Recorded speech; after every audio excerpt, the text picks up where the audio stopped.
Collected Stories by Raymond Chandler, with an introduction by John Bayley. DB 58806. Copyright 2002 by Philip Marlowe, B.V. Read by Conrad Feininger. This book contains 1,299 pages. Approximate reading time, 37 hours, 20 minutes. This book contains markers allowing direct access to, at Level 1, the Introduction, Select Bibliography, Chronology, and the Stories. At Level 2, the chapters within the stories. Library of Congress annotation. 25 short stories by the creator of Private Detective Philip Marlowe, many originally written in the 1930s for pulp magazines. Introduction by John Bayley. Some Strong Language, 2002. From the book jacket. The only complete edition of stories by the undisputed master of detective literature, collected here for the first time in one volume, including some stories that have been unavailable for decades. When Raymond Chandler turned to writing at the age of 45, he began by publishing stories in pulp magazines such as Black Mask, before later writing his famous novels.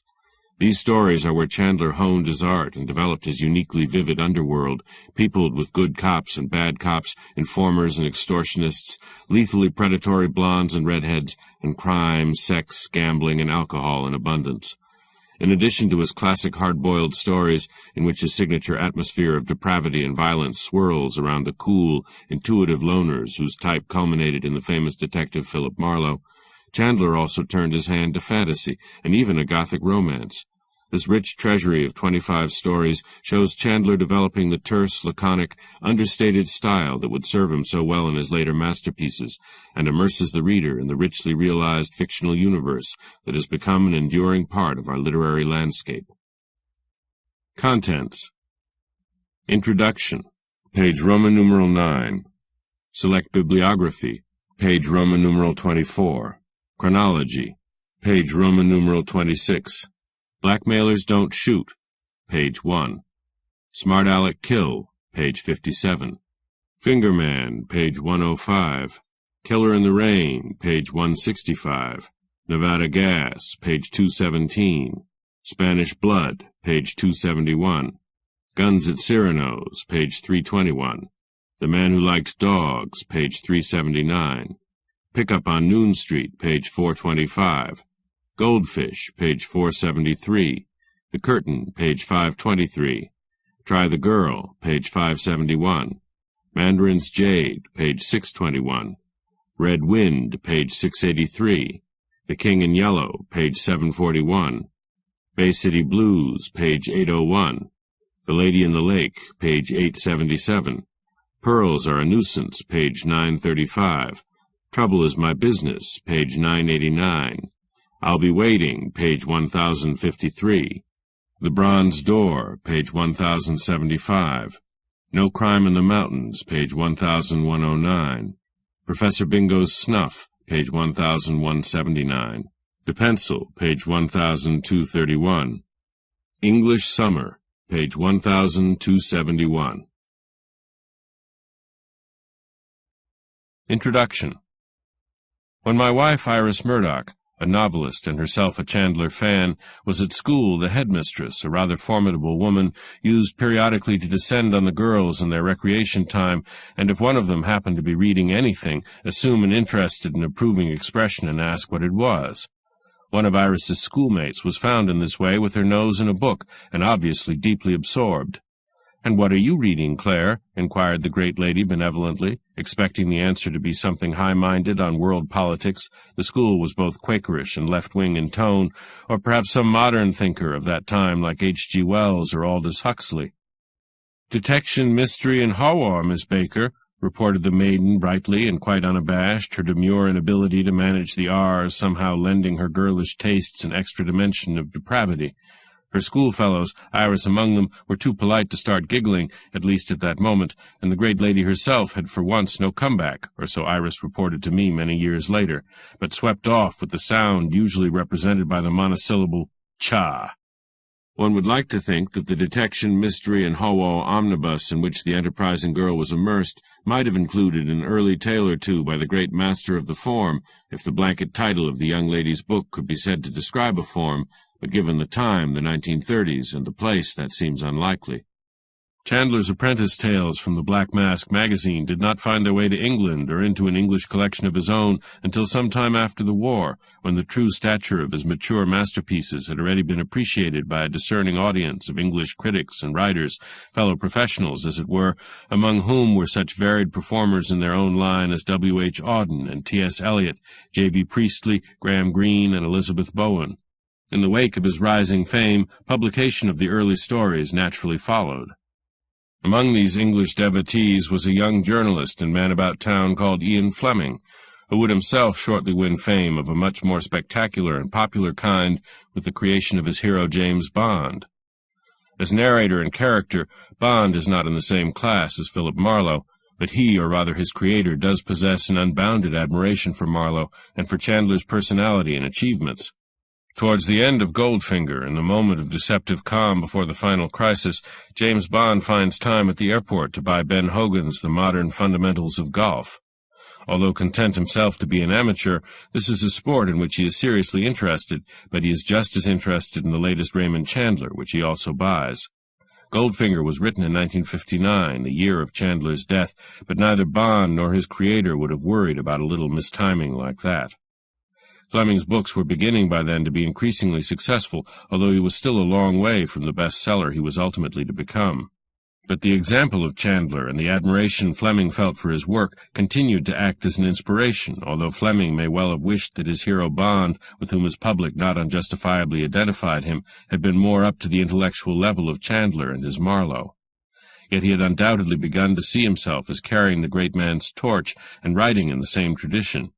The example of Chandler had indeed taught his English disciple how to create a world unmistakably his own, not by means of plot device or storyline, but by the build-up of atmosphere and the attentive accumulation of local color. Both writers relegate the story to a decidedly subordinate position. What tells is not our curiosity about the plot or the ingenuities of the whodunit, but the creation of a unique and autonomous domain with the denizens appropriate to it. Much more than Bond, of course, Marlowe is an inhabitant of a particular world, Chandler's own insofar as it is his own brilliant imaginative creation, but a world nonetheless observed as meticulously from life as are the properties of a Vermeer picture. Within the nature and quality of Chandler's writing, the paradox comes to seem quite normal.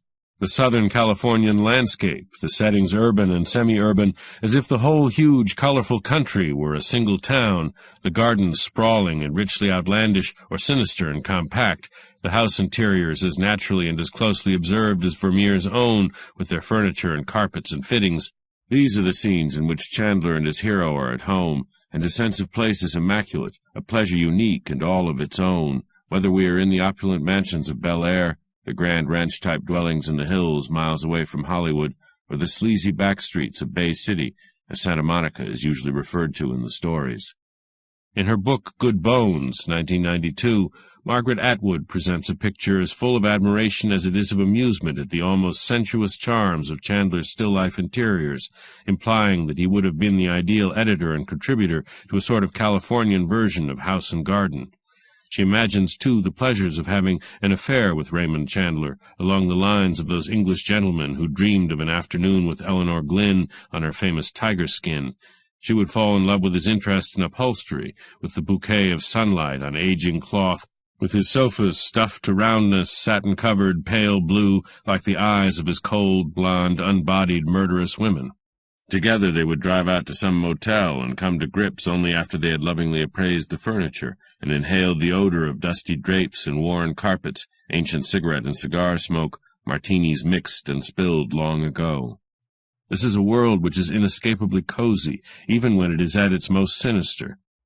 In one sense, it is almost an elaborate transfiguration of that more simply and robustly cozy world in which Sherlock Holmes and Dr. Watson go about their familiar business, returning to 221B Baker Street for relaxation over a well-roasted partridge and a bottle of Burgundy.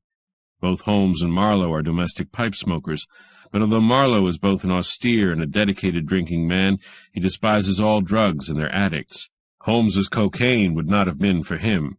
His pipe, his chess problem, and his tumbler of scotch are nonetheless the equivalents of Holmes's solitary violin and his pistol practice. Chandler is an adept both at following the conventions of the form in which he writes and abandoning them in his own fashion, and with the subtle individuality of his own style. That style was initiated and formed in England. Chandler was educated at Dulwich College on the outskirts of London, a school whose pupils were well taught along old-fashioned lines and particularly well grounded in the classics. It had been founded in 1619 by Edward Allen, the celebrated actor-manager whose company, the Admiral's Men, included the poet and playwright Christopher Marlowe, forerunner of Shakespeare and author of Tamburlaine and Dr. Faustus. It seems likely that Chandler had the name of the playwright in his mind when he finally christened his own narrator-hero, Philip Marlowe, after bestowing on him in earlier stories tough pseudo-Irish names suited to Seamus's and private eyes such as John Dalmas. Chandler's mother was in fact Irish, although paradoxically Quaker rather than Catholic Irish, but his upbringing and his earliest writing were very much English and almost of the fin de siècle period. By coincidence, two other writers, P.G. Wodehouse and C.S. Forester, both of whom were to become masters of their own particular literary genre, were near contemporaries of Chandler at Dulwich, and at a later date Chandler corresponded with Wodehouse and admired him as a fellow craftsman in however different a style. Note: Wodehouse left the year Chandler entered the school, 1900. Forester went to Dulwich in 1915. End note. Chandler was gratified, too, that his first recognition as a serious and original artist came from English authors and critics. But although his sympathies and so much of his culture lay in England, Chandler, both as man and as writer, was very much an American at heart. In a sense, and perhaps ironically, he was the opposite of those English butlers he does so well in his stories and novels, like the sublime Norris, who seems to brood over the action of the big sleep. The fine quality of Chandler's writing is shown by the subtlety and precision that went into a minor character like Norris. Sir John Norris, or Norreys, was incidentally a famous and chivalrous Elizabethan commander, who makes an obvious contrast with the stock comic butler figures of Wodehouse and other genre writers of his time. Chandleresque humor appears early, too, in the rogue butler of one story, whose British accent has a habit of slipping. "Dartmouth or Dannemora?" inquires Detective Dalmas sardonically. The culture mix in Chandler himself is certainly an exotic one. Dashiell Hammett, the forerunner in Chandler's chosen manner, was the most obvious literary influence, as he was also a source of personal inspiration, introducing Chandler to Black Mask and its fellowship. The word seems curiously apt in the context of the crime and mystery tradition. Afterwards came Ross MacDonald, a talented and avowed disciple of Chandler, making extensive use of his locations and his atmosphere, but with his own line, in a sense a more traditional and conventional one when it came to plots and solutions, and to the old detective tale technique of keeping the reader guessing. Chandler goes, as it were, through the motions of this technique, but it is clear that his interest is not really in it, nor does he require his readers to be. What he expects instead is for his reader to be fully and sensitively alert to all the rich pleasures of being in Chandler country and meeting Chandler people. And these, as I have said, are in a sense an imaginative exploration, even exaggeration, of the characters and properties inherent in the old-fashioned mystery thriller, but never so fully exploited. Their tradition of place and event was always ritualized, but Chandler gives this ritualization the polish and the density of his own manner and his own highly original kind of awareness.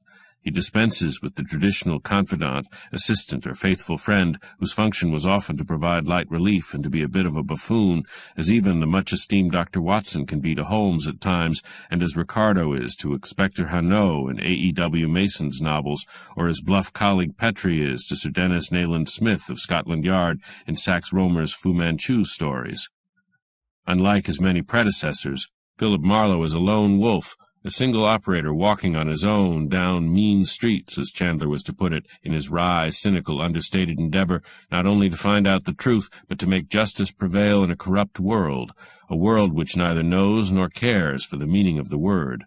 Coziness nonetheless breaks in, just as it does in the earlier, less stylishly ethical world of Holmes and Watson, and the solitary knight of the mean streets, who has no friend but his pipe, the chessboard, and the whiskey bottle, who has every man's hand against him, the police as well as the criminal and the villain, will in the evening return home in the old style, but to his solitary lodging, to recruit himself for further trouble next day.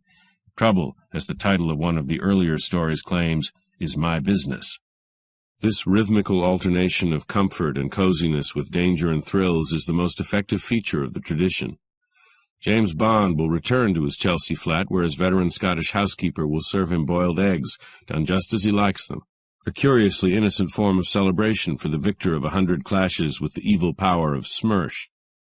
True, for him there will have been the brief but satisfying encounter, no more than ritually erotic, with the heroine of the tale. For Marlowe there is not even that, although he too, after a heavy night, is a believer in the restorative powers of lightly boiled eggs. Nevertheless, neither sex nor riches will reward his efforts, only the meager wages of the upright man, $25 a day in expenses, and perhaps the unspoken knowledge that he has struck some sort of blow for freedom, truth and justice, and let light and air, however briefly, into the murky underworld in which it is his lot to operate. Note: by the time of The Little Sister, 1949, Marlowe's rates have gone up to $40 a day. End note. Towards the end of Marlowe's career as we know it, this unspoken monastic regime, whose routine in a subtle way is very satisfying to the reader, shows ominous signs of collapsing.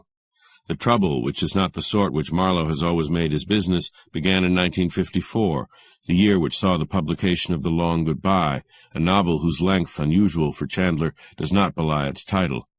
Ominously, too, the victim here is himself a writer who has made a fortune with a succession of bodice-ripping romances. He longs to write much better, but finds himself condemned to imitating his earlier successes and reading my old stuff for inspiration, an oblique but ironic comment on the dilemma of many a successful author, as Chandler must himself have been becoming aware. His last completed novel, Playback, reveals the problem more than ever, even though Chandler himself remains an artist to his fingertips, and every sentence he wrote at this time still shows it. Chandler may have thought that the notion of Marlowe succumbing eventually to a woman's charms would be a good way for both writer and reader to bid him a graceful goodbye. However that may be, Marlowe does at last subside into full-blown matrimony in Poodle Springs, the final and very much unfinished novel.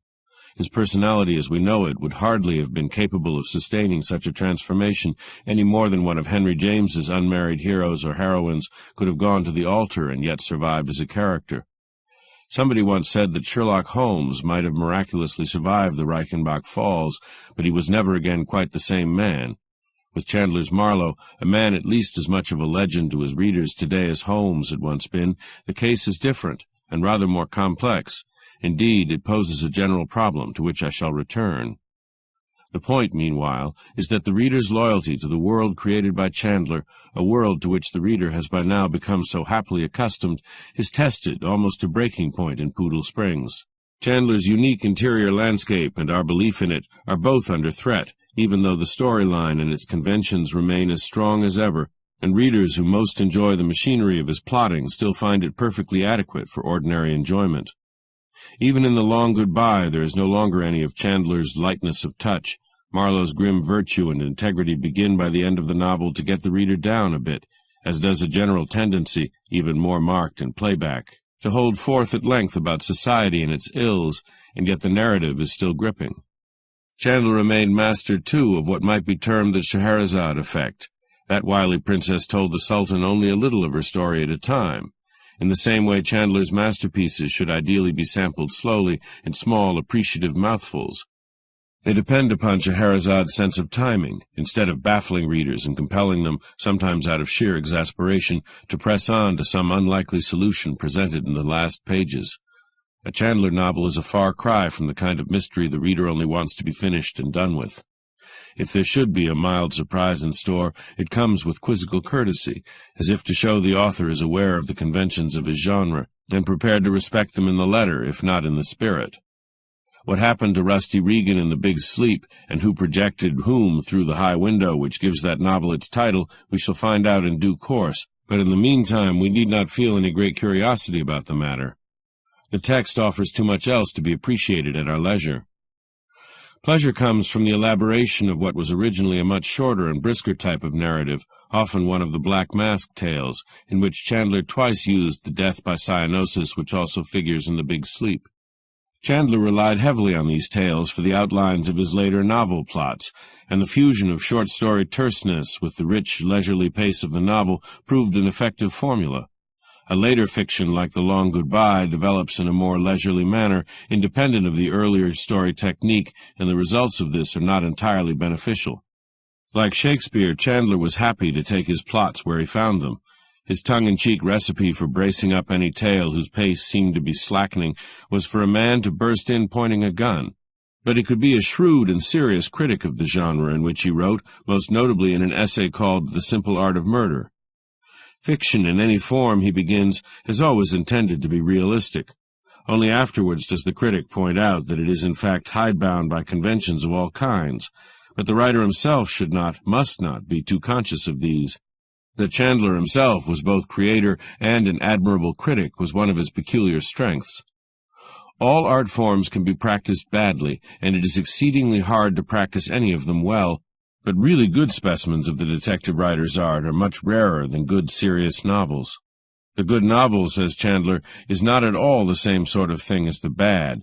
It is about different things, whereas the good and the bad detective story are necessarily about just the same things. There is a difference, nonetheless. The good writer in the genre simply cannot be bothered with the labors of his colleague, the ingenious constructionist who has both to invent and to break down apparently unbreakable alibis. The good writer's labors and difficulties are of a more complex and intractable kind. Chandler wrote slowly, embroidering and enriching the fabric of his narrative as he went along. At a decisive point in The Simple Art of Murder, Chandler puts on, as it were, the black cap. However ingenious it may be, no detective story is really an intellectual success as a problem, and usually it does not come off artistically as a fiction. The real weakness of the form is that its very nature makes it impossible for the writer to give his characters their heads. That is indeed the crux of the matter and the clue to the art of Chandler's own novels. His characters invariably give what Henry James calls the blessed illusion of being free and independent people, perfectly capable of leading a free and normal life outside the dimension of a detective story. In War and Peace, or in Jane Austen's great novels, or in Chekhov's plays, it seems that no artificial literary genre has predetermined the way the characters shall live and behave. So it is in Chandler at his best. This freedom of the character, or the illusion of freedom, if we prefer to call it so, is related to another source of strength in Chandler's writing. He has not only created a world of his own, but a world which, even if we ourselves are wholly ignorant of it, we know to be in some vital sense true to the facts as they are. Chandler's world is not, like the world of James Bond, a purely fantasy world. It is more like Kafka's.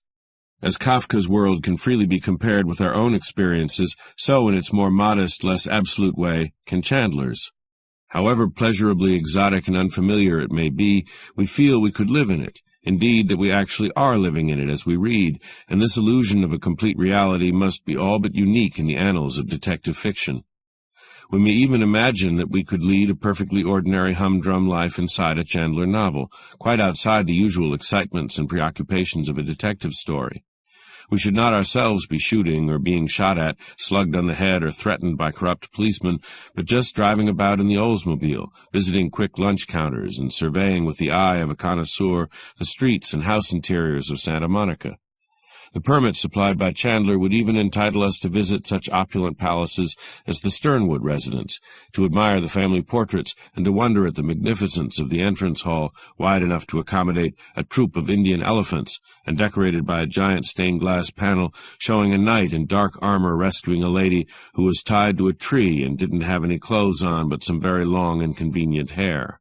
At once, in the opening paragraphs of The Big Sleep, the reader finds himself given the freedom of Chandler country, richly sinister and weirdly funny, humorous and foreboding at the same time. Marlowe is indeed a kind of knight, a knight who travels down mean streets as well as to the houses of the rich with their English butlers and their festering secrets. But the lady he finds himself having to rescue lives in a world a very long way indeed from medieval romance. The knight of the stained-glass window, we might notice, goes to work in dark, rather than in the traditional knightly shining armor, and Marlowe is an operator who operates without show and with none of the traditional glamour of the detective. No detail of that sort is ever random or irrelevant in Chandler's world. The marvelous detail is as meticulously pointed as it is unobtrusive.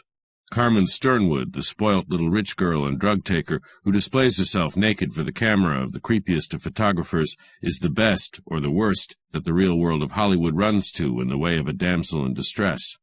She is a far cry from the sentimental fantasy world of 1930s cinema.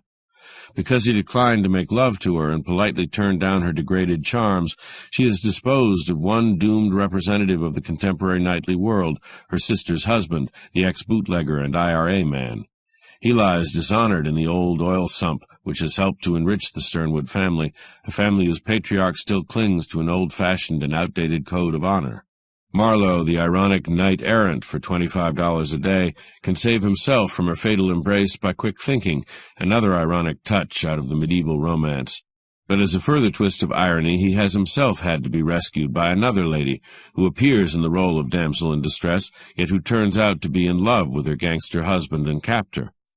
Like some maimed king in an ancient legend, old General Sternwood presides over this domain, powerless to control his family or to exercise authority in the modern world, while Norris, the family butler, an honorable hireling like Marlowe himself, can only keep faith and stay silent. Chandler never wrote anything better than The Big Sleep. In the best of the novels which followed, he wrote 3 in fairly quick succession during the war years, he was able successfully to cannibalize, to use his own expression, many of the events and dramatic sequences he had used in earlier Black Mask stories.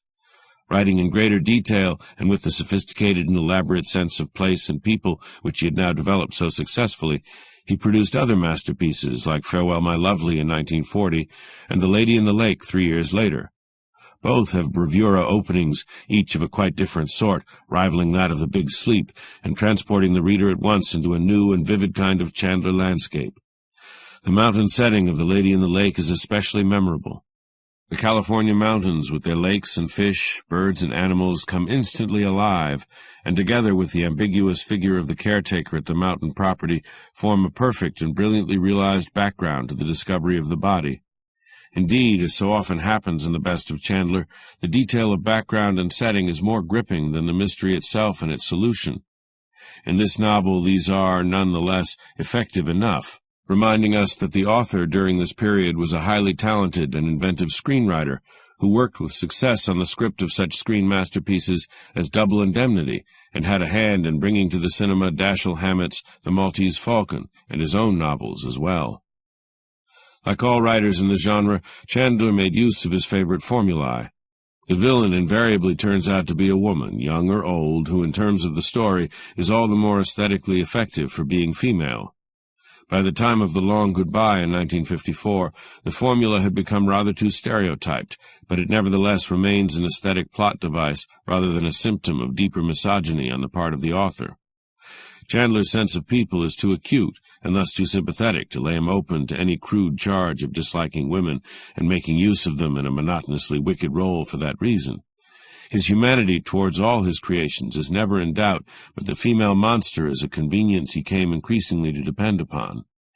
In becoming modern classics, his best books contradict his own stated opinion in The Simple Art of Murder that both the good and the bad detective story are alike in that they are necessarily about the same things and treated in a way which does not allow a wide degree of variation. Every fictional murder requires its own style of mystery, and, as The Lady in the Lake shows, Chandler cannot but select one among a number of traditional solutions and possibilities, and yet in the background of The Big Sleep and the novels which succeed it, there is always the same impression of moral alertness, of reflection, query, and discernment, the impression that lies behind all the masterpieces of fiction in any period. All Chandler's novels possess not only an extraordinarily vivid sense of place, but what in addition might be termed the atmosphere of characterization. There is a special and sensitive awareness of the sort of people usually found almost as stock types in detective fiction: policemen, big-time crooks and their bodyguards, secretaries, butlers, business people, and hopeful rogues, predatory men and women, or those who have lost out and given up the struggle. Together they make up a world in which individuality, and often a measure of eccentricity, play a natural and unforced part. People in the novels are naturally peculiar, or bad, or even good, but there is no need here, as there would have been in an older and simpler tradition descended from Dickens and G.K. Chesterton, to keep drawing our attention to the fact. In achieving this overall atmosphere of characterization, Chandler has enlarged the scope and enterprise of a not usually very elevated form of fiction on its own terms, and yet without any recourse to the characteristic ingenuities and exaggerated new ploys of the normal detective novel. In fact, he turns out to be not a new kind of thriller writer, but a sober, authoritative, and unobtrusively sensitive straight novelist, with a world, a style, and a personality which are all his own. His rare and indispensable gift of humor is dissolved, as it were, in this personal and original mode of discourse. His minor personae, always both unusual and alive, are similarly dissolved, together with the rich wealth of background detail in an atmosphere that is pungently sardonic and yet sympathetic at the same time. His wisecracks and bon mots can be deliciously precise, almost surrealistic. She was a blonde to make a bishop kick a hole in a stained-glass window, though, as a minor villainist tartly points out, Marlowe's addiction to the routine wisecrack can be a little mechanical at times, and even a trifle wearing. But that is all part of a persona which seems both effortlessly natural and carefully crafted at the same time. What works upon the reader with such effect and makes him aware that he is experiencing a unique kind of literary pleasure is the seamless garment of Chandler's style, always and at the same moment serious, humorous, and discreetly erudite. Unlike his older schoolfellow, P.G. Wodehouse, he never seems to draw attention to his own wit or the part that apt quotation and a meticulous literary sense play in the fine flow of his narrative and his stylistic manner. That overt sentimentality becomes all too visible in the last pair of completed novels, The Long Goodbye and Playback, is a charge that can hardly be denied, although the old magic is still very much there. Chandler remained Chandler to the end, just as Marlowe remained Marlowe. But in the earlier novels, any touch of sentiment is kept fastidiously under control, only emerging briefly in such admirable moments as our brief encounter in The Big Sleep with the miniature but valorous Harry Jones and his big blonde Agnes, the bad picker and eternal loser. Harry Jones is a hero whose death touches us without requiring a moment's more emotion than the action gives him. Chandler had always been too good a writer and too independent of fashion to bring what were becoming routine sex scenes into the Marlowe novels. Whatever arrangements Marlowe might have had in that line were not disclosed by himself as narrator and were no business of the novelist either. Between the assignments that were the subject of a novel, Marlowe might have had any number of disastrous or successful love affairs, but his readers would know nothing about them. But eventually, and the change was even more unfortunate than the drift to a burgeoning sentimentality, the standard thriller's obligation to make its hero a master of the bedroom scene, as well as of mystery solution and crime detection, began to catch up with Chandler. His style, his wit, his masterly impressions of places and people, none of them can help him in this context, and when in Playback he seems to make up his mind to attempt the new mode, he sounds like any other thriller writer jumping through the obligatory hoops. Marlowe's brisk and wholly uncharacteristic betting of the lawyer's secretary in Playback appears actually to copy the standard formalities of a seduction to be found at the time in the novels of every standard thriller writer, including Ian Fleming. Together with sex, there goes a more general demoralization of style. Although Playback is as sharp-eyed and sharp-talking as ever, and almost as much pleasure to read, there is about it an unmistakable atmosphere of valediction and farewell. Chandler's alcohol problem was becoming more acute, and he had lost the wife to whom he had for a great many years been devoted. The slackening of tempo evident in The Long Goodbye of 1954 is in fact arrested 3 years later in Playback, but that novel nonetheless retains the air of a swan song, and the newly imported sex and sententiousness are far from helpful. Despite its many good qualities, The Long Goodbye had become overexpansive, even verbose at times, with more than a hint of what can seem involuntary self-parody, although the story's grasp of locale and the individuals that go with it, like the dubious doctors Marlowe has to investigate, is as sure and satisfying as ever. The theme of betrayal, brilliantly handled in an early story called Red Wind, is exaggerated and too long drawn out in the novel. However elaborate his descriptions and his witticisms, a laconic tone is the lifeblood of Chandler's best fiction. He can wonderfully combine an almost fin de siècle luxuriance of description with the terseness and ironic understatement learnt from Hemingway. In Hemingway, the display of restraint is self-promoting, but as Chandler grew into his own literary personality, the quietly ironic style came naturally, embodied in the completely realized figure of Marlowe himself. The sense equally of aesthetic satisfaction and of a deeper sort of understanding which the reading of these novels leaves with us is the gift of an artistically unique and also a humanely delicate vision. This totality is a far cry from the author who seeks merely to enliven a worn-out genre by means of a new technique. On the contrary, by making an enlightened and intelligent use of his genre, Chandler wrote novels which not only transcend it, but will certainly be read as long as the best novels of any kind or of any age. John Bayley. John Bayley is former Thomas Wharton Professor of English Literature at the University of Oxford. His many books include The Characters of Love, the short story Henry James to Elizabeth Bowen, Shakespeare and Tragedy, and Tolstoy and the Novel. He has written several novels and is the author of the best-selling Iris, a memoir of Iris Murdoch.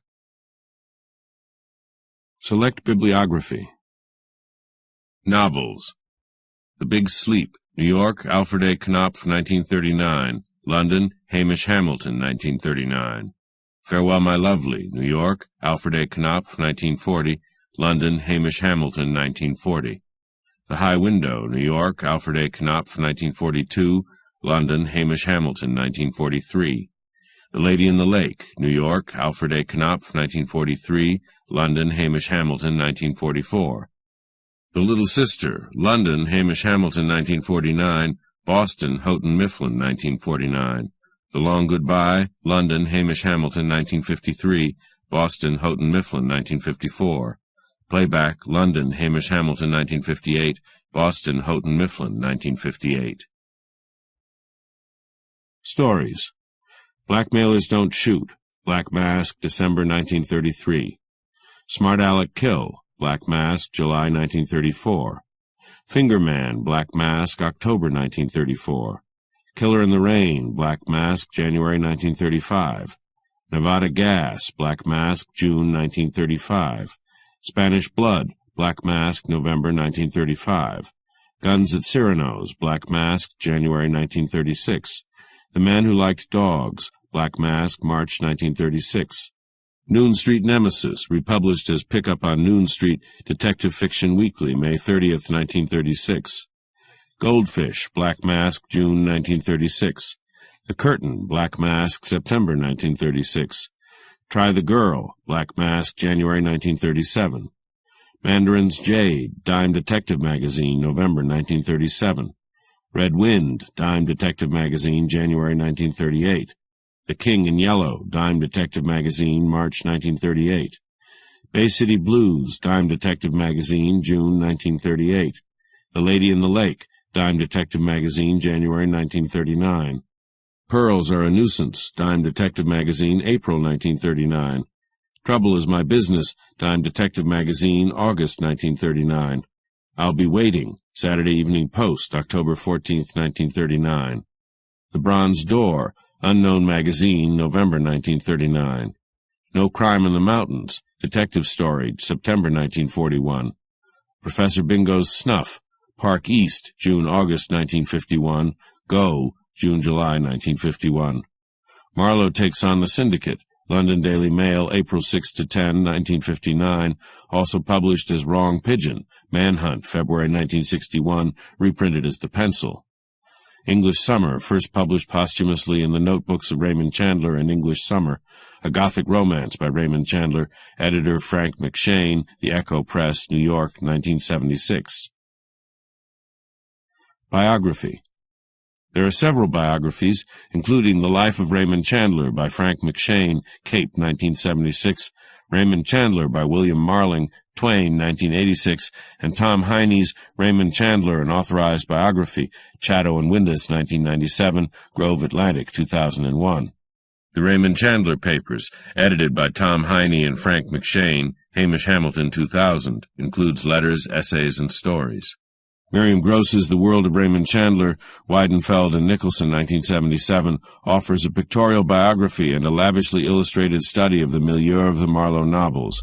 Jerry Spears' Raymond Chandler, Ungar, 1981, contains a useful bibliography. Chronology. Date, 1888. Author's life. Raymond Thornton Chandler, born 23rd July in Chicago. Historical events. 1888, the U.S. becomes the leading manufacturing nation in the world. Date, 1892. Literary context, 1892, James M. Cain born. Historical events. 1892, California earthquake disaster. Date 1894. Literary context, 1894, Dashiell Hammett born. Historical events, 1894, Nicholas II becomes Tsar of Russia. Date 1895. Author's life, parents divorce, moves to London with his mother. Literary context, 1895, Twain, Pudd'nhead Wilson, Conan Doyle, The Memoirs of Sherlock Holmes, Hardy, Jude the Obscure. Historical events, 1895, beginning of Freudian psychoanalysis. Date 1896. Literary context, 1896, Chekhov, The Seagull, Fitzgerald born. Historical events, 1896, William McKinley, elected U.S. President, Klondike Gold Rush. Date 1899. Literary context, 1899, Chopin, The Awakening, James, The Awkward Age, Hornung, Raffles, The Amateur Cracksman, Hemingway born, Nabokov born. Historical events, 1899, outbreak of Boer War, Alfred Hitchcock born. Date 1900. Author's life, attends Dulwich College as a day student to 1904. Literary context, 1900, Dreiser, Sister Carrie, Conrad, Lord Jim, Freud, The Interpretation of Dreams. Historical events, 1900, U.S. population 76 million, U.S. rail network just less than 200,000 miles, First International Socialist Congress in Paris, Planck's quantum theory. Date 1901. Literary context, 1901, Mann, Buddenbrooks, Kipling, Kim.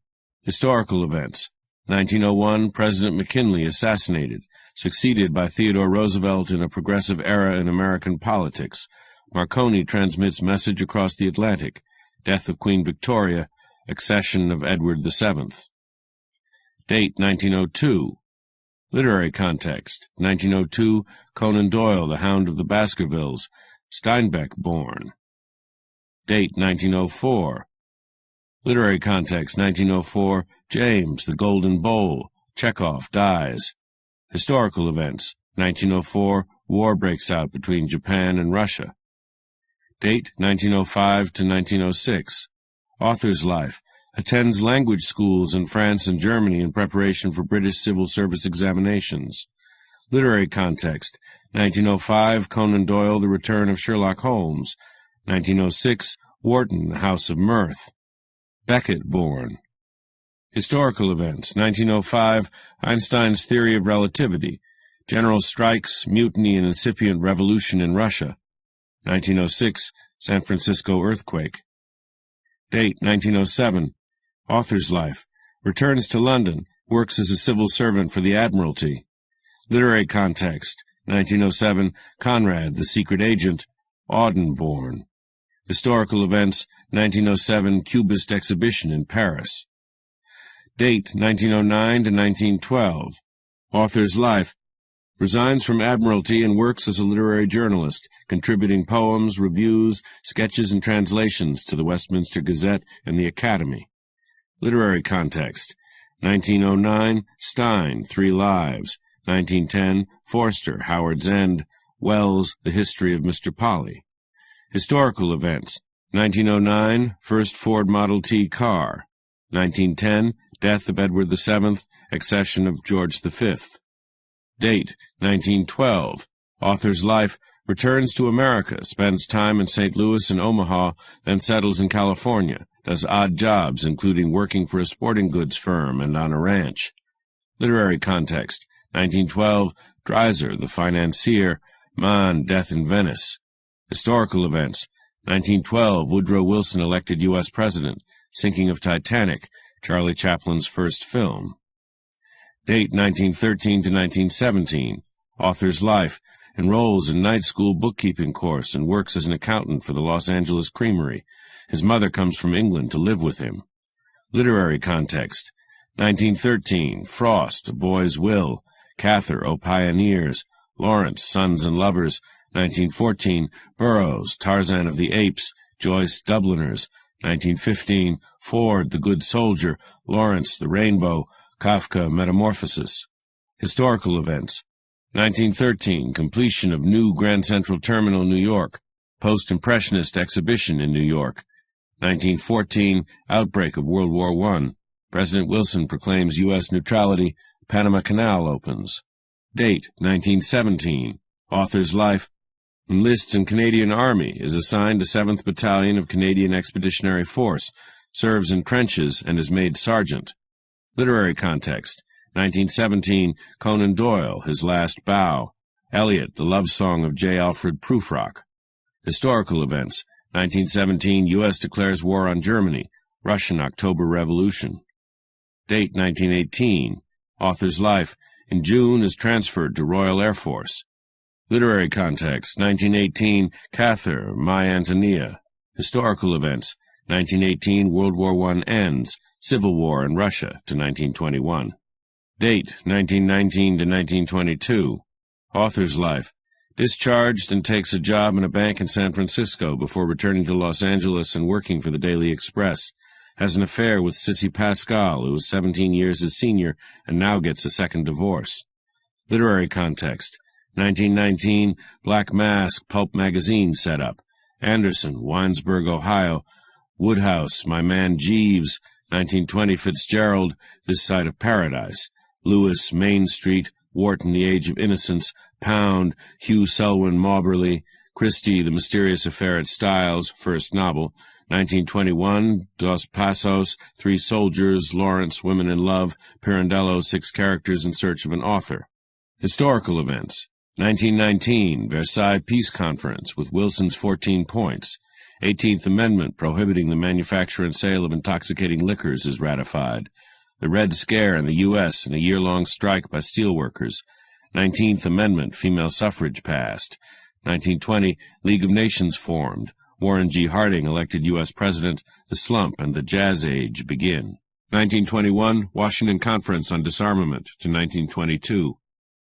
Date, 1922. Author's life. Takes job with Dabney Oil Syndicate as bookkeeper and soon rises to vice president. Literary context. 1922, Carol John Daly creates the first hard-boiled detective in The False Burton Combs. Eliot, The Wasteland. Joyce, Ulysses. Mansfield, The Garden Party. Hemingway, In Our Time. Historical events. 1922, establishment of USSR. Mussolini forms a fascist government in Italy. Stalin becomes General Secretary of Communist Party. Quota laws restrict immigration to the U.S. Revival of Ku Klux Klan. Radio broadcasting starts. Talking pictures developed. Date, 1923. Historical events. 1923, Calvin Coolidge elected president after Harding's death. Date, 1924. Author's life. Mother dies. Marries Sissy. Literary context. 1924, Forster, A Passage to India. Ford, Parade's End to 1928. Historical events. 1924, Death of Lenin. First Labour government in UK. Date, 1925. Literary context. 1925, Dreiser, An American Tragedy. Fitzgerald, The Great Gatsby. Luce, Gentlemen Prefer Blondes. Stein, The Making of Americans. Dos Passos, Manhattan Transfer. Woolf, Mrs. Dalloway. Kafka, The Trial. Historical events. 1925, Al Capone is a powerful force in Chicago. The Monkey Trial in Dayton, Tennessee finds for Genesis, signaling the withdrawal of Southern culture into otherworldliness. Date, 1926. Literary context. 1926, Fitzgerald, All the Sad Young Men. Faulkner, Soldier's Pay. Hemingway, The Sun Also Rises. Christie, The Murder of Roger Ackroyd. Historical events. 1926, television invented by John Logie Baird. First liquid fuel rocket. General strike in the UK. Date, 1927. Literary context. 1927, Cather, Death Comes for the Archbishop. Wilder, The Bridge of San Luis Rey. Wolfe, To the Lighthouse. Conan Doyle, The Casebook of Sherlock Holmes. Proust, Remembrance of Things Past. Historical events. 1927, Lindbergh's solo Atlantic flight. Trotsky expelled from Communist Party in USSR. Date, 1928. Literary context. 1928, O'Neill, Strange Interlude. Lawrence, Lady Chatterley's Lover. Waugh, Decline and Fall. Historical events. 1928, first full-length film, first television broadcast, 13 million radios and 26 million cars in use in U.S. Herbert Hoover elected U.S. President. Amelia Earhart is the first woman to fly the Atlantic solo. Gershwin, an American in Paris. Date, 1929. Historical events, 1929, Wall Street crash on 24 October. Beginning of World Depression. U.S. establishes federal loans. Museum of Modern Art in New York founded. Land speed record set at 231 miles per hour. Date, 1930. Literary context, 1930, Faulkner, As I Lay Dying, Hammett, The Maltese Falcon, Crane, The Bridge, Freud, Civilization and Its Discontents, Lawrence Dies. Historical events, 1930, U.S. unemployment at 13 million, U.S. tariff raised, France begins Maginot Line, Gandhi embarks on civil disobedience campaign in India, Empire State Building opened. Date, 1931. Literary context, 1931, Hammett, The Glass Key. Historical events, 1931, Al Capone found guilty of tax evasion and imprisoned. Britain abandons gold standard, invention of electric razor.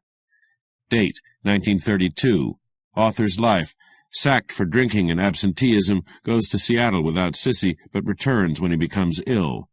Literary context, 1932, Caldwell, Tobacco Road, Earl Stanley Gardner, The Case of the Velvet Claws, first Perry Mason novel, Huxley, Brave New World, Crane Dies. Historical events, 1932, Lindbergh's son kidnapped, Franklin D. Roosevelt elected U.S. President and inaugurates New Deal. Stock prices in U.S. fall to 20% of 1929 value. Date, 1933. Author's life, studies Earl Stanley Gardner and other representatives of pulp fiction and spends 5 months writing his first story, Blackmailers Don't Shoot, which is published by pulp detective magazine Black Mask. Literary context, 1933, Nathaniel West, Miss Lonely Hearts, book burnings in Germany. Historical events, 1933, the 21st Amendment, repealing prohibition, ratified. Hitler appointed Chancellor in Germany, USSR recognized by U.S. Date, 1934 to 1939. Author's life, lives in and around Los Angeles, writing a total of 20 pulp stories for Black Mask and other magazines. Literary context, 1934, Kane, The Postman Always Rings Twice, banned in Boston. Hammett, The Thin Man. Fitzgerald, Tender as the Night. Miller, Tropic of Cancer. Waugh, A Handful of Dust. Christie, Murder on the Orient Express. 1935, Wolfe, Of Time and the River. Lewis, It Can't Happen Here. 1936, Kane, Double Indemnity. Mitchell, Gone with the Wind. Dos Passos, The Big Money. Faulkner, Absalom, Absalom. Eliot, Collected Poems. Woodhouse, Laughing Gas. Lorca, Killed by Fascist Militia in Spain. 1937, Hemingway, To Have and Have Not. Steinbeck, Of Mice and Men. Stevens, The Man with the Blue Guitar. Dos Passos, USA. Earl Stanley Gardner, The D.A. Calls It Murder. First D.A. Douglas Selby novel. Christie, Death on the Nile. C.S. Forrester, The Happy Return. First Hornblower novel. 1938, Cummings, Collected Poems. Waugh, Scoop. Sartre, Nausea. Beckett, Murphy. Historical events. 1934, depth of Great Depression in U.S. Half of the banks have failed. Al Capone sent to Alcatraz. 1935, Nuremberg laws depriving Jews of rights and citizenship in Germany. Mussolini invades Abyssinia. Transcontinental Air Service begins in U.S. Gershwin, Porgy and Bess. 1936, Roosevelt re-elected by landslide. Spanish Civil War to 1939. Abdication of King Edward VIII, who wishes to marry the American divorcee Wallis Simpson. Hitler and Mussolini form Rome-Berlin Axis. Stalin's Great Purge of Communist Party in Russia to 1938. 1937, Japanese invasion of China. First jet engine and nylon stockings. In the U.S., around 75 million visit the movies every week. Strikes against Republic Steel in Chicago. 4 strikers killed and 44 injured. 1938, Germany annexes Austria. Munich crisis. Hitchcock, The Lady Vanishes. Date, 1939. Author's life, publishes his first full-length detective story, The Big Sleep. Literary context, 1939, Joyce, Finnegan's Wake. Steinbeck, The Grapes of Wrath. Historical events, 1939 Nazi-Soviet Pact. Hitler invades Poland. World War II begins. First commercial transatlantic flights. Vivian Leigh and Clark Gable star in Gone with the Wind. Date 1940 to 1943. Author's life continues with pulp writing and also publishes 3 full-length works: Farewell, My Lovely, 1940, The High Window, 1942, and The Lady in the Lake, 1943. Literary context: 1940, Hemingway, For Whom the Bell Tolls; Green, The Power and the Glory, Fitzgerald Dies; 1941, Fitzgerald, The Last Tycoon, posthumous; Kane, Mildred Pierce; Nabokov, The Real Life of Sebastian Knight; Brecht, Mother Courage; Woolf and Joyce die; 1942, Paul, A Narrow Street; Camus, The Stranger. Historical events: 1940, France surrenders to Germany, the Battle of Britain; Trotsky assassinated in Mexico; Churchill Prime Minister in UK; penicillin developed; extraction of plutonium from uranium. 1941, Japanese attack Pearl Harbor; U.S. enters war on 11 December; Hitler invades Russia; U.S. introduces Leaseland system of aid to Britain; Orson Welles, Citizen Kane; Irving Berlin, White Christmas, beginnings of bebop. 1942, Rommel defeated at El Alamein; build-up of American Air Force in Free China; world's first nuclear reactor constructed at Chicago University. Date 1943. Author's life adapts James Cain's crime novel Double Indemnity with Billy Wilder for Paramount Studios. Historical events: 1943, Russians defeat Germans at Stalingrad; Allied armies victorious in North Africa; Allied invasion of Italy. Date 1944 to 1946. Author's life: works for various film studios, but is open about his dislike for the industry. Wins Edgar Allan Poe Award in 1946 and again in 1956. Literary context: 1944, Williams, The Glass Menagerie; Eliot, 4 quartets; 1945, Thurber, The Thurber Carnival; Orwell, Animal Farm; Waugh, Brideshead Revisited; Borges, Fictions; Dreiser Dies.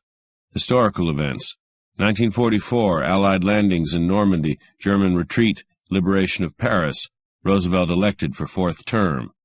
1945, unconditional surrender of Germany and suicide of Hitler; bombing of Hiroshima and Nagasaki, end of World War II; United Nations founded; death of Roosevelt; Truman President of U.S., Attlee Prime Minister in UK. Date 1946. Author's life: moves to La Jolla and begins to detach himself from movie industry.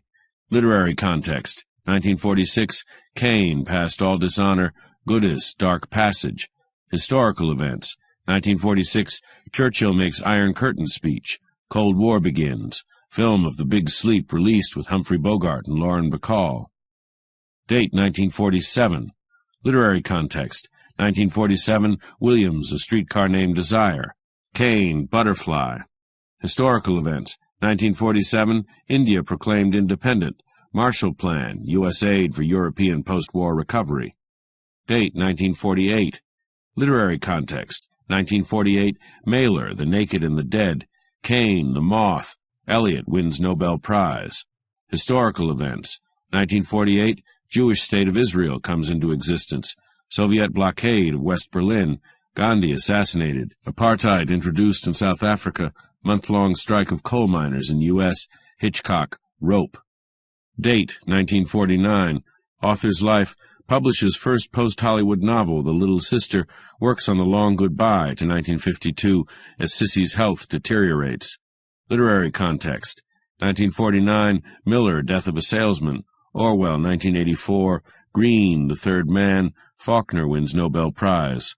Historical events: 1949, Chinese Revolution; North Atlantic Treaty signed in Washington; Orson Welles stars in The Third Man. Date 1950. Author's life: The Simple Act of Murder published; works with Hitchcock on a film version of Patricia Highsmith's Strangers on a Train. Literary context: 1950, Eliot, The Cocktail Party. Historical events: 1950, Senator Joseph McCarthy accuses State Department of being riddled with communists and begins period of communist witch hunts in U.S. to 1954. Korean War begins to 1953. Date 1951. Literary context: 1951, Jones, From Here to Eternity; Salinger, The Catcher in the Rye; Frost, Complete Poems. Historical Events. 1951, President Truman dismisses General MacArthur as commander of the UN forces in Korea. Rodgers and Hammerstein, South Pacific. Churchill elected Prime Minister in UK. Date, 1952. Literary context. 1952, Beckett, Waiting for Godot. Ellison, Invisible Man. O'Connor, Wise Blood. Steinbeck, East of Eden. Historical events. 1952, Eisenhower elected U.S. President. Gary Cooper stars in High Noon. China accuses U.S. of waging germ warfare in Korea. Batista overthrows Cuban government. Accession of Elizabeth II. First contraceptive pill. Date, 1953. Author's life. The Long Goodbye published, cementing Chandler's literary standing among critics on both sides of the Atlantic. Literary context. 1953, Bellow, The Adventures of Augie March. Faulkner, Requiem for a Nun.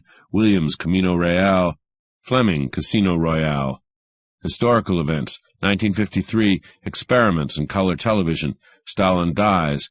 European Court of Human Rights set up in Strasbourg. Date, 1954. Author's life. Sissy dies and Chandler attempts suicide shortly afterwards, briefly admitted to a psychiatric hospital. Literary context. 1954. Amos, Lucky Jim. Fleming, Live and Let Die. Hemingway wins Nobel Prize. Historical events. 1954, Communist Party outlawed in U.S. Vietnamese Communists defeat French at Dien Bien Phu. Vietnam War begins. Marlon Brando stars in On the Waterfront. Hitchcock, Dial M for Murder and Rear Window. Date, 1955 to 1957. Author's life. Lives between La Jolla and Europe, mostly in hotels, drinks heavily. Literary context. 1955, Nabokov, Lolita. Williams, Cat on a Hot Tin Roof. Miller, A View from the Bridge. 1956, Highsmith, The Talented Mr. Ripley. Goodis, Shoot the Piano Player. Osborne, Look Back in Anger. Fleming, Diamonds Are Forever. 1957, Kerouac, On the Road. Nabokov, Pnin. Historical events. 1956, Soviets invade Hungary. Suez Crisis. Eisenhower re-elected as U.S. President. Transatlantic Telephone Service linking Britain and U.S. 1957, Civil Rights Commission established in U.S. to safeguard voting rights. Race riots in the South. Date, 1958. Author's life. Publishes playback. Literary context. 1958, Pasternak, Dr. Zhivago. Capote, Breakfast at Tiffany's. Historical events. 1958, Alaska becomes 49th state. Beginning of space exploration. Bernstein, West Side Story. Hitchcock, Vertigo. Date, 1959. Author's life. Dies in La Jolla on 26 March, aged 70. Literary context. 1959. Burroughs, Naked Lunch. Bellow, Henderson the Rain King. Grass, The Tin Drum. Historical events. 1959. Batista flees Cuba. Castro seizes power. Blackmailers Don't Shoot. 1. The man in the powder blue suit, which wasn't powder blue under the lights of the Club Bolivar, was tall, with wide-set gray eyes, a thin nose, a jaw of stone. He had a rather sensitive mouth. His hair was crisp and black, ever so faintly touched with gray, as by an almost diffident hand. His clothes fitted him as though they had a soul of their own, not just a doubtful past. His name happened to be Mallory. He held a cigarette between the strong, precise fingers of one hand. He put the other hand flat on the white tablecloth and said, "The letters will cost you 10 grand, Miss Farr. That's not too much." He looked at the girl opposite him very briefly. Then he looked across empty tables towards the heart-shaped space of floor where the dancers prowled under shifting colored lights. They crowded the customers around the dance floor so closely that the perspiring waiters had to balance themselves like tightrope walkers to get between the tables. But near where Mallory sat were only 4 people. A slim, dark woman was drinking a highball across the table from a man whose fat red neck glistened with damp bristles. The woman stared into her glass morosely and fiddled with a big silver flask in her lap. Farther along, 2 bored, frowning men smoked long, thin cigars without speaking to each other. Mallory said thoughtfully, 10 grand does it nicely, Miss Farr. Rhonda Farr was very beautiful. She was wearing for this occasion all black, except a collar of white fur, light as thistledown, on her evening wrap. except also a white wig, which, meant to disguise her, made her look very girlish. Her eyes were cornflower blue, and she had the sort of skin an old rake dreams of. She said nastily, without raising her head, "That's ridiculous." "Why is it ridiculous?" Mallory asked, looking mildly surprised and rather annoyed. Rhonda Farr lifted her face and gave him a look as hard as marble. Then she picked a cigarette out of a silver case that lay open on the table and fitted it into a long, slim holder, also black. She went on, "The love letters of a screen star? Not so much any more. The public has stopped being a sweet old lady in long-lace panties." A light danced contemptuously in her purplish-blue eyes. Mallory gave her a hard look. "But you came here to talk about them quick enough," he said, "with a man you never heard of." She waved the cigarette holder and said, "I must have been nuts." Mallory smiled with his eyes, without moving his lips. "No, Miss Farr, you had a damn good reason. Want me to tell you what it is?" Rhonda Farr looked at him angrily. Then she looked away, almost appeared to forget him. She held up her hand, the one with the cigarette holder, looked at it, posing. It was a beautiful hand, without a ring. Beautiful hands are as rare as jacaranda trees in bloom in a city where pretty faces are as common as runs in dollar stockings.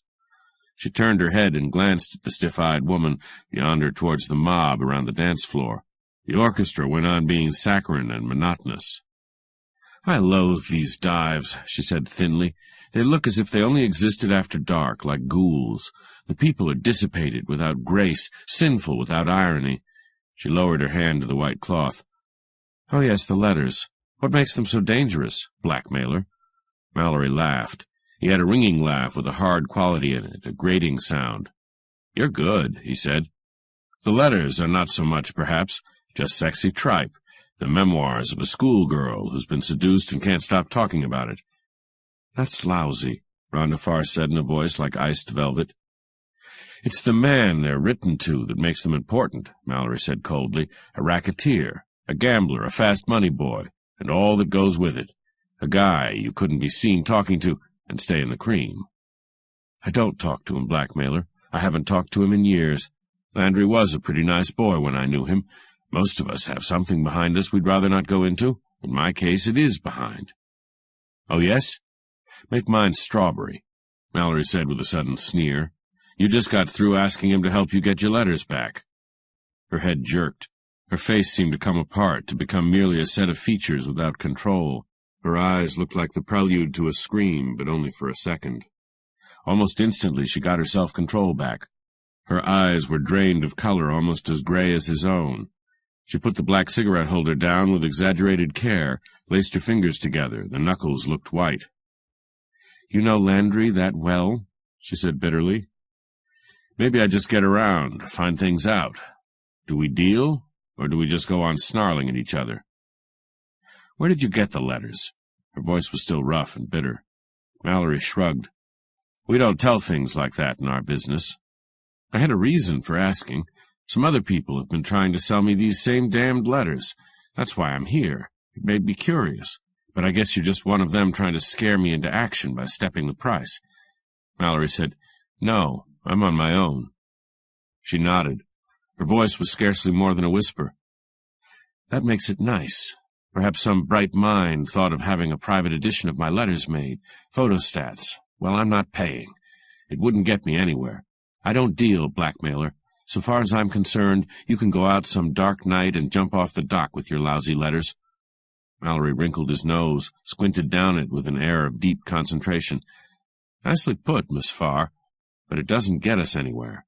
She said deliberately, "It wasn't meant to. I could put it better, and if I'd thought to bring my little pearl-handled gun, I could say it with slugs and get away with it, but I'm not looking for that kind of publicity." Mallory held up two lean fingers and examined them critically. He looked amused, almost pleased. Rhonda Farr put her slim hand up to her white wig, held it there a moment, and dropped it. A man sitting at a table some way off got up at once and came towards them. He came quickly, walking with a light, lithe step and swinging a soft black hat against his thigh. He was sleek in dinner clothes. While he was coming, Rhonda Farr said, "You didn't expect me to walk in here alone, did you? Me? I don't go to nightclubs alone." Mallory grinned. "You shouldn't ought to have to, baby," he said dryly. The man came up to the table. He was small, neatly put together, dark. He had a little black mustache, shiny like satin, and the clear pallor that Latins prize above rubies. With a smooth gesture, a hint of drama, he leaned across the table and took one of Mallory's cigarettes out of the silver case. He lit it with a flourish. Rhonda Farr put her hand to her lips and yawned. She said, "This is Erno, my bodyguard. He takes care of me. Nice, isn't it?" She stood up slowly. Erno helped her with her wrap. Then he spread his lips in a mirthless smile, looked at Mallory, said, "Hello, baby." He had dark, almost opaque eyes with hot lights in them. Rhonda Farr gathered her wrap about her, nodded silently, sketched a brief sarcastic smile with her delicate lips, and turned off along the aisle between the tables. She went with her head up and proud, her face a little tense and wary, like a queen in jeopardy, not fearless, but disdaining to show fear. It was nicely done. The two bored men gave her an interested eye. The dark woman brooded glumly over the task of mixing herself a highball that would have floored a horse. The man with the fat, sweaty neck seemed to have gone to sleep. Rhonda Farr went up the 5 crimson-carpeted steps to the lobby, past a bowing head waiter. She went through looped-back gold curtains and disappeared. Mallory watched her out of sight. Then he looked at Erno. He said, "Well, punk, what's on your mind?" He said it insultingly with a cold smile. Erno stiffened. His gloved left hand jerked the cigarette that was in it so that some ash fell off. "Kidding yourself, baby?" he inquired swiftly. "About what, punk?" Red spots came into Erno's pale cheeks. His eyes narrowed to black slits. He moved his ungloved right hand a little, curled the fingers so that the small pink nails glittered. He said thinly, "About some letters, baby. Forget it. It's out, baby, out." Mallory looked at him with elaborate, cynical interest, ran his fingers through his crisp black hair. He said slowly, "Perhaps I don't know what you mean, little one." Erno laughed, a metallic sound, a strained, deadly sound. Mallory knew that kind of laugh, the prelude to gun music in some places. He watched Erno's quick little right hand. He spoke raspingly. "On your way, Red Hot. I might take a notion to slap that fuzz off your lip." Erno's face twisted. The red patches showed startlingly in his cheeks. He lifted the hand that held his cigarette, lifted it slowly, and snapped the burning cigarette straight at Mallory's face. Mallory moved his head a little, and the white tube arched over his shoulder. There was no expression on his lean, cold face. Distantly, dimly, as though another voice spoke, he said, "Careful, punk. People get hurt for things like that." Erno laughed the same metallic, strained laugh. "Blackmailers don't shoot, baby," he snarled. "Do they?" "Beat it, you dirty little wop." The words, the cold, sneering tone, stung Erno to fury. His right hand shot up like a striking snake. A gun whisked into it from a shoulder holster, and he stood motionless, glaring. Mallory bent forward a little, his hands on the edge of the table, his fingers curled below the edge. The corners of his mouth sketched a dim smile. There was a dull screech, not loud, from the dark woman. The color drained from Erno's cheeks, leaving them pallid, sunk in. In a voice that whistled with fury, he said, "Okay, baby, we'll go outside. March, you." One of the bored men 3 tables away made a sudden movement of no significance. Slight as it was, it caught Erno's eye. His glance flickered. Then the table rose into his stomach, knocking him sprawling. It was a light table, and Mallory was not a light weight. There was a complicated thudding sound. A few dishes clattered, some silver. Erno was spread on the floor with the table across his thighs. His gun settled a foot from his clawing hand. His face was convulsed. For a poised instant of time it was as though the scene were imprisoned in glass and would never change. Then the dark woman screeched again, louder. Everything became a swirl of movement. People on all sides came to their feet. 2 waiters put their arms straight up in the air and began to spout violent Neapolitan. A moist, overdriven busboy charged up, more afraid of the head waiter than of sudden death. A plump, reddish man with corn-colored hair hurried down steps, waving a bunch of menus. Erno jerked his legs clear, weaved to his knees, snatched up his gun. He swiveled, spitting curses. Mallory, alone, indifferent in the center of the babel, leaned down and cracked a hard fist against Erno's flimsy jaw. Consciousness evaporated from Erno's eyes. He collapsed like a half-filled sack of sand. Mallory observed him carefully for a couple of seconds. Then he picked his cigarette case up off the floor. There were still 2 cigarettes in it. He put one of them between his lips, put the case away. He took some bills out of his trouser pocket, folded one lengthwise, and poked it at a waiter. He walked away without haste towards the 5 crimson-carpeted steps and the entrance. The man with the fat neck opened a cautious and fishy eye. The drunken woman staggered to her feet with a cackle of inspiration, picked up a bowl of ice cubes in her thin, jeweled hands, and dumped it on Erno's stomach with fair accuracy. 2. Mallory came out from under the canopy with his soft hat under his arm. The doorman looked at him inquiringly. He shook his head and walked a little way down the curving sidewalk that bordered the semicircular private driveway. He stood at the edge of the curbing in the darkness, thinking hard. After a little while, an Isata Fraschini went by him slowly. It was an open phaeton, huge even for the calculated swank of Hollywood. It glittered like a Ziegfeld chorus as it passed the entrance lights, then it was dull gray and silver. A liveried chauffeur sat behind the wheel as stiff as a poker, with a peaked cap cocked rakishly over one eye. Rhonda Farr sat in the back seat, under the half-deck, with the rigid stillness of a wax figure.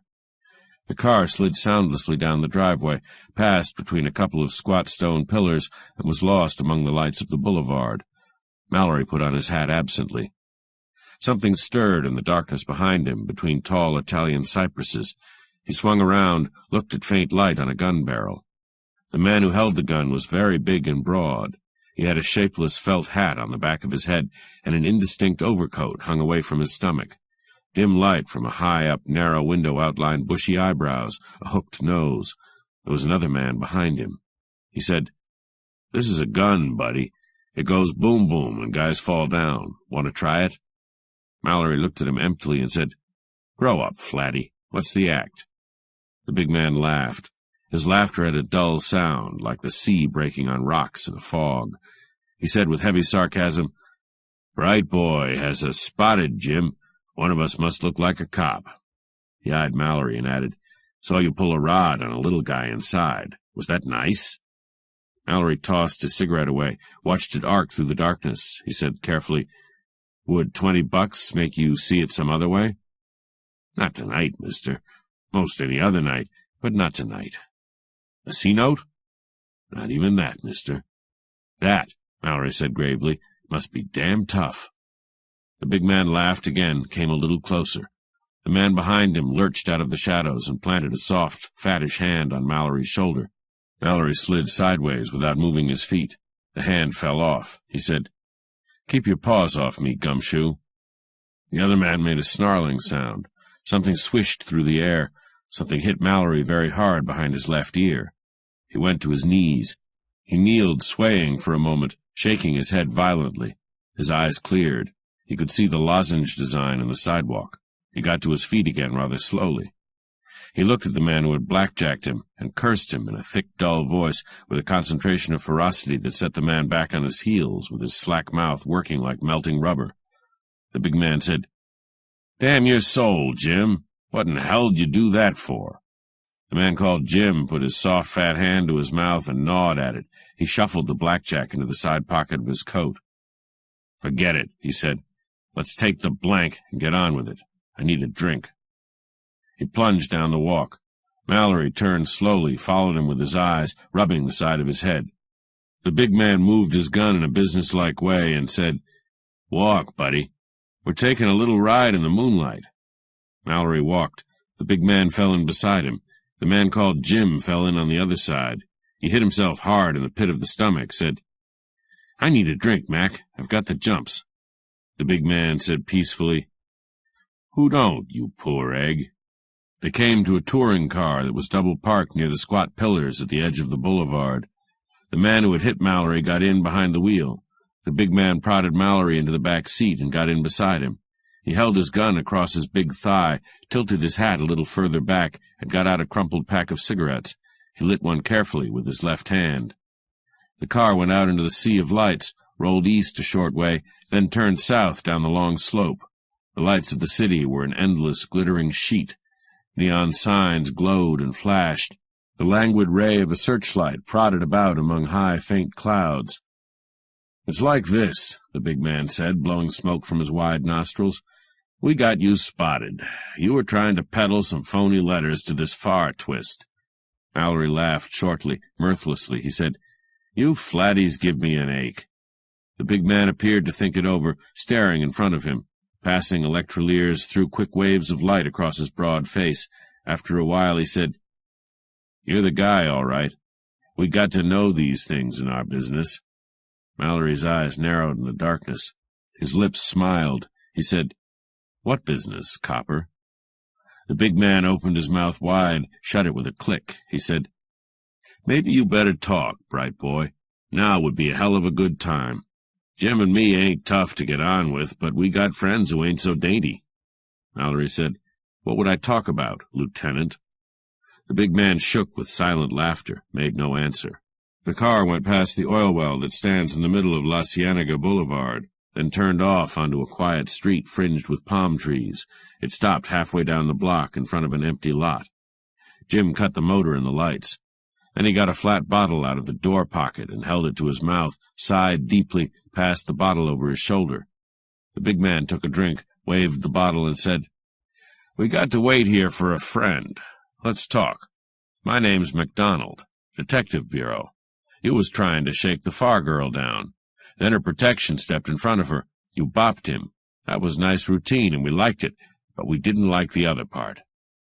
Jim reached back for the whiskey bottle, took another drink, sniffed at the neck, said, "We was stashed out for you, but we don't figure your play out in the open like that. You don't listen."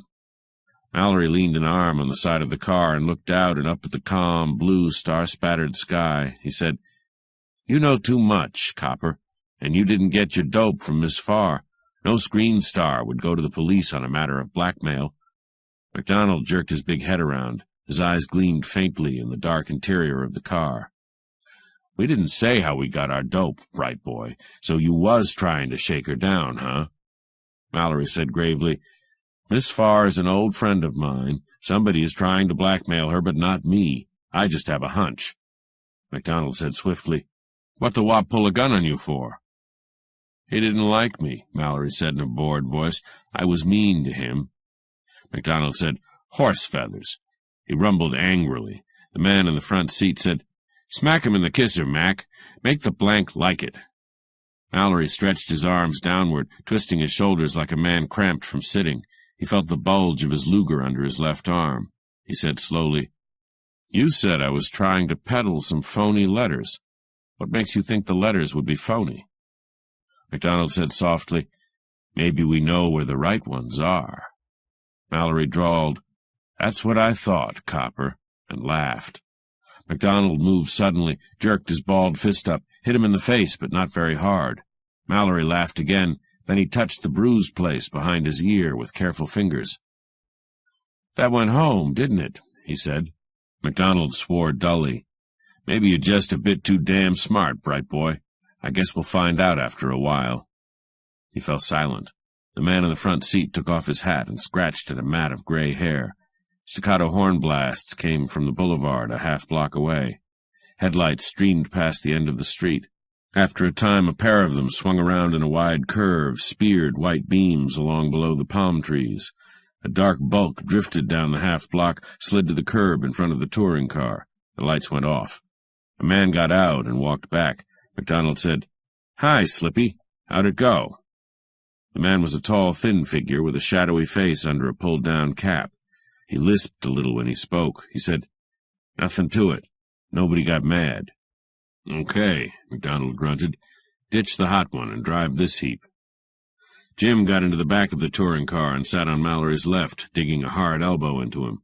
The lanky man slid under the wheel, started the motor, and drove back to La Cienega, then south to Wilshire, then west again. He drove fast and roughly.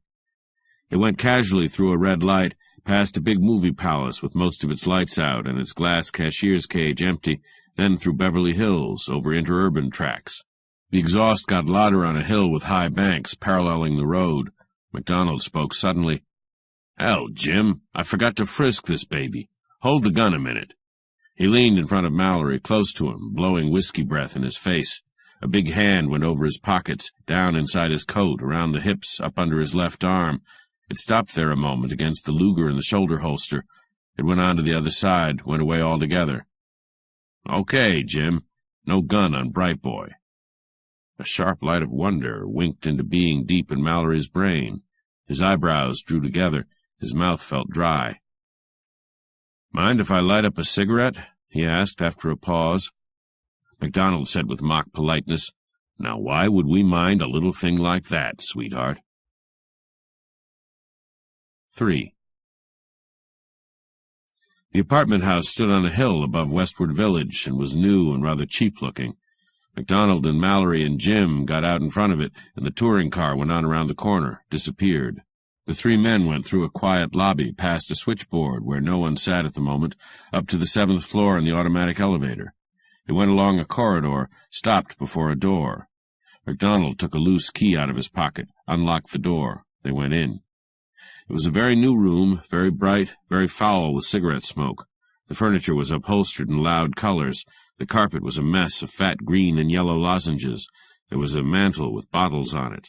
Two men sat at an octagonal table with tall glasses at their elbows. One had red hair, very dark eyebrows, and a dead white face with deep-set dark eyes. The other one had a ludicrous, big, bulbous nose, no eyebrows at all, hair the color of the inside of a sardine can. This one put some cards down slowly and came across the room with a wide smile. He had a loose, good-natured mouth, an amiable expression. "Have any trouble, Mac?" he said. MacDonald rubbed his chin, shook his head sourly. He looked at the man with the nose as if he hated him. The man with the nose went on smiling. He said, "Frisk him?" MacDonald twisted his mouth to a thick sneer and stalked across the room to the mantel and the bottles. He said in a nasty tone, "Bright boy don't pack a gun. He works with his head. He's smart." He recrossed the room suddenly and smacked the back of his rough hand across Mallory's mouth. Mallory smiled thinly, did not stir. He stood in front of a big, bile-colored davenport, spotted with angry-looking red squares. His hands hung down at his sides, and cigarette smoke drifted up from between his fingers to join the haze that already blanketed the rough, arched ceiling. "Keep your pants on, Mac," the man with the nose said. "You've done your act. You and Jim check out now. Oil the wheels and check out." MacDonald snarled. "Who you giving orders to, big shot?" "I'm sticking around till this chiseler gets what's coming to him, Costello." The man called Costello shrugged his shoulders, briefly. The red-haired man at the table turned a little in his chair and looked at Mallory with the impersonal air of a collector studying an impaled beetle. Then he took a cigarette out of a neat black case and lit it carefully with a gold lighter. MacDonald went back to the mantel, poured some whiskey out of a square bottle into a glass, and drank it raw. He leaned scowling with his back to the mantel. Costello stood in front of Mallory, cracking the joints of long, bony fingers. He said, "Where do you come from?" Mallory looked at him dreamily and put his cigarette in his mouth. "McNeil's Island," he said with vague amusement. "How long since?" 10 days. "What were you in for?" "Forgery." Mallory gave the information in a soft, pleased voice. "Been here before?" Mallory said, "I was born here. Didn't you know?" Costello's voice was gentle, almost soothing. "No, I didn't know that," he said. "What did you come for 10 days ago?" MacDonald heaved across the room again, swinging his thick arms.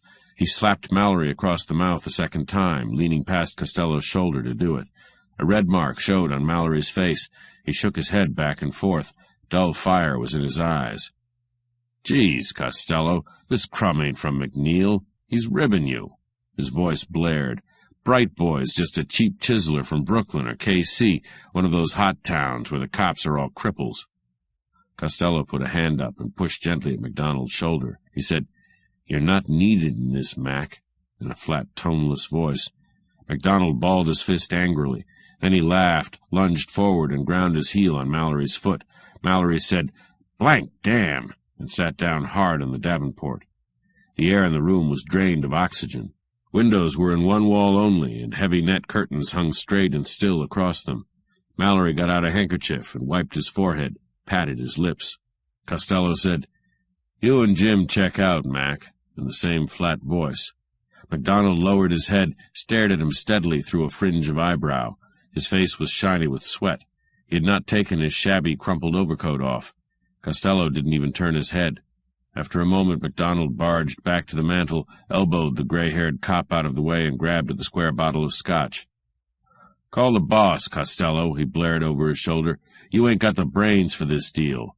For blank's sake, do something besides talk."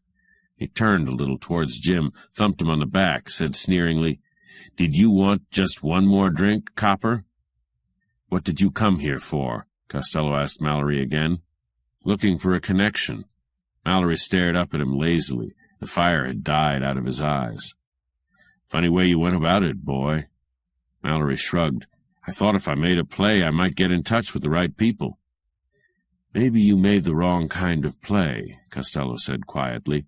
He closed his eyes and rubbed his nose with a thumbnail. "These things are hard to figure sometimes." MacDonald's harsh voice boomed across the close room.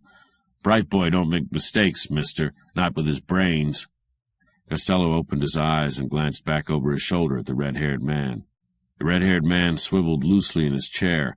His right hand lay along his legs, slack, half-closed. Costello turned the other way, looked straight at MacDonald. "Move out," he snapped coldly. "Move out now. You're drunk, and I'm not arguing with you." MacDonald ground his shoulders against the mantel and put his hands in the side pockets of his suit coat. His hat hung formless and crumpled on the back of his big square head. Jim, the gray-haired cop, moved a little away from him, stared at him strainedly, his mouth working. "Call the boss, Costello," MacDonald shouted. "You ain't giving me orders. I don't like you well enough to take 'em." Costello hesitated, then moved across to the telephone. His eyes stared at a spot high up on the wall. He lifted the instrument off the prongs and dialed with his back to MacDonald. Then he leaned against the wall, smiling thinly at Mallory over the cup, waiting. "Hello. Yes. Costello. Everything's oak, except Mac's loaded. He's pretty hostile, won't move out. Don't know yet. Some out-of-town boy." "Okay." MacDonald made a motion, said, "Hold it." Costello smiled and put the phone aside without haste. MacDonald's eyes gleamed at him with a greenish fire. He spit on the carpet, in the corner between a chair and the wall. He said, "That's lousy. Lousy. You can't dial Montrose from here." Costello moved his hands vaguely. The red-haired man got to his feet. He moved away from the table and stood laxly, tilting his head back so that the smoke from his cigarette rose clear of his eyes. MacDonald rocked angrily on his heels. His jawbone was a hard white line against his flushed face. His eyes had a deep, hard glitter. "I guess we'll play it this way," he stated. He took his hands out of his pockets in a casual manner, and his blued service revolver moved in a tight, businesslike arc. Costello looked at the red-haired man and said, "Take him, Andy." The red-haired man stiffened, spit his cigarette straight out from between his pale lips, flashed a hand up like lightning. Mallory said, "Not fast enough. Look at this one." He had moved so quickly and so little that he had not seemed to move at all. He leaned forward a little on the davenport. The long black Luger lined itself evenly on the red-haired man's belly. The red-haired man's hand came down slowly from his lapel, empty. The room was very quiet. Costello looked once at MacDonald with infinite disgust, then put his hands out in front of him, palms up, and looked down at them with a blank smile. MacDonald spoke slowly, bitterly. "The kidnapping is one too many for me, Costello. I don't want any part of it. I'm taking a powder from this toy mob. I took a chance that Bright Boy might side me." Mallory stood up and moved sideways towards the red-haired man. When he had gone about half the distance, the gray-haired cop, Jim, let out a strangled sort of yell and jumped for MacDonald, clawing at his pocket. MacDonald looked at him with quick surprise. He put his big left hand out and grabbed both lapels of Jim's overcoat tight together, high up. Jim flailed at him with both fists, hit him in the face twice. MacDonald drew his lips back over his teeth, calling to Mallory, "Watch those birds." He very calmly laid his gun down on the mantel, reached down into the pocket of Jim's coat, and took out the woven leather blackjack. He said, "You're a louse, Jim. You always were a louse." He said it rather thoughtfully, without rancor. Then he swung the blackjack and hit the gray-haired man on the side of the head. The gray-haired man sagged slowly to his knees. He clawed freely at the skirts of MacDonald's coat. MacDonald stooped over and hit him again with the blackjack, in the same place, very hard. Jim crumpled down sideways and lay on the floor with his hat off and his mouth open. MacDonald swung the blackjack slowly from side to side. A drop of sweat ran down the side of his nose. Costello said, "Rough boy, ain't you, Mac?" He said it dully, absently, as though he had very little interest in what went on. Mallory went on towards the red-haired man. When he was behind him, he said, "Put the hands way up, wiper." When the red-haired man had done this, Mallory put his free hand over his shoulder, down inside his coat. He jerked a gun loose from a shoulder holster and dropped it on the floor behind him. He felt the other side, padded pockets. He stepped back and circled to Costello. Costello had no gun. Mallory went to the other side of MacDonald's, stood where everyone in the room was in front of him. He said, "Who's kidnapped?" MacDonald picked up his gun and glass of whiskey. "The Farr girl," he said. "They got her on her way home, I guess. It was planned when they knew from the Wop bodyguard about the date at the Bolivar. I don't know where they took her." Mallory planted his feet wide apart and wrinkled his nose. He held his Luger easily with a slack wrist. He said, "What does your little act mean?" MacDonald said grimly, "Tell me about yours. I gave you a break." Mallory nodded, said, "Sure, for your own reasons. I was hired to look for some letters that belonged to Rhonda Farr." He looked at Costello. Costello showed no emotion. MacDonald said, "Okay by me. I thought it was some kind of a plant. That's why I took the chance. I want an out from this connection, that's all."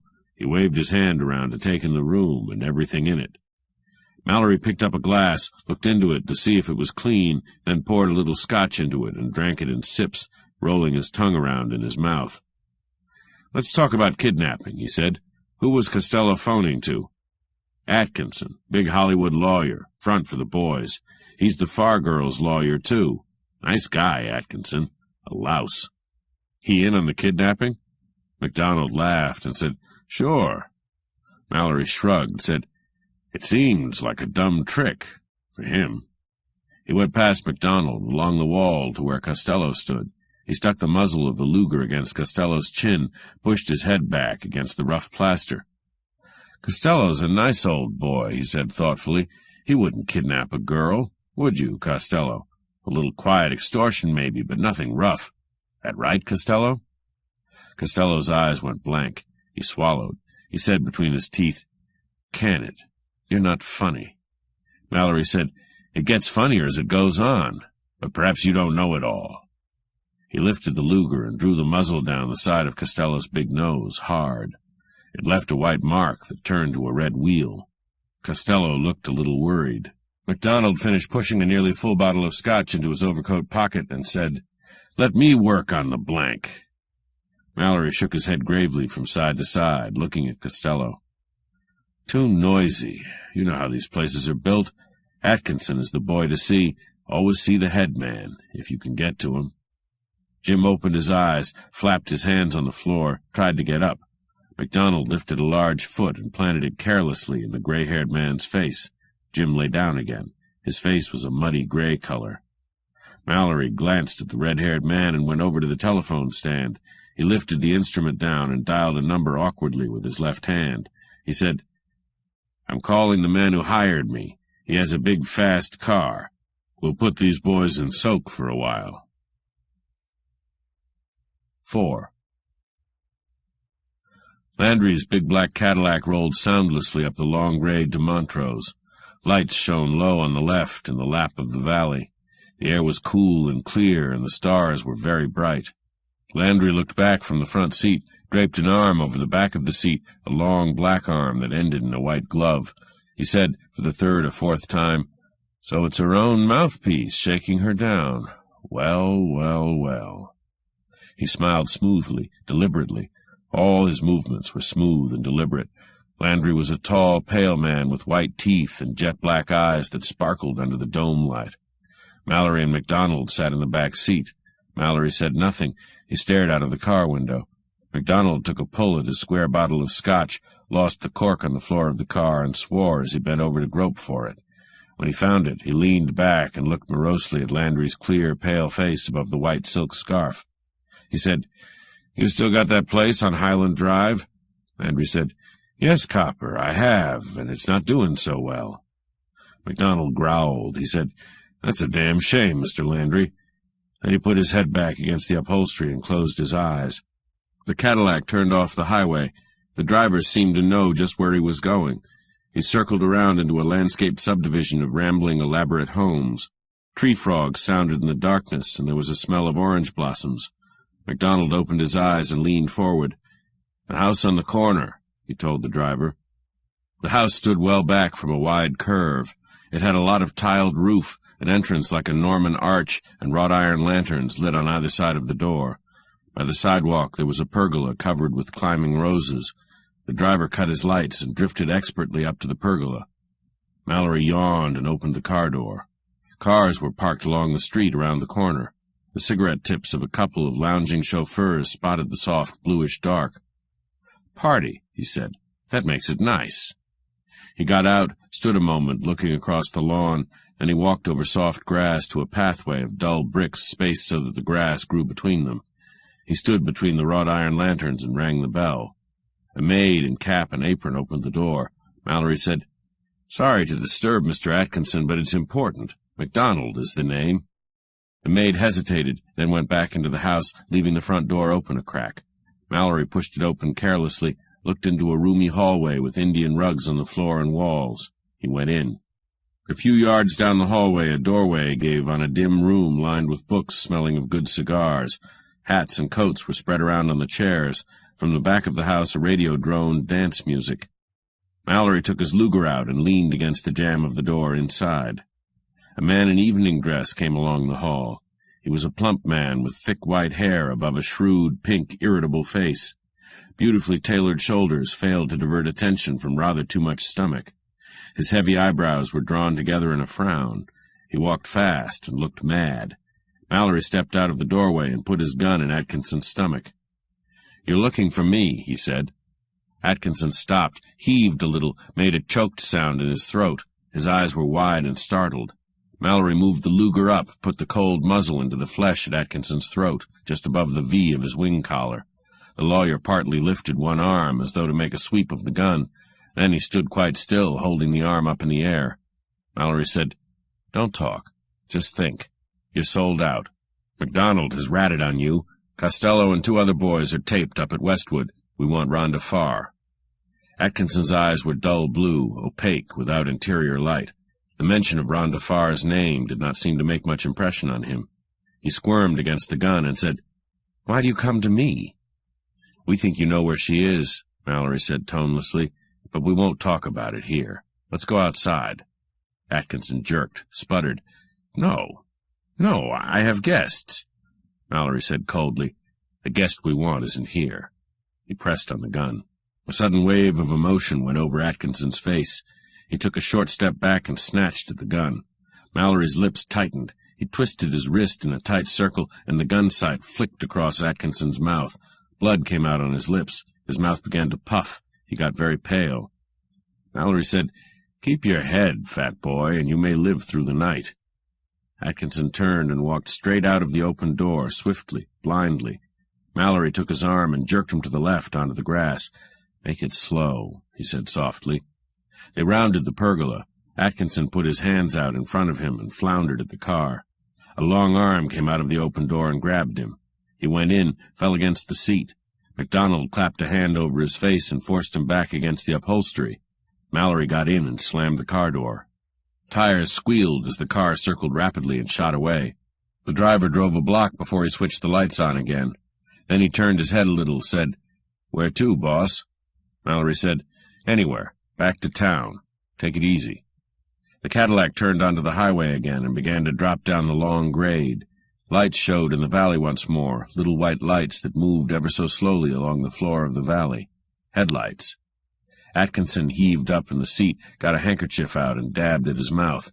He peered at MacDonald and said in a composed voice, "What's the frame, Mac? Shakedown?" MacDonald laughed gruffly. Then he hiccoughed. He was a little drunk. He said thickly, "Hell no. The boys hung a snatch on the Farr girl tonight. Her friends here don't like it, but you wouldn't know anything about it, would you, big shot?" He laughed again, jeeringly. Atkinson said slowly, "It's funny, but I wouldn't." He lifted his white head higher, went on, "Who are these men?" MacDonald didn't answer him. Mallory lit a cigarette, guarding the match flame with cupped hands. He said slowly, "That's not important, is it? Either you know where Rhonda Farr was taken, or you can give us a lead. Think it out. There's lots of time." Landry turned his head and looked back. His face was a pale blur in the dark. "It's not much to ask, Mr. Atkinson," he said gravely. His voice was cool, suave, pleasant. He tapped on the seat back with his gloved fingers. Atkinson stared towards him for a while, then put his head back against the upholstery. "Suppose I don't know anything about it," he said wearily. MacDonald lifted his hand and hit him in the face. The lawyer's head jerked against the cushions. Mallory said in a cold, unpleasant voice, "A little less of your crap, copper." MacDonald swore at him, turned his head away. The car went on. They were down in the valley now. A three-colored airport beacon swung through the sky not far away. There began to be wooded slopes and little beginnings of valley between dark hills. A train roared down from the Newhall tunnel, gathered speed, and went by with a long, shattering crash. Landry said something to his driver. The Cadillac turned off onto a dirt road. The driver switched the lights off and picked his way by moonlight. The dirt road ended in a spot of dead brown grass with low bushes around it. There were old cans and torn, discolored newspapers faintly visible on the ground. MacDonald got his bottle out, hefted it, and gurgled a drink. Atkinson said thickly, "I'm a bit faint. Give me one." MacDonald turned, held the bottle out, then growled, "Aw, go to hell," and put it away in his coat. Mallory took a flash out of the door pocket, clicked it on, and put the beam on Atkinson's face. He said, "Talk." Atkinson put his hands on his knees and stared straight at the beacon of the flashlight. His eyes were glassy, and there was blood on his chin. He spoke, "This is a frame by Costello. I don't know what it's all about, but if it's Costello, a man named Slippy Morgan will be in on it. He has a shack on the mesa by Baldwin Hills. They might have taken Rhonda Farr there." He closed his eyes, and a tear showed in the glare of the flash. Mallory said slowly, "MacDonald should know that." Atkinson kept his eyes shut, said, "I guess so." His voice was dull and without any feeling. MacDonald balled his fist, lurched sideways, and hit him in the face again. The lawyer groaned, sagged to one side. Mallory's hand jerked the flash. His voice shook with fury. He said, "Do that again, and I'll put a slug in your guts, copper. So help me I will." MacDonald rolled away with a foolish laugh. Mallory snapped off the light. He said more quietly, "I think you're telling the truth, Atkinson. We'll case this shack of Slippy Morgan's." The driver swung and backed the car, picked his way back to the highway again. 5. A white picket fence showed up for a moment before the headlights went off. Behind it on a rise, the gaunt shapes of a couple of derricks groped towards the sky.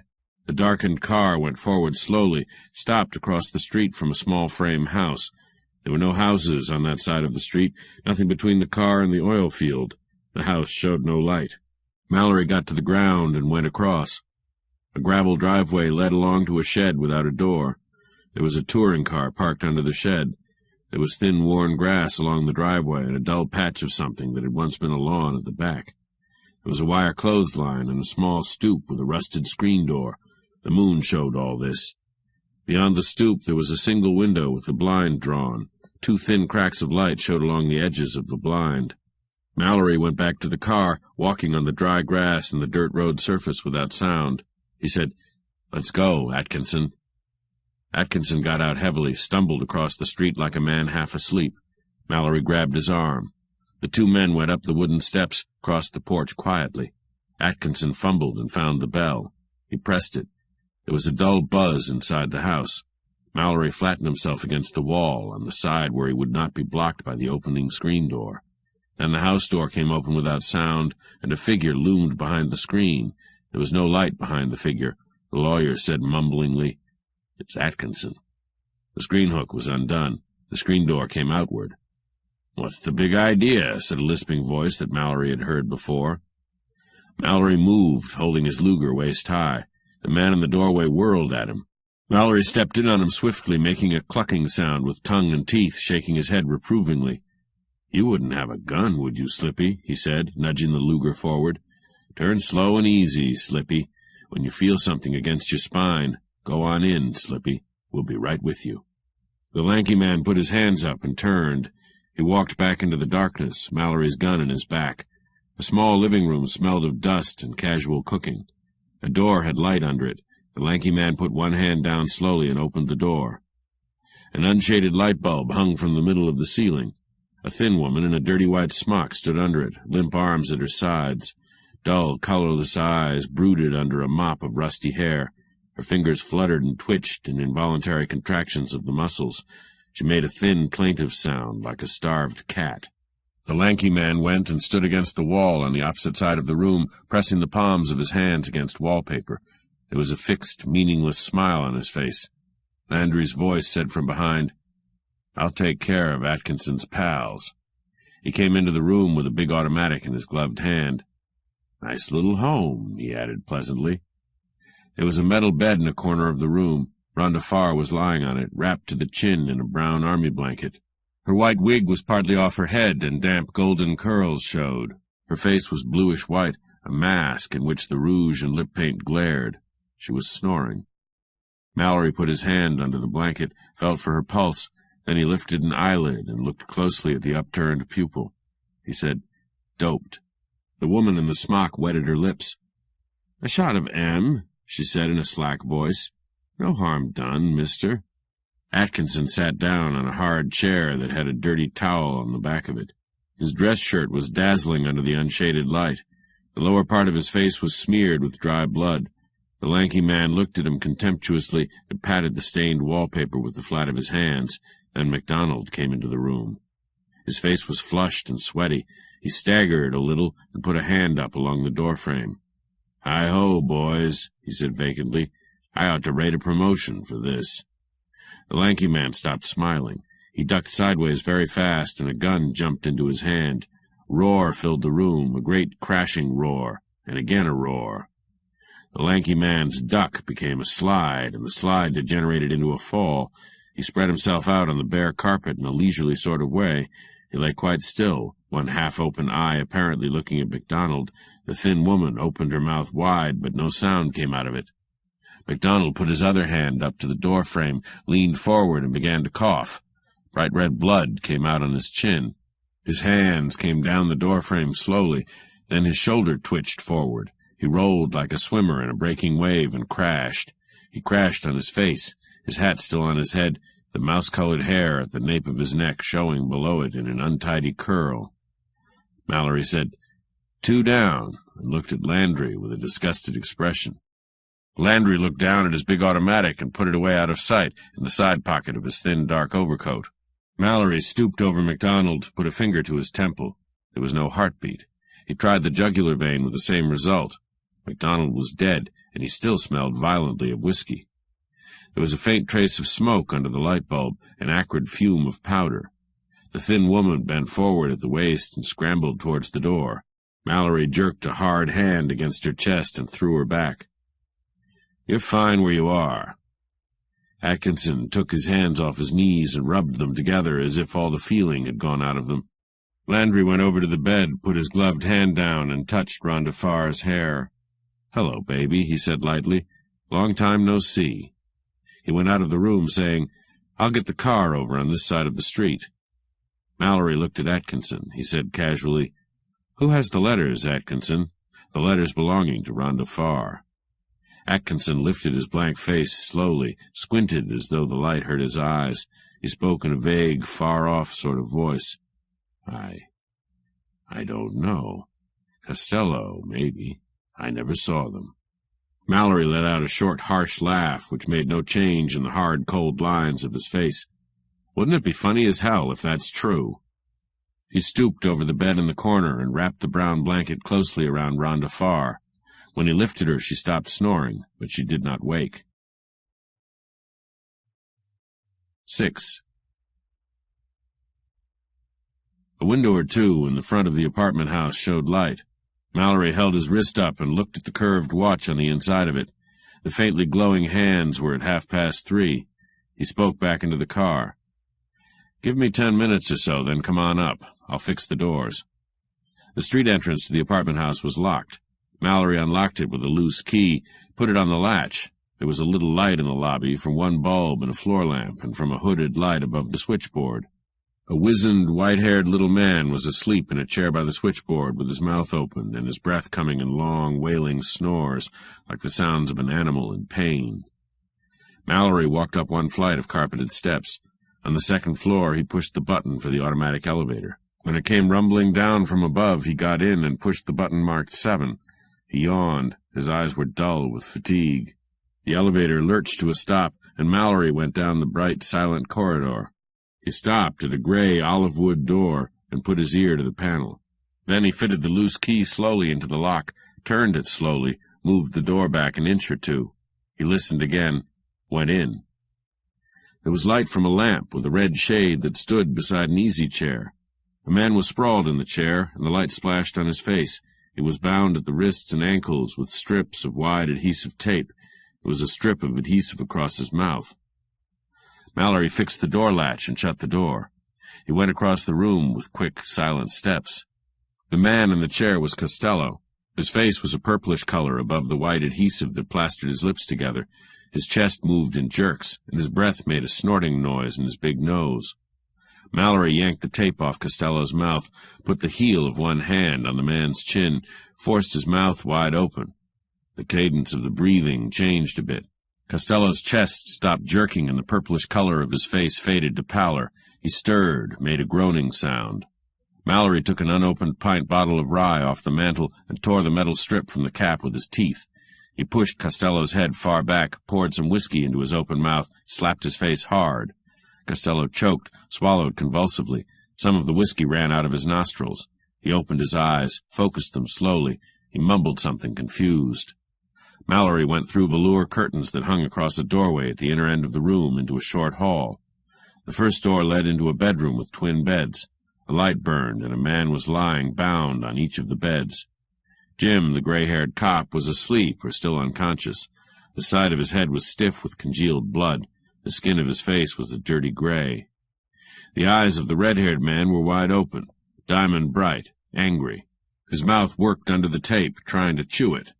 He had rolled over on his side and almost off the bed. Mallory pushed him back towards the middle and said, "It's all in the game." He went back to the living room and switched on more light. Costello had struggled up in the easy chair. Mallory took out a pocket-knife and reached behind him, sawed the tape that bound his wrists. Costello jerked his hands apart, grunted, and rubbed the backs of his wrists together where the tape had pulled hairs out.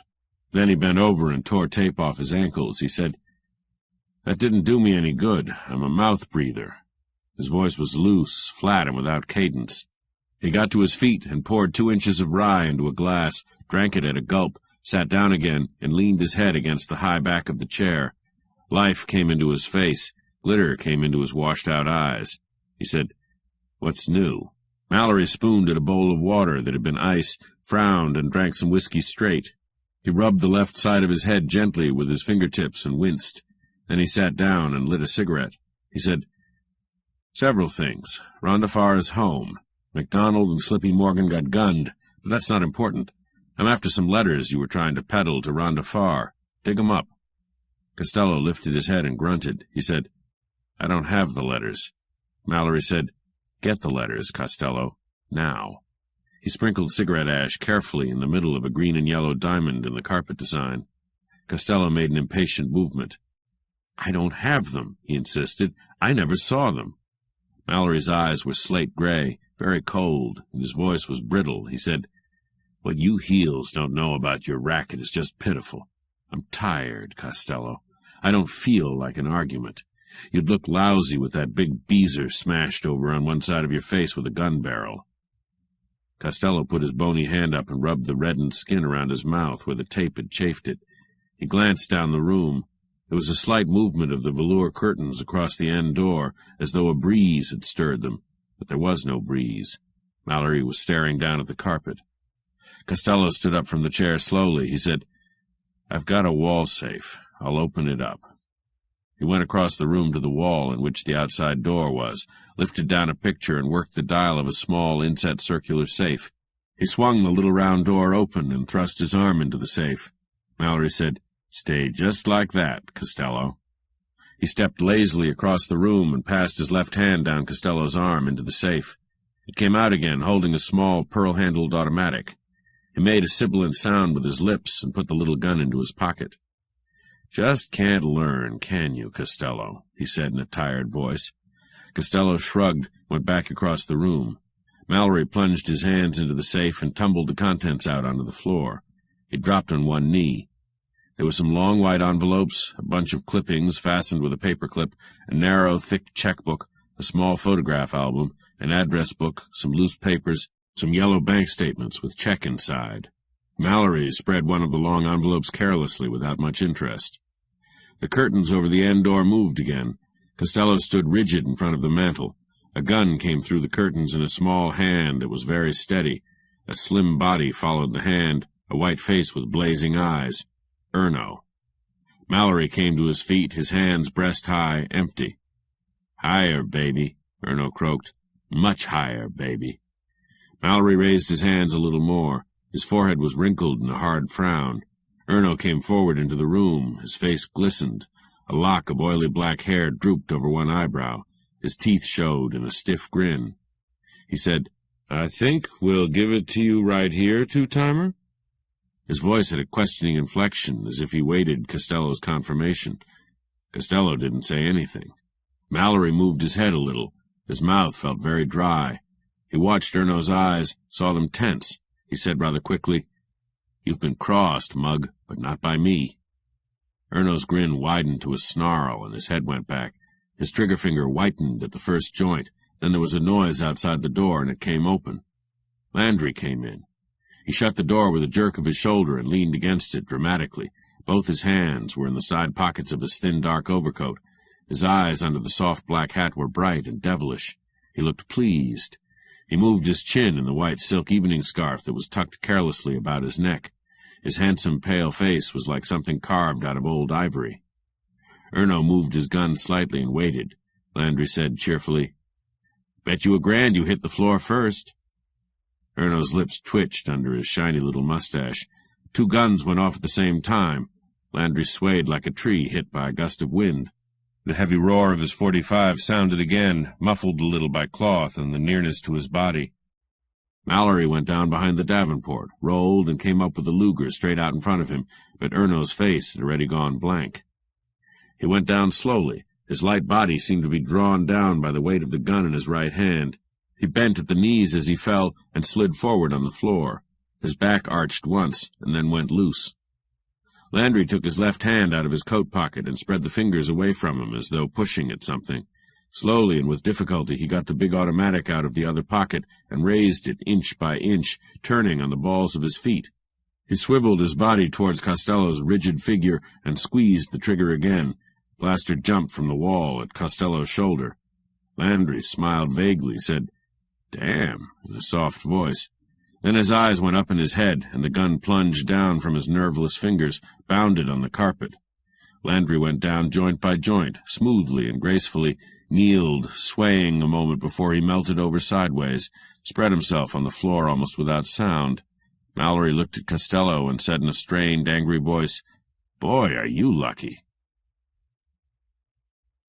The buzzer droned insistently.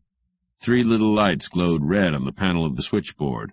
The wizened, white-haired little man shut his mouth with a snap and struggled sleepily upright. Mallory jerked past him with his head turned the other way, shot across the lobby, out of the front door of the apartment house, down the 3 marble-faced steps, across the sidewalk and the street. The driver of Landry's car had already stepped on the starter. Mallory swung in beside him, breathing hard, and slammed the car door. "Get going fast," he rasped. "Stay off the boulevard. Cops here in 5 minutes."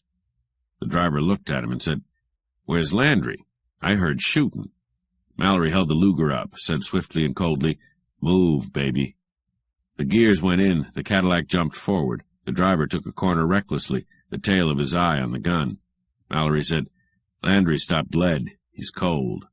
He held the Luger up, put the muzzle under the driver's nose. "But not from my gun.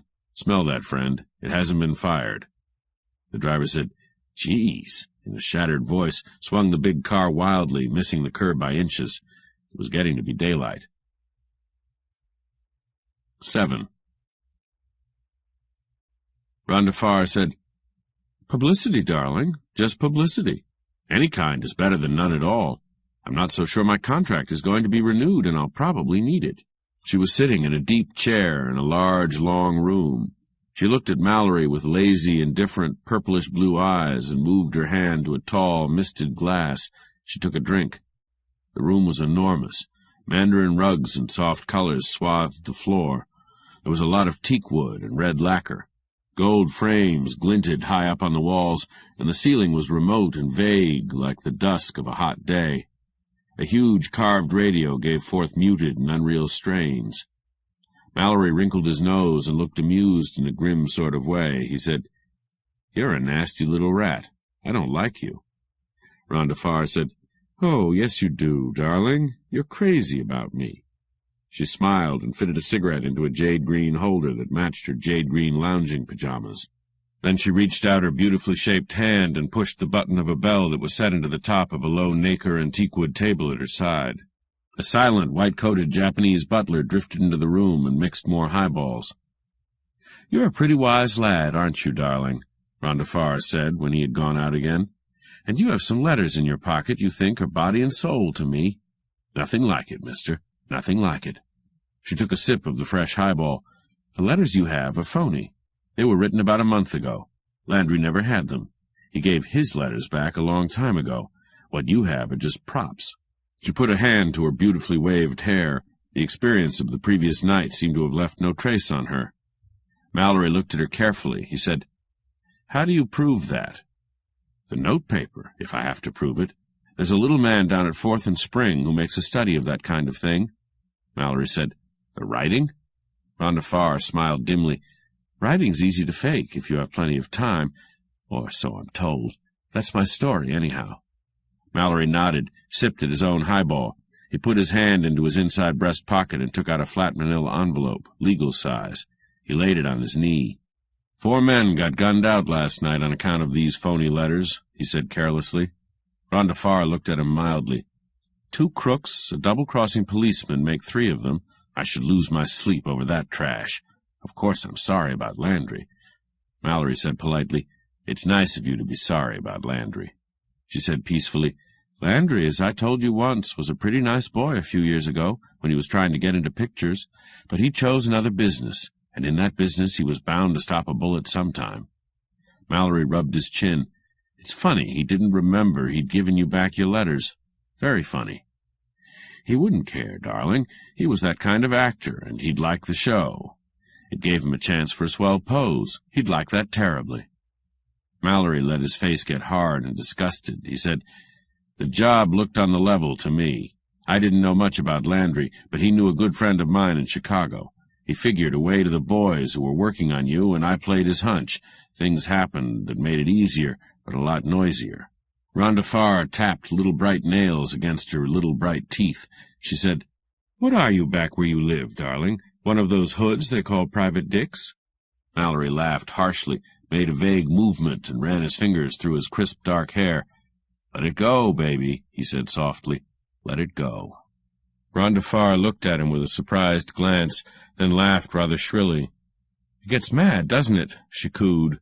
She went on in a dry voice, "Atkinson has been bleeding me for years, one way and another. I fixed the letters up and put them where he could get hold of them.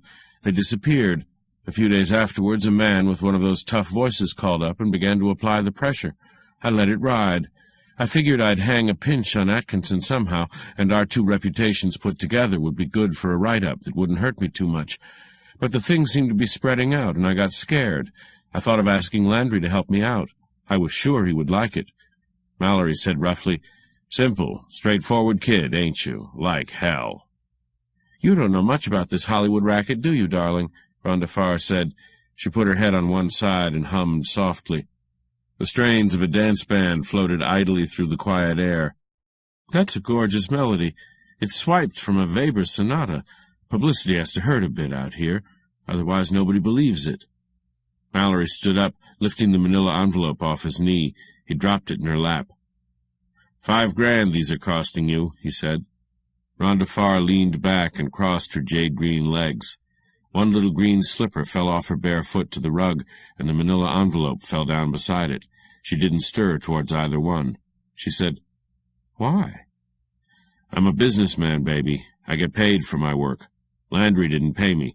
$5,000 was the price to him, and now the price to you." She looked at him almost casually, out of placid, cornflower blue eyes, and said, "No deal. blackmailer.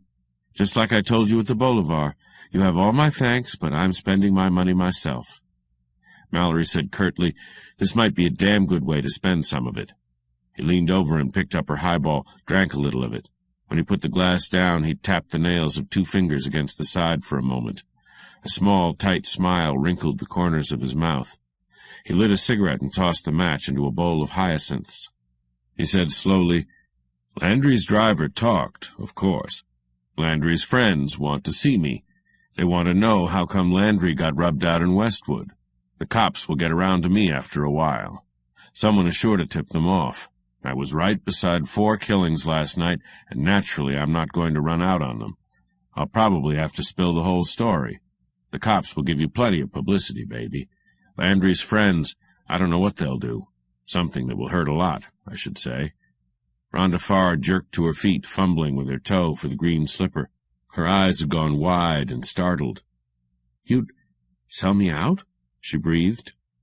Mallory laughed. His eyes were bright and hard.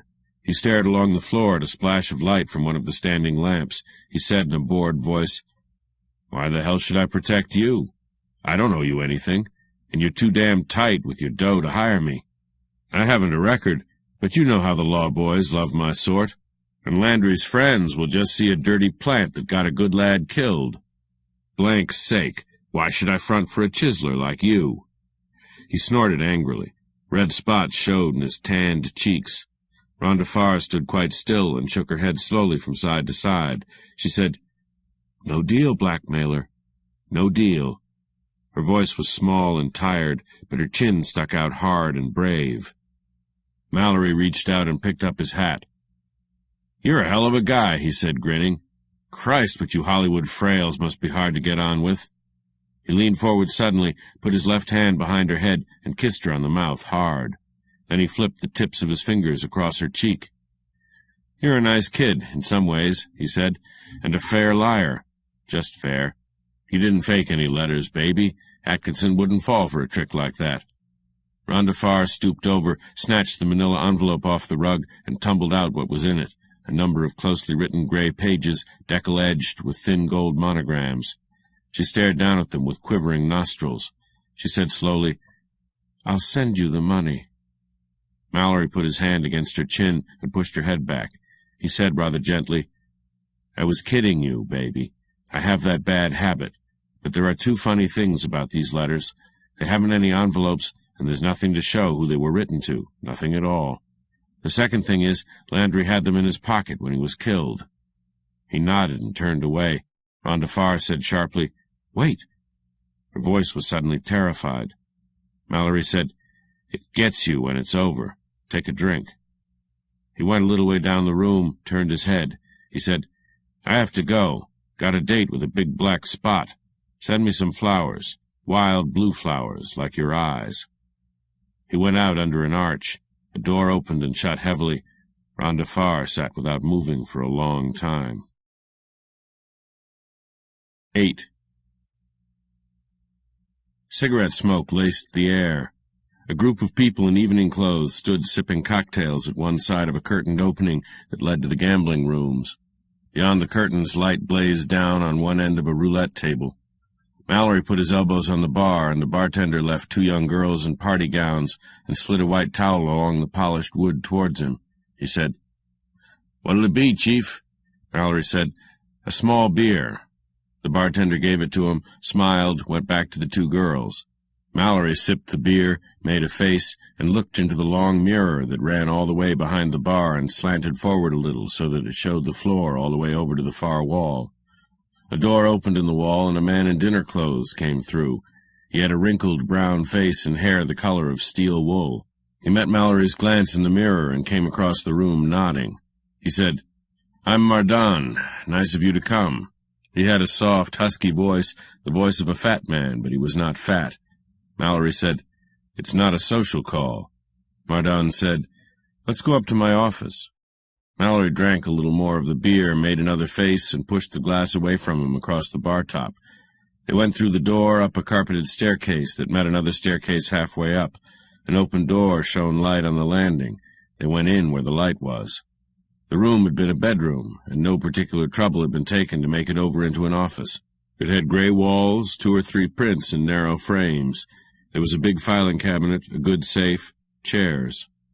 A parchment-shaded lamp stood on a walnut desk. A very blond young man sat on a corner of the desk, swinging one leg over the other. He was wearing a soft hat with a gay band. Mardon said, "All right, Henry, I'll be busy." The blond young man got off the desk, yawned, put his hand to his mouth with an affected flirt of the wrist. There was a large diamond on one of his fingers. He looked at Mallory, smiled, and went slowly out of the room, closing the door. Mardon sat down in a blue leather swivel chair. He lit a thin cigar and pushed a humidor across the grained top of the desk. Mallory took a chair at the end of the desk between the door and a pair of open windows. There was another door, but the safe stood in front of it. He lit a cigarette, said, "Landry owed me some money, $5,000. Anybody here interested in paying it?" Mardon put his brown hands on the arms of his chair and rocked back and forth. "We haven't come to that," he said. Mallory said, "Right. What have we come to?" Mardon narrowed his dull eyes. His voice was flat and without tone. "To how Landry got killed." Mallory put his cigarette in his mouth and clasped his hands together behind his head. He puffed smoke and talked through it at the wall above Mardon's head. "He crossed everybody up, and then he crossed himself. He played too many parts and got his lines mixed. He was gun-drunk. When he got a rod in his hand, he had to shoot somebody. Somebody shot back." Mardon went on rocking, said, "Maybe you could make it a little more definite." "Sure, I could tell you a story about a girl who wrote some letters once. She thought she was in love. They were reckless letters, the sort a girl would write who had more guts than was good for her. Time passed, and somehow the letters got on the blackmail market. Some workers started to shake the girl down. Not a high stake, nothing that would have bothered her, but it seemed she liked to do things the hard way. Landry thought he would help her out. He had a plan, and the plan needed a man who could wear a tux, keep a spoon out of a coffee cup, and wasn't known in this town. It got me. I run a small agency in Chicago." Mardon swiveled towards the open windows and stared out at the tops of some trees. "Private Dick, huh?" he grunted impassively. "From Chicago." Mallory nodded, looked at him briefly, looked back at the same spot on the wall. "And supposed to be on the level, Mardon. You wouldn't think it from some of the company I've been keeping lately." Mardon made a quick, impatient gesture, said nothing. Mallory went on, "Well, I gave the job a tumble, which was my first and worst mistake. I was making a little headway when the shakedown turned into a kidnapping. Not so good. I got in touch with Landry, and he decided to show with me. We found the girl without a lot of trouble. We took her home. We still had to get the letters. While I was trying to pry them loose from the guy I thought had them, one of the bad boys got in the back way and wanted to play with his gun. Landry made a swell entrance, struck a pose, and shot it out with the hood toe-to-toe. He stopped some lead. It was pretty, if you like that sort of thing, but it left me in a spot. So perhaps I'm prejudiced. I had to lamb out and collect my ideas." Mardon's dull brown eyes showed a passing flicker of emotion. "The girl's story might be interesting, too," he said coolly. Mallory blew a pale cloud of smoke. "She was doped and doesn't know anything. She wouldn't talk if she did, and I don't know her name." "I do," Mardon said. "Landry's driver also talked to me, so I won't have to bother you about that."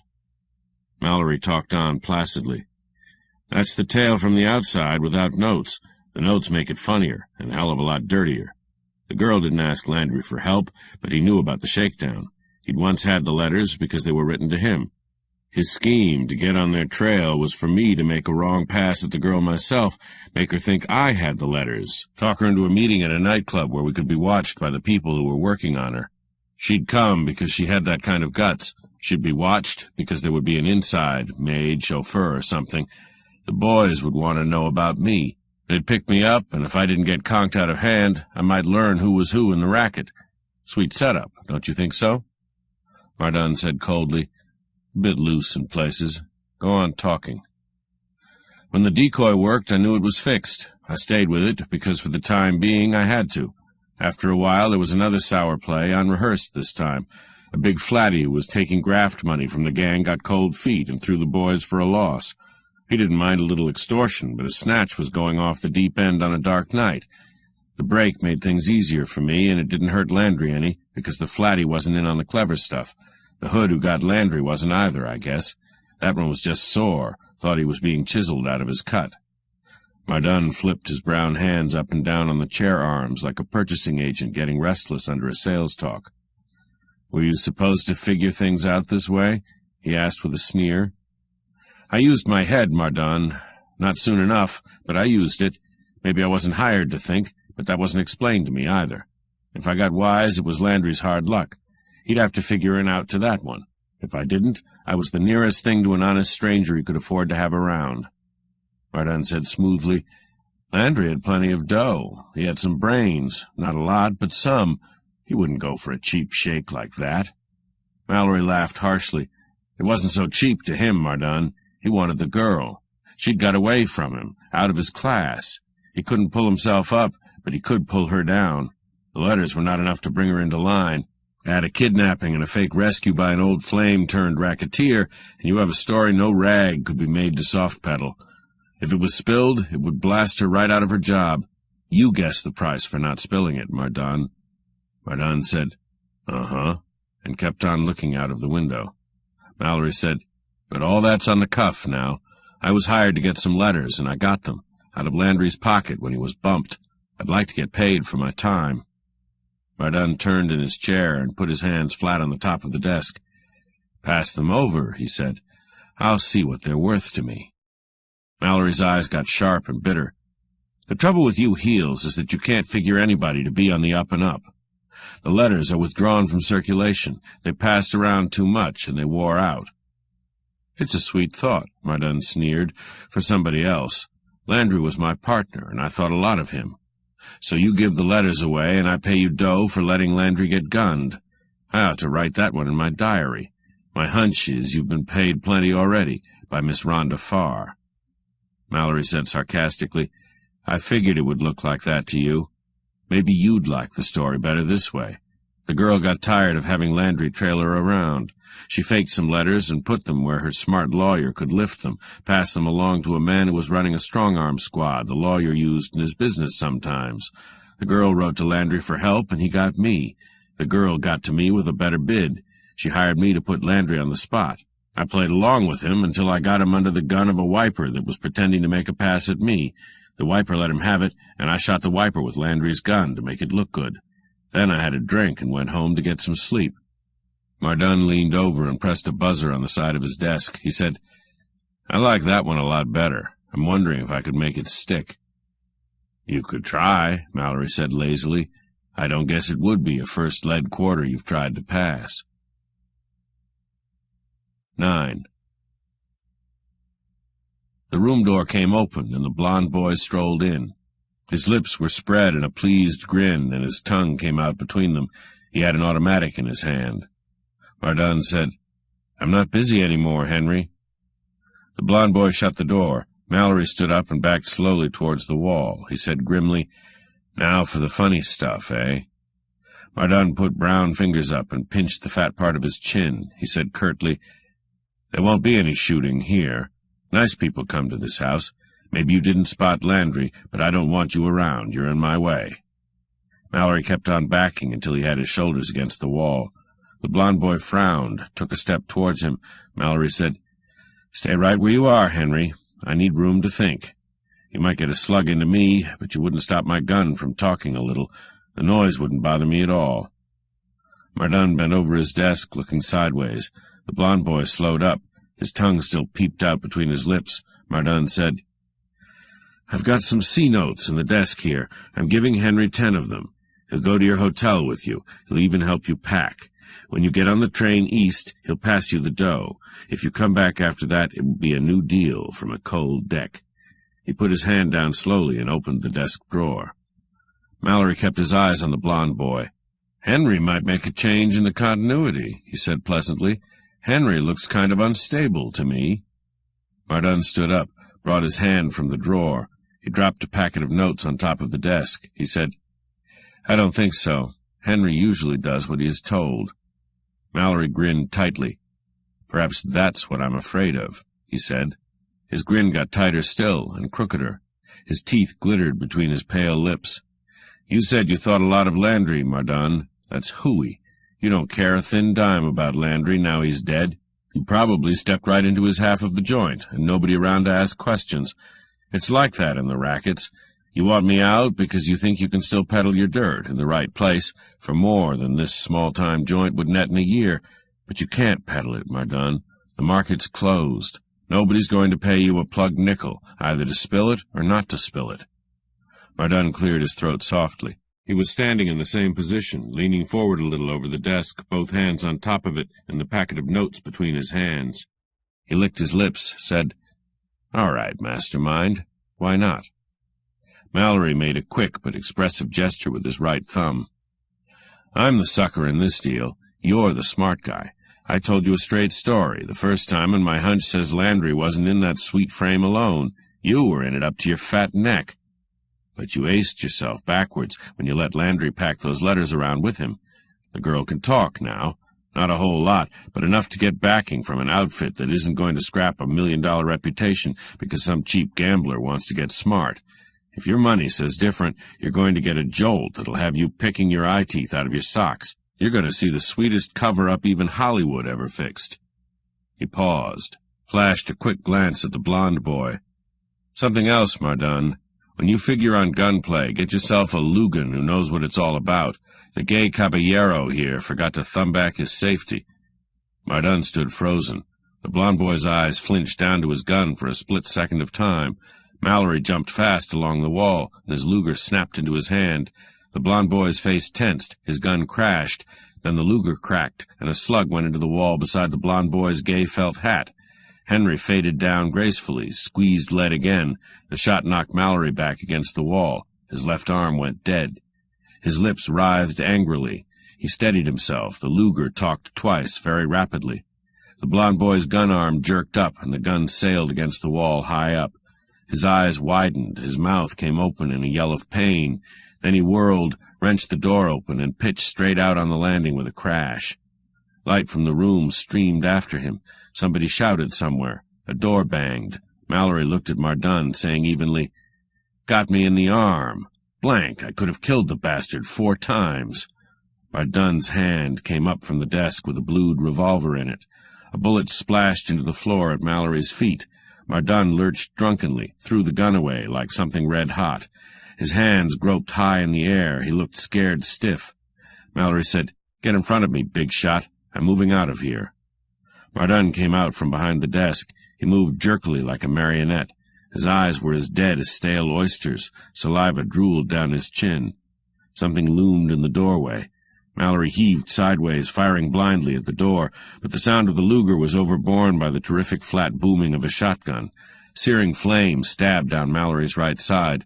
Mardon got the rest of the load. He plunged to the floor on his face, dead before he landed.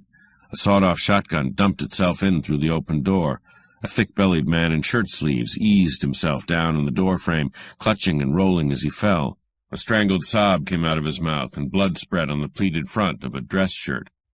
Sudden noise flared out down below, shouting, running feet, a shrilling off-key laugh, a high sound that might have been a shriek. Cars started outside, tires screeched on the driveway. The customers were getting away. A pane of glass went out somewhere. There was a loose clatter of running feet on a sidewalk. Across the lighted patch of landing, nothing moved. The blond boy groaned softly out there on the floor behind the dead man in the doorway. Mallory plowed across the room, sank into the chair at the end of the desk. He wiped sweat from his eyes with the heel of his gun hand. He leaned his ribs against the desk, panting, watching the door. His left arm was throbbing now, and his right leg felt like the plagues of Egypt. Blood ran down his sleeve inside, down on his hand, off the tips of 2 fingers. After a while he looked away from the door, at the packet of notes lying on the desk under the lamp. Reaching across, he pushed them into the open drawer with the muzzle of the Luger. Grinning with pain, he leaned far enough over to pull the drawer shut. Then he opened and closed his eyes quickly several times, squeezing them tight together, then snapping them open wide. That cleared his head a little. He drew the telephone towards him. There was silence below stairs now. Mallory put the Luger down, lifted the phone off the prongs, and put it down beside the Luger. He said out loud, "Too bad, baby. Maybe I played it wrong after all. Maybe the louse hadn't the guts to hurt you at that." Well, there's got to be talking done now. As he began to dial, the wail of a siren got louder. 10. The uniformed officer behind the typewriter desk talked into a dictaphone, then looked at Mallory and jerked his thumb towards a glass-paneled door that said, Captain of Detectives, Private. Mallory got up stiffly from a hard chair and went across the room, leaned against the wall to open the glass-paneled door, went on in. The room he went into was paved with dirty brown linoleum, furnished with the peculiar sordid hideousness only municipalities can achieve. Cathcart, the captain of detectives, sat in the middle of it alone, between a littered roll-top desk that was not less than 20 years old and a flat oak table large enough to play ping-pong on. Cathcart was a big shabby Irishman with a sweaty face and a loose-lipped grin. His white mustache was stained in the middle by nicotine. His hands had a lot of warts on them. Mallory went towards him slowly, leaning on a heavy cane with a rubber tip. His right leg felt large and hot. His left arm was in a sling made from a black silk scarf. He was freshly shaved. His face was pale, and his eyes were as dark as slate. He sat down across the table from the captain of detectives, put his cane on the table, tapped a cigarette, and lit it. Then he said casually, "What's the verdict, Chief?" Cathcart grinned. "How you feel, kid? You look kind of pulled down." "Not bad. A bit stiff." Cathcart nodded, cleared his throat, fumbled unnecessarily with some papers that were in front of him. He said, "You're clear. It's a Lulu, but you're clear. Chicago gives you a clean sheet. Damn clean. Your Luger got Mike Corliss, a two-time loser. I'm keeping the Luger for a souvenir. Okay?" Mallory nodded. "Okay. I'm getting me a .25 with copper slugs, a sharpshooter's gun. No shock effect, but it goes better with evening clothes." Cathcart looked at him closely for a minute, then went on. "Mike's prints are on the shotgun. The shotgun got Mardon. Nobody's crying about that much. The blonde kid ain't hurt bad. That automatic we found on the floor had his prints, and that will take care of him for a while." Mallory rubbed his chin wearily. "How about the others?" The captain raised tangled eyebrows, and his eyes looked absent. He said, "I don't know of nothing to connect you there. Do you?" "Not a thing," Mallory said apologetically. "I was just wondering." The captain said firmly, "Don't wonder, and don't get to guessing. If anybody should ask you, take that Baldwin Hills thing. The way we figure it, McDonald got killed in the line of duty, taking with him a dope peddler named Slippy Morgan. We have a tag out for Slippy's wife, but I don't guess we'll make her. Mac wasn't on the narcotic detail, but it was his night off, and he was a great guy to gumshoe around on his night off. Mac loved his work." Mallory smiled faintly, said politely, "Is that so?" "Yeah," the captain said. "In the other one, it seems this Landry, a known gambler, he was Mardon's partner, too. That's kind of a funny coincidence. Went down to Westwood to collect dough from a guy called Costello that ran a book on the Eastern Tracks.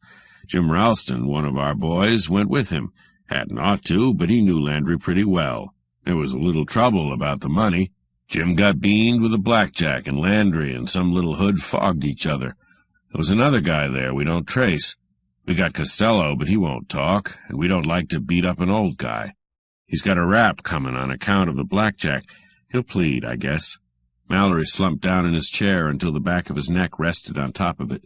He blew smoke straight up towards the stained ceiling. He said, "How about night before last? Or was that the time the roulette wheel backfired and the trick cigar blew a hole in the garage floor?" The captain of detectives rubbed both his moist cheeks briskly, then hauled out a very large handkerchief and snorted into it. "Oh, that," he said negligently. "That wasn't nothing.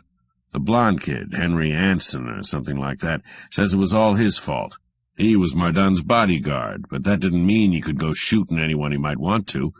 That takes care of him, but we let him down easy for telling a straight story."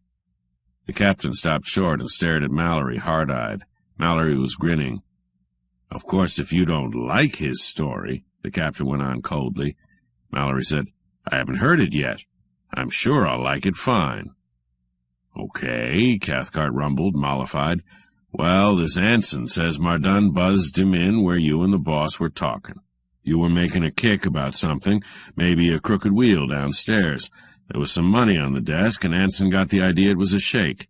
You looked pretty fast to him, and not knowing you was a dick, he gets kind of nervous. His gun went off. You didn't shoot right away, but the poor sap lets off another round and plugs you. Then, by blank, you drilled him in the shoulder, as who wouldn't? Only if it had been me, I'd have pumped his guts. Then the shotgun boy comes barging in. Lets go without asking any questions, fogs Mardon and stops one from you. We kind of thought at first the guy might have got Mardon on purpose, but the kid says no, he tripped in the door coming in. Hell, we don't like for you to do all that shooting, you being a stranger and all that, but a man ought to have a right to protect himself against illegal weapons. Mallory said gently, There's the DA and the coroner. How about them? I'd kind of like to go back as clean as I came away. Cathcart frowned down at the dirty linoleum and bit his thumb, as if he liked hurting himself. The coroner don't give a damn about that trash. If the DA wants to get funny, I can tell him about a few cases his office didn't clean up so good. Mallory lifted his cane off the table, pushed his chair back, put weight on the cane, and stood up. You have a swell police department here, he said. I shouldn't think you'd have any crime at all. He moved across towards the outer door. The captain said to his back, Going on to Chicago? Mallory shrugged carefully with his right shoulder, the good one. I might stick around, he said. One of the studios made me a proposition. Private extortion detail, blackmail, and so on. The captain grinned heartily. Swell, he said. Eclipse Films is a swell outfit. They always been swell to me. Nice, easy work, blackmail. Oughtn't to run into any rough stuff. Mallory nodded solemnly. Just light work, Chief. Almost effeminate, if you know what I mean.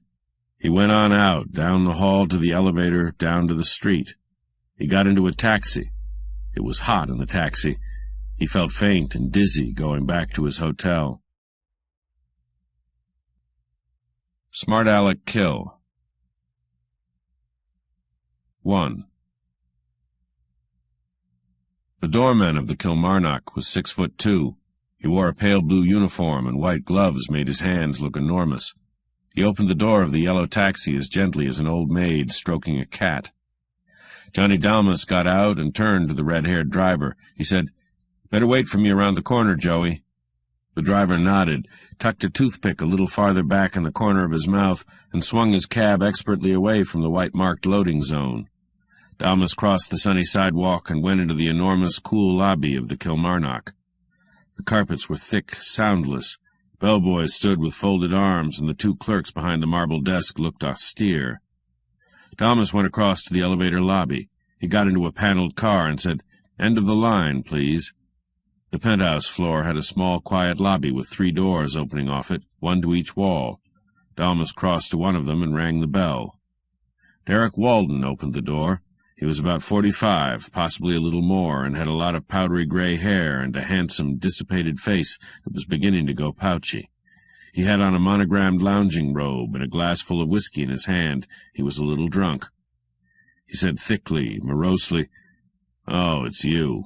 Come on in, Dalmas. He went back into the apartment, leaving the door open. Dalmas shut it and followed him into a long, high-ceilinged room with a balcony at one end and a line of French windows along the left side.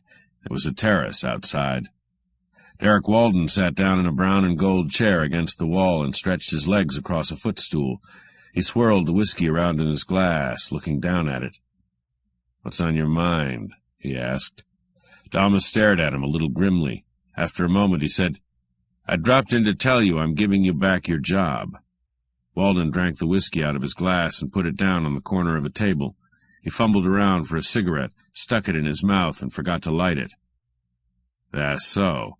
His voice was blurred but indifferent. Dalmas turned away from him and walked over to one of the windows. It was open, and an awning flapped outside. The traffic noise from the boulevard was faint. He spoke over his shoulder. "The investigation isn't getting anywhere, because you don't want it to get anywhere. You know why you're being blackmailed. I don't. Eclipse Films is interested because they have a lot of sugar tied up in a film you have made." "To hell with Eclipse Films," Walden said almost quietly. Dalmas shook his head and turned around. "Not from my angle. They stand to lose if you get in a jam the publicity hounds can't handle. You took me on because you were asked to. It was a waste of time. You haven't cooperated worth a cent." Walden said in an unpleasant tone, "I'm handling this my own way, and I'm not getting into any jam. I'll make my own deal. when I can buy something that'll stay bought, and all you have to do is make the Eclipse people think the situation's being taken care of. That clear?" Dalmas came partway back across the room. He stood with one hand on top of a table beside an ashtray littered with cigarette stubs that had very dark lip rouge on them. He looked down at these absently. "That wasn't explained to me, Walden," he said coldly. "I thought you were smart enough to figure it out," Walden sneered. He leaned sidewise and slopped some more whiskey into his glass. "Have a drink?" Dalmas said, "No, thanks." Walden found a cigarette in his mouth and threw it on the floor. He drank. "What the hell?" he snorted. "You're a private detective and you're being paid to make a few motions that don't mean anything.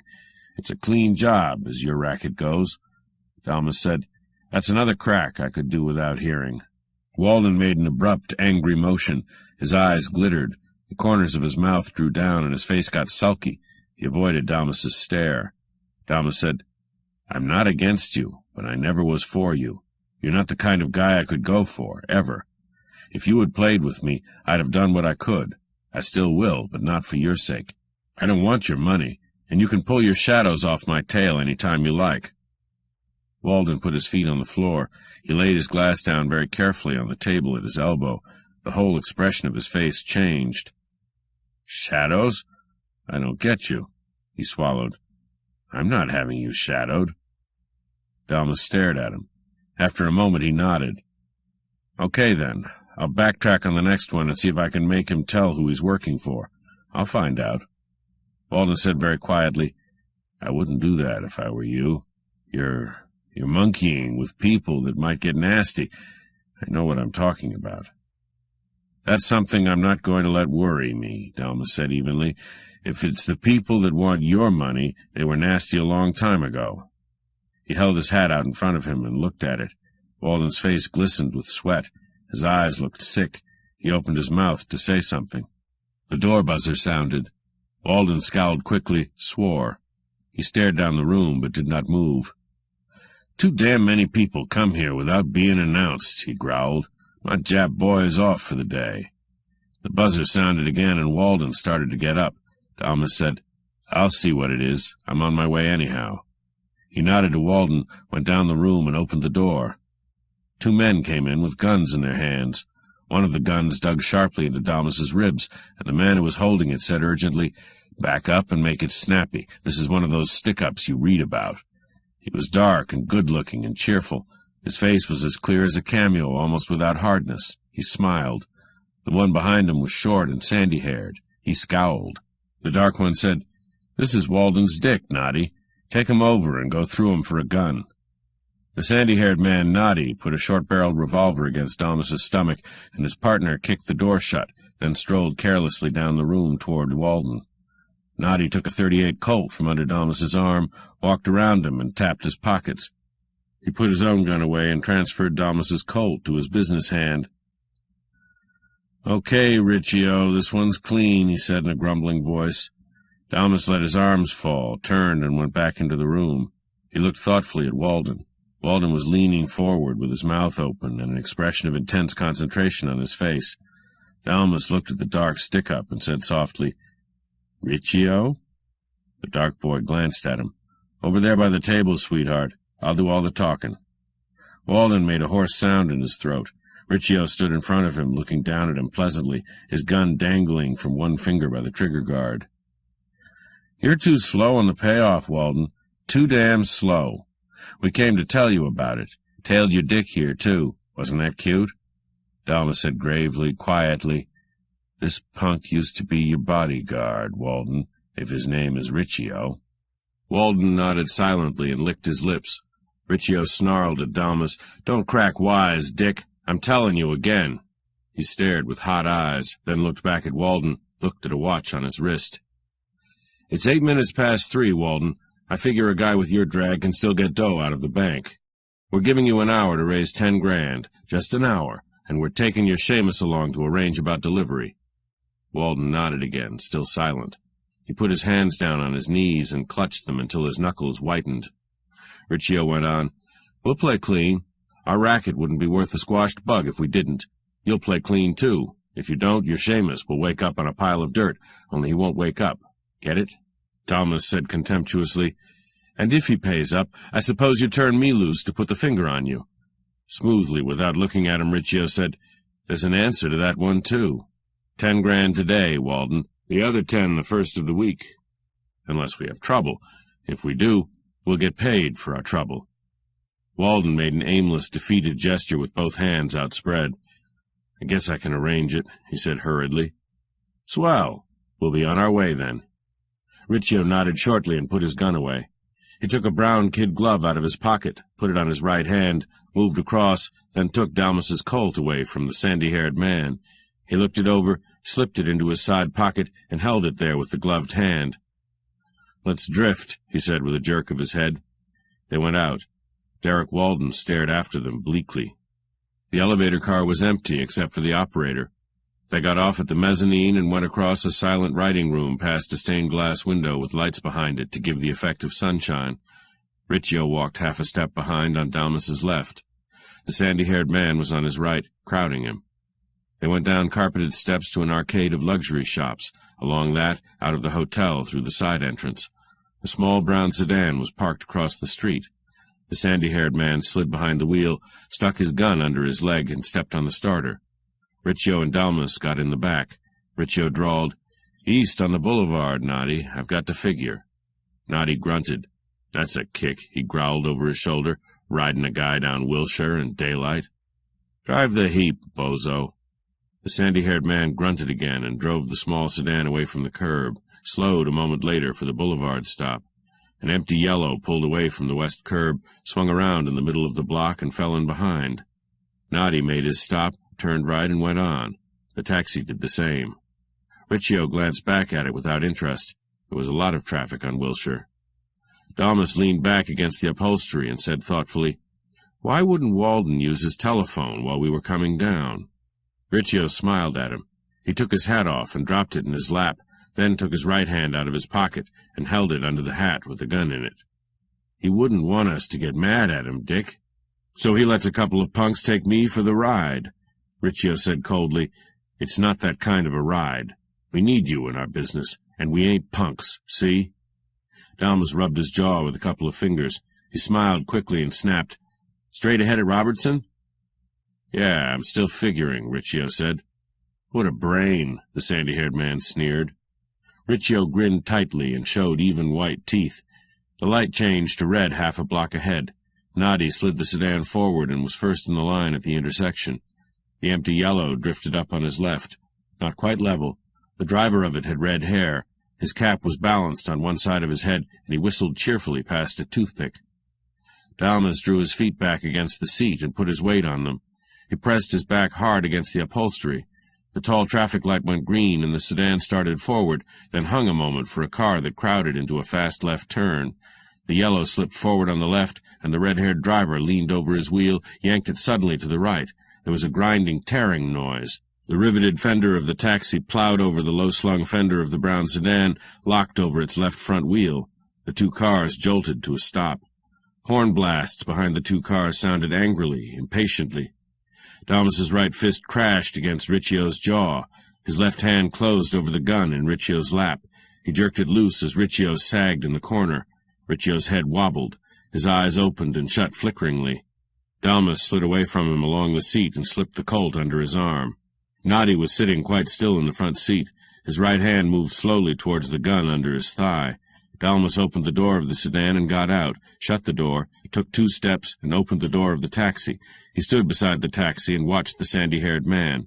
Horns of the stalled car blared furiously. The driver of the yellow was out in front, tugging at the two cars with a great show of energy, and with no result at all. His toothpick waggled up and down in his mouth. A motorcycle officer in amber glasses threaded the traffic, looked the situation over wearily, jerked his head at the driver. "Get in and back up," he advised. "Argue it out somewhere else. We use this intersection." The driver grinned and scuttled around the front end of his yellow. He climbed into it, threw it in gear, and worried it backwards with a lot of tooting and arm-waving. It came clear. The sandy-haired man peered woodenly from the sedan. Dalmas got into the taxi and pulled the door shut. The motorcycle officer drew a whistle out and blew 2 sharp blasts on it, spread his arms from east to west. The brown sedan went through the intersection like a cat chased by a police dog. The yellow went after it. Half a block on, Dalmas leaned forward and tapped on the glass. "Let 'em go, Joey. You can't catch them, and I don't want them. That was a swell routine back there." The redhead leaned his chin towards the opening in the panel. "Cinch, Chief," he said, grinning. "Try me on a hard one sometime." 2. The telephone rang at 20 minutes to 5. Dalmas was lying on his back on the bed. He was in his room at the Maryvale. He reached for the phone without looking at it, said, "Hello?" The girl's voice was pleasant and a little strained. "This is me, Ann Crail. Remember?" Dalmas took a cigarette from between his lips. "Yes, Miss Crail." "Listen, you must please go over and see Derek Walden. He's worried stiff about something, and he's drinking himself blind.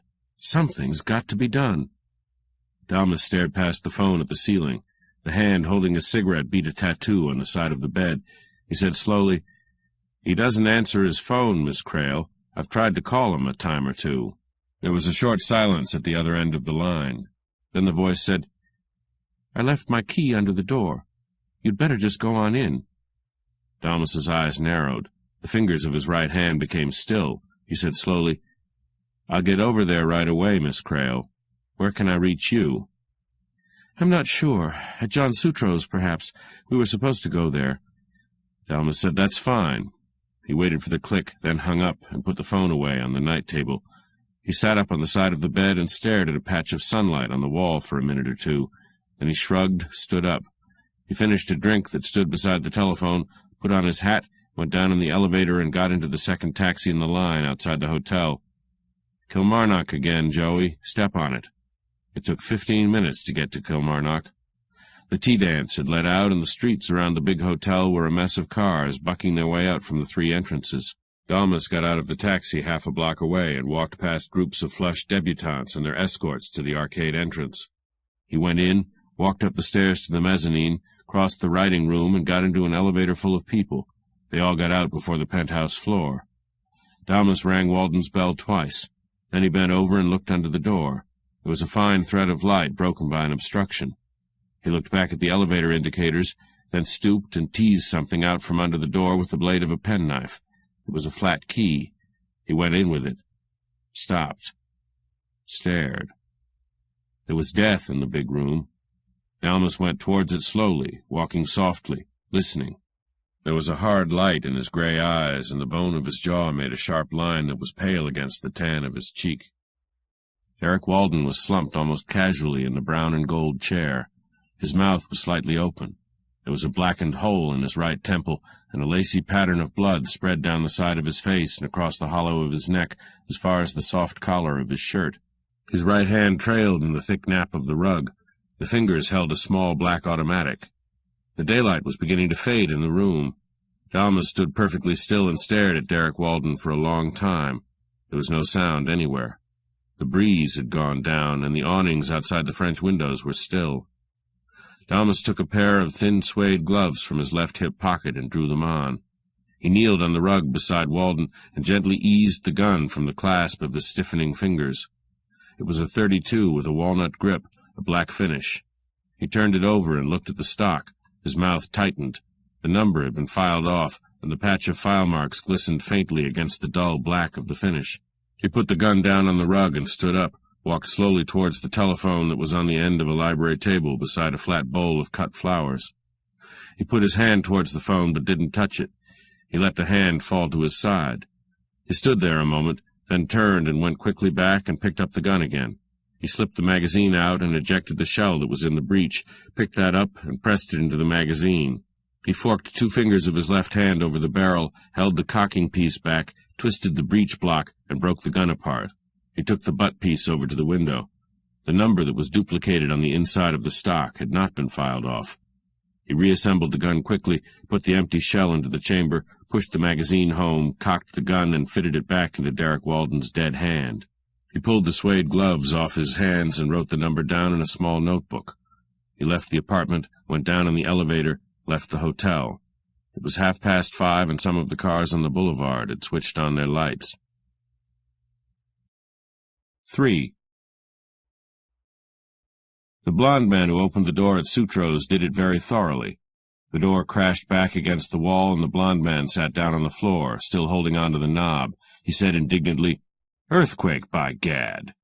Dalmas looked down at him without amusement. "Is Miss Mianne Crale here, or wouldn't you know?" he asked.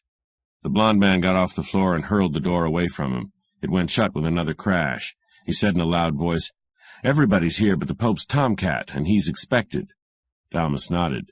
"You ought to have a swell party."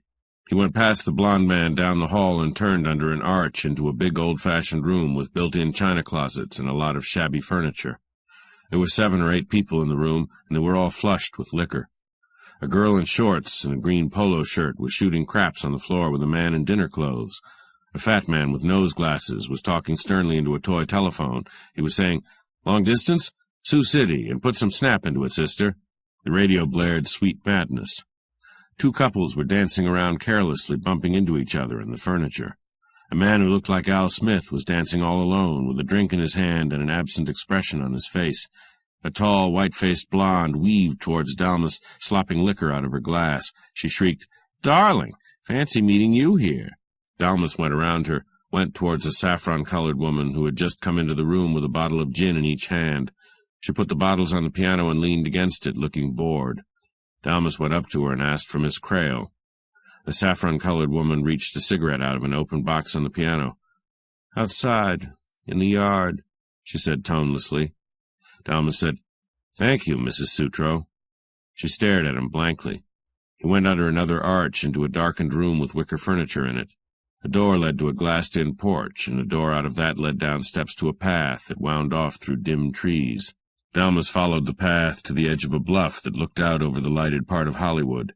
There was a stone seat at the edge of the bluff. A girl sat on it with her back to the house. A cigarette tip glowed in the darkness. She turned her head slowly and stood up. She was small and dark and delicately made. Her mouth showed dark with rouge, but there was not enough light to see her face clearly. Her eyes were shadowed. Dalmas said, "I have a cab outside, Miss Crale, or did you bring a car?" "No car. Let's go. It's rotten here, and I don't drink gin." They went back along the path and passed around the side of the house. A trellis-topped gate let them out on the sidewalk, and they went along by the fence to where the taxi was waiting. The driver was leaning against it with one heel hooked over the edge of the running board. He opened the cab door. They got in. Dalmas said, "Stop at a drugstore for some butts, Joey." "Okay." Joey slid behind his wheel and started up. The cab went down a steep, winding hill. There was a little moisture on the surface of the asphalt pavement, and the storefronts echoed back the swishing sound of the tires. After a while, Dalmas said, "What time did you leave Walden?" The girl spoke without turning her head towards him. "About 3 o'clock. "Put it a little later, Miss Crale. He was alive at 3 o'clock, and there was somebody else with him." The girl made a small, miserable sound like a strangled sob. Then she said very softly, "I know. He's dead." She lifted her gloved hands and pressed them against her temples. Dalmas said, "Sure, let's not get any more tricky than we have to. Maybe we'll have to. Enough." She said very slowly in a low voice, "I was there after he was dead." Dalmas nodded. He did not look at her. The cab went on, and after a while it stopped in front of a corner drugstore. The driver turned in his seat and looked back. Dalmas stared at him, but spoke to the girl. "You ought to have told me more over the phone. I might have gotten a hell of a jam. I may be in a hell of a jam now." The girl swayed forward and started to fall. Dalmas put his arm out quickly and caught her, pushed her back against the cushions. Her head wobbled on her shoulders, and her mouth was a dark gash in her stone-white face. Dalmas held her shoulder and felt her pulse with his free hand. He said sharply, grimly, "Let's go on to Carly's, Joey. Never mind the butts. This party has to have a drink, in a hurry." Joey slammed the cab in gear and stepped on the accelerator. 4. Carly's was a small club at the end of a passage between a sporting goods store and a circulating library. There was a grilled door and a man behind it who had given up trying to look as if it mattered who came in. Dalmas and the girl sat in a small booth with hard seats and looped-back green curtains. There were high partitions between the booths. There was a long bar down the other side of the room and a big jukebox at the end of it. Now and then, when there wasn't enough noise, the bartender put a nickel in the jukebox. The waiter put 2 small glasses of brandy on the table, and Mianne Crail downed hers at a gulp. A little light came into her shadowed eyes. She peeled a black-and-white gauntlet off her right hand and sat playing with the empty fingers of it, staring down at the table. After a little while the waiter came back with a couple of brandy highballs. When he had gone away again, Mianne Crail began to speak in a low, clear voice without raising her head. "I wasn't the first of his women by several dozen. I wouldn't have been the last by that many more. But he had his decent side, and believe it or not, he didn't pay my room rent." Thomas nodded, didn't say anything. The girl went on without looking at him. "He was a heel in a lot of ways. When he was sober, he had the dark blue sulks. When he was lit up, he was vile. When he was nicely edged, he was a pretty good sort of guy, besides being the best smut director in Hollywood. He could get more smooth, sexy tripe past the Hayes office than any other 3 men. Thomas said without expression, "He was on his way out. Smut is on its way out, and that was all he knew." The girl looked at him briefly, lowered her eyes again, and drank a little of her highball. She took a tiny handkerchief out of the pocket of her sports jacket and patted her lips. The people on the other side of the partition were making a great deal of noise. Mianne Crail said, "We had lunch on the balcony. Derek was drunk and on the way to get drunker. He had something on his mind, something that worried him a lot." Dalmas smiled faintly. "Maybe it was the 20 grand somebody was trying to pry loose from him, or didn't you know about that?" "It might have been that. Derek was a bit tight about money." "His liquor cost him a lot," Dalmas said dryly, "and that motor cruiser he liked to play about in, down below the border." The girl lifted her head with a quick jerk.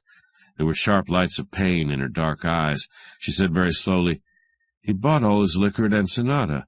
Brought it in himself. He had to be careful with the quantity he put away." Dalmas nodded. A cold smile played about the corners of his mouth. He finished his drink and put a cigarette in his mouth, felt in his pocket for a match. The holder on the table was empty. "Finish your story, Miss Crail," he said. "We went up to the apartment. He got 2 fresh bottles out and said he was going to get good and drunk. Then we quarreled. I couldn't stand any more of it. I went away. When I got home, I began to worry about him. I called up, but he wouldn't answer the phone. I went back finally and let myself in with the key I had, and he was dead in the chair." After a moment, Dalmas said, "Why didn't you tell me some of that over the phone?" She pressed the heels of her hands together, said very softly, "I was terribly afraid, and there was something wrong." Dalmas put his head back against the partition, stared at her with his eyes half closed. "It's an old gag," she said. "I'm almost ashamed to spring it, but Derek Walden was left-handed. I'd know about that, wouldn't I?" Dalmas said very softly, "A lot of people must have known that, but one of them might have got careless." Dalmas stared at Mianne Crail's empty glove. She was twisting it between her fingers. "Walden was left-handed," he said slowly. "That means he didn't suicide. The gun was in his other hand. There was no sign of a struggle, and the hole in his temple was powder-burned. Looked as if the shot came from about the right angle. That means whoever shot him was someone who could get in there and get close to him, or else he was paralyzed drunk, and in that case whoever did it had to have a key." Mianne Crail pushed the glove away from her. She clenched her hands. "Don't make it any plainer," she said sharply. "I know the police will think I did it. Well, I didn't. I loved the poor damn fool. What do you think of that?" Dalmas said without emotion, "You could have done it, Miss Crail. They'll think of that, won't they? And you might be smart enough to act the way you have afterwards. They'll think of that, too." "That wouldn't be smart," she said bitterly. "Just Smart-Aleck." "Smart-Aleck Kill," Dalmas laughed grimly. "Not bad." He ran his fingers through his crisp hair. "No, I don't think we can pin it on you, and maybe the cops won't know he was left-handed until somebody else gets a chance to find things out." He leaned over the table a little, put his hands on the edge as if to get up. His eyes narrowed thoughtfully on her face. "There's one man downtown that might give me a break. He's all cop, but he's an old guy and don't give a damn about his publicity. Maybe if you went down with me, let him size you up and hear the story, he'd stall the case a few hours and hold out on the papers." He looked at her questioningly. She drew her glove on and said quietly, "Let's go." 5. When the elevator doors at the Maryvale closed, the big man put his newspaper down from in front of his face and yawned. He got up slowly from the settee in the corner and loafed across the small but sedate lobby. He squeezed himself into a booth at the end of a row of house phones. He dropped a coin in the slot and dialed with a thick forefinger, forming the number with his lips. After a pause, he leaned close to the mouthpiece and said, "This is Denny. I'm at the Maryvale. Our man just came in. I lost him outside and came here to wait for him to get back." He had a heavy voice with a burr in it. He listened to the voice at the other end, nodded, and hung up without saying anything more. He went out of the booth, crossed to the elevators. On the way, he dropped a cigar butt into a glazed jar full of white sand. In the elevator, he said, 10, and took his hat off. He had straight black hair that was damp with perspiration, a wide, flat face, and small eyes. His clothes were unpressed, but not shabby. He was a studio dick, and he worked for Eclipse Films. He got out at the 10th floor and went along a dim corridor, turned a corner and knocked at a door. There was a sound of steps inside. The door opened. Dalmas opened it. The big man went in, dropped his hat casually on the bed, sat down in an easy chair by the window without being asked. He said, "Hi, boy. I hear you need some help." Dalmas looked at him for a moment without answering. Then he said slowly, frowningly, "Maybe, for a tale. I asked for Collins. I thought you'd be too easy to spot." He turned away and went into the bathroom, came out with 2 glasses. He mixed the drinks on the bureau, handed one. The big man drank, smacked his lips, and put his glass down on the sill of the open window. He took a short, chubby cigar out of his vest pocket. "Collins wasn't around," he said, "and I was just counting my thumbs. So the big cheese gave me the job. Is it footwork?" "I don't know. Probably not," Dalmas said indifferently. "If it's a tail in a car, I'm okay. I brought my little coupe." Dalmas took his glass and sat down on the side of the bed. He stared at the big man with a faint smile. The big man bit the end off his cigar and spit it out. Then he bent over and picked up the piece, looked at it, tossed it out of the window. "It's a swell night. A bit warm for so late in the year," he said. Dalmas said slowly, "How well do you know Derek Walden, Denny?" Denny looked out of the window. There was a sort of haze in the sky, and the reflection of a red neon sign behind a nearby building looked like a fire. He said, "I don't know what you call know him. I've seen him around. I know he's one of the big money guys on the lot." "Then you won't fall over if I tell you he's dead," Dalmas said evenly. Then he turned around slowly. The cigar, still unlighted, moved up and down in his wide mouth. He looked mildly interested. Dalmas went on, "It's a funny one. A blackmail gang has been working on him, Denny. Looks like it got his goat. He's dead, with a hole in his head and a gun in his hand. It happened this afternoon." Denny opened his small eyes a little wider. Dalmas sipped his drink and rested the glass on his thigh. "His girlfriend found him. She had a key to the apartment in the Kilmarnock. The Jap boy was away, and that's all the help he kept. The gal didn't tell anyone. She beat it and called me up. I went over. I didn't tell anybody either." The big man said very slowly, "For Pete's sake, the cops will stick it into you and break it off, brother. You can't get away with that stuff." Dalmas stared at him, then turned his head away and stared at a picture on the wall. He said coldly, "I'm doing it, and you're helping me. We've got a job and a damn powerful organization behind us. There's a lot of sugar at stake." "How do you figure?" Denny asked grimly. He didn't look pleased. "The girlfriend doesn't think Walden suicided, Denny. I don't either, and I've got a sort of lead. But it has to be worked fast, because it's as good a lead for the law as us. I didn't expect to be able to check it right away, but I got a break." Denny said, "Uh-huh. Don't make it too clever. I'm a slow thinker." He struck a match and lit his cigar. His hand shook just a little. Dalmas said, "It's not clever. It's kind of dumb. The gun that killed Walden is a filed gun, but I broke it, and the inside number wasn't filed, and headquarters has the number in the special permits." "And you just went in and asked for it, and they gave it to you," Denny said grimly. "And when they pick Walden up and trace the gun themselves, they'll just think it was swell of you to beat them to it." He made a harsh noise in his throat. Dalmas said, "Take it easy, boy. The guy that did the checking rates. I don't have to worry about that." "Like hell you don't. And what would a guy like Walden be doing with a filed gun? That's a felony rap."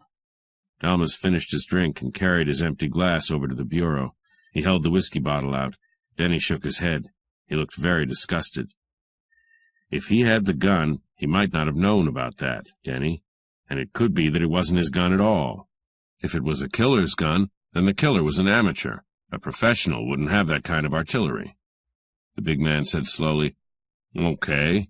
What you get on the rod?"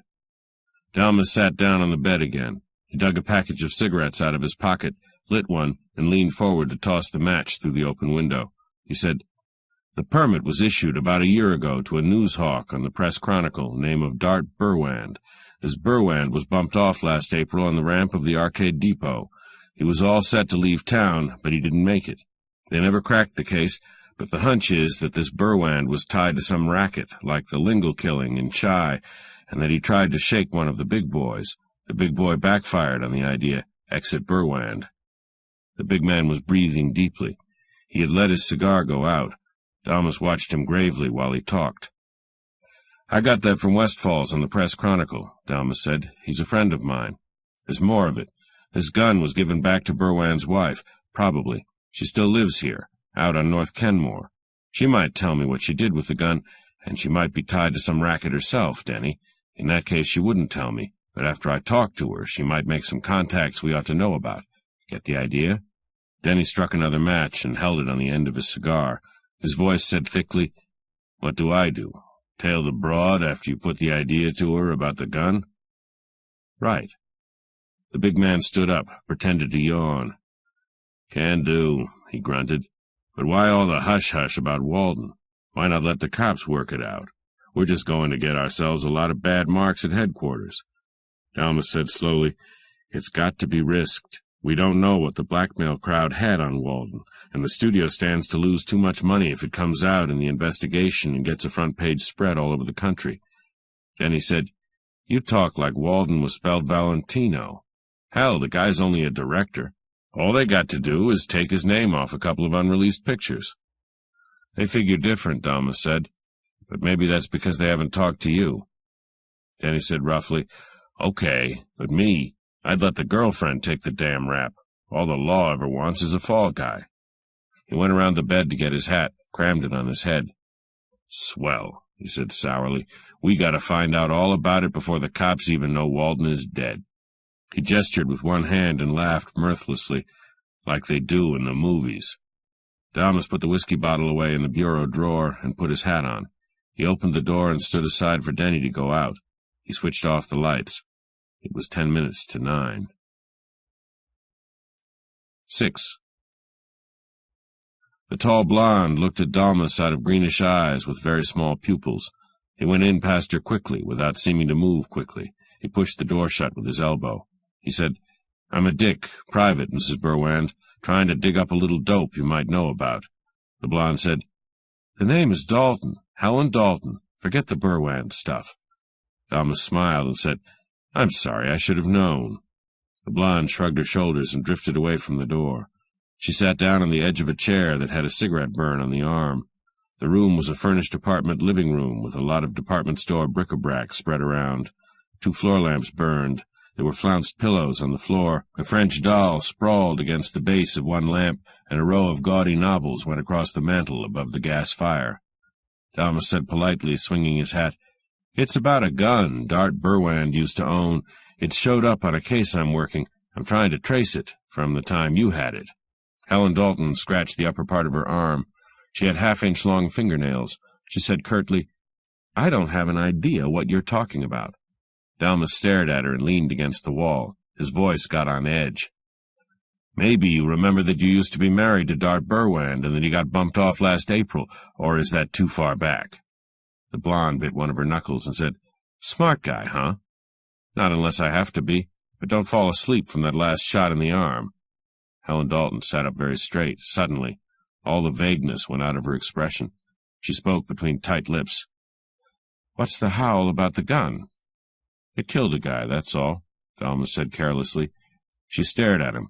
After a moment she said, "I was broke. I hocked it. I never got it out. I had a husband that made $60 a week, but didn't spend any of it on me. I never had a dime."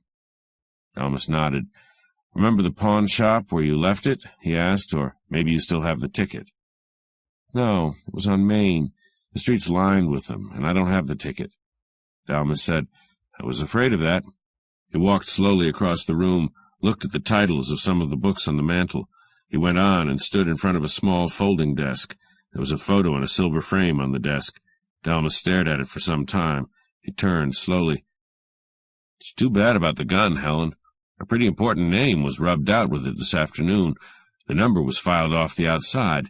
If you hocked it, I'd figure some hood bought it from the hock shop guy, except that a hood wouldn't file a gun that way. He'd know there was another number inside. So it wasn't a hood, and the man it was found with wouldn't be likely to get a gun in a hock shop. The blonde stood up slowly. Red spots burned in her cheeks. Her arms were rigid at her sides, and her breath whispered. She said slowly, strainedly, "You can't maul me around, Dick. I don't want any part of any police business, and I've got some good friends to take care of me. Better scram." Dalmas looked back towards the frame on the desk. He said, "Johnny Sutro oughtn't to leave his mug around at a Broad's apartment that way. Somebody might think he was cheating." The blonde walked stiff-legged across the room and slammed the photo into the drawer of the desk. She slammed the drawer shut and leaned her hips against the desk. "You're all wet, Seamus. That's not anybody called Sutro. Get on out, will you, for God's sake?" Dalmas laughed unpleasantly. "I saw you at Sutro's house this afternoon. You were so drunk you don't remember." The blonde made a movement as though she was going to jump at him. Then she stopped, rigid. A key turned in the room door. It opened, and a man came in. He stood just inside the door and pushed it shut very slowly. His right hand was in the pocket of a light tweed overcoat. He was dark-skinned, high-shouldered, angular, with a sharp nose and chin. Dalmas looked at him quietly and said, "Good evening, Councilman Sutro." The man looked past Dalmas at the girl. He took no notice of Dalmas. The girl said shakily, "This guy says he's a dick. He's giving me a third about some gun he says I had. Throw him out, will you?" Sutro said, "A dick, eh?" He walked past Dalmas without looking at him. The blonde backed away from him and fell into a chair. Her face got a pasty look, and her eyes were scared. Sutro looked down at her for a moment, then turned around and took a small automatic out of his pocket. He held it loosely, pointed down at the floor. He said, "I haven't a lot of time." Dalmas said, "I was just going." He moved near the door. Sutro said sharply, "Let's have the story first." Dalmas said, "Sure." He moved lively, without haste, and threw the door wide open. The gun jerked up in Sutro's hand.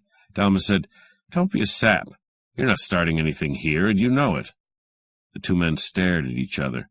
After a moment or two, Sutro put the gun back into his pocket and licked his thin lips. Dalmas said, "Miss Dalton had a gun once that killed a man recently, but she hasn't had it for a long time. That's all I wanted to know." Sutro nodded slowly. There was a peculiar expression in his eyes.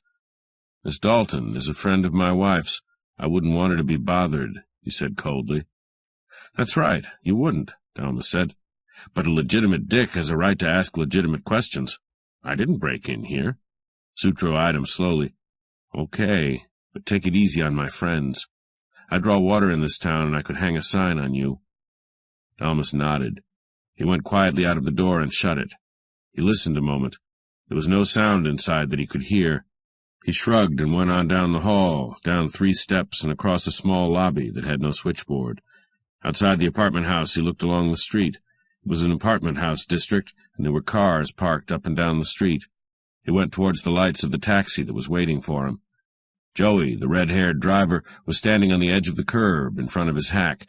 He was smoking a cigarette, staring across the street, apparently at a big dark coupe that was parked with its left side to the curb. As Dalmas came up to him, he threw his cigarette away and came to meet him. He spoke quickly. "Listen, boss, I got to look at the guy in that cad." Pale flame broke in bitter streaks from above the door of the coupe. A gun racketed between the buildings that faced each other across the street. Joey fell against Dalmas. The coupe jerked into sudden motion. Dalmas went down sidewise onto one knee, with the driver clinging to him. He tried to reach his gun, couldn't make it. The coupe went around the corner with a squeal of rubber, and Joey fell down Dalmas's side and rolled over on his back on the sidewalk. He beat his hands up and down on the cement, and a hoarse anguish sound came from deep inside him. Tires screeched again, and Dalmas flung up to his feet, swept his hand to his left armpit. He relaxed as a small car skidded to a stop, and Denny fell out of it, charged across the intervening space towards him. Dalmas bent over the driver. Light from the lanterns beside the entrance of the apartment house showed blood on the front of Joey's whipcord jacket. blood that was seeping out through the material. Joey's eyes opened and shut like the eyes of a dying bird. Then he said, "No use to follow that bus. Too fast." "Get on the phone and call an ambulance," Dalmas said quickly. "The kid's got a bellyful. Then take a plant on the blonde." The big man hurried back to his car, jumped into it, and tore off around the corner. A window went open somewhere, and a man yelled down. Some cars stopped. Dalmas bent down over Joey and muttered, "Take it easy, old-timer. Easy, boy. Easy." 7. The homicide lieutenant's name was Winecastle. He had thin blonde hair, icy blue eyes, and a lot of pockmarks. He sat in a swivel chair with his feet on the edge of a pulled-out drawer and a telephone scooped close to his elbow. The room smelled of dust and cigar butts. A man named Lonergan, a bulky dick with gray hair and a gray mustache, stood near an open window, looking out of it morosely. Winecastle chewed on a match, stared at Dalmas, who was across the desk from him. He said, "Better talk a bit. The hack driver can't. You've had luck in this town, and you wouldn't want to run it into the ground." Lonergan said, "He's hard. He won't talk." He didn't turn around when he said it. "A little less of your crap would go farther, Lonnie," Winecastle said in a dead voice. Dalmas smiled faintly and rubbed the palm of his hand against the side of the desk. It made a squeaking sound. "What would I talk about?" he asked. "It was dark, and I didn't get a flash of the man behind the gun. The car was a Cadillac coupe without lights. I've told you this already, Lieutenant." "It don't listen," Winecastle grumbled. "There's something screwy about it. You gotta have some kind of a hunch who it could be. It's a cinch the gun was for you." Dalmas said, "Why? The hack driver was hit and I wasn't. Those lads get around a lot. One of them might be in wrong with some tough boys." "Like you," Lonergan said. He went on staring out of the window. Winecastle frowned at Lonergan's back and said patiently, "The car was outside while you was still inside. The hack driver was outside. If the guy with the gun had wanted him, he didn't have to wait for you to come out." Dalmas spread his hands and shrugged. "You boys think I know who it was?" "Not exactly. We think you could give us some names to check on, though. Who'd you go see in them apartments?" Dalmas didn't say anything for a moment. Lonergan turned away from the window, sat on the end of the desk, and swung his legs. There was a cynical grin on his flat face. "Come through, baby," he said cheerfully. Dalmas tilted his chair back and put his hands into his pockets. He stared at Winecastle speculatively, ignored the gray-haired dick as though he didn't exist. He said slowly, "I was there on business for a client. You can't make me talk about that." Winecastle shrugged and stared at him coldly. Then he took the chewed match out of his mouth, looked at the flattened end of it, tossed it away. "I might have a hunch your business had something to do with the shooting," he said grimly. "That way the hush-hush would be out, wouldn't it?" "Maybe," Dalmas said, "if that's the way it's going to work out, but I ought to have a chance to talk to my client." Winecastle said, "Okay, you can have till the morning. Then you put your papers on the desk, see?" Dalmas nodded and stood up. "Fair enough, Lieutenant." "Hush-hush is all a Seamus knows," Lonergan said roughly. Dalmas nodded to Winecastle and went out of the office. He walked down a bleak corridor and up steps to the lobby floor. Outside the city hall, he went down a long flight of concrete steps and across Spring Street to where a blue Packard Roadster, not very new, was parked. He got into it and drove around the corner, then through the 2nd Street tunnel, dropped over a block, and drove out west. He watched in the mirror as he drove. At Alvarado, he went into a drugstore and called his hotel. The clerk gave him a number to call. He called it and heard Denny's heavy voice at the other end of the line. Denny said urgently, "Where you been? I got that broad out here at my place. She's drunk. Come on out and we'll get her to tell us what you want to know." Dalmas stared out through the glass of the phone booth without seeing anything. After a pause, he said slowly, "The blonde? How come?" "It's a story, boy. Come on out and I'll give it to you. 1454 South Livesey. You know where that is?" "I've got a map. I'll find it," Dalmas said in the same tone. Denny told him just how to find it at some length. At the end of the explanation, he said, "Make it fast. She's asleep now, but she might wake up and start yelling murder." Dalmas said, "Where you live, it probably wouldn't matter much. I'll be right out, Denny." He hung up and went out to his car. He got a pint bottle of bourbon out of the car pocket and took a long drink. Then he started up and drove towards Fox Hills. Twice on the way he stopped and sat still in the car, thinking, but each time he went on again. 8. The road turned off Pico into a scattered subdivision that spread itself out over rolling hills between two golf courses. It followed the edge of one of the golf courses, separated from it by a high wire fence. There were bungalows here and there dotted about the slopes. After a while, the road dipped into a hollow, and there was a single bungalow in the hollow right across the street from the golf course. Dalmas drove past it and parked under a giant eucalyptus that etched deep shadow on the moonlit surface of the road. He got out and walked back, turned up a cement path to the bungalow. It was wide and low and had cottage windows across the front. Bushes grew halfway up the screens. There was faint light inside, and the sound of a radio, turned low, came through the open windows. A shadow moved across the screens, and the front door came open. Dalmas went into a living room built across the front of the house. One small bulb burned in a lamp, and the luminous dial of the radio glowed. A little moonlight came into the room. Denny had his coat off and his sleeves rolled up on his big arms. He said, "The broad's still asleep. I'll wake her up when I've told you how I got her here."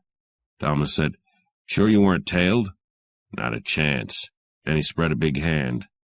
Dalmas sat down in a wicker chair in the corner, between the radio and the end of the line of windows. He put his hat on the floor, pulled out the bottle of bourbon, and regarded it with a dissatisfied air. "Buy us a real drink, Denny. I'm tired as hell. Didn't get any dinner." Denny said, "I've got some 3-Star Martell. Be right up." He went out of the room, and light went on in the back part of the house. Dalmas put the bottle on the floor beside his hat and rubbed 2 fingers across his forehead. His head ached. After a little while the light went out in the back, and Denny came back with 2 tall glasses. The brandy tasted clean and hard. Denny sat down in another wicker chair. He looked very big and dark in the half-lit room. He began to talk slowly in his gruff voice. "It sounds goofy, but it worked. After the cops stopped milling around, I parked in the alley and went in the back way. I knew which apartment the broad had, but I hadn't seen her. I thought I'd make some kind of a stall and see how she was making out. I knocked on her door, but she wouldn't answer. I could hear her moving around inside, and in a minute I could hear a telephone being dialed. I went back along the hall and tried the service door. It opened, and I went in. It fastened with one of them screw bolts that get out of line and don't fasten when you think they do." Dalmas nodded, said, "I get the idea, Denny." The big man drank out of his glass and rubbed the edge of it up and down his lower lip. He went on, "She was phoning a guy named Gain Donner. Know him?" "I've heard of him," Dalmas said. "So she has that kind of connections." "She was calling him by name, and she sounded mad," Denny said. "That's how I knew. Donner has that place on Mariposa Canyon Drive, the Mariposa Club. You hear his band over the air, Hank Munn and his boys." Dalmas said, "I've heard it, Denny." "Okay. When she hung up, I went in on her. She looked snowed, weaved around funny, didn't seem to know much what was going on. I looked around, and there was a photo of John Sutro, the councilman, in a desk there. I used that for a stall. I said that Sutro wanted her to duck out for a while, and that I was one of his boys, and she was to come along. She fell for it. Screwy. She wanted some liquor. I said I had some in the car. She got her little hat and coat." Dalmas said softly, "It was that easy, huh?" "Yeah," Denny said. He finished his drink and put the glass somewhere. "I bottle-fed her in the car to keep her quiet, and we came out here. She went to sleep, and that's that. What do you figure? Tough downtown?" "Tough enough," Dalmas said. "I didn't fool the boys much." "Anything on the Walden kill?" Dalmas shook his head slowly. "I guess the Jap didn't get home yet, Denny." "Want to talk to the broad?" The radio was playing a waltz. Dalmas listened to it for a moment before he answered. Then he said in a tired voice, "I guess that's what I came out here for." Denny got up and went out of the room. There was the sound of a door opening and muffled voices. Dalmas took his gun out from under his arm and put it down on the chair beside his leg. The blonde staggered a little too much as she came in. She stared around, giggled, made vague motions with her long hands. She blinked at Dalmas, stood swaying a moment, then slid down into the chair Denny had been sitting in. The big man kept near her and leaned against a library table that stood by the inside wall. She said drunkenly, "My old pal, the Dick. Hey, stranger, how about buying a lady a drink?" Dalmas stared at her without expression. He said slowly, "Got any new ideas about that gun? You know, The one we were talking about when Johnny Sutro crashed in? The filed gun? The gun that killed Derek Walden?" Denny stiffened, then made a sudden motion towards his hip. Dalmas brought his Colt up and came to his feet with it. Denny looked at it and became still, relaxed. The girl had not moved at all, but the drunkenness dropped away from her like a dead leaf. Her face was suddenly tense and bitter. Dalmas said evenly, "Keep the hands in sight, Denny, and everything'll be Jake. Now, suppose you two cheap crossers tell me what I'm here for." The big man said thickly, "For God's sake, what's eating you? You scared me when you said Walden to the girl." Dalmas grinned. "That's all right, Denny. Maybe she never heard of him. Let's get this ironed out in a hurry. I have an idea I'm here for trouble." "You're crazy as hell," the big man snarled. Dalmas moved the gun slightly. He put his back against the end wall of the room, leaned over and turned the radio off with his left hand. Then he spoke bitterly. "You sold out, Denny. That's easy. You're too big for a tail, and I've spotted you following me around half a dozen times lately.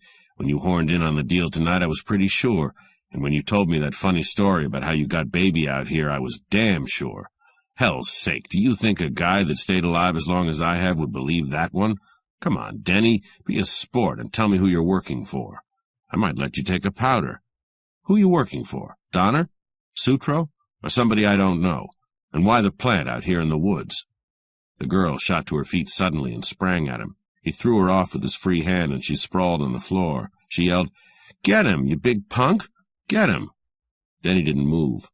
"Shut up, Snowbird," Dalmas snapped. "Nobody's getting anybody.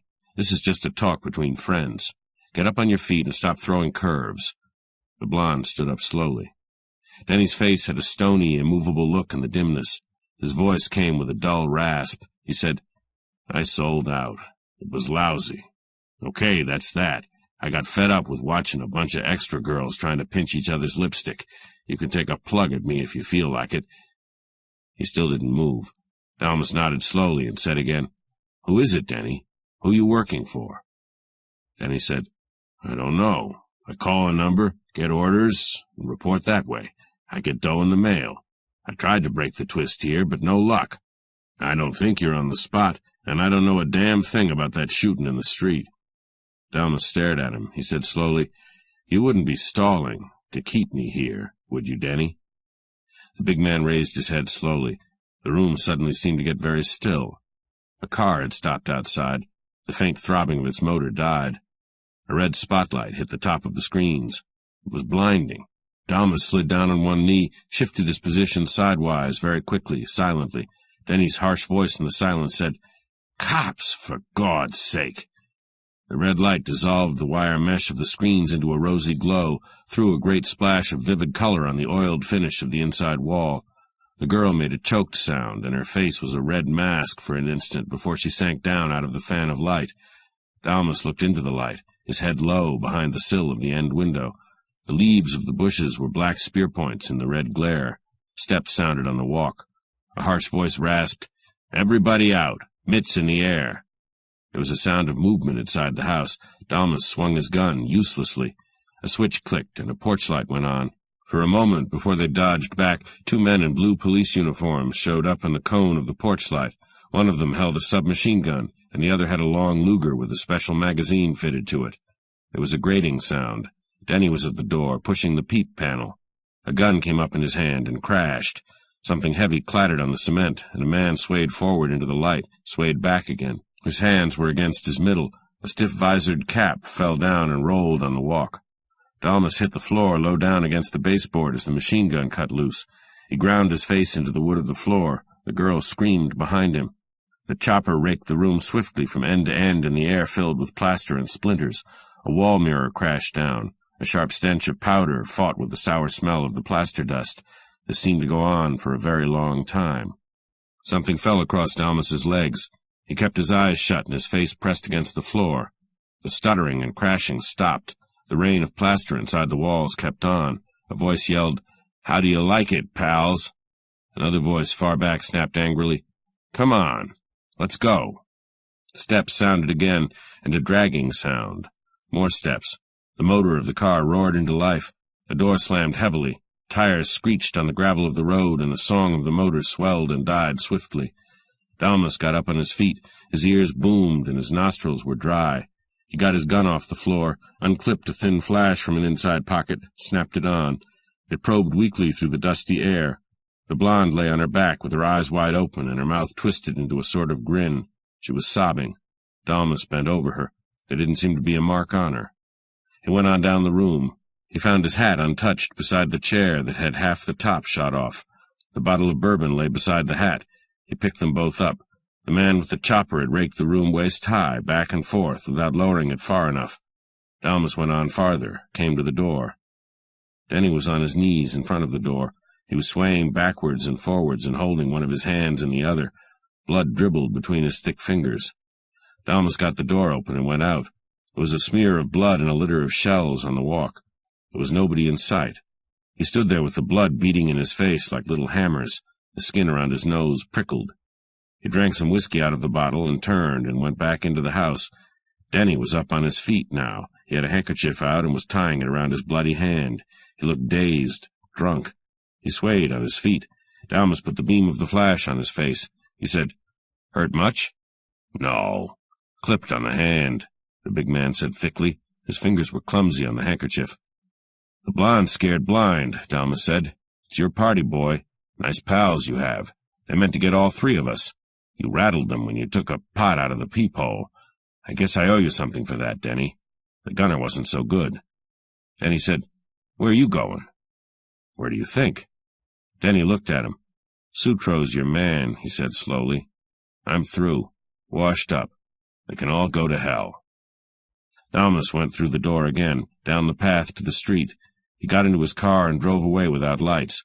When he had turned corners and gone some distance, he switched the lights on and got out and dusted himself off.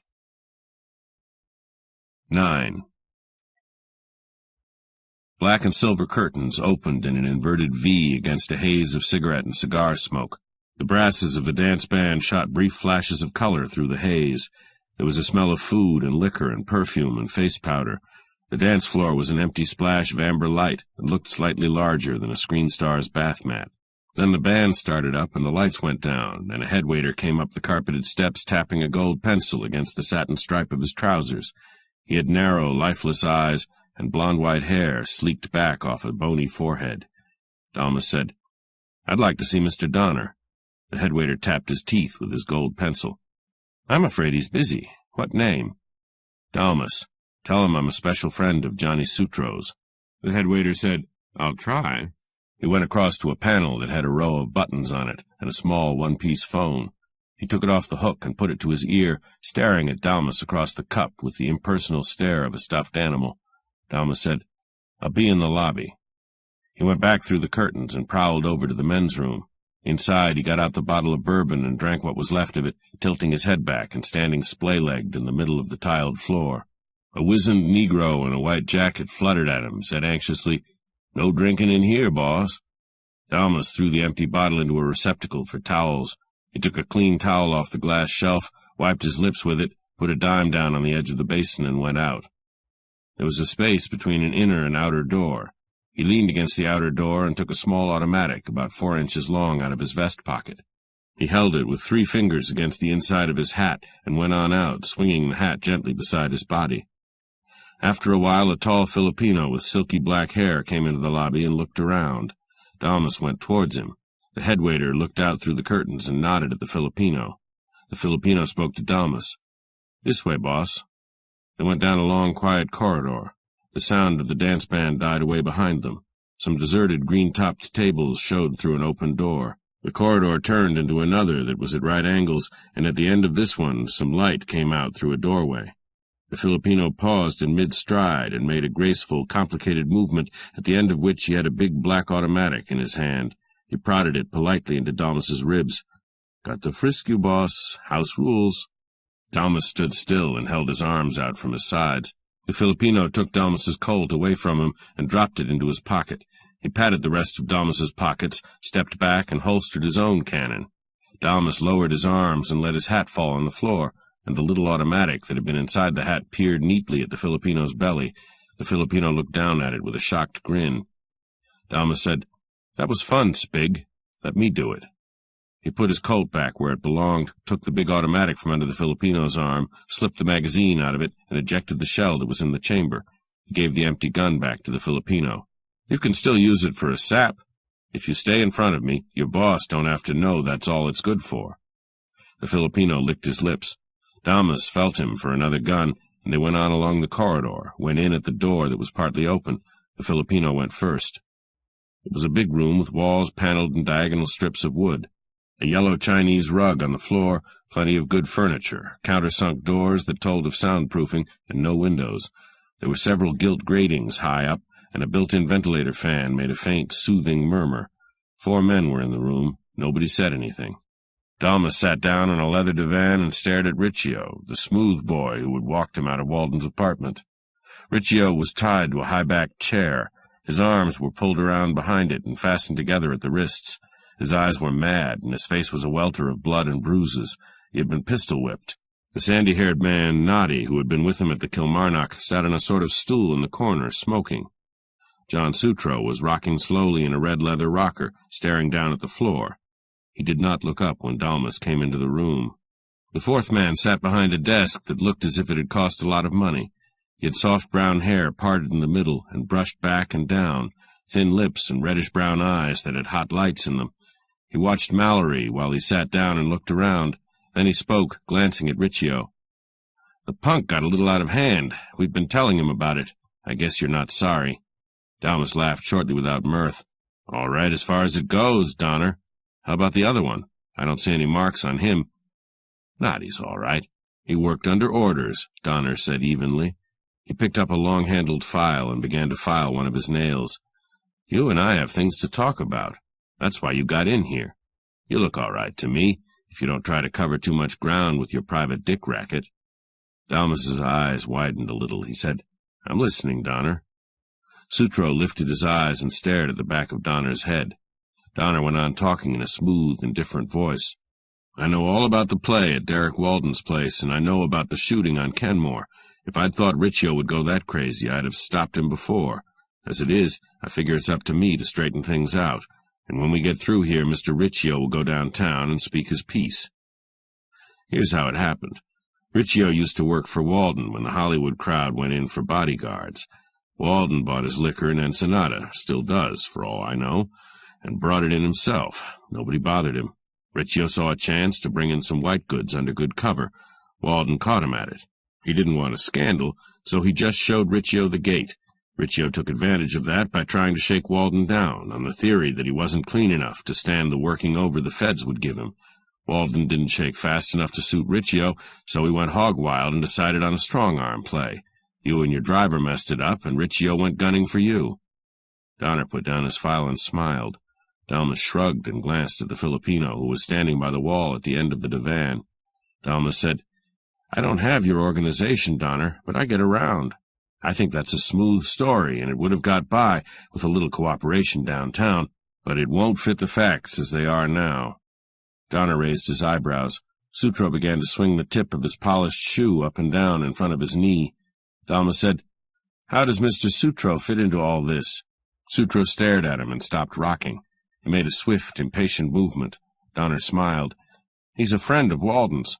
Walden talked to him a little, and Sutro knows Riccio worked for me, but being a councilman, he didn't want to tell Walden everything he knew." Damas said grimly, "I'll tell you what's wrong with your story, Donner. There's not enough fear in it. Walden was too scared to help me even when I was working for him, and this afternoon somebody was so scared of him that he got shot." Donner leaned forward, and his eyes got small and tight. His hands balled into fists on the desk before him. "Walden is dead?" he almost whispered. Damas nodded. "Shot in the right temple with a .32. It looks like suicide. It isn't." Sutro put his hand up quickly and covered his face. The sandy-haired man got rigid on his stool in the corner. Damas said, "Want to hear a good honest guess, Donner?" "We'll call it a guess. Walden was in the dope-smuggling racket himself, and not all by his lonesome. But after repeal he wanted to quit. The Coast Guards wouldn't have to spend so much time watching liquor ships, and dope smuggling up the coast wasn't going to be gravy anymore. And Walden got sweet on a gal that had good eyes and could add up to 10, so he wanted to walk out on the dope racket." Donner moistened his lips and said, "What dope racket?" Dalmas eyed him. "You wouldn't know anything like that, would you, Donner?" "Hell no, that's something for the bad boys to play with, and the bad boys didn't like the idea of Walden quitting that way. He was drinking too much, and he might start to broadcast to his girlfriend. They wanted him to quit the way he did, on the receiving end of a gun." Donner turned his head slowly and stared at the bound man on the high-backed chair. He said very softly, "Riccio." Then he got up and walked around his desk. Sutro took his hand down from his face and watched with his lips shaking. Donner stood in front of Riccio. He put his hand out against Riccio's head and jarred it back against the chair. Riccio moaned. Donner smiled down at him. "I must be slowing up. You killed Walden, you bastard. You went back and croaked him. You forgot to tell us about that part, baby." Riccio opened his mouth and spit a stream of blood against Donner's hand and wrist. Donner's face twitched, and he stepped back and away, holding the hand straight out in front of him. He took out a handkerchief and wiped it off carefully, dropped the handkerchief on the floor. "Lend me your gun, Noddy," he said quietly, going towards the sandy-haired man. Sutro jerked, and his mouth fell open. His eyes looked sick. The tall Filipino flicked his empty automatic into his hand as if he had forgotten it was empty. Noddy took a blunt revolver from under his right arm, held it out to Donner. Donner took it from him and went back to Riccio. He raised the gun. Dalmas said, "Riccio didn't kill Walden." The Filipino took a quick step forward and slashed at him with his big automatic. The gun hit Dalmas on the point of the shoulder, and a wave of pain billowed down his arm. He rolled away and snapped the Colt into his hand. The Filipino swung at him again, missed. Dalmas slid to his feet, sidestepped, and laid the barrel of the Colt along the side of the Filipino's head with all his strength. The Filipino grunted, sat down on the floor, and the whites showed all around his eyes. He fell over slowly, clawing at the divan. There was no expression on Donner's face, and he held his blunt revolver perfectly still. His long upper lip was beaded with sweat. Dalmas said, "Riccio didn't kill Walden. Walden was killed with a filed gun, and the gun was planted in his hand. Riccio wouldn't go within a block of a filed gun." Sutro's face was ghastly. The sandy-haired man had got down off his stool and stood with his right hand swinging at his side. "Tell me more," Donner said evenly. "The filed gun traces to a broad named Helen Dalton, or Burwand," Dalmas said. "It was her gun. She told me that she hocked it long ago. I didn't believe her. She's a good friend of Sutro's, and Sutro was so bothered by my going to see her that he pulled a gat on me himself. Why do you suppose Sutro was bothered, Donner? And how do you suppose he knew I was likely to go see the broad?" Donner said, "Go ahead and tell me." He looked at Sutro very quietly. Dalmas took a step closer to Donner and held his Colt down at his side, not threateningly. "I'll tell you how and why. I've been tailed ever since I started to work for Walden, tailed by a clumsy ox of a studio dick I could spot a mile off. He was bought, Donner. The guy that killed Walden bought him. He figured the studio dick had a chance to get next to me, and I let him do just that, to give him rope and spot his game. His boss was Sutro. Sutro killed Walden, with his own hand. It was that kind of a job, an amateur job, a Smart-Aleck Kill. The thing that made it smart was the thing that gave it away, the suicide plant, with a filed gun that the killer thought couldn't be traced because he didn't know most guns have numbers inside." Donner swung the blunt revolver until it pointed midway between the sandy-haired man and Sutro. He didn't say anything. His eyes were thoughtful and interested. Dalmas shifted his weight a little onto the balls of his feet. The Filipino on the floor put a hand along the divan, and his nails scratched on the leather. "There's more of it, Donner, but what the hell? Sutro was Walden's pal, and he could get close to him, close enough to stick a gun to his head and let go. A shot wouldn't be heard on the penthouse floor of the Kilmarnock, one little shot from a .32. So Sutro put the gun in Walden's hand and went on his way, but he forgot that Walden was left-handed, and he didn't know the gun could be traced. When it was, and his bought man wised him up, and I tapped the girl, he hired himself a chopper squad and angled all three of us out to a house in Palms to button our mouths for good. Only the chopper squad, like everything else in this play, didn't do its stuff so good." Donner nodded slowly. He looked at a spot in the middle of Sutro's stomach and lined his gun on it. "Tell us about it, Johnny," he said softly. "Tell us how you got clever in your old age." The sandy-haired man moved suddenly. He dodged down behind the desk, and as he went down, his right hand swept for his other gun. It roared from behind the desk. The bullet came through the knee-hole and pinged into the wall with a sound of striking metal behind the paneling. Dalmas jerked his Colt and fired twice into the desk. A few splinters flew. The sandy-haired man yelled behind the desk and came up fast with his gun flaming in his hand. Donner staggered. His gun spoke twice, very quickly. The sandy-haired man yelled again, and blood jumped straight out from one of his cheeks. He went down behind the desk and stayed quiet. Donner backed until he touched the wall. Sutro stood up and put his hands in front of his stomach and tried to scream. Donner said, "Okay, Johnny, your turn." Then Donner coughed suddenly and slid down the wall with a dry rustle of cloth. He bent forward and dropped his gun and put his hands on the floor and went on coughing. His face got gray. Sutro stood rigid, his hands in front of his stomach, and bent back at the wrists, the fingers curved, claw-like. There was no light behind his eyes. They were dead eyes. After a moment his knees buckled and he fell down on the floor on his back. Donner went on coughing quietly. Dalmas crossed swiftly to the door of the room, listened at it, opened it, and looked out. He shut it again, quickly. "Soundproof, and how?" he muttered. He went back to the desk and lifted the telephone off its prongs. He put his Colt down and dialed, waited, said into the phone, "Captain Cathcart. Got to talk to him." "Sure, it's important." "Very important." He waited, drumming on the desk, staring hard-eyed around the room. He jerked a little as a sleepy voice came over the wire. "Dalmas, Chief. I'm at the Casa Mariposa, in Gain Donner's private office. There's been a little trouble, but nobody hurt bad. I've got Derek Walden's killer for you. Johnny Sutro did it." "Yeah, the councilman." "Make it fast, Chief. I wouldn't want to get in a fight with the help, you know." He hung up and picked his Colt off the top of the desk. He held it on the flat of his hand and stared across at Sutro. "Get off the floor, Johnny," he said wearily. "Get up and tell a poor dumb dick how to cover this one up. Smart guy." 10. The light above the big oak table at headquarters was too bright. Dalmas ran a finger along the wood, looked at it, wiped it off on his sleeve. He cupped his chin in his lean hands and stared at the wall above the roll-top desk that was beyond the table. He was alone in the room. The loudspeaker on the wall droned, "Calling car 71W in 72's district at 3rd and Berendo. At the drugstore. Meet a man."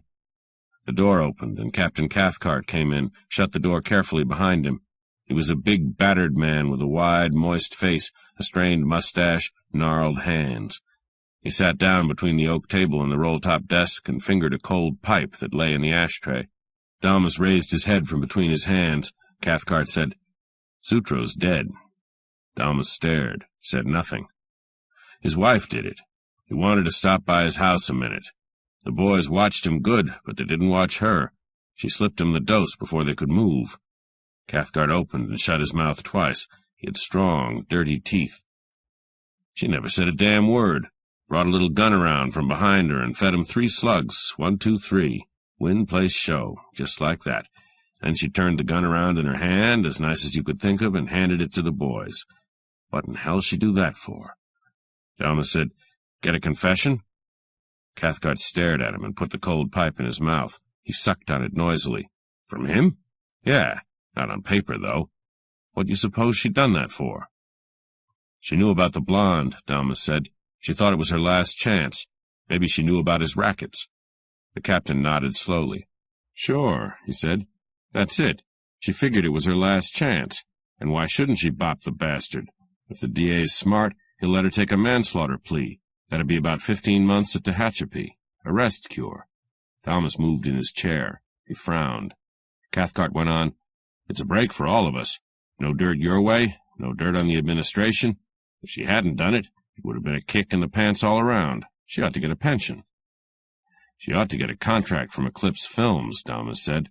"When I got to Sutro, I figured I was licked on the publicity angle. I might have gunned Sutro myself, if he hadn't been so yellow, and if he hadn't been a councilman."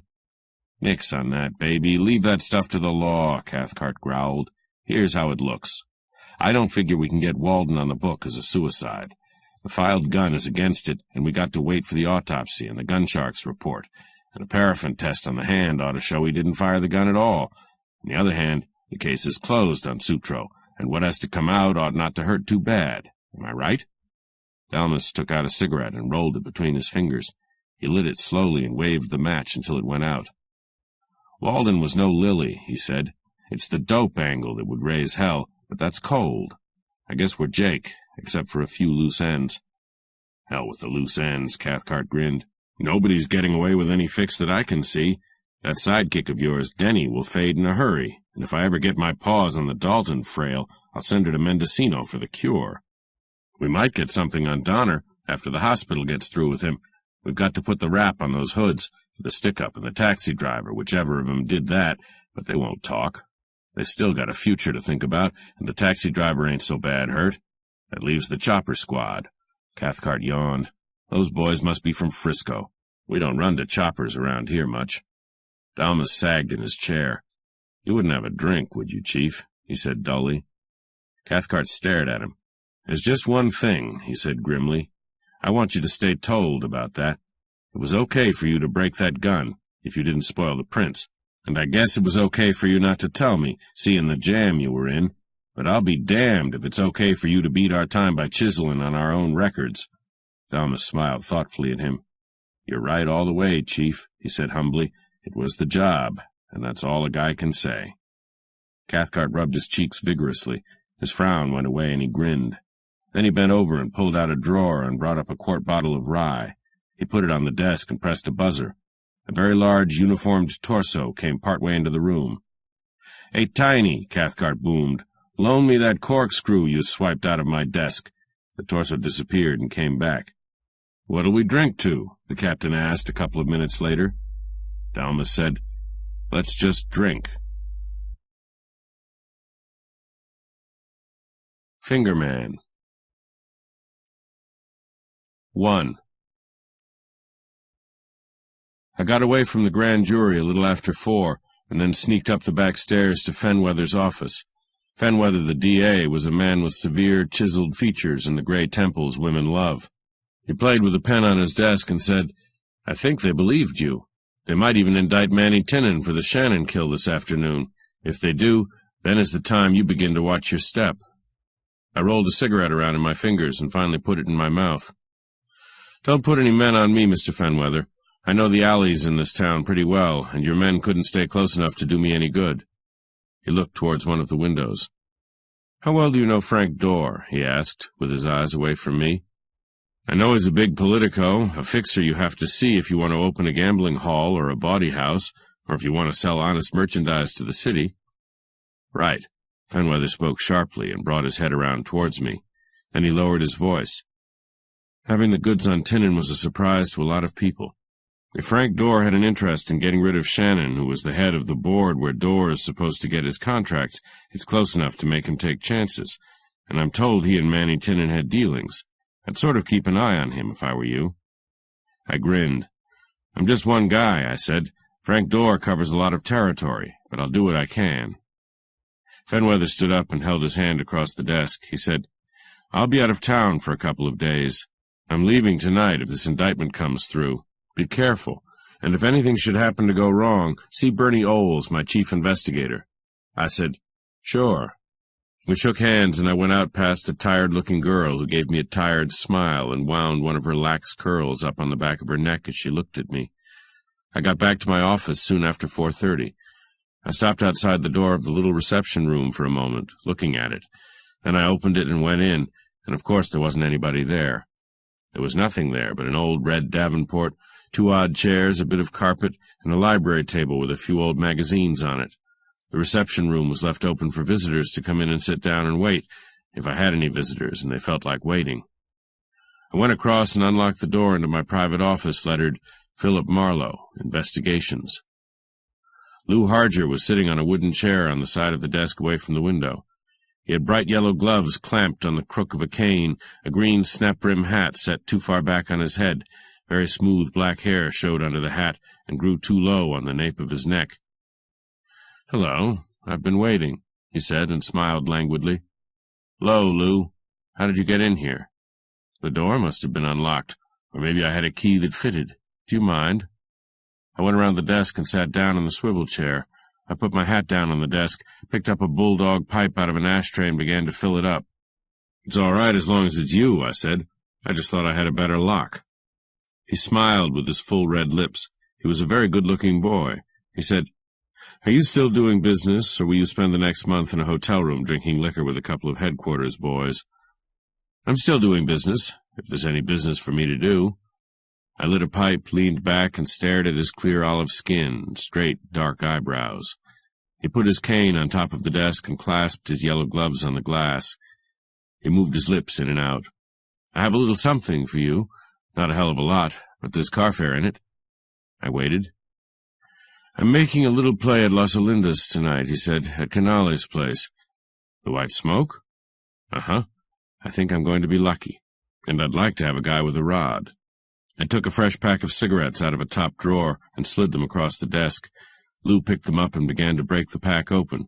I said, "What kind of a play?" He got a cigarette halfway out and stared down at it.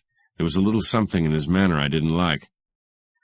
"I've been closed up for a month now. I wasn't making the kind of money it takes to stay open in this town.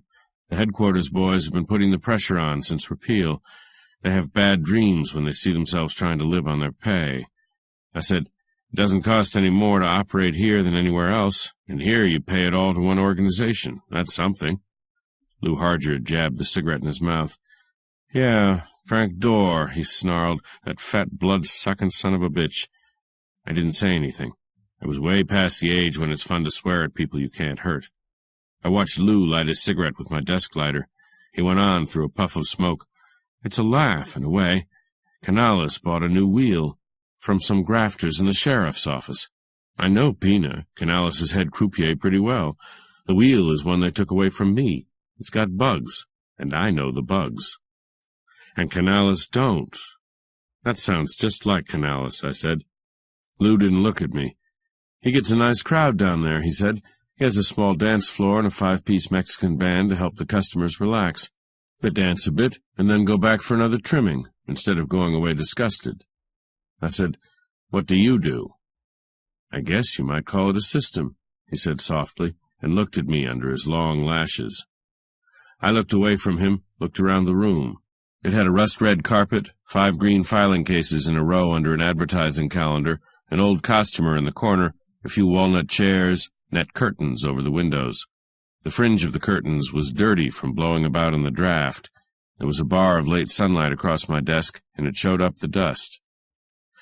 "I get it like this," I said. "You think you have that roulette wheel tamed, and you expect to win enough money so that Canales will be mad at you. You'd like to have some protection along, me. I think it's screwy." "It's not screwy at all," Lou said.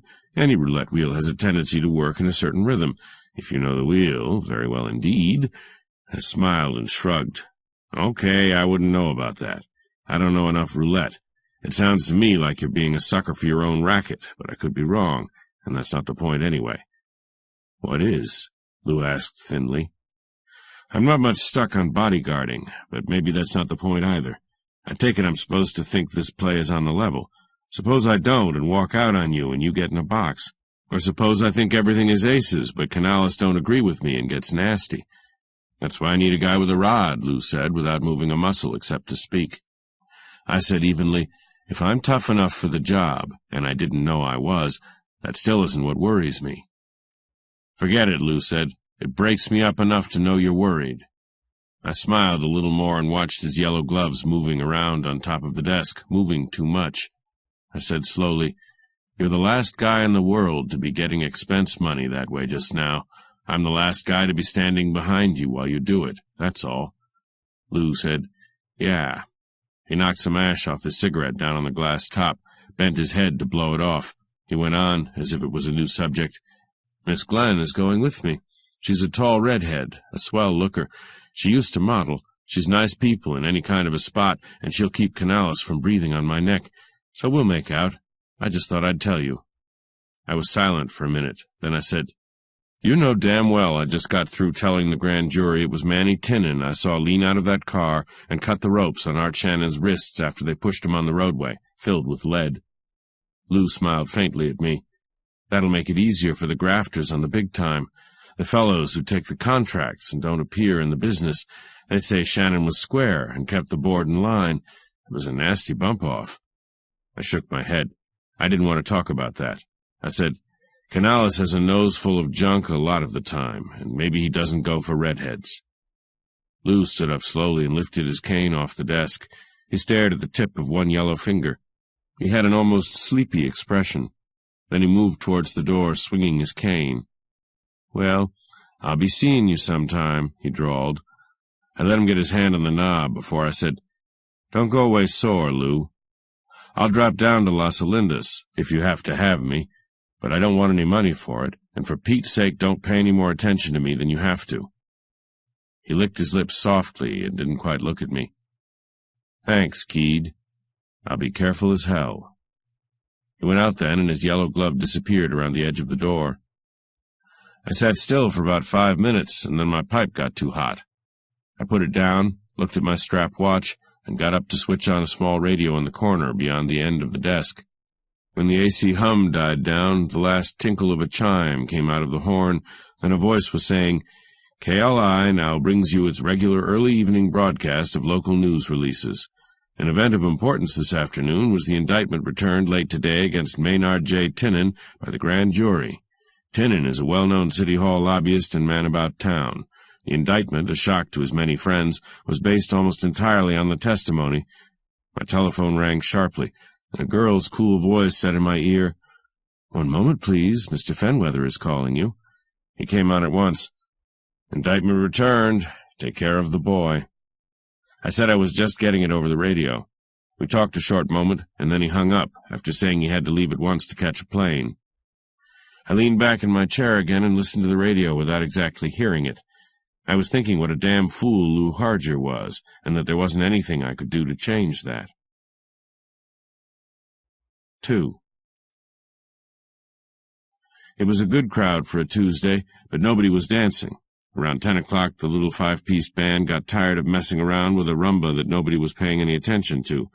The marimba player dropped his sticks and reached under his chair for a glass. The rest of the boys lit cigarettes and just sat there looking bored. I leaned sidewise against the bar, which was on the same side of the room as the orchestra stand. I was turning a small glass of tequila around on the top of the bar. All the business was at the center one of the 3 roulette tables. The bartender leaned beside me on his side of the bar. "The flame-top gal must be picking them," he said. I nodded without looking at him. "She's playing with fistfuls now," I said, "not even counting it." The red-headed girl was tall. I could see the burnished copper of her hair between the heads of the people behind her. I could see Lou Harger's sleek head beside hers. Everybody seemed to be playing standing up. "You don't play?" the bartender asked me.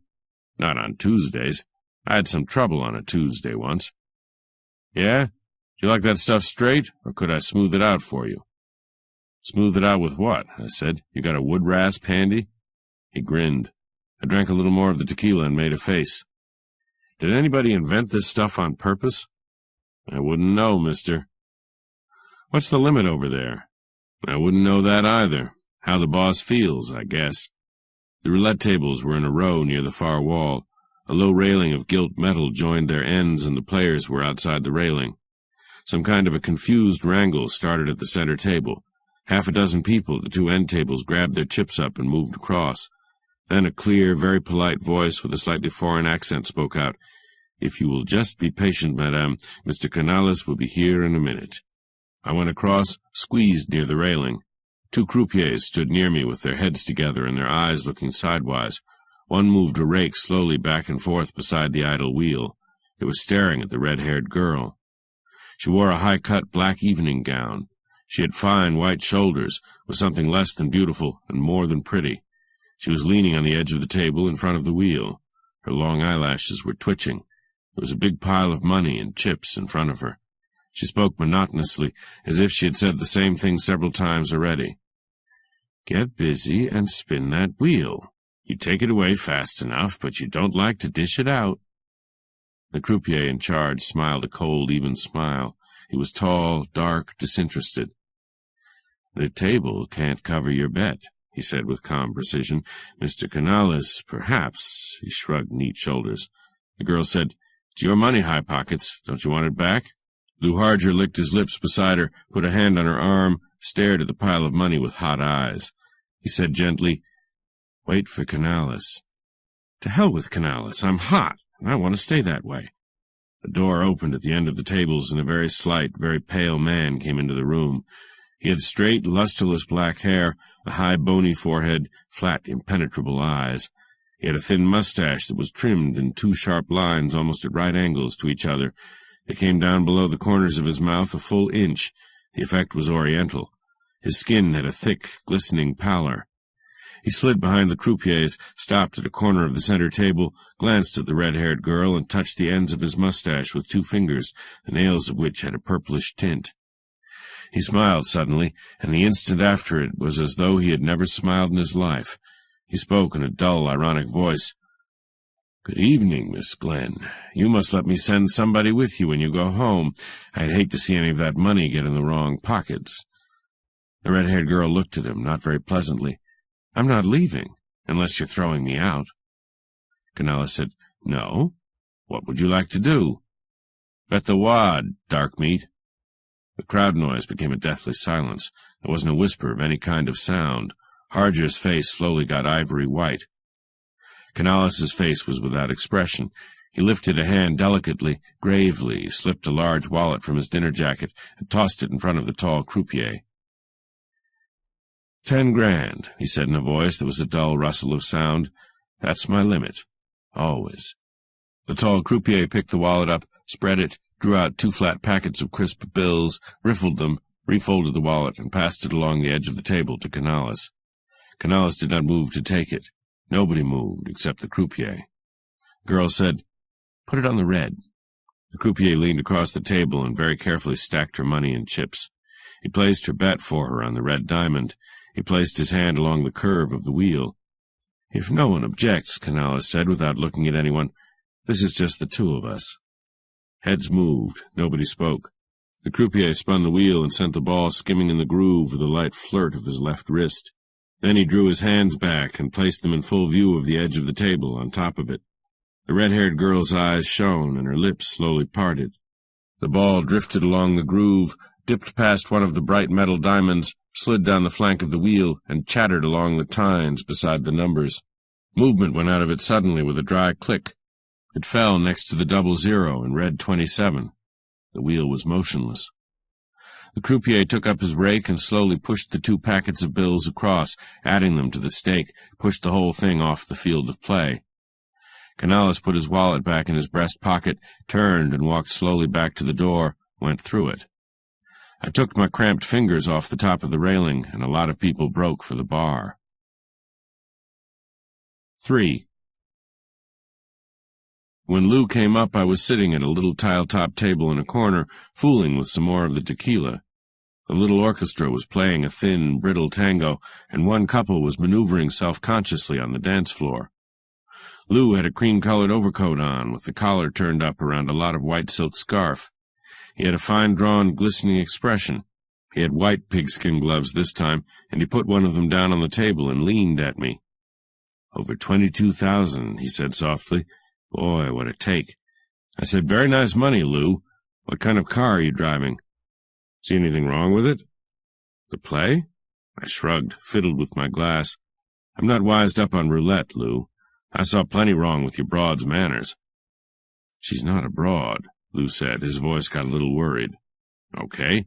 She made Canales look like $1 million. What kind of car?" "Buick sedan, Nile green, with 2 spotlights and those little fender lights on rods." His voice was still worried.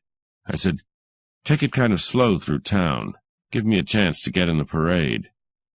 He moved his glove and went away. The red-haired girl was not in sight anywhere. I looked down at the watch on my wrist. When I looked up again, Canales was standing across the table. His eyes looked at me lifelessly above his trick mustache. "You don't like my place," he said. "On the contrary." "You don't come here to play," he was telling me, not asking me. "Is it compulsory?" I asked dryly. A very faint smile drifted across his face. He leaned a little down and said, "I think you are a dick, a smart dick." "Just a Seamus," I said, "and not so smart. Don't let my long upper lip fool you. It runs in the family." Canales wrapped his fingers around the top of a chair, squeezed on it. "Don't come here again, for anything." He spoke very softly, almost dreamily. "I don't like pigeons." I took the cigarette out of my mouth and looked it over before I looked at him. I said, "I heard you insulted a while back. You took it nicely, so we won't count this one." He had a queer expression for a moment. Then he turned and slid away with a little sway of the shoulders. He put his feet down flat and turned them out a good deal as he walked. His walk, like his face, was a little negroid. I got up and went through the big white double doors into a dim lobby, got my hat and coat and put them on. I went out through another pair of double doors onto a wide veranda with scrollwork along the edge of its roof. There was sea fog in the air, and the wind-blown Monterey cypresses in front of the house dripped with it. The ground sloped gently into the dark for a long distance. Fog hid the ocean. I had parked my car out on the street on the other side of the house. I drew my hat down and walked soundlessly on the damp moss that covered the driveway, rounded a corner of the porch, and stopped rigidly. A man just in front of me was holding a gun, but he didn't see me. He was holding the gun down at his side, pressed against the material of his overcoat. His big hand made it look quite small. The dim light that reflected from the barrel seemed to come out of the fog, to be part of the fog. He was a big man, and he stood very still, poised on the balls of his feet. I lifted my right hand very slowly and opened the top 2 buttons of my coat, reached inside and drew out a long .38 with a 6-inch barrel. I eased it into my overcoat pocket. The man in front of me moved, reached his left hand up to his face. He drew on a cigarette cupped inside his hand, and the glow put brief light on a heavy chin, wide, dark nostrils, and a square, aggressive nose, the nose of a fighting man. Then he dropped the cigarette and stepped on it, and a quick, light step made faint noise behind me. I was far too late turning. Something swished, and I went out like a light. 4. When I came to, I was cold and wet and had a headache a yard wide. There was a soft bruise behind my right ear that wasn't bleeding. I had been put down with a sap. I got up off my back and saw that I was a few yards from the driveway, between 2 trees that were wet with fog. There was some mud on the backs of my shoes. I had been dragged off the path, but not very far. I went through my pockets. My gun was gone, of course, but that was all. That and the idea that this excursion was all fun. I nosed around through the fog, didn't find anything or see anyone, gave up bothering about that, and went along the blank side of the house to a curving line of palm trees and an old-type arc light that hissed and flickered over the entrance to a sort of lane where I'd stuck the 1925 Marmon touring car I still used for transportation. I got into it after wiping the seat off with a towel, teased the motor alive, and choked it along to a big empty street with disused car tracks in the middle. I went from there to Decaisons Boulevard, which was the main drag of Las Olindas and was called after the man who built Canales' place long ago. After a while there was town, buildings, dead-looking stores, a service station with a night bell, and at last a drugstore which was still open. A dolled-up sedan was parked in front of the drugstore, and I parked behind that, got out, and saw that a hatless man was sitting at the counter talking to a clerk in a blue smock. They seemed to have the world to themselves. I started to go in, then I stopped and took another look at the dolled-up sedan. It was a Buick, and of a color that could have been Nile green in daylight. It had 2 spotlights and 2 little egg-shaped amber lights stuck up on thin nickel rods clamped to the front fenders. The window by the driver's seat was down. I went back to the Marmon and got a flash, reached in and twisted the license holder of the Buick around, put the light on it quickly, then off again. It was registered to Louis N. Harger. I got rid of the flash and went into the drugstore. There was a liquor display at one side, and the clerk in the blue smock sold me a pint of Canadian Club, which I took over to the counter and opened. There were 10 seats at the counter, but I sat down on the one next to the hatless man. He began to look me over in the mirror very carefully. I got a cup of black coffee 2/3 full and added plenty of the rye. I drank it down and waited for a minute to let it warm me up. Then I looked the hatless man over. He was about 28, a little thin on top, had a healthy red face, fairly honest eyes, dirty hands, and looked as if he wasn't making much money. He wore a gray whipcord jacket with metal buttons on it, pants that didn't match. I said carelessly in a low voice, "Your bus outside?" He sat very still. His mouth got small and tight, and he had trouble pulling his eyes away from mine in the mirror. "My brother's," he said after a moment. I said, "Care for a drink? Your brother is an old friend of mine." He nodded slowly, gulped, moved his hand slowly, but finally got the bottle and curdled his coffee with it. He drank the whole thing down. Then I watched him dig up a crumpled pack of cigarettes, spear his mouth with one, strike a match on the counter, after missing twice on his thumbnail, and inhale with a lot of very poor nonchalance that he knew wasn't going over. I leaned close to him and said evenly, "This doesn't have to be trouble." He said, "Yeah. Well, what's the beef?" The clerk sidled towards us. I asked for more coffee. When I got it, I stared at the clerk until he went and stood in front of the display window with his back to me. I laced my second cup of coffee and drank some of it. I looked at the clerk's back and said, "The guy the car belongs to doesn't have a brother." He held himself tightly but turned towards me. "You think it's a hot car?" "No." "You don't think it's a hot car?" I said, "No. I just want the story." "You a dick?"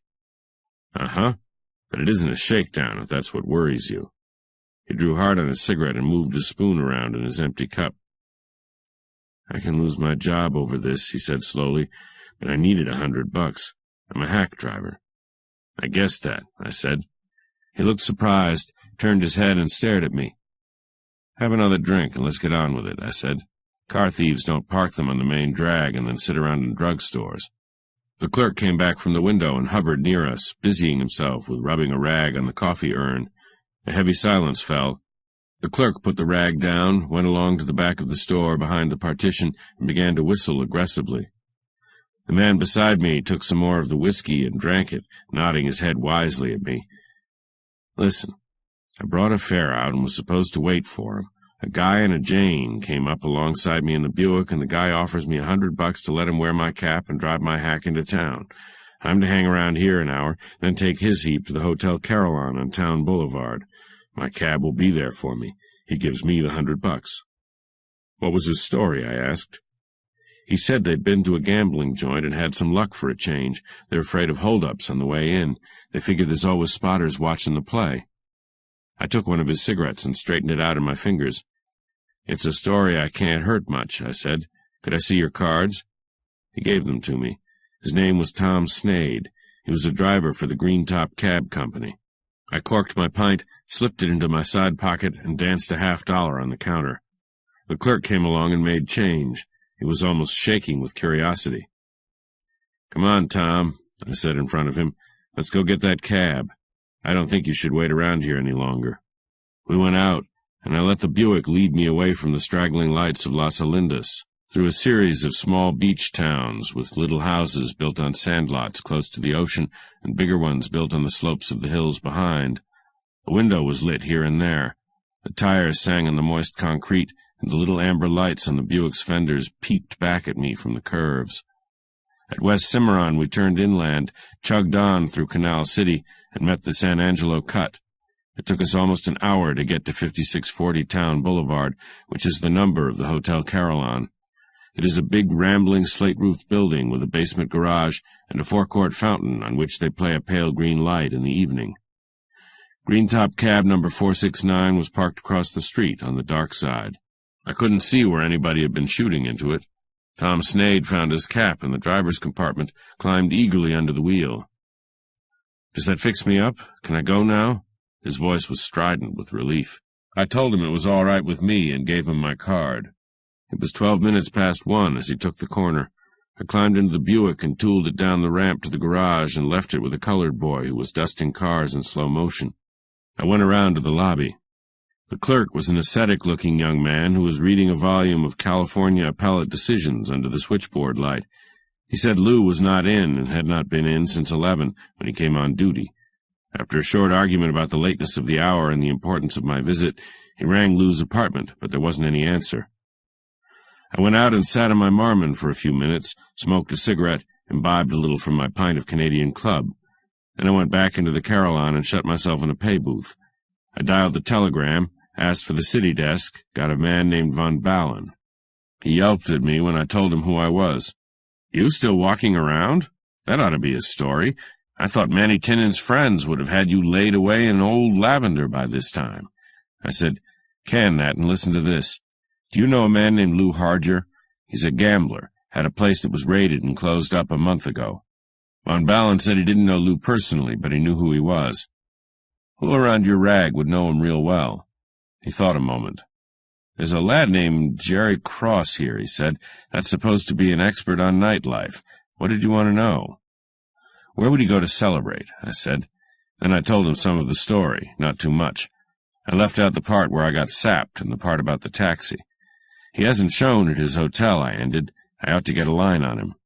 Well, if you're a friend of his, not of his crowd, I said sharply. Von Ballin stopped to yell at somebody to take a call, then said to me softly close to the phone, "Come through, boy, come through." All right, but I'm talking to you, not to your sheet. I got sapped and lost my gun outside Canales' joint. Lou and his girl switched his car for a taxi they picked up. Then they dropped out of sight. I don't like it too well. Lou wasn't drunk enough to chase around town with that much dough in his pockets, and if he was, the girl wouldn't let him. She had the practical eye. "I'll see what I can do," Von Ballin said, "but it don't sound promising. I'll give you a buzz." I told him I lived at the Merritt Plaza, in case he had forgotten, went out and got into the Marmon again. I drove home and put hot towels on my head for 15 minutes, then sat around in my pajamas and drank hot whiskey and lemon and called the Caroline every once in a while. At 2:30, Von Ballin called me and said no luck. Lou hadn't been pinched, he wasn't in any of the receiving hospitals, and he hadn't shown at any of the clubs Jerry Cross could think of. At 3, I called the Caroline for the last time. Then I put my light out and went to sleep. In the morning it was the same way. I tried to trace the red-haired girl a little. There were 28 people named Glenn in the phone book, and 3 women among them. One didn't answer, the other 2 assured me they didn't have red hair. One offered to show me. I shaved, showered, had breakfast, walked 3 blocks down the hill to the Condor building. Miss Glenn was sitting in my little reception room. 5. I unlocked the other door, and she went in and sat in the chair where Lou had sat the afternoon before. I opened some windows, locked the outer door of the reception room, and struck a match for the unlighted cigarette she held in her ungloved and ringless left hand. She was dressed in a blouse and plaid skirt with a loose coat over them, and a close-fitting hat that was far enough out of style to suggest a run of bad luck. But it hid almost all of her hair. Her skin was without makeup, and she looked about 30 and had the set face of exhaustion. She held her cigarette with a hand that was almost too steady, a hand on guard. I sat down and waited for her to talk. She stared at the wall over my head and didn't say anything. After a little while, I packed my pipe and smoked for a minute. Then I got up and went across to the door that opened into the hallway and picked up a couple of letters that had been pushed through the slot. I sat down at the desk again, looked them over, read one of them twice, as if I had been alone. While I was doing this, I didn't look at her directly or speak to her, but I kept an eye on her all the same. She looked like a lady who was getting nerved for something. Finally, she moved. She opened up a big black patent leather bag and took out a fat manila envelope, pulled a rubber band off it, and sat holding the envelope between the palms of her hands, with her head tilted way back, and the cigarette dribbling gray smoke from the corners of her mouth. She said slowly, "Lou said if I ever got caught in the rain, you were the boy to see. It's raining hard where I am." I stared at the manila envelope. "Lou is a pretty good friend of mine," I said. "I'd do anything in reason for him, some things not in reason, like last night. It doesn't mean Lou and I always play the same games." She dropped her cigarette into the glass bowl of the ashtray and left it to smoke. A dark flame burned suddenly in her eyes, then went out. "Lou is dead." Her voice was quite toneless. I reached over with a pencil and stabbed at the hot end of the cigarette until it stopped smoking. She went on, "A couple of Canales' boys got him in my apartment, with one shot from a small gun that looked like my gun. Mine was gone when I looked for it afterwards. I spent the night there with him dead. I had to." She broke quite suddenly. Her eyes turned up in her head, and her head came down and hit the desk. She lay still with the manila envelope in front of her lax hands. I jerked a drawer open and brought up a bottle and a glass, poured a stiff one and stepped around with it, heaved her up in her chair. I pushed the edge of the glass hard against her mouth, hard enough to hurt. She struggled and swallowed. Some of it ran down her chin, but life came back into her eyes. I left the whiskey in front of her and sat down again. The flap of the envelope had come open enough for me to see currency inside, bales of currency. She began to talk to me in a dreamy sort of voice. "We got all big bills from the cashier, but it makes quite a package at that. There's 22,000 even in the envelope. I kept out a few odd hundreds." Lou was worried. He figured it would be pretty easy for Canales to catch up with us. He might be right behind and not be able to do very much about it. I said, "Canales lost the money in full view of everybody there. It was good advertising, even if it hurt." She went on exactly as though I had not spoken. "Going through the town, we spotted a cab driver sitting in his parked cab, and Lou had a brainwave. He offered the boy a C-note to let him drive the cab into San Angelo and bring the Buick to the hotel after a while. The boy took us up, and we went over on another street and made the switch. We were sorry about ditching you, but Lou said you wouldn't mind, and we might get a chance to flag you. Lou didn't go into his hotel. We took another cab over to my place. I live at the Hobart Arms, 800 block on South Minter. It's a place where you don't have to answer questions at the desk. We went up to my apartment and put the lights on, and two guys with masks came around the half-wall between the living room and the dinette. One was small and thin, and the other was a big slob with a chin that stuck out under his mask like a shelf. Lou made a wrong motion, and the big one shot him just the once. The gun just made a flat crack, not very loud, and Lou fell down on the floor and never moved. I said, "It might be the ones that made a sucker out of me. I haven't told you about that yet." She didn't seem to hear that either. Her face was white and composed, but as expressionless as plaster. "Maybe I'd better have another finger of the hooch," she said. I poured us a couple of drinks, and we drank them. She went on, "They went through us, but we didn't have the money. We had stopped at an all-night drugstore and had it weighed and mailed it at a branch post office.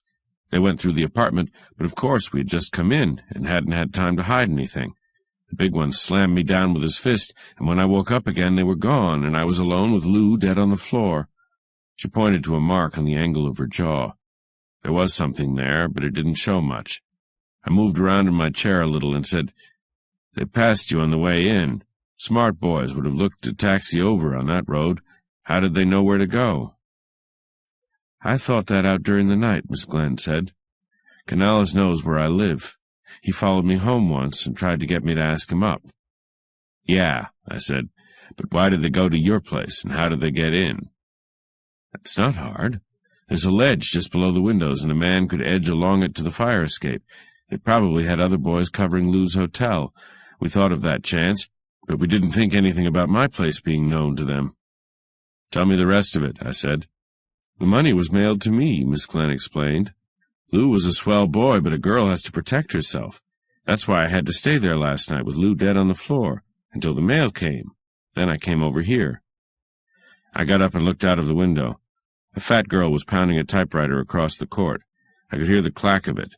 I sat down again and stared at my thumb. "Did they plant the gun?" I asked. "Not unless it's under him. I didn't look there." "They let you off too easy. Maybe it wasn't Canales at all. Did Lou open his heart to you much?"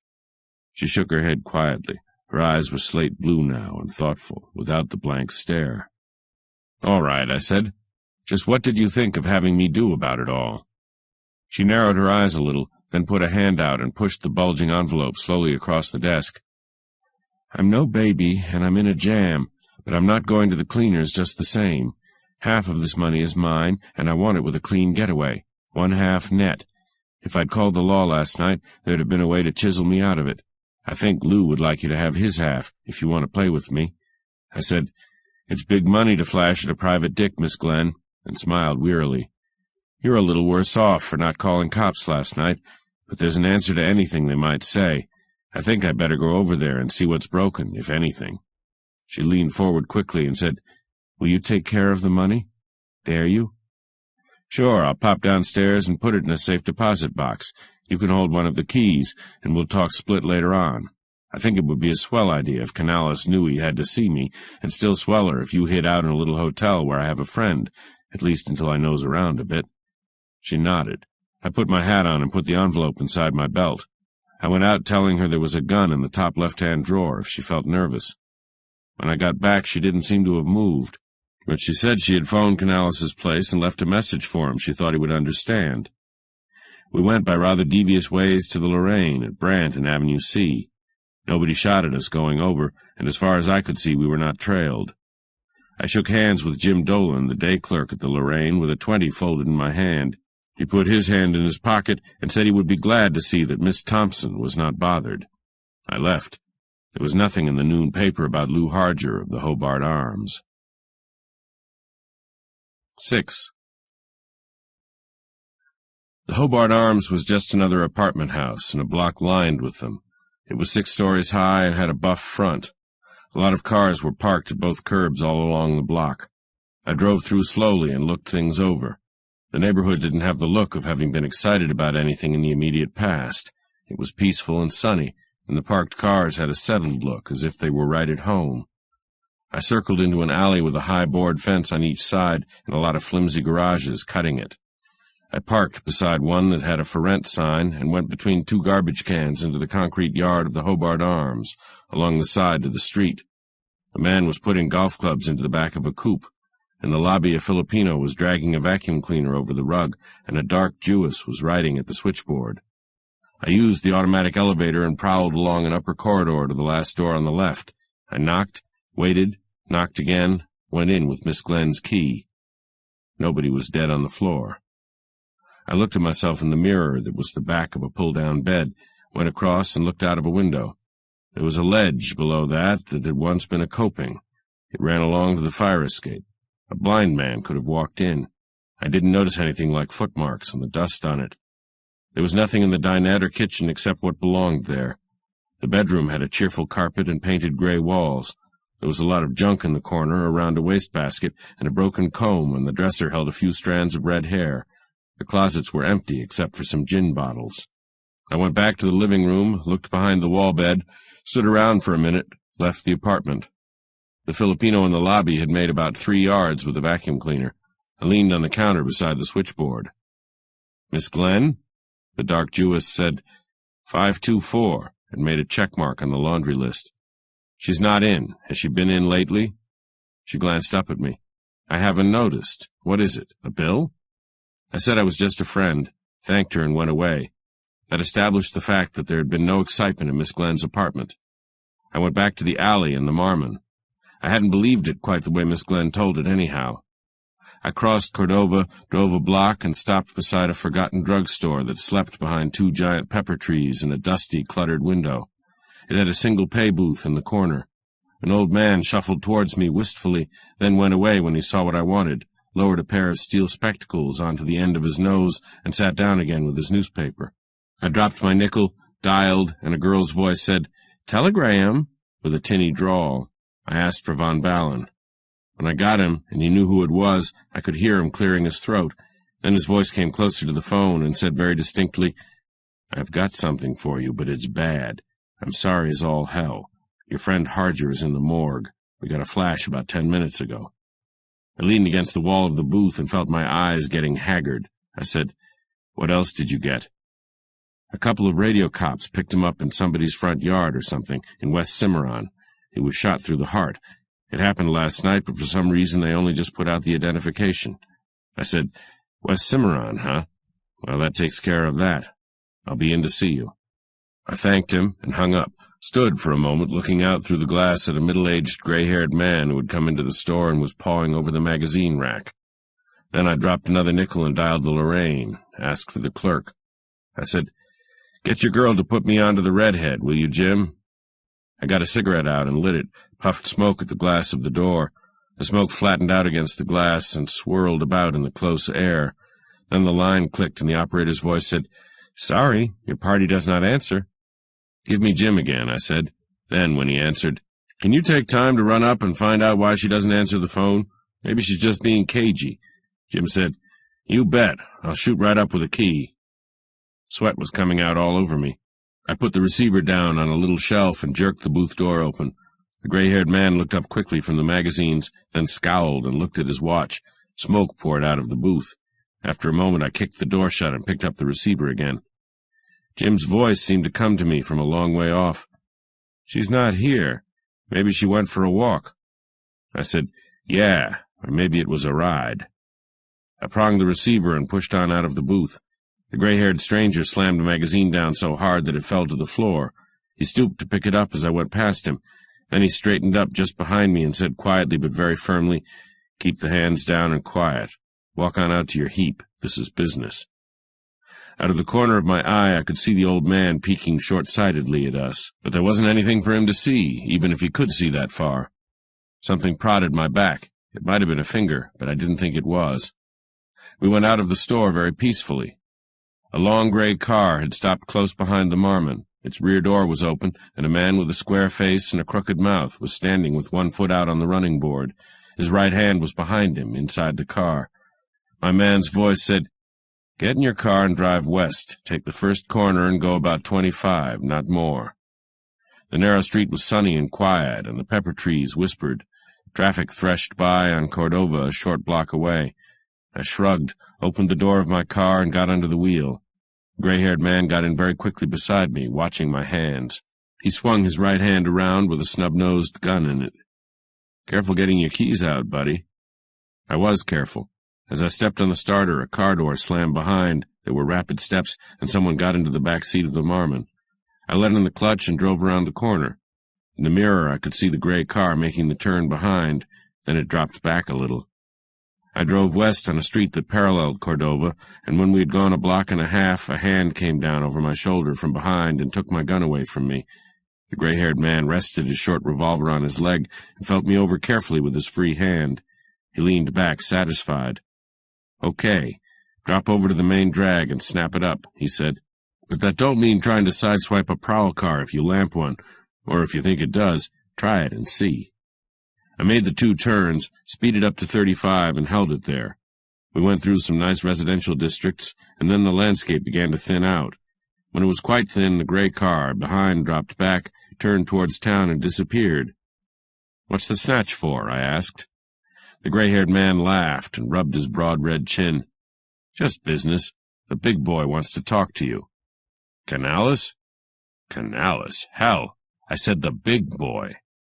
I watched traffic, what there was of it that far out, and didn't speak for a few minutes. Then I said, "Why didn't you pull it in the apartment or in the alley?" "Wanted to make sure you wasn't covered." "Who's this big boy?" "Skip that, till we get you there." "Anything else?" "Yes. Can I smoke?" He held the wheel while I lit up. The man in the back seat hadn't said a word at any time. After a while, the gray-haired man made me pull up and move over, and he drove. "I used to own one of these 6 years ago when I was poor," he said jovially. I couldn't think of a really good answer to that, so I just let smoke seep down into my lungs and wondered why, if Lou had been killed in West Cimarron, the killers didn't get the money. And if he really had been killed at Miss Glenn's apartment, why somebody had taken the trouble to carry him back to West Cimarron. 7. In 20 minutes we were in the foothills. We went over a hogback, drifted down a long white concrete ribbon, crossed a bridge, went halfway up the next slope, and turned off on a gravel road that disappeared around a shoulder of scrub oak and manzanita. Plumes of pampas grass flared on the side of the hill like jets of water. The wheels crunched on the gravel and skidded on the curves. We came to a mountain cabin with a wide porch and cemented boulder foundations. The windmill of a generator turned slowly on the crest of a spur 100 feet behind the cabin. A mountain blue jay flashed across the road, zoomed, banked sharply, and fell out of sight like a stone. The gray-haired man tooled the car up to the porch beside a tan-colored Lincoln coupe, switched off the ignition, and set the Marmon's long parking brake. He took the keys out, folded them carefully in their leather case, put the case away in his pocket. The man in the back seat got out and held the door beside me open. He had a gun in his hand. I got out. The gray-haired man got out. We all went into the house. There was a big room with walls of knotted pine, beautifully polished. We went across it, walking on Indian rugs, and the gray-haired man knocked carefully on a door. A voice shouted, "What is it?" The gray-haired man put his face against the door and said, "Beasley, and the guy you wanted to talk to." The voice inside said to come on in. Beasley opened the door, pushed me through it, and shut it behind me. It was another big room with knotted pine walls and Indian rugs on the floor. A driftwood fire hissed and puffed on a stone hearth. The man who sat behind a flat desk was Frank Dorr, the Politico. He was the kind of man who liked to have a desk in front of him and shove his fat stomach against it and fiddle with things on it and look very wise. He had a fat, muddy face, a thin fringe of white hair that stuck up a little, small, sharp eyes, small and very delicate hands. What I could see of him was dressed in a slovenly gray suit, and there was a large black Persian cat on the desk in front of him. He was scratching the cat's head with one of his little neat hands, and the cat was leaning against his hand. Its busy tail flowed over the edge of the desk and fell straight down. He said, "Sit down," without looking away from the cat. I sat down in a leather chair with a very low seat. Dor said, "How do you like it up here? Kind of nice, ain't it? This is Toby, my girlfriend. Only girlfriend I got. Ain't you, Toby?" I said, "I like it up here, but I don't like the way I got here." Dor raised his head a few inches and looked at me with his mouth slightly open. He had beautiful teeth, but they hadn't grown in his mouth. He said, "I'm a busy man, brother." It was simpler than arguing. "Have a drink?" "Sure, I'll have a drink," I said. He squeezed the cat's head gently between his two palms, then pushed it away from him and put both hands down on the arms of his chair. He shoved hard, and his face got a little red, and he finally got up on his feet. He waddled across to a built-in cabinet and took out a squat decanter of whiskey and 2 gold-veined glasses. "No ice today," he said, waddling back to the desk. "Have to drink it straight." He poured 2 drinks, gestured, and I went over and got mine. He sat down again. I sat down with my drink. Dor lit a long brown cigar, pushed the box 2 inches in my direction, leaned back, and stared at me with complete relaxation. "You're the guy that fingered Manny Tinnan," he said. "It won't do." I sipped my whiskey. It was good enough to sip. "Life gets complicated at times," Dor went on in the same even, relaxed voice. "Politics, even when it's a lot of fun, is tough on the nerves. You know me. I'm tough, and I get what I want. There ain't a hell of a lot I want anymore, but what I want bad, and ain't so damn particular how I get it." "You have that reputation," I said politely. Dor's eyes twinkled. He looked around for the cat, dragged it towards him by the tail, pushed it down on its side, and began to rub its stomach. The cat seemed to like it. Dor looked at me and said very softly, "You bumped Lou Harger." "What makes you think so?" I asked, without any particular emphasis. "You bumped Lou Harger. Maybe he needed the bump, but you gave it to him. He was shot once through the heart with a .38. You wear a .38, and you're known to be a fancy shot with it. You were with Harger at Las Olindas last night and saw him win a lot of money. You were supposed to be acting as bodyguard for him, but you got a better idea. You caught up with him and that girl in West Cimarron, slipped Harger the dose, and got the money." I finished my whiskey, got up, and poured myself some more of it. "You made a deal with the girl," Dor said, "but the deal didn't stick. She got a cute idea, but that don't matter, because the police got your gun along with Harger, and you got the dough." I said, "Is there a tag out for me?" "Not till I give the word, and the gun hasn't been turned in. I got a lot of friends, you know." I said slowly, "I got sapped outside Canales' place. It served me right. My gun was taken from me. I never caught up with Harger, never saw him again. The girl came to me this morning with the money in an envelope and a story that Harger had been killed in her apartment. That's how I have the money, for safekeeping. I wasn't sure about the girl's story, but her bringing the money carried a lot of weight, and Harger was a friend of mine. I started out to investigate." "You should have let the cops do that," Dor said with a grin. "There was a chance the girl was being framed. Besides, there was a possibility I might make a few dollars, legitimately. It has been done, even in San Angelo." Dor stuck a finger towards the cat's face, and the cat bit it with an absent expression. Then it pulled away from him, sat down in a corner of the desk, and began to lick one toe. $22 grand, and the Jane passed it over to you to keep," Dor said. "Ain't that just like a Jane?" "You got the dough," Dor said. "Harger was killed with your gun. The girl's gone, but I could bring her back. I think she'd make a good witness, if we needed one." "Was the play at Las Olindas crooked?" I asked. Dor finished his drink and curled his lip around his cigar again. "Sure," he said carelessly. "The croupier, a guy named Pina, was in on it. The wheel was wired for the 00. The old crap. Copper button on the floor, copper button on Pina's shoe sole, wires up his leg, batteries in his hip pockets, the old crap." I said, "Canales didn't act as if he knew about it." Dor chuckled. "He knew the wheel was wired. He didn't know his head croupier was playing on the other team." "I'd hate to be Pina," I said. Dor made a negligent motion with his cigar. "He's taken care of. The play was careful and quiet. They didn't make any fancy long shots, just even money bets, and they didn't win all the time. They couldn't. No wired wheel is that good." I shrugged, moved around in my chair. "You know a hell of a lot about it," I said. "Was all this just to get me set for a squeeze?" He grinned softly. "Hell no. Some of it just happened, the way the best plans do." He waved his cigar again, and a pale gray tendril of smoke curled past his cunning little eyes. There was a muffled sound of talk in the outside room. "I got connections I got to please, even if I don't like all their capers," he added simply. "Like Manny Tinnan?" I said. "He was around City Hall a lot. Knew too much." "Okay, Mr. Dorr, just what do you figure on having me do for you? Commit suicide?" He laughed. His fat shoulders shook cheerfully. He put one of his small hands out with the palm towards me. "I wouldn't think of that," he said dryly, "and the other way is better business. The way public opinion is about the Shannon kill, I ain't sure that louse of a D.A. wouldn't convict Tinnan without you, if he could sell the folks the idea you'd been knocked off to button your mouth." I got up out of my chair, went over and leaned on the desk, leaned across it towards the door. He said, "No funny business," a little sharply and breathlessly. His hand went to a drawer and got it half open. His movements with his hands were very quick in contrast with the movements of his body. I smiled down at the hand, and he took it away from the drawer. I saw a gun just inside the drawer. I said, "I've already talked to the grand jury." Dorr leaned back and smiled at me. "Guys make mistakes," he said. "Even smart private dicks. You could have a change of heart and put it in writing." I said very softly, "No, I'd be under a perjury rap, which I couldn't beat. I'd rather be under a murder rap, which I can beat, especially as Fenweather will want me to beat it.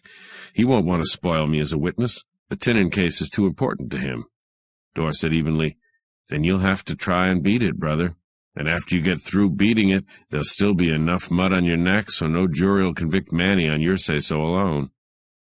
I put my hand out slowly and scratched the cat's ear. "What about the 22 grand? It could be all yours if you want to play. After all, it ain't my money. If Manny gets clear, I might add a little something that is my money." I tickled the cat under its chin. It began to purr. I picked it up and held it gently in my arms. "Who did kill Lou Harger, Dorr?" I asked, not looking at him. He shook his head. I looked at him, smiling. "Swell cat you have," I said. Dorr licked his lips. "I think the little bastard likes you," he grinned. He looked pleased at the idea. I nodded and threw the cat in his face. He yelped, but his hands came up to catch the cat. The cat twisted neatly in the air and landed with both front paws working. One of them split Dorr's cheek like a banana peel. He yelled very loudly. I had the gun out of the drawer and the muzzle of it into the back of Dorr's neck when Beasley and the square-faced man dodged in. For an instant there was a sort of tableau. Then the cat tore itself loose from Dorr's arms, shot to the floor, and went under the desk. Beasley raised his snub-nosed gun, but he didn't look as if he was certain what he meant to do with it. I shoved the muzzle of mine hard into Dorr's neck and said, "Frankie gets it first, boys, and that's not a gag." Dorr grunted in front of me. "Take it easy," he growled to his hoods. He took a handkerchief from his breast pocket and began to dab at his split and bleeding cheek with it. The man with the crooked mouth began to sidle along the wall. I said, "Don't get the idea I'm enjoying this, but I'm not fooling either. You heels stay put." The man with the crooked mouth stopped sidling and gave me a nasty leer. He kept his hands low. Dorr half turned his head and tried to talk over his shoulder to me. I couldn't see enough of his face to get any expression, but he didn't seem scared. He said, "This won't get you anything. I could have you knocked off easy enough if that was what I wanted. Now where are you? You can't shoot anybody without getting in a worse jam than if you did what I asked you to. It looks like a stalemate to me." I thought that over for a moment while Beasley looked at me quite pleasantly, as though it was all just routine to him. There was nothing pleasant about the other man. I listened hard, but the rest of the house seemed to be quite silent. Dorr edged forward from the gun and said, "Well?" I said, "I'm going out. I have a gun, and it looks like a gun that I could hit somebody with if I have to. I don't want to very much, and if you'll have Beasley throw my keys over and the other one turn back the gun he took from me, I'll forget about the snatch." Dorr moved his arms in the lazy beginning of a shrug. "Then what?" "Figure out your deal a little closer," I said. "If you get enough protection behind me, I might throw in with you, and if you're as tough as you think you are, a few hours won't cut any ice one way or the other." "It's an idea," Dorr said, and chuckled. Then to Beasley, "Keep your rod to yourself and give him his keys, also his gun, the one you got today." Beasley sighed and very carefully inserted a hand into his pants. He tossed my leather key-case across the room near the end of the desk. The man with the twisted mouth put his hand up, edged it inside his side pocket, and I eased down behind Door's back while he did it. He came out with my gun, let it fall to the floor, and kicked it away from him. I came out from behind Door's back, got my keys and the gun up from the floor, moved sidewise towards the door of the room. Door watched with an empty stare that meant nothing. Beasley followed me around with his body and stepped away from the door as I neared it. The other man had trouble holding himself quiet. I got to the door and reversed a key that was in it. Door said dreamily, "You're just like one of those rubber balls on the end of an elastic. The farther you get away, the suddener you'll bounce back." I said, "The elastic might be a little rotten," and went through the door, turned the key in it, and braced myself for shots that didn't come. As a bluff, mine was thinner than the gold on a weekend wedding ring. It worked because Door let it, and that was all. I got out of the house, got the Marmon started, and wrangled it around and sent it skidding past the shoulder of the hill and so on down to the highway. There was no sound of anything coming after me. When I reached the concrete highway bridge, it was a little past 2 o'clock, and I drove with one hand for a while and wiped the sweat off the back of my neck. 8. The morgue was at the end of a long and bright and silent corridor that branched off from behind the main lobby of the county building. The corridor ended in 2 doors and a blank wall faced with marble. One door had "Inquest Room" lettered on a glass panel behind which there was no light. The other opened into a small, cheerful office. A man with gander blue eyes and rust-colored hair parted in the exact center of his head was pawing over some printed forms at a table. He looked up, looked me over, and then suddenly smiled. I said, "Hello, Landon. Remember the Shelby case?" The bright blue eyes twinkled. He got up and came around the table with his hand out. "Sure. What can we do?" He broke off suddenly and snapped his fingers. "Hell, you're the guy that put the bee on that hot rod." I tossed a butt through the open door into the corridor. "That's not why I'm here," I said. "Anyhow, not this time. There's a fellow named Louis Harger, picked up shot last night or this morning in West Cimarron, as I get it. Could I take a look-see?" "They can't stop you," Landon said. He led the way through a door on the far side of his office into a place that was all white paint and white enamel and glass and bright light. Against one wall was a double tier of large bins with glass windows in them. Through the peepholes showed bundles and white sheeting, and further back frosted pipes. A body covered with a sheet lay on a table that was high at the head and sloped down to the foot. Landon pulled the sheet down casually from a man's dead, placid, yellowish face. Long black hair lay loosely on a small pillow, with the dankness of water still in it. The eyes were half open and stared incuriously at the ceiling. I stepped close, looked at the face. Landon pulled the sheet on down and rapped his knuckles on a chest that rang hollowly like a board. There was a bullet hole over the heart. "Nice clean shot," he said. I turned away quickly, got a cigarette out and rolled it around in my fingers. I stared at the floor. "Who identified him?" "Stuff in his pockets," Landon said. "We're checking his prints, of course." "You know him?" I said, "Yes." Landon scratched the base of his chin softly with his thumbnail. We walked back into the office, and Landon went behind his table and sat down. He thumbed over some papers, separated one from the pile, and studied it for a moment. He said, "A sheriff's radio car found him at 12:35 a.m. on the side of the old road out of West Cimarron, a quarter of a mile from where the cutoff starts. That isn't traveled much, but the prowl car takes a slant down it now and then, looking for petting parties." I said, "Can you say how long he had been dead?" "Not very long. He was still warm, and the nights are cool along there." I put my unlighted cigarette in my mouth and moved it up and down with my lips. "And I bet you took a long 38 out of him," I said. "How did you know that?" Landon asked quickly. "I just guess. It's that sort of hole." He stared at me with bright, interested eyes. I thanked him, said I'd be seeing him, went through the door, and lit my cigarette in the corridor. I walked back to the elevators and got into one, rode to the 7th floor, then went along another corridor exactly like the one below, except that it didn't lead to the morgue. It led to some small, bare offices that were used by the district attorney's investigators. Halfway along, I opened a door and went into one of them. Bernie Olds was sitting, humped loosely at a desk placed against the wall. He was the chief investigator Fenweather had told me to see if I got into any kind of a jam. He was a medium-sized, bland man with white eyebrows and an outthrust, very deeply cleft chin. There was another desk against the other wall, a couple of hard chairs, a brass spittoon on a rubber mat, and very little else. Oles nodded casually at me, got out of his chair, and fixed the door latch. Then he got a flat tin of little cigars out of his desk, lit one of them, pushed the tin along the desk, and stared at me along his nose. I sat down in one of the straight chairs and tilted it back. Oles said, "Well?" "It's Lou Harger," I said. "I thought maybe it wasn't." "The hell you did. I could have told you it was Harger." Somebody tried the handle of the door, then knocked. Oles paid no attention. Whoever it was went away. I said slowly, "He was killed between 11:30 and 12:35. There was just time for the job to be done where he was found. There wasn't time for it to be done the way the girl said. There wasn't time for me to do it." Oles said, "Yeah, maybe you could prove that, and then maybe you could prove a friend of yours didn't do it with your gun." I said, "A friend of mine wouldn't be likely to do it with my gun, if he was a friend of mine." Oles grunted, smiled sourly at me sidewise. He said, "Most anyone would think that. That's why he might have done it." I let the legs of my chair settle to the floor. I stared at him. "Would I come and tell you about the money and the gun, everything that ties me to it?" Oles said expressionlessly, "You would, if you knew damn well somebody else had already told it for you." I said, "Door wouldn't lose much time." I pinched my cigarette out and flipped it towards the brass cuspidor. Then I stood up.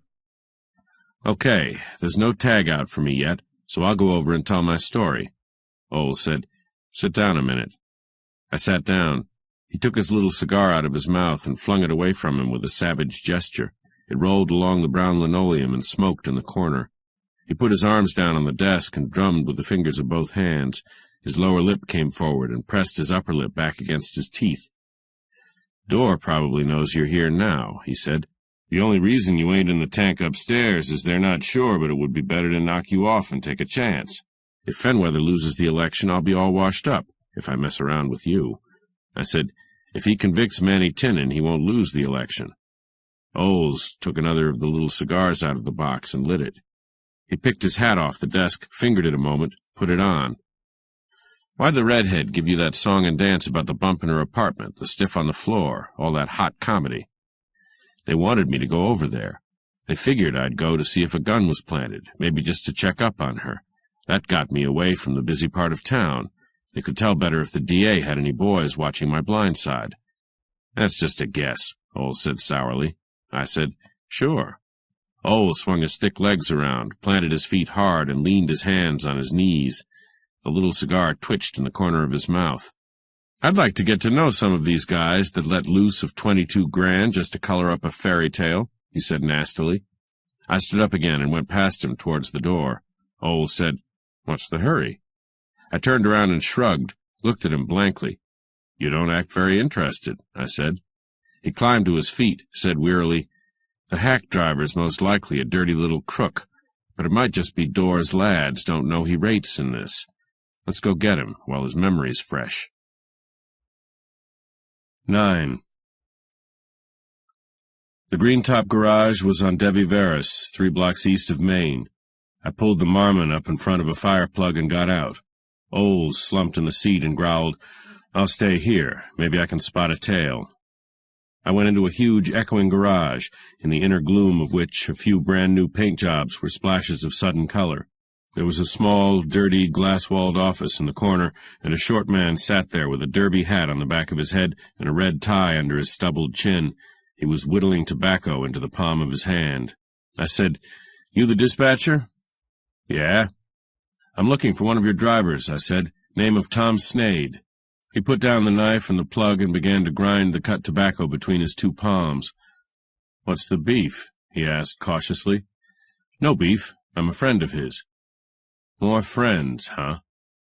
"He works nights, mister, so he's gone, I guess. 1723 Renfrew. That's over by Gray Lake." I said, "Thanks. Phone?" "No phone." I pulled a folded city map from an inside pocket and unfolded part of it on the table in front of his nose. He looked annoyed. "There's a big one on the wall," he growled, and began to pack a short pipe with his tobacco. "I'm used to this one," I said. I bent over the spread map looking for Renfrew Street. Then I stopped and looked suddenly at the face of the man in the derby. "You remembered that address damn quick," I said. He put his pipe in his mouth, bit hard on it, and pushed 2 quick fingers into the pocket of his open vest. "Couple other mugs was asking for it a while back." I folded the map very quickly and shoved it back into my pocket as I went through the door. I jumped across the sidewalk, slid under the wheel, and plunged at the starter. "We're headed," I told Bernie Olds. "2 guys got the kid's address there a while back. It might be—" Olds grabbed the side of the car and swore as we took the corner on squealing tires. I bent forward over the wheel and drove hard. There was a red light at Central. I swerved into a corner service station, went through the pumps, popped out on Central, and jostled through some traffic to make a right turn east again. A colored traffic cop blew a whistle at me and then stared hard as if trying to read the license number. I kept on going. Warehouses, a produce market, a big gas tank, more warehouses, railroad tracks, and 2 bridges dropped behind us. I beat 3 traffic signals by a hair and went right through a 4th. 6 blocks on, I got the siren from a motorcycle cop. Olds passed me a bronze star, and I flashed it out of the car, twisting it so the sun caught it. The siren stopped. The motorcycle kept right behind us for another dozen blocks, then sheared off. Gray Lake is an artificial reservoir and a cut between 2 groups of hills on the east fringe of San Angelo. Narrow but expensively paved streets wind around in the hills, describing elaborate curves along their flanks for the benefit of a few cheap and scattered bungalows. We plunged up into the hills, reading street signs on the run.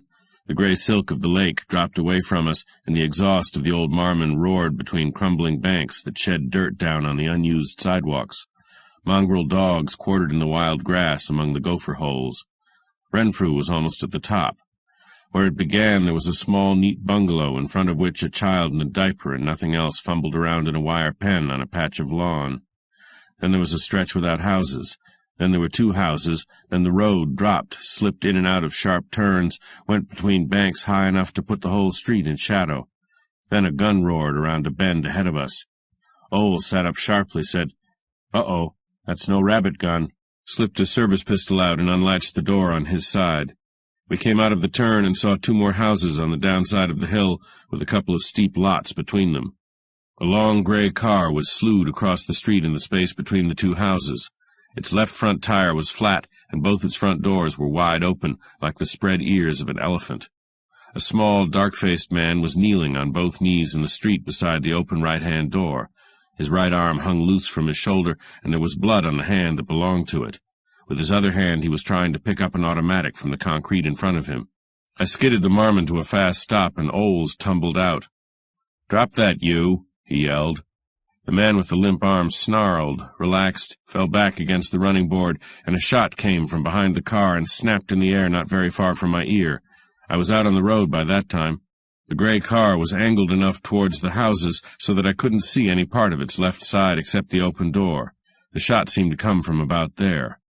Olds put 2 slugs into the door. I dropped, looked under the car, and saw a pair of feet. I shot at them and missed. About that time there was a thin but very sharp crack from the corner of the nearest house. Glass broke in the gray car.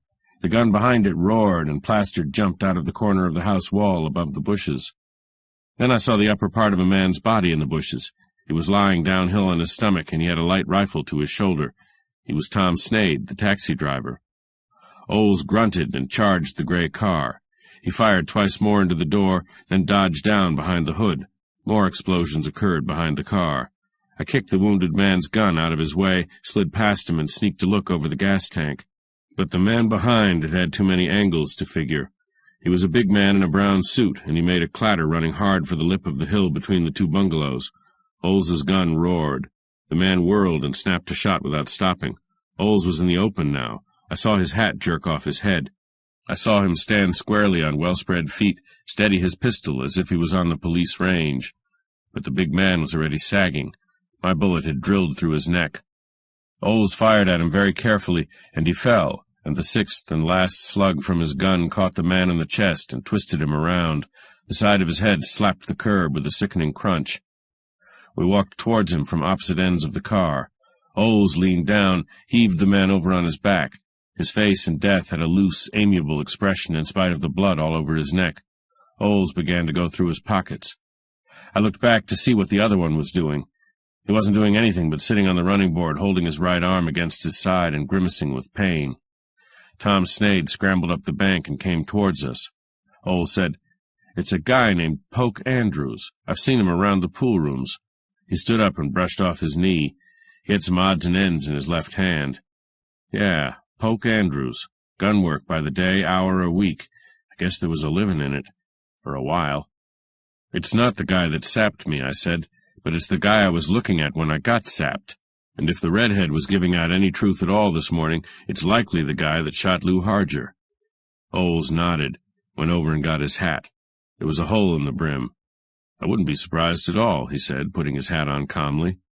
Tom Sneyd stood in front of us with his little rifle held rigidly across his chest. He was hatless and coatless and had sneakers on his feet. His eyes were bright and mad, and he was beginning to shake. "I knew I'd get them babies," he crowed. "I knew I'd fix them lousy bastards." Then he stopped talking, and his face began to change color. It got green. He leaned down slowly, dropped his rifle, put both his hands on his bent knees. Oles said, "You better go lay down somewhere, buddy. If I'm any judge of color, you're going to shoot your cookies." 10. Tom Sneyd was lying on his back on a daybed in the front room of his little bungalow. There was a wet towel across his forehead. A little girl with honey-colored hair was sitting beside him, holding his hand. A young woman with hair a couple of shades darker than the little girl's sat in the corner and looked at Tom Sneyd with tired ecstasy. It was very hot when we came in.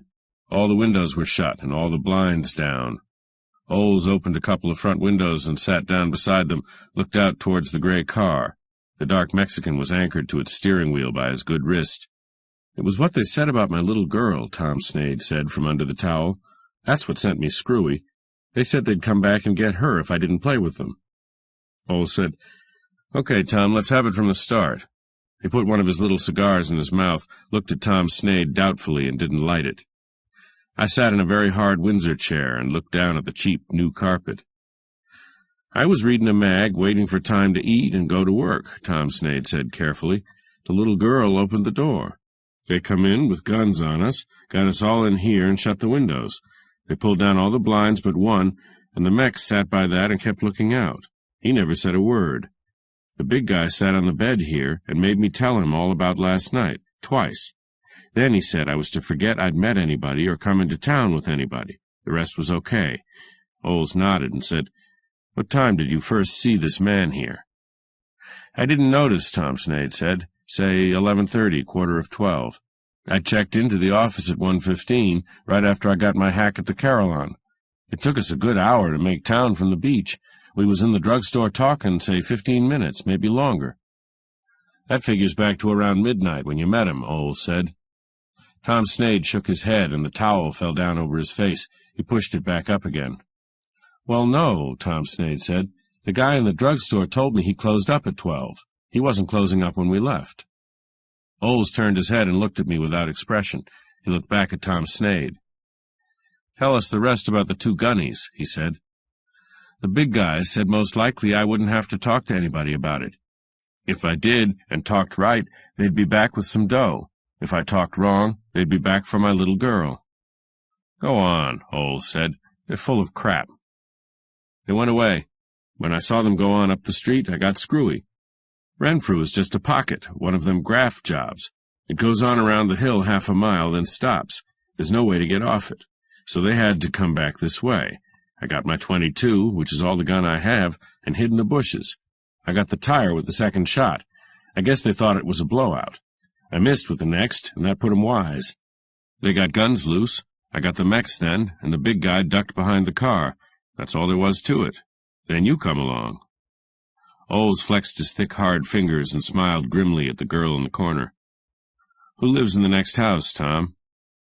"A man named Grandy, a motorman on the Interurban. He lives all alone. He's at work now." "I didn't guess he was home," Oles grinned. He got up and went over and patted the little girl on the head. "You'll have to come down and make a statement, Tom." "Sure." Tom Sneyd's voice was tired, listless. "I guess I lose my job, too, for renting out the hack last night. I ain't so sure about that, Oles said softly.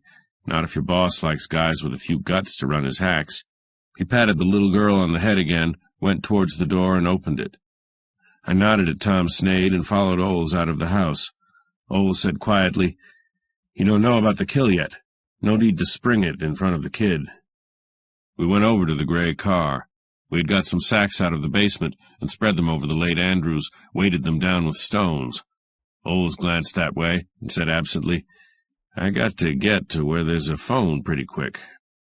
He leaned on the door of the car and looked in at the Mexican. The Mexican sat with his head back and his eyes half closed and a drawn expression on his brown face. His left wrist was shackled to the spider of the wheel. "What's your name?" Oles snapped at him. "Luis Cadena," the Mexican said in a soft voice without opening his eyes any wider. "Which one of you heels scratched the guy at West Cimarron last night?" "No understand, senor," the Mexican said purringly. "Don't go dumb on me, Spig," Oles said dispassionately. "It gets me sore." He leaned on the window and rolled his little cigar around in his mouth. The Mexican looked faintly amused and at the same time very tired. The blood on his right hand had dried black. Oles said, "Andrews scratched the guy in a taxi at West Cimarron. There was a girl along. We got the girl. You have a lousy chance to prove you weren't in on it." Light flickered and died behind the Mexican's half-open eyes. He smiled with a glint of small white teeth. Oles said, "What did he do with the gun?" "No understand, senor." Oles said, "He's tough. When they get tough, it scares me." He walked away from the car and scuffed some loose dirt from the sidewalk beside the sacks that draped the dead man. His toe gradually uncovered the contractor's stencil in the cement. He read it out loud. "Door Paving and Construction Company, San Angelo. It's a wonder the fat louse wouldn't stay in his own racket." I stood beside Oles and looked down the hill between the two houses. Sudden flashes of light darted from the windshields of cars going along the boulevard that fringed Gray Lake far below. Oles said, "Well?" I said, "The killers knew about the taxi, maybe, and the girlfriend reached town with the swag, so it wasn't Canales' job. Canales isn't the boy to let anybody play around with 22 grand of his money. The redhead was in on the kill, and it was done for a reason." Oles grinned. "Sure, it was done so you could be framed for it." I said, "It's a shame how little account some folks take of human life, for 22 grand. Harger was knocked off so I could be framed, and the dough was passed to me to make the frame tighter." "Maybe they thought you'd highball," Oles grunted. "That would sew you up right." I rolled a cigarette around in my fingers. "That would have been a little too dumb even for me. What do we do now? Wait till the moon comes up so we can sing, or go down the hill and tell some more little white lies?" Oles spat on one of Poke Andrews' sacks. He said gruffly, "This is county land here. I could take all this mess over to the substation at Solano and keep it hush-hush for a while. The hack driver would be tickled to death to keep it under the hat. And I've gone far enough, so I'd like to get the Mex in the goldfish room with me personal." "I'd like it that way, too," I said. "I guess you can't hold it down there for long, but you might hold it down long enough for me to see a fat boy about a cat." 11. It was late afternoon when I got back to the hotel. The clerk handed me a slip which read, "Please phone FD as soon as possible." I went upstairs and drank some liquor that was in the bottom of a bottle. Then I phoned down for another pint, scraped my chin, changed clothes, and looked up Frank Doerr's number in the book.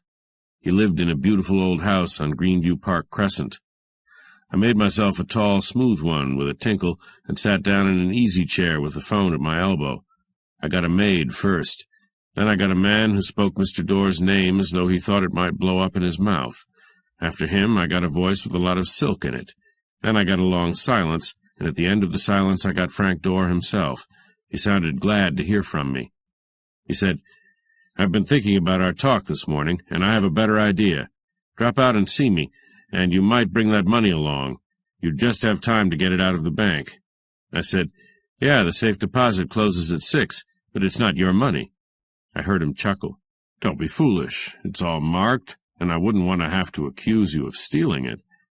I thought that over and didn't believe it, about the currency being marked. I took a drink out of my glass and said, "I might be willing to turn it over to the party I got it from, in your presence."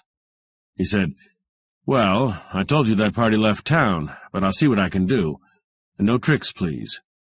I said of course no tricks, and hung up. I finished my drink, called Von Ballen of the Telegram. He said the sheriff's people didn't seem to have any ideas about Lou Harger, or give a damn.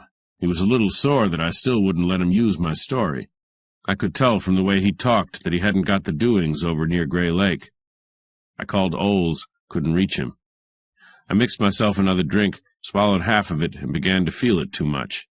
I put my hat on, changed my mind about the other half of my drink, went down to my car.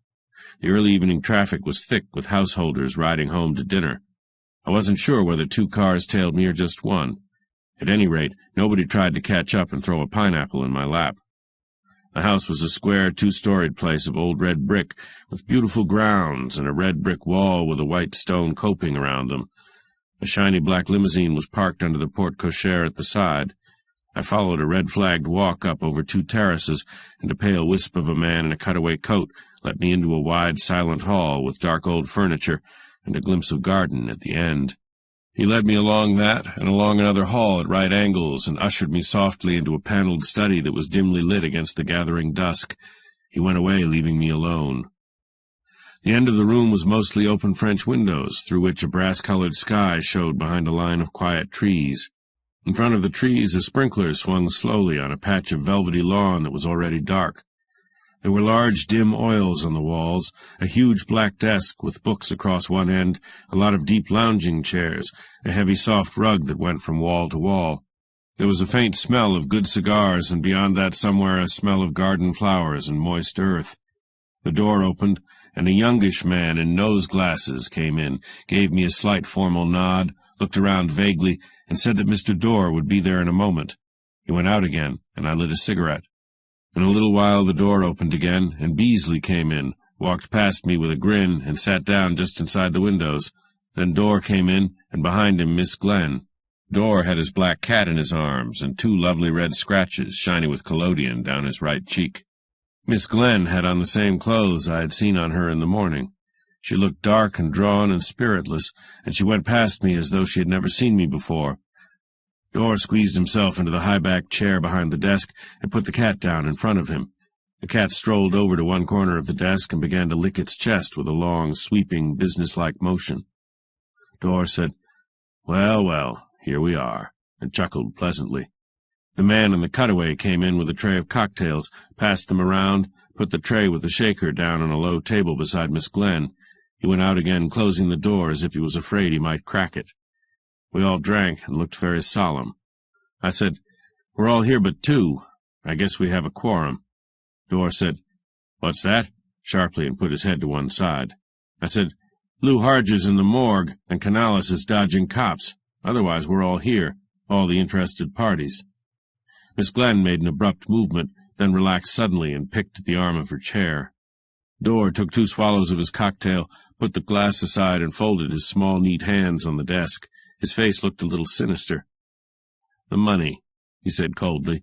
"I'll take charge of it now." I said, "Not now or any other time. I didn't bring it." Dorr stared at me, and his face got a little red. I looked at Beasley. Beasley had a cigarette in his mouth, and his hands in his pockets, and the back of his head against the back of his chair. He looked half asleep. Dorr said softly, meditatively, "Holding out, huh?" "Yes," I said grimly. "While I have it, I'm fairly safe. You overplayed your hand when you let me get my paws on it. I'd be a fool not to hold what advantage it gives me." Dorr said, "Safe?" with a gently sinister intonation. I laughed. "Not safe from a frame," I said, "but the last one didn't click so well. Not safe from being gun-walked again, but that's going to be harder next time, too, but fairly safe from being shot in the back and having you sue my estate for the dough." Dorr stroked the cat and looked at me under his eyebrows. "Let's get a couple of more important things straightened out," I said. "Who takes the rap for Lou Harger?" "What makes you so sure you don't?" Dorr asked nastily. "My alibi's been polished up. I didn't know how good it was until I knew how close Lou's death could be timed. I'm clear now, regardless of who turns in what gun with what fairy tale, and the lads that were sent to scotch my alibi ran into some trouble." Dorr said, "That's so," without any apparent emotion. A thug named Andrews and a Mexican calling himself Luis Cadena. I dare say you've heard of them." "I don't know such people," Dorr said sharply. "Then it won't upset you to hear Andrews got very dead, and the law has Cadena." "Certainly not," Dorr said. "They were from Canales. Canales had Harger killed." I said, "So that's your new idea? I think it's lousy." I leaned over and slipped my empty glass under my chair. Miss Glenn turned her head towards me and spoke very gravely, as if it was very important to the future of the race for me to believe what she said. Of course Canales had Lou killed. At least, the men he sent after us killed Lou." I nodded politely. "What for? A packet of money they didn't get?" "They wouldn't have killed him. They'd have brought him in, brought both of you in. You arranged for that kill, and the taxi stunt was to sidetrack me, not to fool Canales' boys." She put her hand out quickly. Her eyes were shimmering. I went ahead. "I wasn't very bright, but I didn't figure on anything so flossy. Who the hell would? Canales had no motive to gun Lou, unless it got back the money he had been gypped out of. Supposing you could know that quick he had been gypped." Dorr was licking his lips and quivering his chins and looking from one of us to the other with his small, tight eyes. Miss Glenn said drearily, "Lou knew all about the play. He planned it with the croupier, Pina. Pina wanted some getaway money, wanted to move on to Havana. Of course Canales would have got wise, but not too soon, if I hadn't got noisy and tough. I got Lou killed, but not the way you mean." I dropped an inch of ash off a cigarette I had forgotten all about. "All right," I said grimly, "Canales takes the rap, and I suppose you two chiselers think that's all I care about. Where was Lou going to be when Canales was supposed to find out he'd been gypped?" "He was going to be gone," Miss Glenn said tonelessly. "A damn long way off, and I was going to be gone with him." I said, "Nertz, you seem to forget I know why Lou was killed." Beasley sat up in his chair and moved his right hand rather delicately towards his left shoulder. "This wise guy bother you, Chief?" Dorr said, "Not yet. Let him rant." I moved so that I faced a little more towards Beasley. The sky had gone dark outside, and the sprinkler had been turned off. A damp feeling came slowly into the room. Dorr opened a cedarwood box and put a long brown cigar in his mouth, bit the end off with a dry snap of his false teeth.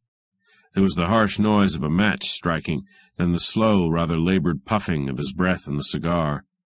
He said slowly through a cloud of smoke, "Let's forget all this and make a deal about that money. Manny Tinnan hung himself in his cell this afternoon." Miss Glenn stood up suddenly, pushing her arms straight down at her sides. Then she sank slowly down into the chair again, sat motionless. I said, "Did he have any help?" Then I made a sudden, sharp movement and stopped. Beasley jerked a swift glance at me, but I wasn't looking at Beasley. There was a shadow outside one of the windows, a lighter shadow than the dark lawn and darker trees. There was a hollow, bitter, coughing plop, a thin spray of whitish smoke in the window. Beasley jerked, rose halfway to his feet, then fell on his face with one arm doubled under him.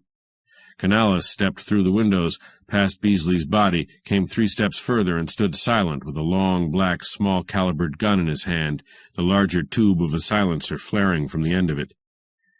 "Be very still," he said. "I am a fair shot, even with this elephant gun." His face was so white that it was almost luminous. His dark eyes were all smoke-gray iris, without pupils. "Sound carries well at night out of open windows," he said tonelessly. Dorr put both his hands down on the desk and began to pat it. The black cat put its body very low, drifted down over the end of the desk, and went under a chair. Miss Glenn turned her head towards Canales very slowly, as if some kind of mechanism moved it. Canales said, "Perhaps you have a buzzer on that desk. If the door of the room opens, I shoot. It will give me a lot of pleasure to see blood come out of your fat neck." I moved the fingers of my right hand 2 inches on the arm of my chair. The silenced gun swayed towards me, and I stopped moving my fingers. Canales smiled very briefly under his angular mustache. "You are a smart dick," he said. "I thought I had you right, but there are things about you I like." I didn't say anything. Canales looked back at Dorr. He said very precisely, "I have been bled by your organization for a long time, but this is something else again. Last night I was cheated out of some money, but this is trivial too. I'm wanted for the murder of this Harger. A man named Cadena has been made to confess that I hired him. That is just a little too much fix." Dorr swayed gently over his desk, put his elbows down hard on it, held his face in his small hands and began to shake. His cigar was smoking on the floor. Canales said, "I would like to get my money back, and I would like to get clear of this rap, but most of all, I would like you to say something so I can shoot you with your mouth open and see blood come out of it." Beasley's body stirred on the carpet. His hands groped a little. Dorr's eyes were agony, trying not to look at him. Canales was rapt and blind in his act by this time. I moved my fingers a little more on the arm of my chair, but I had a long way to go. Canales said, "Pina has talked to me. I saw to that. You killed Harger because he was a secret witness against Manny Tinnan. The D.A. kept the secret, and the Dick here kept it, but Harger could not keep it himself. He told his broad, and the broad told you, so the killing was arranged in a way to throw suspicion with a motive on me, first on this Dick, and if that wouldn't hold, on me." There was silence. I wanted to say something, but I couldn't get anything out. I didn't think anybody but Canales would ever again say anything. Canales said, "You fixed Pina to let Harger and his girl win my money. It was not hard, because I don't play my wheels crooked." Dorr had stopped shaking. His face lifted, stone-white, and turned towards Canales, slowly, like the face of a man about to have an epileptic fit. Beasley was up on one elbow. His eyes were almost shut, but a gun was laboring upwards in his hand. Canales leaned forward and began to smile. His trigger finger whitened at the exact moment Beasley's gun began to pulse and roar. Canales arched his back until his body was a rigid curve. He fell stiffly forward, hit the edge of the desk, and slid along it to the floor without lifting his hands. Beasley dropped his gun and fell down on his face again. His body got soft, and his fingers moved fitfully, then were still. I got motion into my legs, stood up, and went to kick Canales' gun under the desk, senselessly. Doing this, I saw that Canales had fired at least once, because Frank Dorr had no right eye. He sat still and quiet, with his chin on his chest and a nice touch of melancholy on the good side of his face. The door of the room came open, and the secretary with the nose-glasses slid in pop-eyed. He staggered back against the door, closing it again. I could hear his rapid breathing across the room. He gasped, Is anything wrong?" I thought that very funny, even then.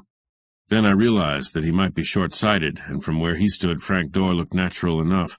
The rest of it could have been just routine to Dorr's help. I said, "Yes, but we'll take care of it. Stay out of here." He said, "Yes, sir," and went out again. That surprised me so much that my mouth fell open. I went down the room and bent over the gray-haired Beasley. He was unconscious, but had a fair pulse. He was bleeding from the side, slowly. Miss Glenn was standing up and looked almost as dopey as Canales had looked. She was talking to me quickly in a brittle, very distinct voice. "I didn't know Lou was to be killed, but I couldn't have done anything about it anyway. They burned me with a branding iron, just for a sample of what I'd get. Look." I looked. She tore her dress down in front, and there was a hideous burn on her chest, almost between her two breasts. I said, "Okay, sister, that's nasty medicine, but we've got to have some law here now, and an ambulance for Beasley." I pushed past her towards the telephone, shook her hand off my arm when she grabbed at me. She went on talking to my back in a thin, desperate voice.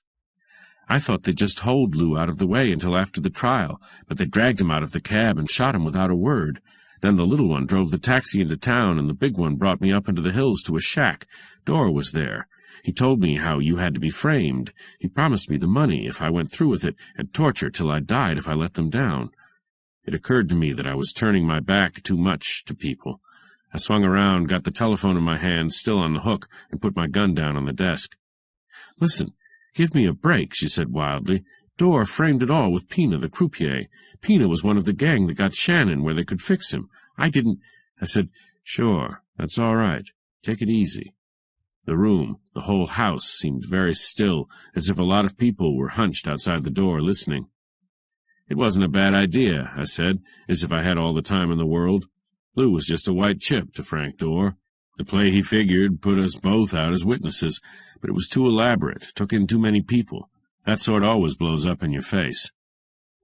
"Lou was getting out of the state," she said, clutching at her dress. "He was scared. He thought the roulette trick was some kind of a payoff to him." I said, "Yeah, lifted the phone and asked for police headquarters. The room door came open again then, and the secretary barged in with a gun. A uniformed chauffeur was behind him with another gun. I said very loudly into the phone, "This is Frank Dorr's house. There's been a killing." The secretary and the chauffeur dodged out again. I heard running in the hall. I clicked the phone, called the telegram office, and got Von Ballen. When I got through giving him the flash, Miss Glenn was gone out of the window into the dark garden. I didn't go after her. I didn't mind very much if she got away. I tried to get Oles, but they said he was still down at Solano, and by that time the night was full of sirens. I had a little trouble, but not too much. Fenweather pulled too much weight. Not all of the story came out, but enough so that the City Hall boys in the $200 suits had their left elbows in front of their faces for some time. Pina was picked up in Salt Lake City. He broke and implicated 4 others of Manny Tinnan's gang. 2 of them were killed resisting arrest, the other 2 got life without parole. Miss Glenn made a clean getaway and was never heard of again. I think that's about all, except that I had to turn the $22 grand over to the public administrator. He allowed me $200 fee and $9.20 mileage. Sometimes I wonder what he did with the rest of it. Killer in the Rain. 1. We were sitting in a room at the Bergland. I was on the side of the bed, and Dravik was in the easy chair. It was my room. Rain beat very hard against the windows. They were shut tight, and it was hot in the room, and I had a little fan going on the table. The breeze from it hit Dravik's face high up, lifted his heavy black hair, moved the longer bristles in the fat path of eyebrow that went across his face in a solid line. He looked like a bouncer who had come into money. He showed me some of his gold teeth and said, "What you got on me?" He said it importantly, as if anyone who knew anything would know quite a lot about him. "Nothing," I said. "You're clean as far as I know." He lifted a large hairy hand and stared at it solidly for a minute. "You don't get me. A feller named McGee sent me here. Violets McGee." "Fine. How is Violets these days?" Violets McGee was a homicide dick in the sheriff's office. He looked at his large hand and frowned. "No, you still don't get it. I got a job for you." "I don't go out much anymore," I said. "I'm getting kind of frail." He looked around the room carefully, bluffing a bit, like a man not naturally observant. "Maybe it's money," he said. "Maybe it is," I said. He had a belted suede raincoat on. He tore it open carelessly and got out a wallet that was not quite as big as a bale of hay. Currency stuck out of it at careless angles. When he slapped it down on his knee, it made a fat sound that was pleasant to the ear. He shook money out of it, selected a few bills from the bunch, stuffed the rest back, dropped the wallet on the floor and let it lie, arranged 5-century notes like a tight poker hand, and put them under the base of the fan on the table. That was a lot of work. It made him grunt. "I got lots of sugar," he said. "So I see. What do I do for that, if I get it?" "You know me now, huh?" "A little better." I got an envelope out of an inside pocket and read to him aloud from some scribbling on the back. "Dravik, Anton or Tony, former Pittsburgh steel worker, truck guard, all-round muscle stiff, made a wrong pass and got shut up. Left town, came west, worked on an avocado ranch at El Seguro, came up with a ranch of his own, sat right on the dome when the El Seguro oil boom burst, got rich, lost a lot of it buying into other people's dusters, still has enough. Serbian by birth, 6 feet, 240, 1 daughter, never known to have had a wife. No police record of any consequence, none at all since Pittsburgh." I lit a pipe. "Geez," he said, "where you promote all that?" "Connections. What's the angle?" He picked the wallet off the floor and moused around inside it with a couple of square fingers for a while, with his tongue sticking out between his thick lips. He finally got out a slim brown card and some crumpled slips of paper. He pushed them at me. The card was in golf type, very delicately done. It said, "Mr. Harold Hardwick Steiner," and very small in the corner, "Rare Books and Deluxe Editions." No address or phone number. The white slips, 3 in number, were simple IOUs for $1,000 each, signed Carmen Dravik in a sprawling, moronic handwriting. I gave it all back to him and said, "Blackmail?" He shook his head slowly, and something gentle came into his face that hadn't been there before. "It's my little girl, Carmen. This Steiner, he bothers her. She goes to his joint all the time, makes whoopee. He makes love to her, I guess. I don't like it." I nodded. "How about the notes?" "I don't care nothing about the dough. She plays games with him. The hell with that. She's what you call man-crazy. You go tell this Steiner to lay off Carmen. I break his neck with my hands. See?" All this in a rush, with deep breathing. His eyes got small and round and furious. His teeth almost chattered.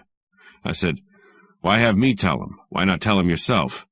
"Maybe I get mad and kill the blank," he yelled. I picked a match out of my pocket and prodded the loose ash in the bowl of my pipe. I looked at him carefully for a moment, getting hold of an idea. "Nertz, you're scared to," I told him. Both fists came up. He held them shoulder high and shook them, great knots of bone and muscle. He lowered them slowly, heaved a deep, honest sigh, and said, "Yeah, I'm scared to. I don't know how to handle her. All the time some new guy, and all the time a punk. A while back I gave a guy called Joe Marty $5,000 to lay off her. She's still mad at me." I stared at the window, watched the rain hit it, flatten out and slide down in a thick wave like melted gelatin. It was too early in the fall for that kind of rain. "Giving them sugar doesn't get you anywhere," I said. "You could be doing that all your life. So you figure you'd like to have me get rough with this one, Steiner. Tell him I break his neck." "I wouldn't bother," I said. "I know Steiner. I'd break his neck for you myself, if it would do any good." He leaned forward and grabbed my hand. His eyes got childish. A gray tear floated in each of them. "Listen, McGee says you're a good guy. I tell you something I ain't told nobody, ever. Carmen, she's not my kid at all. I just picked her up in Smoky, a little baby in the street. She didn't have nobody. I guess maybe I steal her, huh?"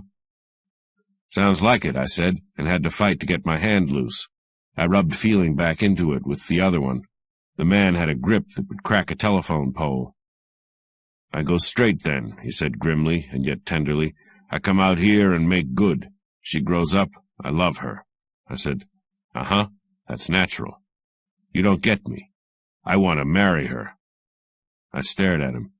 "She gets older, get some sense, maybe she marry me, huh?"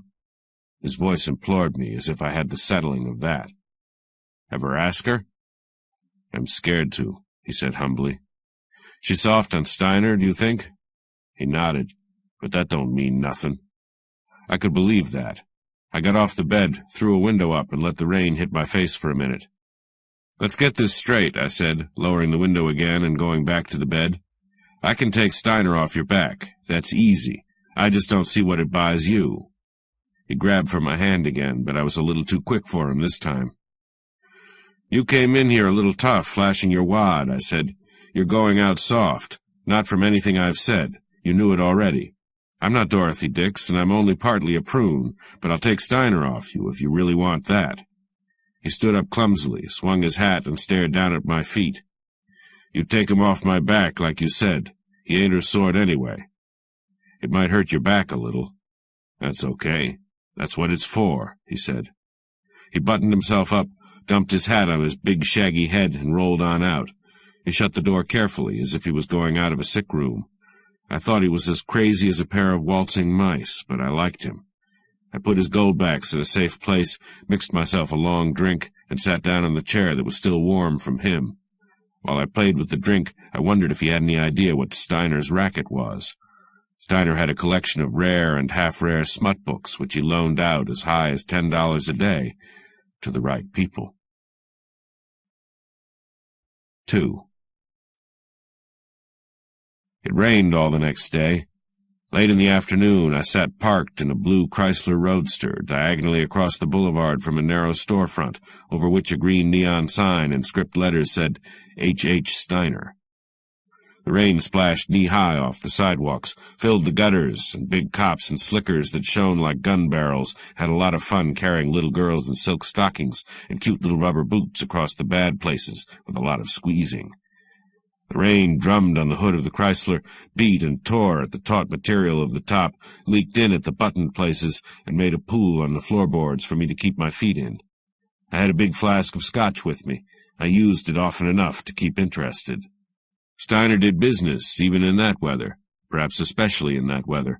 Very nice cars stopped in front of his store, and very nice people dodged in, then dodged out again with wrapped parcels under their arms.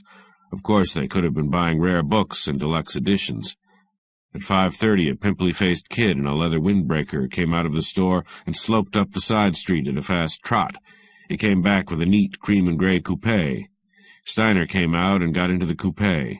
He wore a dark green leather raincoat, a cigarette in an amber holder, no hat. I couldn't see his glass eye at that distance, but I knew he had one. The kid in the windbreaker held an umbrella over him across the sidewalk, then shut it up and handed it into the coupé. Steiner drove west on the boulevard. I drove west on the boulevard. Past the business district at Pepper Canyon, he turned north, and I tailed him easily from a block back. I was pretty sure he was going home, which was natural. He left Pepper Drive and took a curving ribbon of wet cement called Laverne Terrace, climbed up it almost to the top. It was a narrow road with a high bank on one side and a few well-spaced cabin-like houses built down the steep slope on the other side. Their roofs were not much above road level. The front of them were masked by shrubs. Sodden trees dripped all over the landscape. Steiner's hideaway had a square box hedge in front of it, more than window-high. The entrance was a sort of maze, and the house door was not visible from the road. Steiner put his gray and cream coupé in a small garage, locked up, went through the maze with his umbrella up, and light went on in the house. While he was doing this, I had passed him and gone to the top of the hill. I turned around there and went back and parked in front of the next house above his. It seemed to be closed up or empty, but had no signs on it. I went into a conference with my flask of scotch, and then just sat. At 6:15, lights bobbed up the hill. It was quite dark by then. A car stopped in front of Steiner's hedge. A slim, tall girl in a slicker got out of it. Enough light filtered out through the hedge for me to see that she was dark-haired and possibly pretty. Voices drifted on the rain, and a door shut. I got out of the Chrysler and strolled down the hill, put a pencil flash into the car. It was a dark maroon or brown Packard convertible. Its license read to Carmen Dravek, 3596 Lucerne Avenue. I went back to my heap. A solid, slow-moving hour crawled by. No more cars came up or down the hill. It seemed to be a very quiet neighborhood. Then a single flash of hard white light leaked out of Steiner's house, like a flash of summer lightning. As the darkness fell again, a thin, tinkling scream trickled down the darkness and echoed faintly among the wet trees. I was out of the Chrysler and on my way before the last echo of it died. There was no fear in the scream. It held the note of a half-pleasurable shock, an accent of drunkenness, and a touch of pure idiocy. The Steiner mansion was perfectly silent when I hit the gap in the hedge, dodged around the elbow that masked the front door, and put my hand up to bang on the door. At that exact moment, as if somebody had been waiting for it, 3 shots racketed close together behind the door. After that there was a long, harsh sigh, a soft thump, rapid steps going away into the back of the house.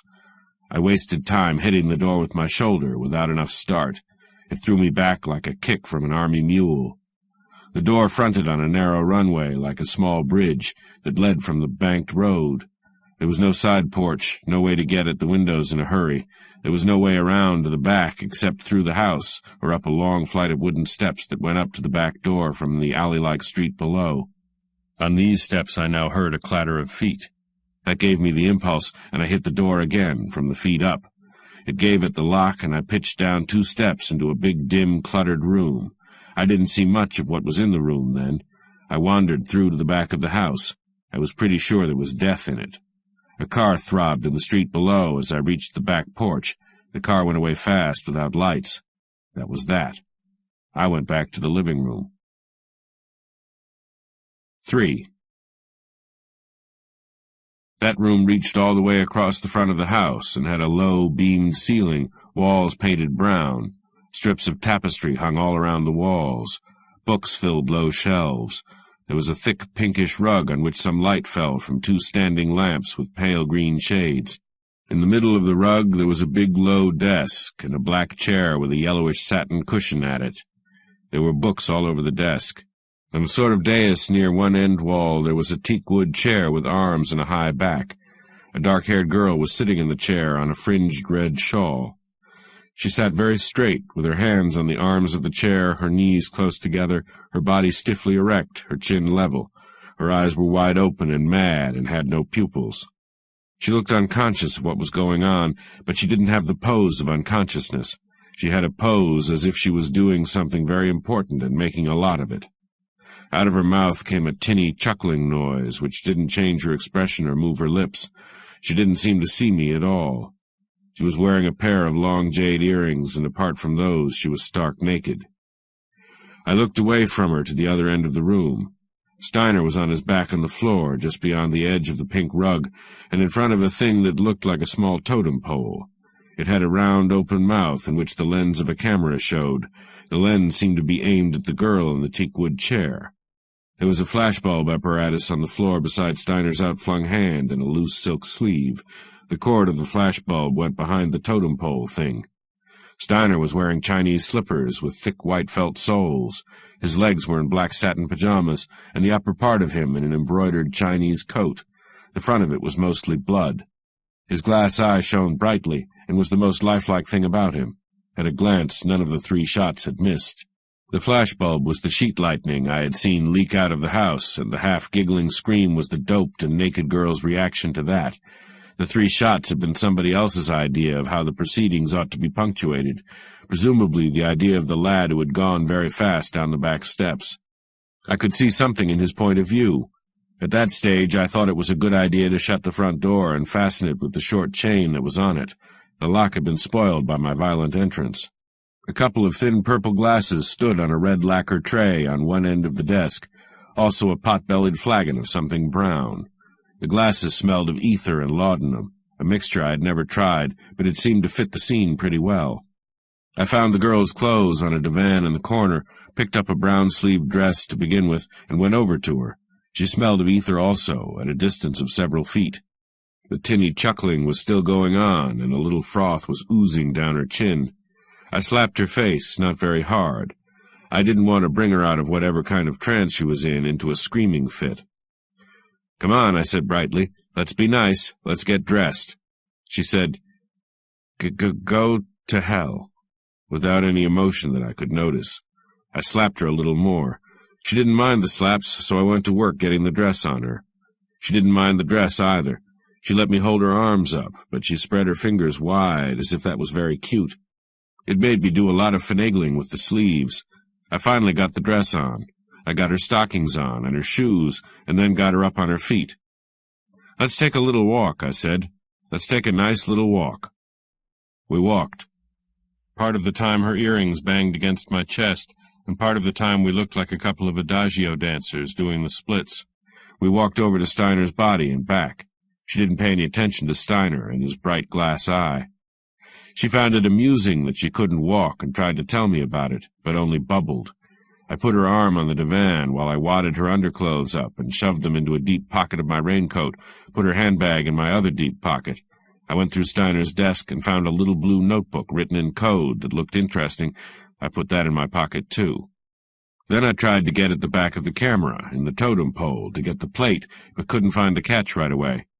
I was getting nervous, and I figured I could build up a better excuse if I ran into the law when I came back later to look for it than for any reason I could give if caught there now. I went back to the girl and got her slicker on her, nosed around to see if anything else of hers was there, wiped away a lot of fingerprints I probably hadn't made, and at least some of those Miss Dravek must have made. I opened the door and put out both the lamps. I got my left arm around her again, and we struggled out into the rain and piled into her Packard. I didn't like leaving my own bus there very well, but that had to be.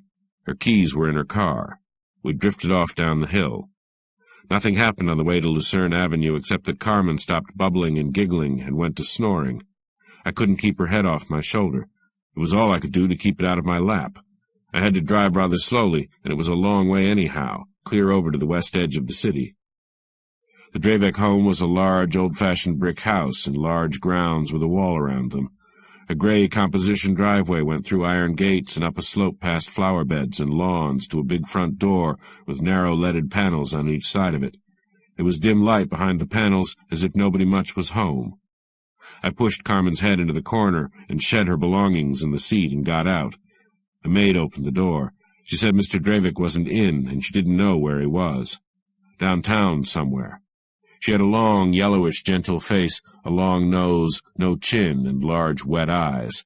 She looked like a nice old horse that had been turned out to pasture after long service, and as if she would do the right thing by Carmen. I pointed into the Packard and growled, "Better get her to bed. She's lucky we don't throw her in the can, driving around with a tool like that on her." She smiled sadly, and I went away.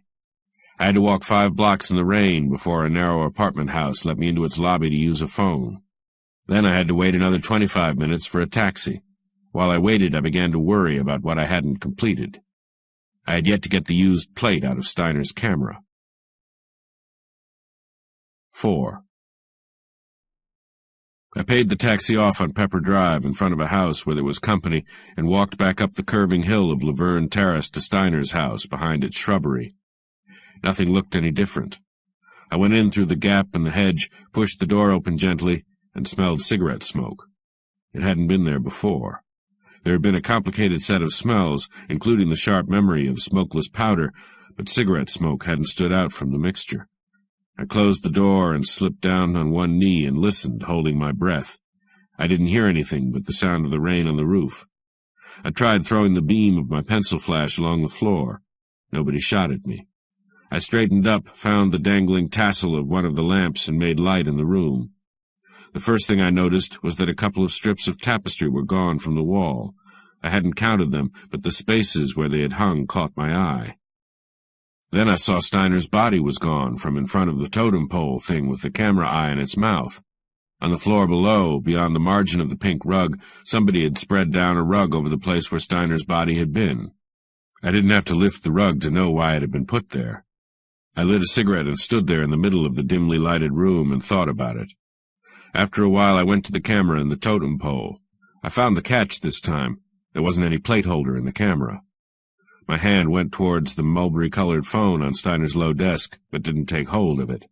I crossed into the little hallway beyond the living room and poked into a fussy-looking bedroom that looked like a woman's room more than a man's.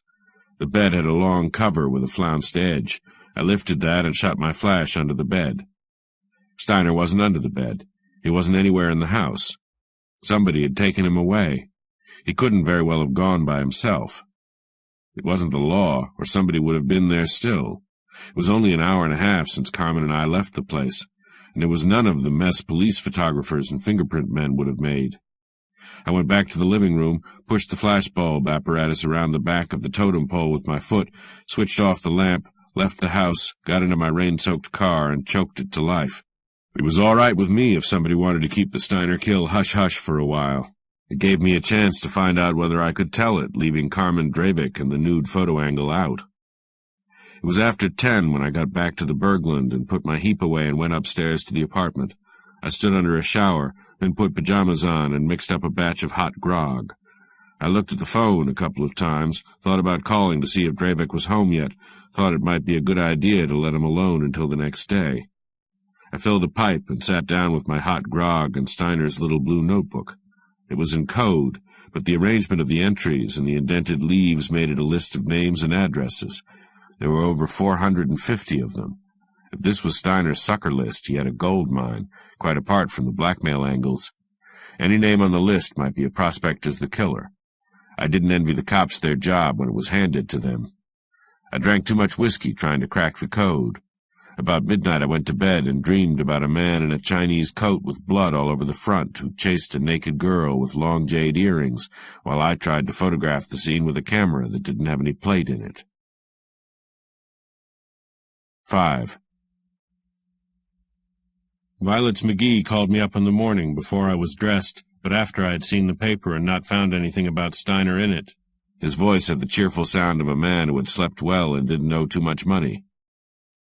"Well, how's the boy?" he began. I said I was all right, except that I was having a little trouble with my third reader. He laughed a little absently, and then his voice got too casual. "This guy Dravik that I sent over to see you, done anything for him yet?" "Too much rain," I answered, if that was an answer. "Uh-huh. He seems to be a guy that things happen to. A car belonging to him is washing about in the surf off Lido Fish Pier." I didn't say anything. I held the telephone very tightly. "Yeah," McGee went on cheerfully. "A nice new cad, all messed up with sand and seawater. Oh, I forgot, there's a guy inside it." I let my breath out slowly, very slowly. "Dravek?" I whispered. "Naw, a young kid. I ain't told Dravek yet. It's under the fedora. Want to run down and look at it with me?" I said I would like to do that. "Snap it up. I'll be in my hutch," McGee told me and hung up. Shaved, dressed, and lightly breakfasted, I was at the county building in half an hour or so. I found McGee staring at a yellow wall and sitting at a little yellow desk on which there was nothing but McGee's hat and one of the McGee feet. He took both of them off the desk, and we went down to the official parking lot and got into a small black sedan. The rain had stopped during the night, and the morning was all blue and gold. There was enough snap in the air to make life simple and sweet, if you didn't have too much on your mind. I had. It was 30 miles to Lido, the first 10 of them through city traffic. McGee made it in 3/4 of an hour. At the end of that time we skidded to a stop in front of a stucco arch beyond which a long black pier extended. I took my feet out of the floorboards and we got out. There were a few cars and people in front of the arch. A motorcycle officer was keeping the people off the pier. McGee showed him a bronze star, and we went out along the pier into a loud smell that even 2 days' rain had failed to wash away. "There she is, on the tug," McGee said. A low black tug crouched off the end of the pier. Something large and green and nickeled was on its deck in front of the wheelhouse. Men stood around it. We went down slimy steps to the deck of the tug. McGee said hello to a deputy in green khaki and another man in plain clothes. The tug crew of 3 moved over to the wheelhouse and set their backs against it, watching us. We looked at the car. The front bumper was bent, and one headlight and the radiator shell. The paint and the nickel were scratched up by sand, and the upholstery was sodden and black. Otherwise, the car wasn't much the worse for wear. It was a big job in 2 tones of green, with a wine-colored stripe and trimming. McGee and I looked into the front part of it. A slim, dark-haired kid who had been good-looking was draped around the steering post, with his head at a peculiar angle to the rest of his body. His face was bluish-white. His eyes were a faint, dull gleam under the lowered lids. His open mouth had sand in it. There were traces of blood on the side of his head, which the seawater hadn't quite washed away. McGee backed away slowly, made a noise in his throat, and began to chew on a couple of the violet-scented breath purifiers that gave him his nickname. "What's the story?" he asked quietly. The uniformed deputy pointed up to the end of the pier. Dirty white railings made of 2x4s had been broken through in a wide space, and the broken wood showed up yellow and bright. "Went through there. Must have hit pretty hard, too. The rain stopped early down here, about 9, and the broken wood is dry inside. That puts it after the rain stopped.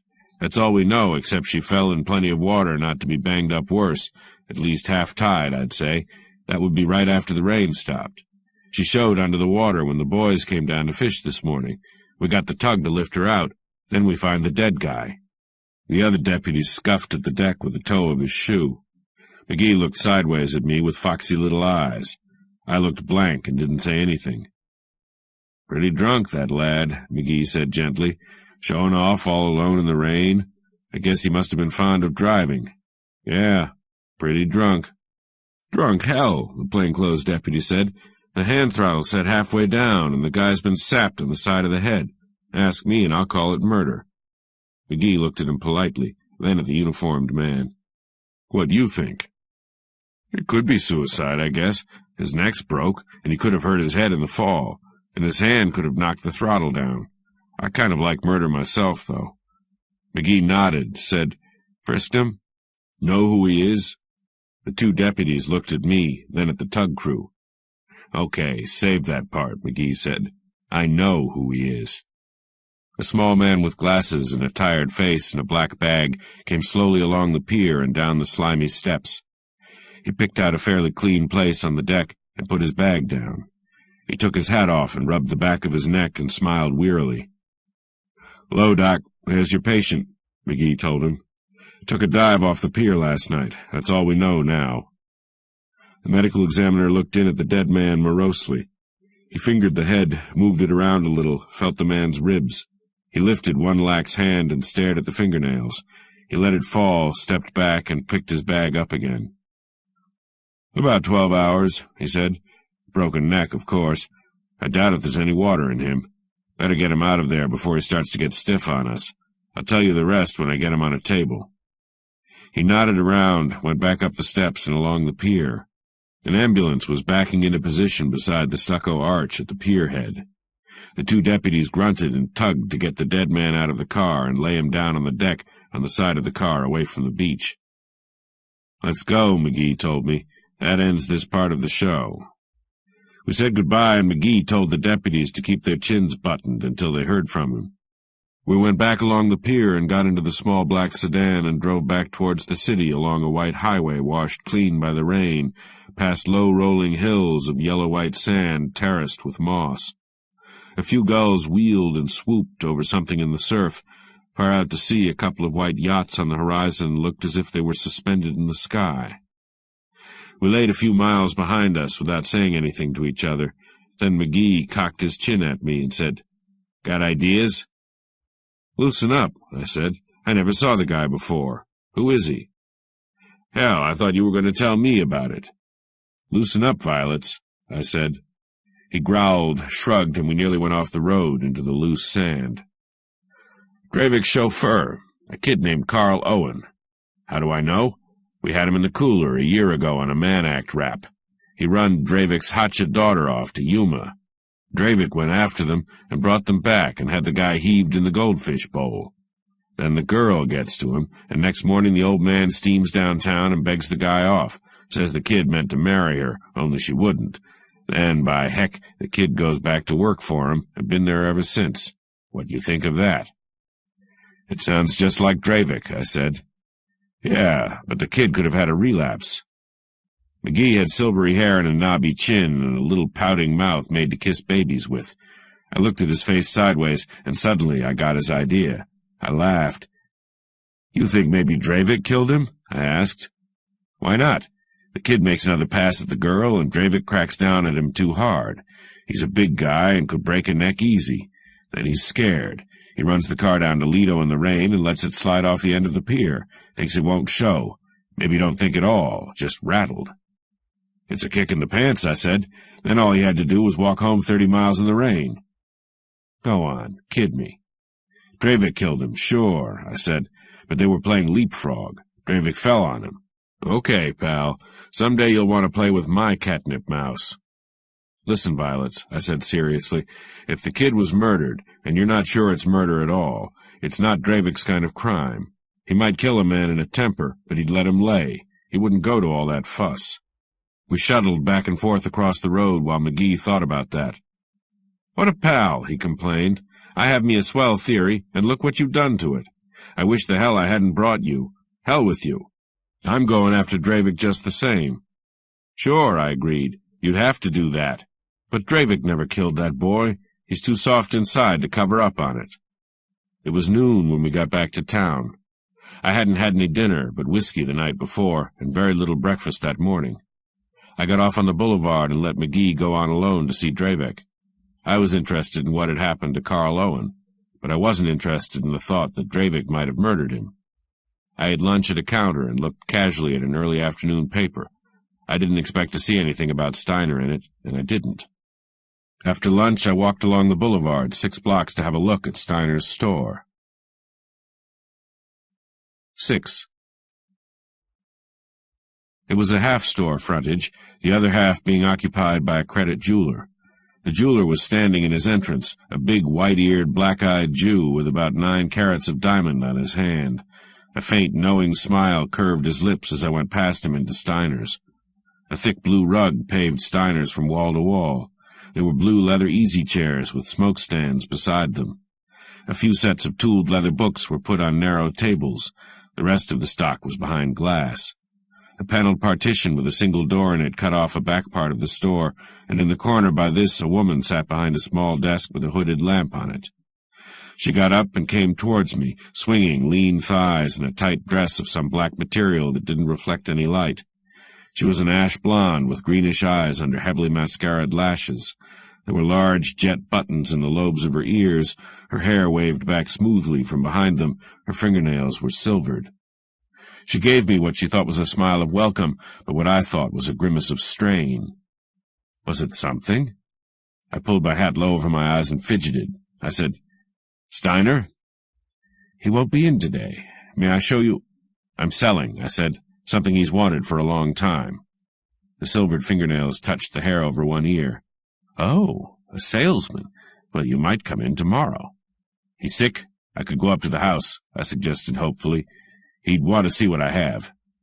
That jarred her. She had to fight for her breath for a minute, but her voice was smooth enough when it came. That wouldn't be any use. He's out of town today." I nodded, looked properly disappointed, touched my hat, and started to turn away when the pimply-faced kid of the night before stuck his head through the door in the paneling. He went back as soon as he saw me, but not before I saw some loosely packed cases of books behind him on the floor of the back room. The cases were small and open and packed any old way. A man in very new overalls was fussing with them. Some of Steiner's stock was being moved out. I left the store and walked down to the corner, then back to the alley. Behind Steiner's stood a small black truck with wire sides. It didn't have any lettering on it. Boxes showed through the wire sides, and as I watched, the man in overalls came out with another one and heaved it up. I went back to the boulevard. Half a block on, a fresh-faced kid was reading a magazine in a parked green top. I showed him money and said, "Tail job?" He looked me over, swung his door open, and stuck his magazine behind the rear vision mirror. "My meat, boss," he said brightly. We went around to the end of the alley and waited beside a fire plug. There were about a dozen boxes on the truck when the man in the very new overalls got up in front and gunned his motor. He went down the alley fast and turned left on the street at the end. My driver did the same. The truck went north to Garfield, then east. It went very fast, and there was a lot of traffic on Garfield. My driver tailed from too far back. I was telling him about that when the truck turned north off Garfield again. The street at which it turned was called Brittany. When we got to Brittany, there wasn't any truck. The fresh-faced kid who was driving me made comforting sounds through the glass panel of the cab, and we went up Brittany at 4 miles an hour looking for the truck behind bushes. I refused to be comforted. Brittany bore a little to the east, 2 blocks up, and met the next street, Randall Place, in a tongue of land on which there was a white apartment house, with its front on Randall Place and its basement garage entrance on Brittany, a story lower. We were going past that, and my driver was telling me the truck couldn't be very far away when I saw it in the garage. We went around to the front of the apartment house, and I got out and went into the lobby. There was no switchboard. A desk was pushed back against the wall, as if it wasn't used any more. Above it, names were on a panel of gilt mailboxes. The name that went with apartment 405 was Joseph Marty. Joe Marty was the name of the man who played with Carmen Drevek until her papa gave him $5,000 to go away and play with some other girl. It could be the same Joe Marty. I went down steps and pushed through a door with a wired glass panel into the dimness of the garage. The man in the very new overalls was stacking boxes in the automatic elevator. I stood near him and lit a cigarette and watched him. He didn't like it very well, but he didn't say anything. After a while, I said, "Watch the weight, buddy. She's only tested for half a ton. Where's it going?" "Marty, 405, he said, and then looked as if he was sorry he had said it.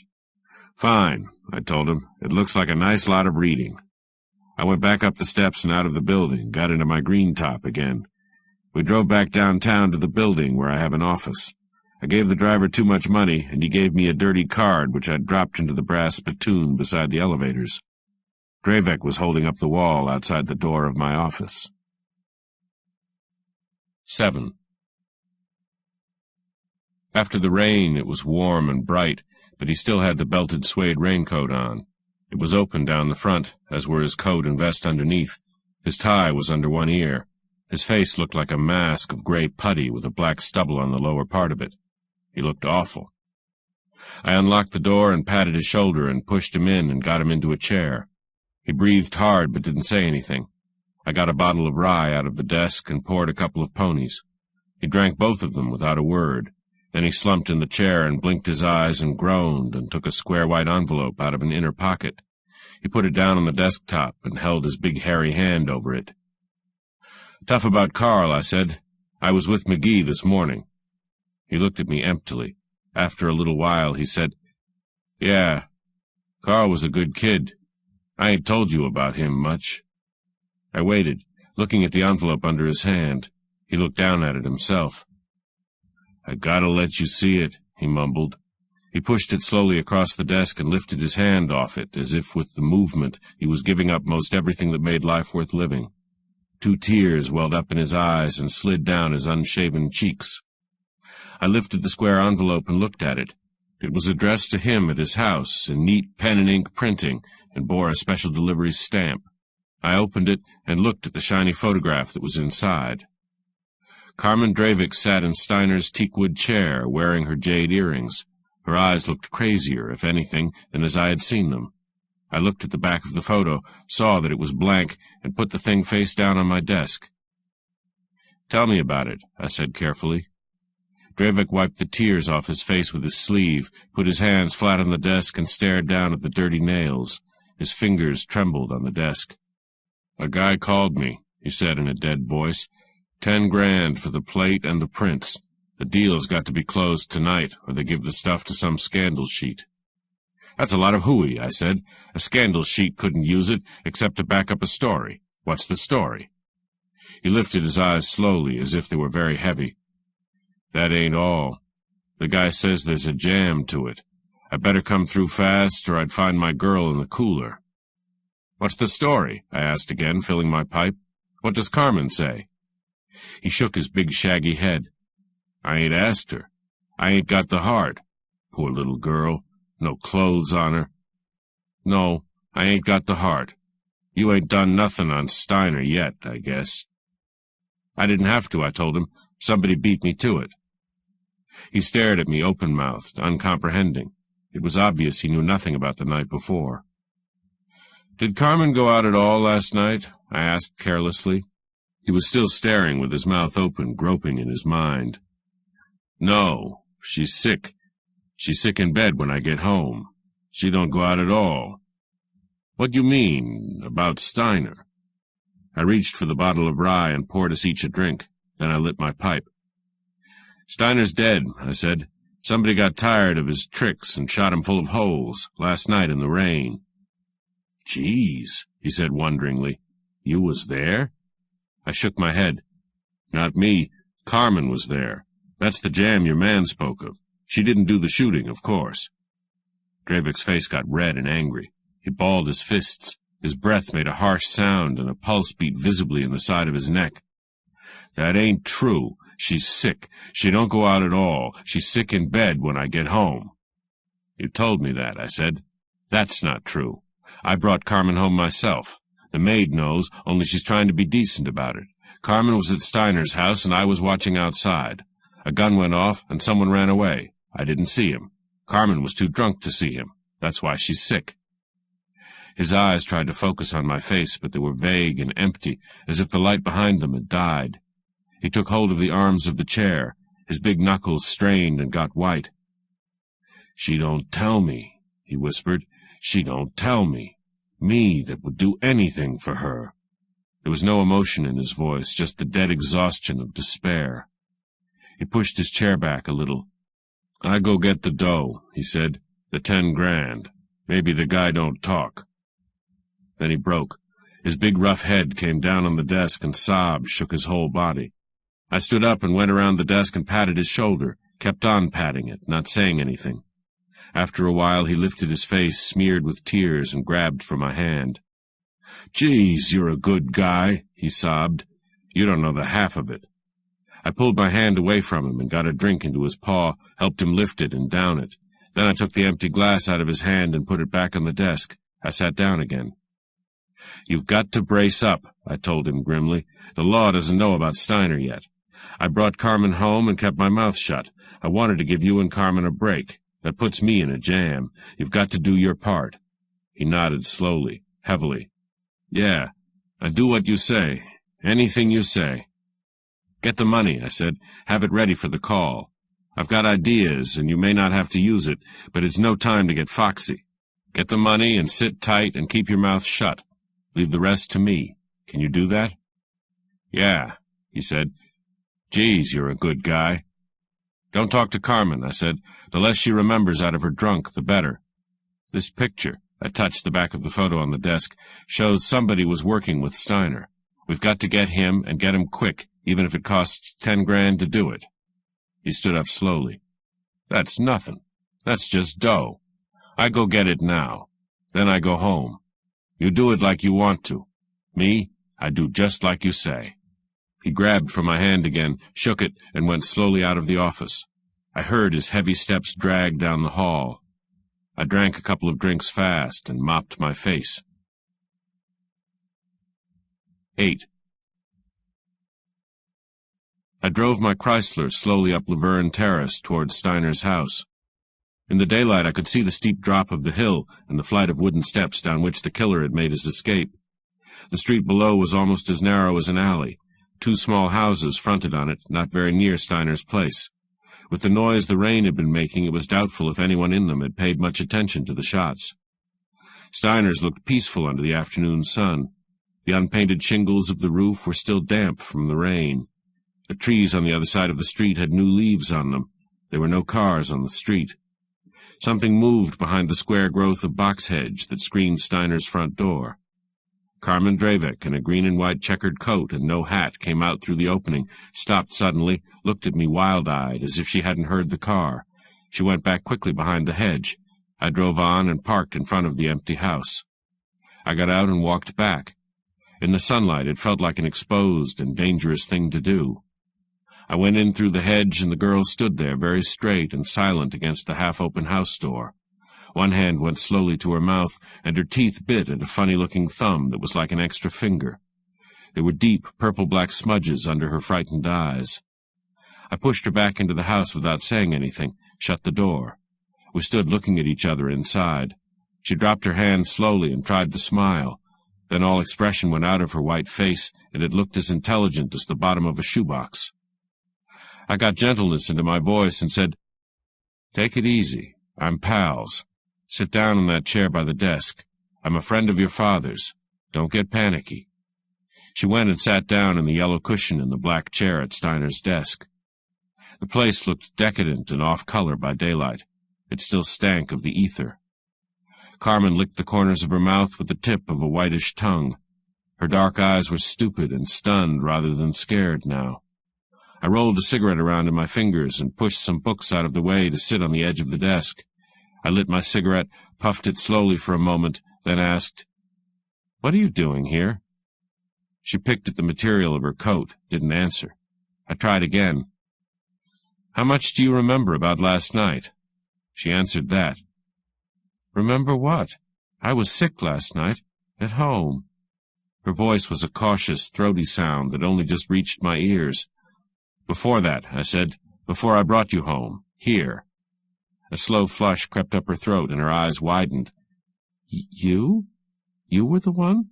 she breathed, and began to chew on her funny thumb again. "Yeah, I was the one. How much of it all stays with you?" She said, "Are you the police?" "No, I told you I was a friend of your father's." "You're not the police?" "No." It finally registered. She let out a long sigh. What do you want?" "Who killed him?" Her shoulders jerked in the checkered coat, but nothing changed much in her face. Her eyes slowly got furtive. Who else knows?" "About Steiner? I don't know. Not the police, or someone would be here. Maybe Marty."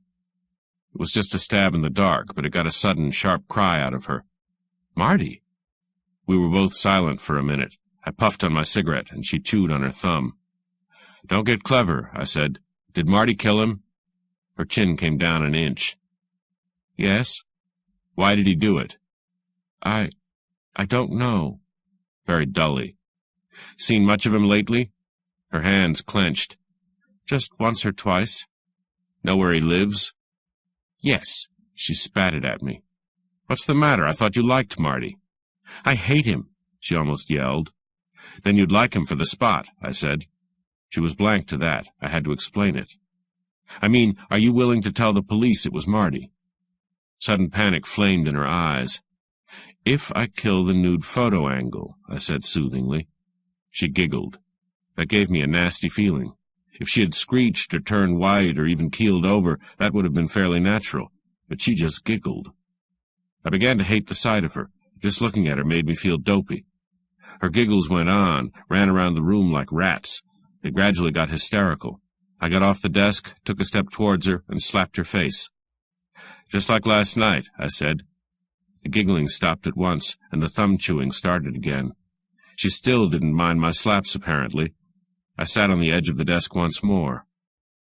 "You came here to look for the camera plate, for the birthday suit photo," I told her. Her chin went up and down again. "Too late. I looked for it last night. It was gone then. Probably Marty has it. You're not kidding me about Marty." She shook her head vigorously. She got out of the chair slowly. Her eyes were narrow and slow black and as shallow as an oyster shell. "I'm going now," she said, as if we had been having a cup of tea. She went over to the door and was reaching out to open it when a car came up the hill and stopped outside the house. Somebody got out of the car. She turned and stared at me, horrified. The door opened casually, and a man looked in at us. 9. He was a hatchet-faced man in a brown suit and a black felt hat. The cuff of his left sleeve was folded under and pinned to the side of his coat with a big black safety pin. He took his hat off, closed the door by pushing it with his shoulder, looked at Carmen with a nice smile. He had close-cropped black hair and a bony skull. He fitted his clothes well. He didn't look tough. "I'm Guy Slade," he said. "Excuse the casual entrance. The bell didn't work. Is Steiner around?" He hadn't tried the bell. Carmen looked at him blankly, then at me, then back at Slade. She licked her lips, but didn't say anything. I said, "Steiner isn't here, Mr. Slade. We don't know just where he is." He nodded and touched his long chin with the brim of his hat.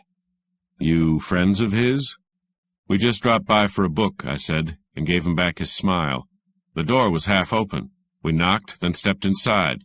Just like you." "I see," Slade said thoughtfully. "Very simple." I didn't say anything. Carmen didn't say anything. She was staring fixedly at his empty sleeve. "A book, eh?" Slade went on. The way he said it told me things. He knew about Steiner's racket, maybe. I moved over towards the door. "Only you didn't knock," I said. He smiled with faint embarrassment. "That's right. I ought to have knocked. Sorry." "We'll trot along now," I said carelessly. I took hold of Carmen's arm. "Any message?" "If Steiner comes back," Slade asked softly. "We won't bother you."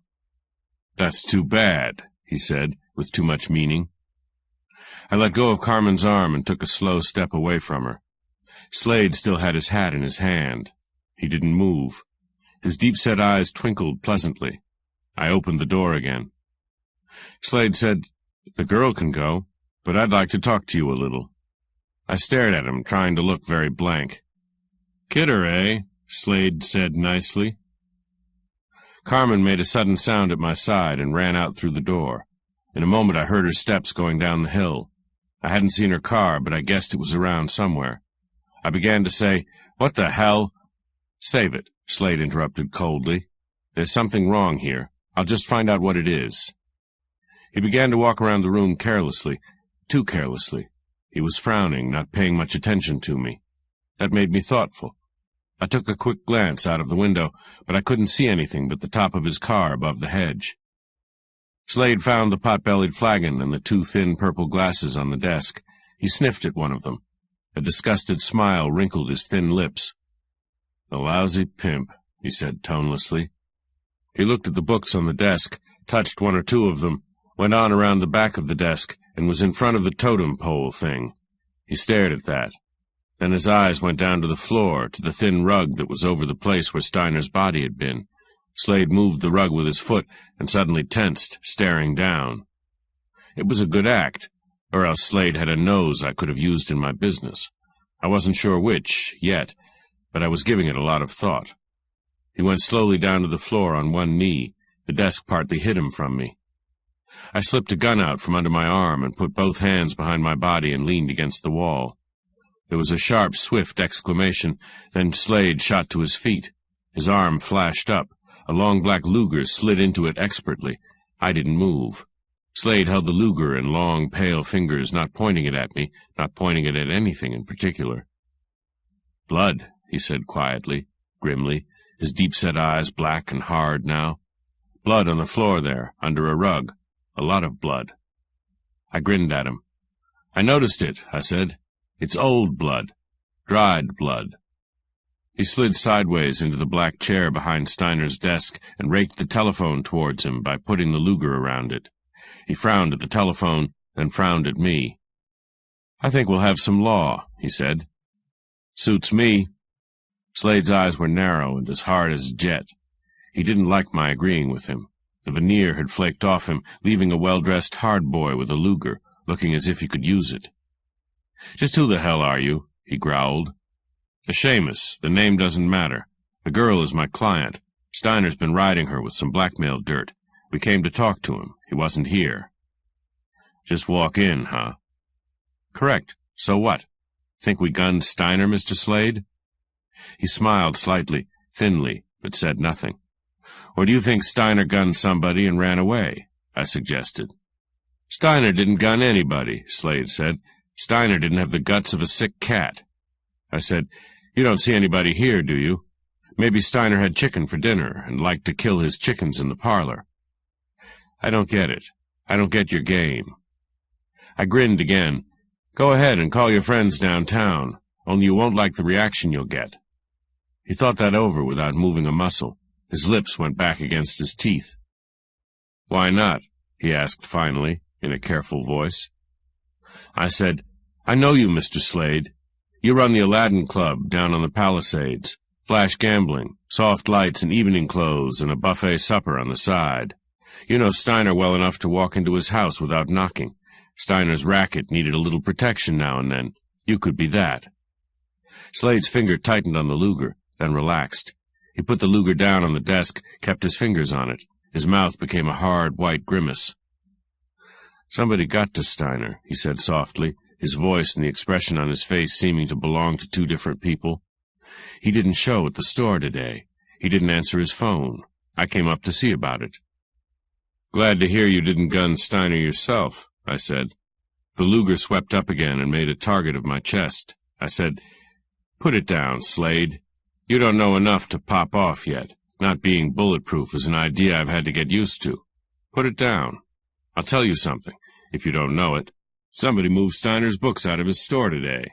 The books he did his real business with." Slade put his gun down on the desk for the second time.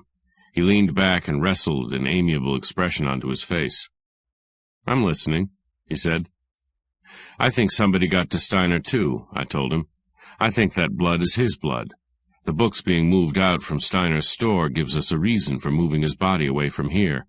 Somebody is taking over the racket and doesn't want Steiner found until he's all set. Whoever it was ought to have cleaned up the blood. He didn't." Slade listened silently. The peaks of his eyebrows made sharp angles against the white skin of his indoor forehead. I went on, "Killing Steiner to grab his racket was a dumb trick, and I'm not sure it happened that way. But I am sure that whoever took the books knows about it, and that the blonde down in the store is scared stiff about something." "Any more?" Slade asked evenly. "Not right now. There's a piece of scandal dope I want to trace. If I get it, I might tell you where. That will be your muscler in." "Now would be better," Slade said. Then he drew his lips back against his teeth and whistled sharply, twice. I jumped. A car door opened outside. There were steps. I brought the gun around from behind my body. Slade's face convulsed, and his hand snatched for the Luger that lay in front of him, fumbled at the butt. I said, "Don't touch it." He came to his feet rigid, leaning over, his hand on the gun, but the gun not in his hand. I dodged past him into the hallway and turned as two men came into the room. One had short red hair, a white, lined face, unsteady eyes. The other was an obvious pug, a good-looking boy except for a flattened nose and one ear as thick as a club stake. Neither of the newcomers had a gun in sight. They stopped, stared. I stood behind Slade in the doorway. Slade leaned over the desk in front of me, didn't stir. The pug's mouth opened in a wide snarl, showing sharp white teeth. The redhead looked shaky and scared. Slade had plenty of guts, In a smooth, low, but very clear voice, he said, "This heel gun Steiner, boys. Take him." The redhead took hold of his lower lip with his teeth and snatched for something under his left arm. He didn't get it. I was all set and braced. I shot him through the right shoulder, hating to do it. The gun made a lot of noise in the closed room. It seemed to me that it would be heard all over the city. The redhead went down on the floor and writhed and threshed about as if I had shot him in the belly. The pug didn't move. He probably knew there wasn't enough speed in his arm. Slade grabbed his Luger up and started to whirl. I took a step and slammed him behind the ear.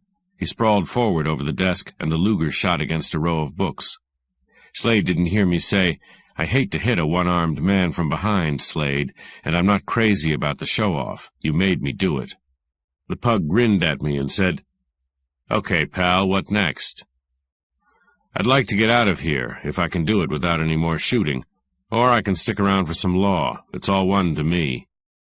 He thought it over calmly. The redhead was making moaning noises on the floor. Slade was very still. The pug put his hands up slowly and clasped them behind his neck. He said coolly, "I don't know what it's all about, but I don't give a good blank damn where you go or what you do when you get there. And this ain't my idea of a spot for a lead party. Drift." "Wise boy. You've more sense than your boss." I edged around the desk, edged over towards the open door. The pug turned slowly, facing me, keeping his hands behind his neck. There was a wry but almost good-natured grin on his face. I skinned through the door and made a fast break through the gap in the hedge and up the hill, half expecting lead to fly after me. None came. I jumped into the Chrysler and chased it up over the brow of the hill and away from that neighborhood. 10. It was after 5 when I stopped opposite the apartment house on Randall Place. A few windows were lit up already, and radios bleated discordantly on different programs. I rode the automatic elevator to the 4th floor. Apartment 405 was at the end of a long hall that was carpeted in green and paneled in ivory. A cool breeze blew through the hall from open doors to the fire escape. There was a small ivory push-button beside the door marked 405. I pushed it. After a long time a man opened the door a foot or so. He was a long-legged, thin man with dark brown eyes and a very brown face. Wiry hair grew far back on his head, giving him a great deal of domed brown forehead. His brown eyes probed at me impersonally. I said, "Steiner?" Nothing in the man's face changed. He brought a cigarette from behind the door and put it slowly between tight brown lips. A puff of smoke came towards me, and behind it, words in a cool, unhurried voice without inflection. "You said what?" "Steiner. Harold Hardwick Steiner. The guy that has the books." The man nodded. He considered my remark without haste. He glanced at the tip of his cigarette, said, "I think I know him, but he doesn't visit here. Who sent you?" I smiled. He didn't like that. I said, "You're Marty?" The brown face got harder. "So what? Got a grift, or just amusing yourself?"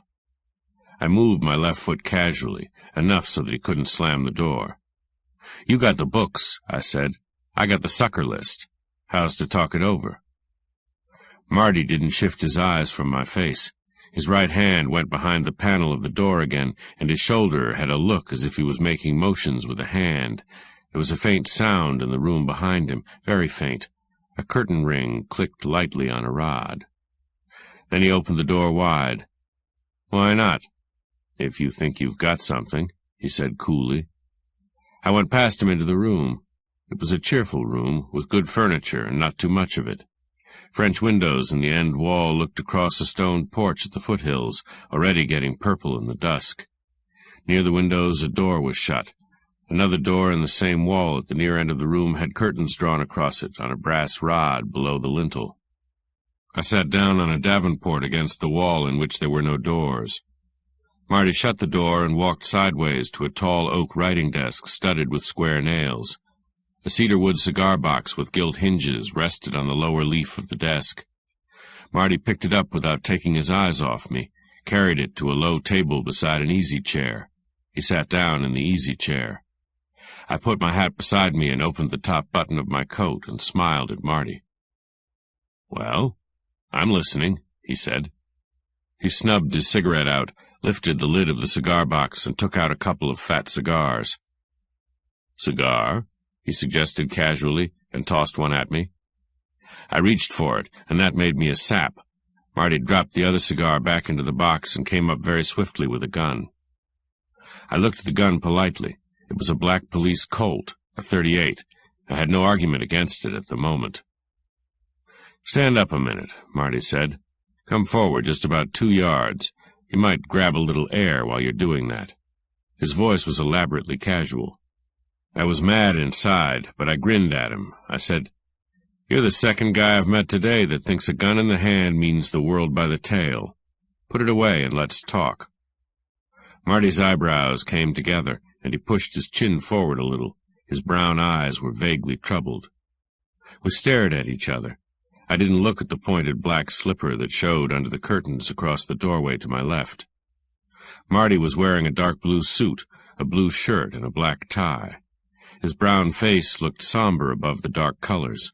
He said softly in a lingering voice, "Don't get me wrong. I'm not a tough guy. Just careful. I don't know hell's first thing about you. You might be a life-taker for all I know." "You're not careful enough," I said. "The play with the books was lousy." He drew a long breath and let it out silently. Then he leaned back and crossed his long legs and rested the Colt on his knee. "Don't kid yourself I won't use this if I have to. What's your story?" "Tell your friend with the pointed shoes to come on in," I said. "She gets tired holding her breath." Without turning his head, Marty called out, "Come on in, Agnes." The curtains over the door swung aside, and the green-eyed blonde from Steiner's store joined us in the room. I wasn't very much surprised to see her there. She looked at me bitterly. "I knew damn well you were trouble," she told me angrily. "I told Joe to watch his step."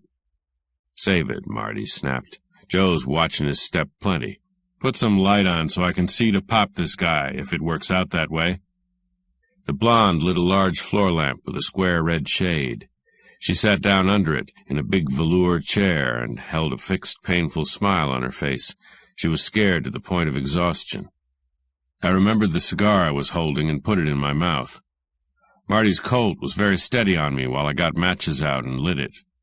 I puffed smoke and said through the smoke, "The sucker list I spoke of is in code, so I can't read the names yet, but there's about 500 of them. You got 12 boxes of books, say 300. There'll be that many more out on loan, say 500 altogether just to be conservative. If it's a good active list, and you could run it around all the books, that would be 250,000 rentals. Put the average rental low, say $1. That's too low, but say $1. That's a lot of money these days, enough to spot a guy for." The blonde yelped sharply, "You're crazy if you—" "Shut up," Marty swore at her. The blonde subsided and put her head back against the back of her chair. Her face was tortured with strain. "It's no racket for bums," I went on telling them. "You've got to get confidence and keep it. Personally, I think the blackmail angles are a mistake. I'm for shedding all that." Marty's dark brown stare held coldly on my face. "You're a funny guy," he drawled smoothly. "Who's got this lovely racket?" "You have," I said. "Almost." Marty didn't say anything. "You shot Steiner to get it," I said. "Last night in the rain. It was good shooting weather. The trouble is he wasn't alone when it happened. Either you didn't see that, or you got scared. You ran out. But you had nerve enough to come back and hide the body somewhere, so you could tidy up on the books before the case broke." The blonde made one strangled sound and then turned her face and stared at the wall. Her silvered fingernails dug into her palms. Her teeth bit her lip tightly. Marty didn't bat an eye. He didn't move, and the Colt didn't move in his hand. His brown face was as hard as a piece of carved wood. "Boy, you take chances," he said softly, at last. "It's lucky as all hell for you I didn't kill Steiner." I grinned at him without much cheer. "You might step off for it just the same," I said. Marty's voice was a dry rustle of sound. "Think you've got me framed for it?" "Positive." "How come?" There's somebody who'll tell it that way. Marty swore then. That damned little... She would. Just that. Damn her. I didn't say anything. I let him chew on it. His face cleared slowly, and he put the Colt down on the table, kept his hand near it. "You don't sound like Chisel as I know Chisel," he said slowly, his eyes a tight shine between dark, narrowed lids. "And I don't see any coppers here. What's your angle?" I drew on my cigar and watched his gun hand. The plate that was in Steiner's camera. All the prints that have been made, right here and right now. You've got it, because that's the only way you could have known who was there last night. Marty turned his head slightly to look at Agnes. Her face was still to the wall, and her fingernails were still spearing her palms. Marty looked back at me. "You're cold as a night watchman's feet on that one, Guy," he told me. I shook my head. "No, you're a sap to stall, Marty. You can be pegged for the kill easy. It's a natural. If the girl has to tell her story, the pictures won't matter. But she don't want to tell it." "You a Seamus?" he asked. "Yeah." "How'd you get to me?" "I was working on Steiner. He's been working on Dravek. Dravek leaks money. You had some of it. I tailed the books here from Steiner's store. The rest was easy when I had the girl's story." "She say I gunned Steiner?" I nodded. "But she could be mistaken." Marty sighed. "She hates my guts," he said. "I gave her the gate. I got paid to do it, but I'd have done it anyway. She's too screwy for me." I said, "Get the pictures, Marty." He stood up slowly, looked down at the Colt, put it in his side pocket. His hand moved slowly up to his breast pocket. Somebody rang the door buzzer and kept on ringing it. 11. Marty didn't like that. His lower lip went in under his teeth, and his eyebrows drew down at the corners. His whole face got mean. The buzzer kept on buzzing. The blonde stood up quickly. Nerve tension made her face old and ugly. Watching me, Marty jerked a small drawer open in the tall desk and got a small white-handled automatic out of it. He held it out to the blonde. She went to him and took it, gingerly, not liking it. "Sit down next to the Seamus," he rasped. "Hold the gun on him. If he gets funny, feed him a few."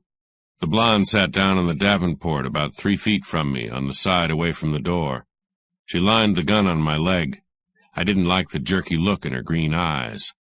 The door buzzer stopped, and somebody started a quick, light, impatient rapping on the panel. Marty went across and opened the door. He slid his right hand into his coat pocket and opened the door with his left hand, threw it open quickly. Carmen Dravek pushed him back into the room with the muzzle of a small revolver against his brown face. Marty backed away from her smoothly, lightly. His mouth was open, and an expression of panic was on his face. He knew Carmen pretty well. Carmen shut the door, then bored ahead with her little gun. She didn't look at anyone but Marty, didn't seem to see anything but Marty. Her face had a dopey look. The blonde shivered the full length of her body and swung the white-handled automatic up and towards Carmen. I shot my hand out and grabbed her hand, closed my fingers down over it quickly, thumbed the safety to the on position, and held it there. There was a short tussle, which neither Marty nor Carmen paid any attention to. Then I had the gun. The blonde breathed deeply and stared at Carmen Dravek. Carmen looked at Marty with doped eyes and said, "I want my pictures." Marty swallowed and tried to smile at her. He said, "Sure, kid, sure," in a small, flat voice that wasn't like the voice he had used in talking to me. Carmen looked almost as crazy as she had looked in Steiner's chair, but she had control of her voice and muscles this time. She said, "You shot Hal Steiner." "Wait a minute, Carmen," I yelped. Carmen didn't turn her head. The blonde came to life with a rush, ducked her head at me as if she was going to butt me, and sank her teeth in my right hand, the one that had her gun in it. I yelped some more. Nobody minded that either. Marty said, "Listen, kid, I didn't—" The blonde took her teeth out of my hand and spat my own blood at me. Then she threw herself at my leg and tried to bite that. I cracked her lightly on the head with the barrel of the gun and tried to stand up. She rolled down my legs and wrapped her arms around my ankles. I fell back on the davenport again. The blonde was strong with the madness of fear. Marty grabbed for Carmen's gun with his left hand, missed. The little revolver made a dull, heavy sound that was not loud. A bullet missed Marty and broke glass in one of the folded-back French windows. Marty stood perfectly still again. He looked as if all his muscles had gone back on him. "Duck and knock her off her feet, you damn fool," I yelled at him.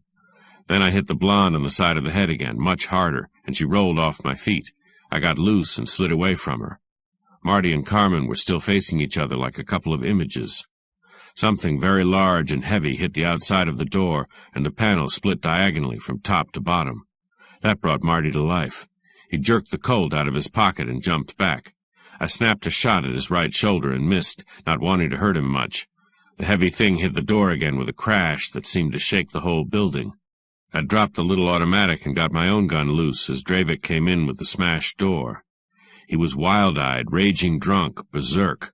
His big arms were flailing, his eyes were glaring and bloodshot, and there was froth on his lips. He hit me very hard on the side of the head without even looking at me. I fell against the wall, between the end of the davenport and the broken door. I was shaking my head and trying to get level again when Marty began to shoot. Something lifted Dravik's coat away from his body behind, as if a slug had gone clean through him.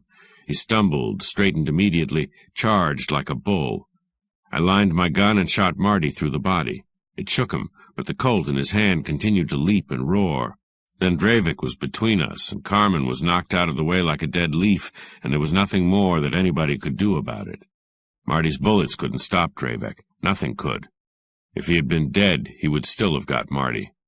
He got him by the throat as Marty threw his empty gun in the big man's face. It bounced off like a rubber ball. Marty yelled shrilly, and Dravik took him by the throat and lifted him clean off his feet. For an instant, Marty's brown hands fought for a hold on the big man's wrists. Something cracked sharply, and Marty's hands fell away limply. There was another, duller crack. Just before Dravik let go of Marty's neck, I saw that Marty's face was a purple-black color. I remembered almost casually that men whose necks are broken sometimes swallow their tongues before they die. Then Marty fell down in the corner, and Dravik started to back away from him. He backed like a man losing his balance, not able to keep his feet under his center of gravity. He took 4 clumsy backward steps like that. Then his big body tipped over backwards, and he fell on his back on the floor with his arms flung out wide. Blood came out of his mouth. His eyes strained upwards as if to see through a fog. Carmen Dravik went down beside him and began to wail like a frightened animal. There was noise outside in the hall, but nobody showed at the open door. Too much casual lead had been flipped around. I went quickly over to Marty and leaned over him and got my hand into his breast pocket. I got out a thick square envelope that had something stiff and hard in it. I straightened up with it and turned. Far off, the wail of a siren sounded faintly on the evening air, seemed to be getting louder. A white-faced man peeped cautiously in through the doorway. I knelt down beside Dravik. He tried to say something, but I couldn't hear the words. Then the strained look went out of his eyes, and they were aloof and indifferent like the eyes of a man looking at something a long way off, across a wide plain. Carmen said stonily, "He was drunk. He made me tell him where I was going. I didn't know he followed me." "You wouldn't," I said emptily. I stood up again and broke the envelope open. There were a few prints in it and a glass negative. I dropped the plate on the floor and ground it to pieces with my heel. I began to tear up the prints and let the pieces flutter down out of my hands. "They'll print plenty of photos of you now, girlie," I said, "but they won't print this one." "I didn't know he was following me," she said again, and began to chew on her thumb. The siren was loud outside the building now. It died to a penetrating drone and then stopped altogether, just about the time I finished tearing up the prints. I stood still in the middle of the room and wondered why I had taken the trouble. It didn't matter any more now.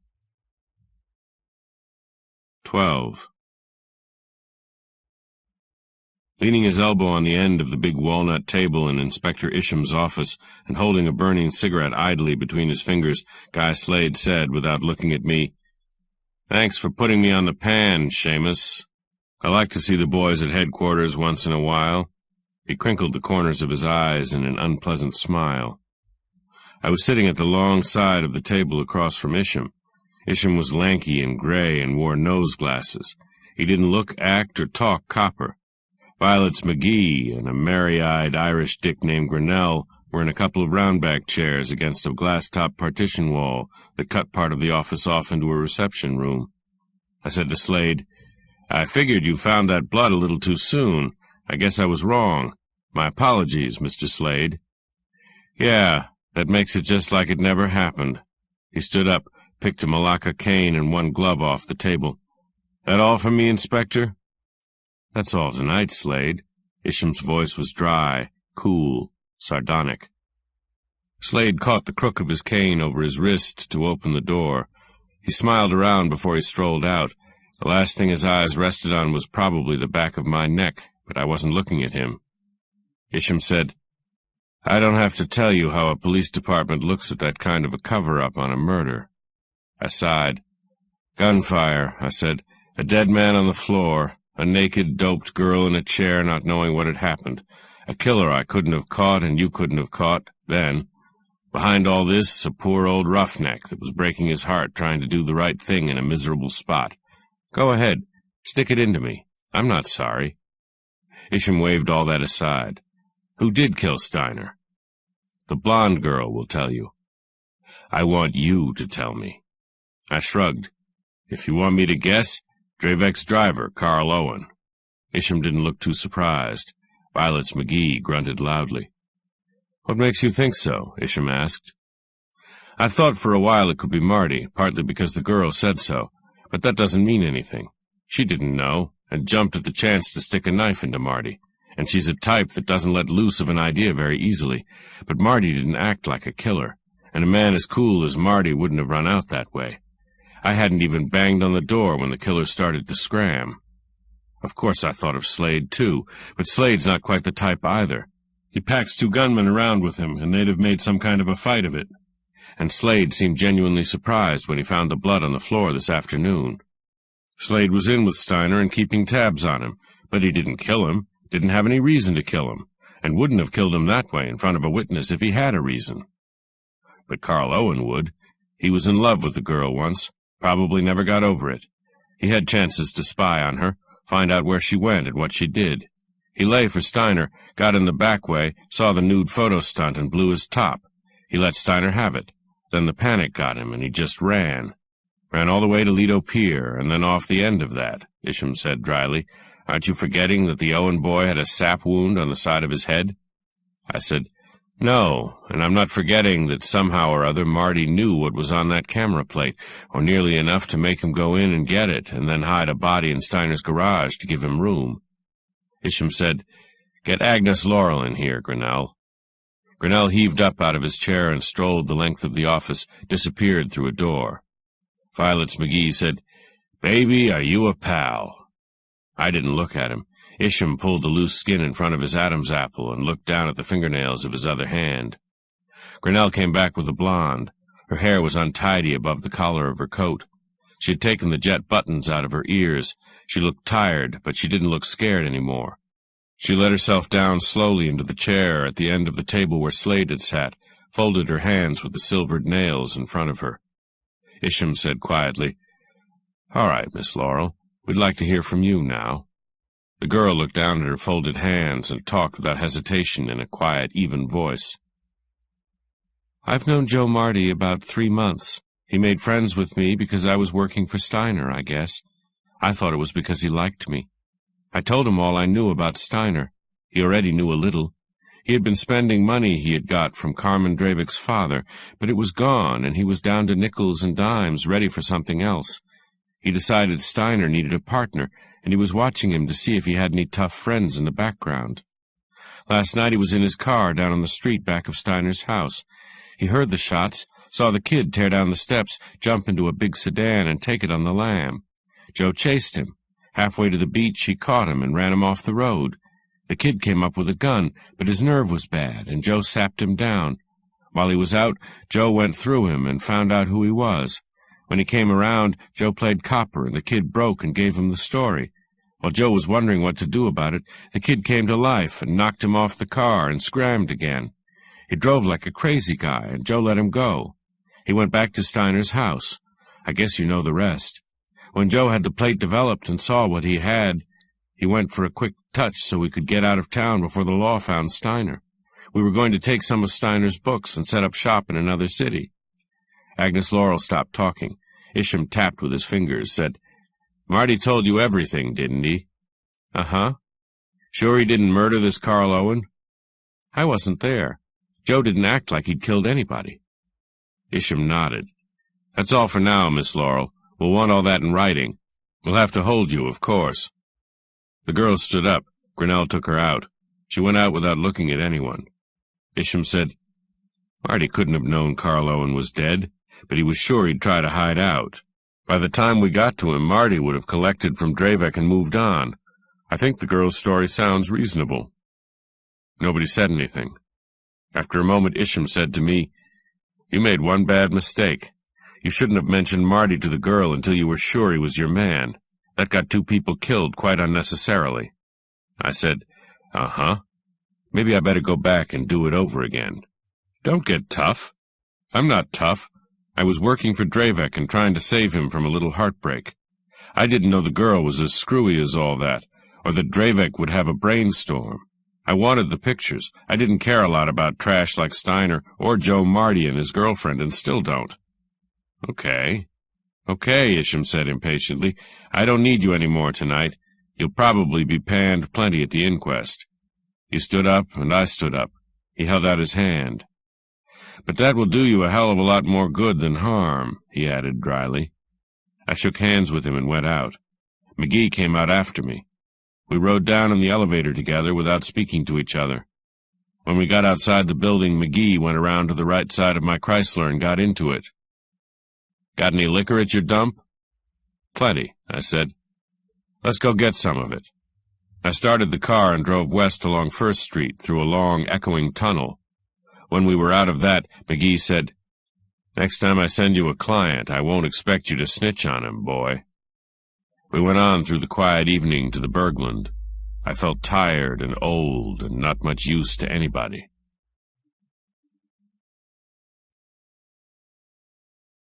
Nevada Gas. 1.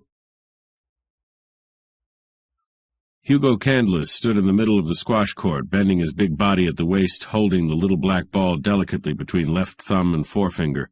He dropped it near the service line and flicked at it with a long-handled racket. The black ball hit the front wall a little less than halfway up, floated back in a high, lazy curve, skimmed just below the white ceiling and the lights behind wire protectors. It slid languidly down the back wall, never touching it enough to bounce out. George Dial made a careless swing at it, wanged the end of his racket against the cement back wall. The ball fell dead. He said, "That's the story, Chief. 12-14. You're just too good for me." George Dial was tall, dark, handsome, Hollywoodish. He was brown and lean and had a hard, outdoor look. Everything about him was hard, except his full, soft lips and his large, cow-like eyes. "Yeah, I always was too good for you," Hugo Candless chortled. He leaned far back from his thick waist and laughed with his mouth wide open. Sweat glistened on his chest and belly. He was naked except for blue shorts, white wool socks, and heavy sneakers with crepe soles. He had gray hair and a broad moon face with a small nose and mouth, sharp, twinkly eyes. "Want another lickin'?" he asked. "Not unless I have to." Hugo Candless scowled. "Okay," he said shortly. He stuck his racket under his arm and got an oilskin pouch out of his shorts, took a cigarette and a match from it. He lit the cigarette with a flourish and threw the match into the middle of the court, where somebody else would have to pick it up. He threw the door of the squash court open and paraded down the corridor to the locker room with his chest out. Dial walked behind him silently, cat-like, soft-footed with a lithe grace. They went to the showers. Candless sang in the showers, covered his big body with thick suds, showered dead cold after the hot, and liked it. He rubbed himself dry with immense leisure, took another towel, and stalked out of the shower room, yelling for the attendant to bring ice and ginger ale. A Negro in a stiff white coat came hurrying with a tray. Candless signed the check with a flourish, unlocked his big double locker, and planked a bottle of Johnny Walker on the round green table that stood in the locker aisle. The attendant mixed drinks carefully, 2 of them, said, "Yes, sir, Mr. Candless," and went away palming a quarter. George Dial, already fully dressed in smart gray flannels, came around the corner and lifted one of the drinks. "Through for the day, Chief?" He looked at the ceiling light through his drink with tight eyes. "Guess so," Candless said largely. Guess I'll go home and give the little woman a treat." He gave Dial a swift, sidewise glance from his little eyes. "Mind if I don't ride home with you?" Dial asked carelessly. "With me it's okay. It's tough on Naomi," Candless said unpleasantly. Dial made a soft sound with his lips, shrugged, said, "You like to burn people up, don't you, Chief?" Candless didn't answer, didn't look at him. Dial stood silent with his drink and watched the big man put on monogrammed satin underclothes, purple socks with gray clocks, a monogrammed silk shirt, a suit of tiny black and white checks that made him look as big as a barn. By the time he got to his purple tie, he was yelling for the Negro to come and mix another drink. Dial refused the second drink, nodded, went away softly along the matting between the tall green lockers. Candless finished dressing, drank his second highball, locked his liquor away, and put a fat brown cigar in his mouth. He had the Negro light the cigar for him. He went off with a strut and several loud greetings here and there. It seemed very quiet in the locker room after he went out. There were a few snickers. It was raining outside the Del Mar Club. The liveried doorman helped Hugo Candless on with his belted white slicker and went out for his car. When he had it in front of the canopy, he held an umbrella over Hugo across the strip of wooden matting to the curb. The car was a royal blue Lincoln limousine with buff striping. The license number was 5A6. The chauffeur in a black slicker turned up high around his ears didn't look around. The doorman opened the door, and Hugo Candless got in and sank heavily on the back seat. "Night, Sam. Tell him to go on home." The doorman touched his cap, shut the door, and relayed the orders to the driver, who nodded without turning his head. The car moved off in the rain. The rain came down slantingly, and at the intersection sudden gusts blew it rattling against the glass of the limousine. The street corners were clotted with people trying to get across Sunset without being splashed. Hugo Candless grinned out at them pityingly. The car went out Sunset, through Sherman, then swung towards the hills. It began to go very fast. It was on a boulevard where traffic was thin now. It was very hot in the car. The windows were all shut, and the glass partition behind the driver's seat was shut all the way across. The smoke of Hugo's cigar was heavy and choking in the tonneau of the limousine. Candless scowled and reached out to lower a window. The window lever didn't work. He tried the other side. That didn't work either. He began to get mad. He grabbed for the little telephone dingus to bawl his driver out. There wasn't any little telephone dingus. The car turned sharply and began to go up a long straight hill with eucalyptus trees on one side and no houses. Candless felt something cold touch his spine, all the way up and down his spine. He bent forward and banged on the glass with his fist. The driver didn't turn his head. The car went very fast up the long, dark hill road. Hugo Candless grabbed viciously for the door handle. The doors didn't have any handles, either side. A sick, incredulous grin broke over Hugo's broad moon face. The driver bent over to the right and reached for something with his gloved hand. There was a sudden, sharp hissing noise. Hugo Candless began to smell the odor of almonds. Very faint at first, very faint and rather pleasant. The hissing noise went on. The smell of almonds got bitter and harsh and very deadly. Hugo Candless dropped his cigar and banged with all his strength on the glass of the nearest window. The glass didn't break. The car was up in the hills now, beyond even the infrequent streetlights of the residential sections. Candless dropped back on the seat and lifted his foot to kick hard at the glass partition in front of him. The kick was never finished. His eyes no longer saw. His face twisted into a snarl, and his head went back against the cushions, crushed down against his thick shoulders. His soft white felt hat was shapeless on his big square skull. The driver looked back quickly, showing a lean, hawk-like face for a brief instant. Then he bent to his right again, and the hissing noise stopped. He pulled over to the side of the deserted road, stopped the car, switched off all the lights. The rain made a dull noise pounding on the roof. The driver got out in the rain and opened the rear door of the car, then backed away from it quickly, holding his nose. He stood a little way off for a while and looked up and down the road. In the back of the limousine, Hugo Candless didn't move. 2. Francine Lay sat in a low red chair beside a small table on which there was an alabaster bowl. Smoke from the cigarette she had just discarded into the bowl floated up and made patterns in the still warm air. Her hands were clasped behind her head, and her smoke-blue eyes were lazy, inviting. She had dark auburn hair set in loose waves. There were bluish shadows in the troughs of the waves. George Dial leaned over and kissed her on the lips, hard. His own lips were hot when he kissed her, and he shivered. The girl didn't move. She smiled up at him lazily when he straightened again. In a thick, clogged voice, Dial said, "Listen, Francie, when do you ditch this gambler and let me set you up?" Francine Lay shrugged without taking her hands from behind her head. "He's a square gambler, George," she drawled. "That's something nowadays, and you don't have enough money." "I can get it." "How?" Her voice was low and husky. It moved George Dial like a cello. "From Candless. I've got plenty on that bird." "As for instance?" Francine Lay suggested lazily. Dial grinned softly down at her. He widened his eyes in a deliberately innocent expression. Francine Lay thought the whites of his eyes were tinged ever so faintly with some color that was not white. Dial flourished an unlighted cigarette. "Plenty. Like he sold out a tough boy from Reno last year. The tough boy's half-brother was under a murder rap here, and Candless took 25 grand to get him off. He made a deal with the DA on another case and let the tough boy's brother go up." "And what did the tough boy do about all that?" Francine Lay asked gently. "Nothing, yet. He thinks it was on the up and up, I guess. You can't always win." "But he might do plenty if he knew," Francine Lay said, nodding. "Who was the tough boy, Georgie?" Dial lowered his voice and leaned down over her again. "I'm a sap to tell you that. A man named Zappardy. I've never met him." "And never want to, if you've got sense, Georgie." "No, thanks. I'm not walking myself into any jam like that with you." Dial smiled lightly, showing even teeth in a dark, smooth face. "Leave it to me, Francie. Just forget the whole thing, except how I'm nuts about you." "Buy us a drink," the girl said.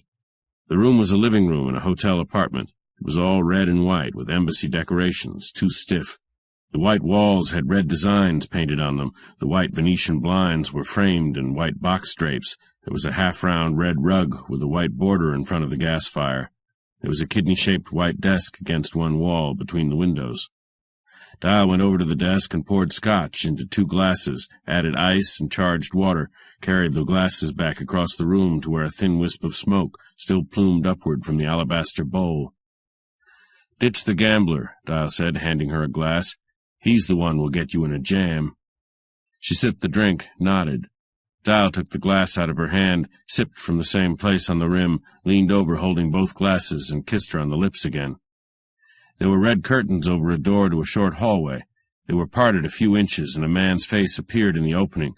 Cool gray eyes stared in thoughtfully at the kiss. The curtains fell together again without sound. After a moment, a door shut loudly, and steps came along the hallway. Johnny DeRoos came through the curtains into the room. By that time Dial was lighting his cigarette. Johnny DeRoos was tall, lean, quiet, dressed in dark clothes, dashingly cut. His cool gray eyes had fine laughter wrinkles at the corners. His thin mouth was delicate but not soft, and his long chin had a cleft in it. Dial stared at him, made a vague motion with his hand. DeRoos walked over to the desk without speaking, poured some whiskey into a glass, and drank it straight. He stood a moment with his back to the room, tapping on the edge of the desk. Then he turned around, smiled faintly, said, "Lo, people," in a gentle, rather drawling voice, and went out of the room through an inner door. He was in a big, over-decorated bedroom with twin beds. He went to a closet and got a tan calfskin suitcase out of it, opened it on the nearest bed. He began to rob the drawers of a highboy and put things in the suitcase, arranging them carefully, without haste. He whistled quietly through his teeth while he was doing it. When the suitcase was packed, he snapped it shut and lit a cigarette. He stood for a moment in the middle of the room without moving. His gray eyes looked at the wall without seeing it. After a little while he went back into the closet and came out with a small gun in a soft leather harness with 2 short straps.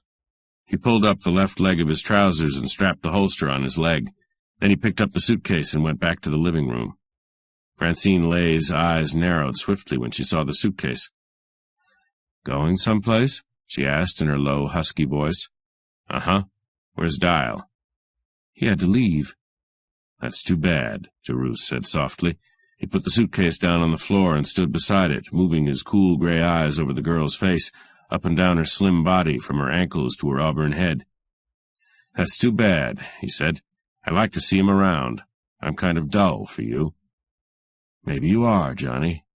He bent to the suitcase but straightened without touching it and said casually, "Remember Mops Parisi? I saw him in town today." Her eyes widened and then almost shut. Her teeth clicked lightly. The line of her jawbone stood out very distinctly for a moment. DeRoos kept moving his glance up and down her face and body. "Going to do anything about it?" she asked. "I thought of taking a trip," DeRoos said. "I'm not so scrappy as I was once." "A powder," Francine Lay said softly. "Where do we go?" "Not a powder. A trip," DeRoos said tonelessly. "And not we. Me. I'm going alone." She sat still, watching his face, not moving a muscle. DeRoos reached inside his coat and got out a long wallet that opened like a book. He tossed a tight sheaf of bills into the girl's lap, put the wallet away. She didn't touch the bills. "That'll hold you for longer than you'll need to find a new playmate," he said without expression. "I wouldn't say I won't send you more if you need it." She stood up slowly, and the sheaf of bills slid down her skirt to the floor. She held her arms straight down at the sides, the hands clenched so that the tendons on the back of them were sharp. Her eyes were as dull as slate. "That means we're through, Johnny?" He lifted his suitcase. She stepped in front of him swiftly, with 2 long steps. She put a hand against his coat. He stood quite still, smiling gently with his eyes, but not with his lips. The perfume of Shalimar twitched at his nostrils. "You know what you are, Johnny?" Her husky voice was almost a lisp. He waited. "A pigeon, Johnny, a pigeon." He nodded slightly. "Check. I called copper on Mops Parisi. I don't like the snatch racket, baby. I'd call copper on it any day. I might even get myself hurt blocking it. That's old stuff. Through? You called copper on Mops Parisi, and you don't think he knows it, but maybe he does. So you're running away from him. That's a laugh, Johnny. I'm kidding you. That's not why you're leaving me. Maybe I'm just tired of you, baby." She put her head back and laughed sharply, almost with a wild note. DeRoos didn't budge. "You're not a tough boy, Johnny. You're soft. George Dial is harder than you are. God, how soft you are, Johnny." She stepped back, staring at his face. Some flicker of almost unbearable emotion came and went in her eyes. "You're such a handsome pup, Johnny. God, but you're handsome. It's too bad you're soft." DeRoos said gently, without moving, "Not soft, baby, just a bit sentimental. I like to clock the ponies and play 7-card stud and mess around with little red cubes with white spots on them. I like games of chance, including women. But when I lose, I don't get sore and I don't chisel. I just move on to the next table. Be seeing you." He stooped, hefted the suitcase, and walked around her. He went across the room and through the red curtains without looking back. Francine Lay stared with stiff eyes at the floor. 3. Standing under the scalloped glass canopy of the side entrance to the Chatterton, DeRoos looked up and down Arolo towards the flashing lights of Wilshire and towards the dark, quiet end of the side street. The rain fell softly, slantingly. A light drop blew in under the canopy and hit the red end of his cigarette with a sputter. He hefted the suitcase and went along Arolo towards his sedan. It was parked almost at the next corner, a shiny black Packard with a little discreet chromium here and there. He stopped and opened the door, and a gun came up swiftly from inside the car. The gun prodded against his chest. A voice said sharply, "Hold it. The mit's high, sweets." DeRoos saw the man dimly inside the car, a lean, hawk-like face on which some reflected light fell without making it distinct. He felt a gun hard against his chest, hurting his breastbone. Quick steps came up behind him, and another gun prodded his back. "Satisfied?" another voice inquired. DeRoos dropped the suitcase, lifted his hands, and put them against the top of the car. "Okay," he said wearily. "What is it, a heist?" A snarling laugh came from the man in the car. A hand smacked DeRoos's hips from behind. "Back up. Slow." DeRoos backed up, holding his hands very high in the air. "Not so high, punk," the man behind said dangerously. "Just shoulder high." DeRoos lowered them. The man in the car got out, straightened. He put his gun against DeRoos's chest again, put out a long arm and unbuttoned DeRoos's overcoat. DeRoos leaned backwards. The hand belonging to the long arm explored his pockets, his armpits.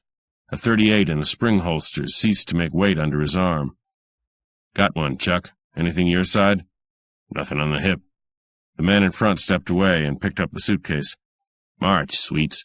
We'll ride in our heap." They went farther along Arolo. A big Lincoln limousine loomed up, a blue car with a lighter stripe. The hawk-faced man opened the rear door. In. DeRoos got in listlessly, spitting his cigarette end into the wet darkness as he stooped under the roof of the car. A faint smell assailed his nose, a smell that might have been overripe peaches or almonds. He got into the car. In beside him, Chuck. Listen, let's all ride up front. I can handle. Nix. In beside him, Chuck, the hawk-faced one snapped. Chuck growled, got into the back seat beside DeRoos. The other man slammed the door hard. His lean face showed through the closed window in a sardonic grin. Then he went around to the driver's seat and started the car, tooled it away from the curb. DeRoos wrinkled his nose, sniffing at the queer smell. They spun at the corner, went east on 8th to Normandy, north on Normandy, across Wilshire, across other streets, up over a steep hill, and down the other side to Melrose. The big Lincoln slid through the light rain without a whisper. Chuck sat in the corner, held his gun on his knee, scowled. Streetlights showed a square, arrogant red face, a face that was not at ease. The back of the driver's head was motionless beyond the glass partition. They passed Sunset in Hollywood, turned east on Franklin, swung north to Los Feliz and down Los Feliz towards the riverbed. Cars coming up the hill threw sudden, brief glares of white light into the interior of the Lincoln. DeRoos tensed, waited. At the next pair of lights that shot squarely into the car, he bent over swiftly and jerked up the left leg of his trousers. He was back against the cushions before the blinding light was gone. Chuck hadn't moved, hadn't noticed movement. Down at the bottom of the hill, at the intersection of Riverside Drive, a whole phalanx of cars surged towards them as a light changed. DeRoos waited, timed the impact of the headlights. His body stooped briefly, his hand swooped down, snatched the small gun from the leg holster.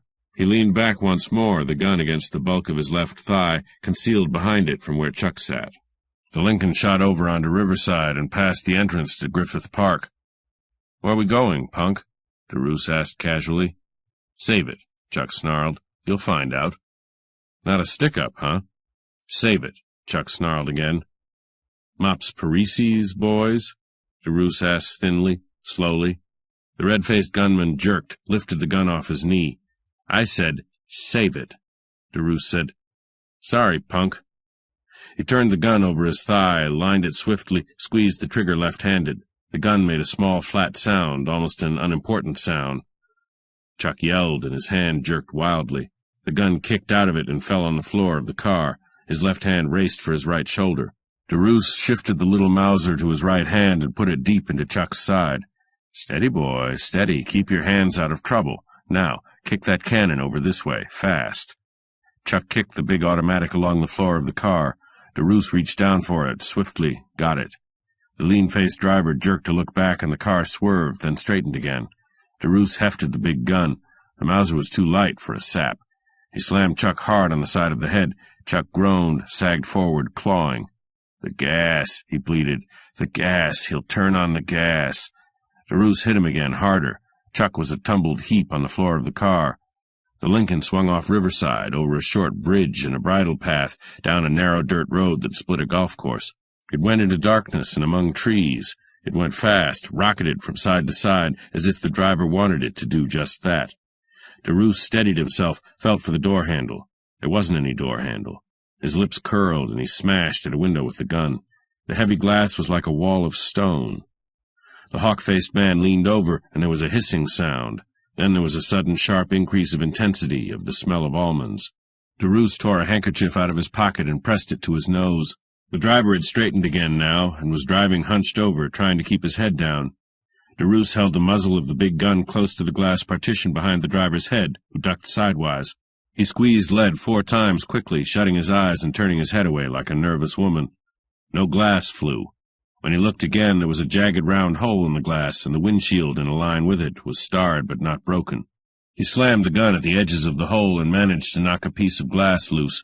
He was getting the gas now, through the handkerchief. His head felt like a balloon. His vision waved and wandered. The hawk-faced driver crouched, wrenched the door open at his side, swung the wheel of the car the opposite way, and jumped clear. The car tore over a low embankment, looped a little, and smacked sidewise against a tree. The body twisted enough for one of the rear doors to spring open. DeRoos went through the door in a headlong dive. Soft earth smacked him, knocked some of the wind out of him. Then his lungs breathed clean air. He rolled up on his stomach and elbows, kept his head down, his gun hand up. The hawk-faced man was on his knees a dozen yards away. DeRoos watched him drag a gun out of his pocket and lift it. Chuck's gun pulsed and roared in DeRoos's hand until it was empty. The hawk-faced man folded down slowly, and his body merged with the dark shadows on the wet ground.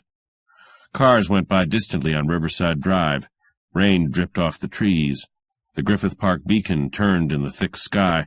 The rest was darkness and silence. DeRoos took a deep breath and got up on his feet. He dropped the empty gun, took a small flash out of his overcoat pocket, and pulled his overcoat up against his nose and mouth, pressing the thick cloth hard against his face. He went to the car, switched off the lights, and threw the beam of the flash into the driver's compartment. He leaned in quickly and turned a petcock on a copper cylinder like a fire extinguisher. The hissing noise of the gas stopped. He went over to the hawk-faced man. He was dead. There was some loose money, currency, and silver in his pockets, cigarettes, a folder of matches from the Club Egypt, no wallet, a couple of extra clips of cartridges, DeRoos's .38. DeRoos put the last back where it belonged and straightened from the sprawled body. He looked across the darkness of the Los Angeles riverbed towards the lights of Glendale. In the middle distance, a green neon sign, far from any other light, winked on and off, Club Egypt. DeRoos smiled quietly to himself and went back to the Lincoln. He dragged Chuck's body out onto the wet ground. Chuck's red face was blue now under the beam of the small flash. His open eyes held an empty stare. His chest didn't move. DeRoos put the flash down and went through some more pockets. He found the usual things a man carries, including a wallet showing a driver's license issued to Charles LeGrand, Hotel Metropole, Los Angeles. He found more Club Egypt matches and a tabbed hotel key marked 809, Hotel Metropole. He put the key in his pocket, slammed the sprung door of the Lincoln, got in under the wheel. The motor caught. He backed the car away from the tree with a wrench of broken fender metal, swung it around slowly over the soft earth, and got it back again on the road. When he reached Riverside again, he turned the lights on and drove back to Hollywood. He put the car under some pepper trees in front of a big brick apartment house on Kenmore, half a block north of Hollywood Boulevard, locked the ignition, and lifted out his suitcase. Light from the entrance of the apartment house rested on the front license plate as he walked away. He wondered why gunmen would use a car with plate numbers reading 5A6, almost a privilege number. In a drugstore, he phoned for a taxi. The taxi took him back to the Chatterton. 4. The apartment was empty. The smell of Shalimar and cigarette smoke lingered on the warm air, as if someone had been there not long before. DeRoos pushed into the bedroom, looked at clothes in 2 closets, articles on a dresser, then went back to the red and white living room and mixed himself a stiff highball. He put the night latch on the outside door and carried his drink into the bedroom, stripped off his muddy clothes and put on another suit of somber material but dandified cut. He sipped his drink while he knotted a black four-in-hand in the opening of a soft white linen shirt. He swabbed the barrel of the little Mauser, reassembled it, and added a shell to the small clip, slipped the gun back into the leg holster. Then he washed his hands and took his drink to the telephone. The first number he called was the Chronicle. He asked for the city room, Werner. A drawly voice dripped over the wire. "Werner talking. Go ahead. Kid me." DeRoos said, "This is John DeRoos, Claude. Look up California license 5A6 on your list for me." "Must be a bloody politician," the drawly voice said, and went away. DeRoos sat motionless, looking at a fluted white pillar in the corner. It had a red and white bowl of red and white artificial roses on top of it. He wrinkled his nose at it disgustedly. Werner's voice came back on the wire. 1930 Lincoln limousine, registered to Hugo Candless, Casa de Oro Apartments, 2942 Clearwater Street, West Hollywood. DeRoos said in a tone that meant nothing, "That's the mouthpiece, isn't it?" "Yeah, the big lip, Mr. Take the Witness." Werner's voice came down lower. "Speaking to you, Johnny, and not for publication, a big crooked tub of guts that's not even smart, just been around long enough to know who's for sale. Story in it?" "Hell no," DeRoos said softly. "He just sideswiped me and didn't stop." He hung up and finished his drink, stood up to mix another. Then he swept a telephone directory onto the white desk and looked up the number of the Casa de Oro. He dialed it. A switchboard operator told him Mr. Hugo Candless was out of town. "Give me his apartment," DeRoos said. A woman's cool voice answered the phone. "Yes, this is Mrs. Hugo Candless speaking. What is it, please?" DeRoos said, "I'm a client of Mr. Candless, very anxious to get hold of him. Can you help me?" "I'm very sorry," the cool, almost lazy voice told him. "My husband was called out of town quite suddenly. I don't even know where he went, though I expect to hear from him later this evening. He left his club." "What club was that?" DeRoos asked casually. "The Delmar Club. I say he left there without coming home. If there is any message—" DeRoos said, "Thank you, Mrs. Candless. Perhaps I may call you again later." He hung up, smiled slowly and grimly, sipped his fresh drink, and looked up the number of the Hotel Metropole. He called it and asked for Mr. Charles Legrand in room 809. "The 609, the operator said casually. "I'll connect you." A moment later, "There's no answer." DeRoos thanked her, took the tabbed key out of his pocket, looked at the number on it. The number was 809. 5. Sam, the doorman at the Delmar Club, leaned against the buff stone of the entrance and watched the traffic swish by on Sunset Boulevard. The headlights hurt his eyes. He was tired, and he wanted to go home. He wanted a smoke and a big slug of gin. He wished the rain would stop. It was dead inside the club when it rained. He straightened away from the wall and walked the length of the sidewalk canopy a couple of times, slapping together his big black hands and big white gloves. He tried to whistle the Skater's Waltz, couldn't get within a block of the tune, whistled Low Down Lady instead. That didn't have any tune. DeRoos came around the corner from Hudson Street and stood beside him near the wall. "Hugo Candless inside?" he asked, not looking at Sam. Sam clicked his teeth disapprovingly. "He ain't." "Been in?" "Ask at the desk side, please, mister." DeRoos took gloved hands out of his pocket and began to roll a $5 bill around his left forefinger. "What do they know that you don't know?" Sam grinned slowly, watched the bill being wound tightly around the gloved finger. "That's a fact, boss. Yeah, he was in. Comes most every day." "What time he leave?" "He leave about 6:30, I reckon." "Drive his blue Lincoln limousine?" "Sure, only he don't drive it hisself. What for you ask?" "It was raining then," DeRoos said calmly. "Raining pretty hard. Maybe it wasn't the Lincoln." "'Twas to the Lincoln," Sam protested. "Ain't I tucked him in? He never rides nothing else." "License 5A6, DeRoos bored on relentlessly. "That's it," Sam chortled. "Just like a councilman's number, that number is." "Know the driver?" "Sure," Sam began, and then stopped cold. He raked a black jaw with a white finger the size of a banana. "Well, I'll be a big black slob if he ain't got himself a new driver again. I ain't know that man, sure enough." DeRoos poked the rolled bill into Sam's big white paw. Sam grabbed it, but his large eyes suddenly got suspicious. "Say, for what you ask all of them questions, Mr. Man?" DeRoos said, "I paid my way, didn't I?" He went back around the corner to Hudson and got into his black Packard sedan. He drove it out onto Sunset, then west on Sunset almost to Beverly Hills, then turned towards the foothills and began to peer at the signs on street corners. Clearwater Street ran along the flank of a hill and had a view of the entire city. The Casa de Oro at the corner of Parkinson was a tricky block of high-class bungalow apartments surrounded by an adobe wall with red tiles on top. It had a lobby in a separate building, a big private garage on Parkinson, opposite one length of the wall. DeRoos parked across the street from the garage and sat looking through the wide window into a glassed-in office where an attendant in spotless white coveralls sat with his feet on the desk, reading a magazine and spit over his shoulder at an invisible cuspidor. DeRoos got out of the Packard, crossed the street farther up, came back and slipped into the garage without the attendant seeing him. The cars were in 4 rows. 2 rows backed against the white walls, 2 against each other in the middle. There were also plenty of vacant stalls, but plenty of cars had gone to bed also. They were mostly big, expensive closed models with 2 or 3 flashy open jobs. There was only one limousine. It had license number 5A6. It was a well-kept car, bright and shiny, royal blue with a buff trimming. DeRoos took a glove off and rested his hand on the radiator shell. Quite cold. He felt the tires, looked at his fingers. A little fine, dry dust adhered to the skin. There was no mud in the treads, just bone-dry dust. He went back along the row of dark car bodies and leaned in the open door of the little office. After a moment, the attendant looked up, almost with a start. "Seen the Candless chauffeur around?" DeRoos asked him.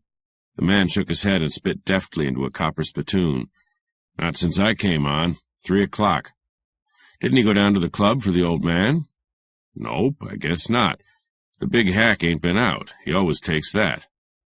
"Where does he hang his hat?" "Oh, Maddock? They got servants' quarters in back of the jungle, but I think I heard him say he parks at some hotel. Let's see." A brow got furrowed. "The Metropole?" DeRoos suggested. The garageman thought it over while DeRoos stared at the point of his chin. "Yeah, I think that's it. I ain't just positive, though. Maddock don't open up much." DeRoos thanked him and crossed the street and got into the Packard again. He drove downtown. It was 25 minutes past 9 when he got to the corner of 7th and Spring, where the Metropole was. It was an old hotel that had once been exclusive and was now steering a shaky course between a receivership and a bad name at headquarters. It had too much oily dark wood paneling, too many chipped gilt mirrors, too much smoke hung below its low-beamed lobby ceiling, and too many grifters bummed around in its worn leather rockers. The blonde who looked after the big horseshoe cigar counter wasn't young anymore, and her eyes were cynical from standing off cheap dates. DeRoos leaned on the glass and pushed his hat back on his crisp black hair. "Camels, honey," he said in his low-pitched gambler's voice. The girl smacked the pack in front of him, rang up 15 cents, and slipped the dime change under his elbow with a faint smile. Her eyes said they liked him. She leaned opposite him and put her head near enough so that he could smell the perfume in her hair. "Tell me something," DeRoos said. "What?" she asked softly. "Find out who lives in 809 without telling any answers to the clerk." The blonde looked disappointed. "Why don't you ask him yourself, mister?" "I'm too shy," DeRoos said. "Yes, you are." She went to her telephone and talked into it with languid grace, came back to DeRoos. "Name of Maddock. Mean anything?" "Guess not," DeRoos said. "Thanks a lot. How do you like it in this nice hotel?" "Who said it was a nice hotel?" DeRoos smiled, touched his hat, strolled away. Her eyes looked after him sadly. She leaned her sharp elbows on the counter and cupped her chin in her hands to stare after him. DeRoos crossed the lobby and went up 3 steps and got into an open-cage elevator that started with a lurch. 8, he said, and leaned against the cage with his hands in his pockets. 8 was as high as the Metropole went. DeRoos followed a long corridor that smelled of varnish. A turn at the end brought him face to face with 809. He knocked on the dark wood panel. Nobody answered. He bent over, looked through an empty keyhole, knocked again. Then he took the tabbed key out of his pocket and unlocked the door and went in. Windows were shut in 2 walls. The air reeked of whiskey. Lights were on in the ceiling. There was a wide brass bed, a dark bureau, a couple of brown leather rockers, a stiff-looking desk with a flat brown quart of 4 roses on it, nearly empty without a cap. DeRoos sniffed it and set his hips against the edge of the desk, let his eyes prowl the room. His glance traversed from the dark bureau across the bed and the wall with a door in it to another door behind which light showed. He crossed to that and opened it. The man lay on his face, on the yellowish-brown woodstone floor of the bathroom. Blood on the floor looked sticky and black. 2 soggy patches on the back of the man's head were the points from which rivulets of dark red had run down the side of his neck to the floor. The blood had stopped flowing a long time ago. DeRoos slipped a glove off and stooped to hold 2 fingers against the place where an artery would beat. He shook his head and put his hand back into his glove. He left the bathroom, shut the door, and went to open one of the windows. He leaned out, breathing clean, rain-wet air, looking down along slants of thin rain into the dark slit of an alley. After a little while, he shut the window again, switched off the light in the bathroom, took a Do Not Disturb sign out of the top bureau drawer, doused the ceiling lights, and went out. He hung the sign on the knob and went back along the corridor to the elevators and left the Hotel Metropole. 6. Francine Lay hummed low down in her throat as she went along the silent corridor of the Chatterton. She hummed unsteadily without knowing what she was humming, and her left hand, with its cherry-red fingernails, held a green velvet cape from slipping down off her shoulders. There was a wrapped bottle under her other arm. She unlocked the door, pushed it open, and stopped with a quick frown. She stood still, remembering, trying to remember. She was still a little tight. She had left the lights on, that was it. They were off now. Could be the maid service, of course. She went on in, fumbled through the red curtains into the living room. The glow from the heater prowled across the red and white rug and touched shiny black things with a ruddy gleam. The shiny black things were shoes. They didn't move. Francine Lay said, "Oh, oh." in a sick voice. The hand holding the cape almost tore into her neck with its long, beautifully molded nails. Something clicked and light glowed in a lamp beside an easy-chair. Derouse sat in the chair, looking at her woodenly. He had his coat and hat on, his eyes shrouded, far away, filled with a remote brooding. He said, "Been out, Francie?" She sat down slowly on the edge of a half-round settee, put the bottle down beside her. "I got tight," she said. "Thought I'd better eat.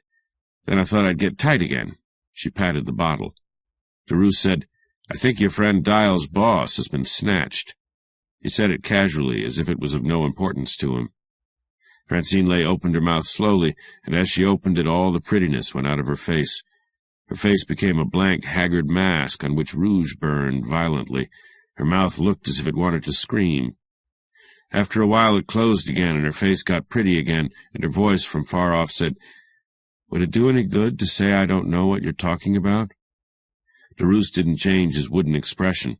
He said, "When I went down to the street from here, a couple of hoods jumped me. One of them was stashed in the car. Of course, they could have spotted me somewhere else, followed me here." "They did," Francine Lay said breathlessly. "They did, Johnny." His long chin moved an inch. "They piled me into a big Lincoln, a limousine. It was quite a car. It had heavy glass that didn't break easily and no door handles, and it was all shut up tight. In the front seat it had a tank of Nevada gas, cyanide, which the guy driving could turn into the back part without getting it himself. They took me out Griffith Parkway, towards the Club Egypt. That's that joint on county land near the airport." He paused, rubbed the end of one eyebrow, went on. "They overlooked the Mauser I sometimes wear on my leg. The driver crashed the car, and I got loose." He spread his hands and looked down at them. A faint metallic smile showed at the corners of his lips. Francine Lay said, "I didn't have anything to do with it, Johnny." Her voice was as dead as the summer before last.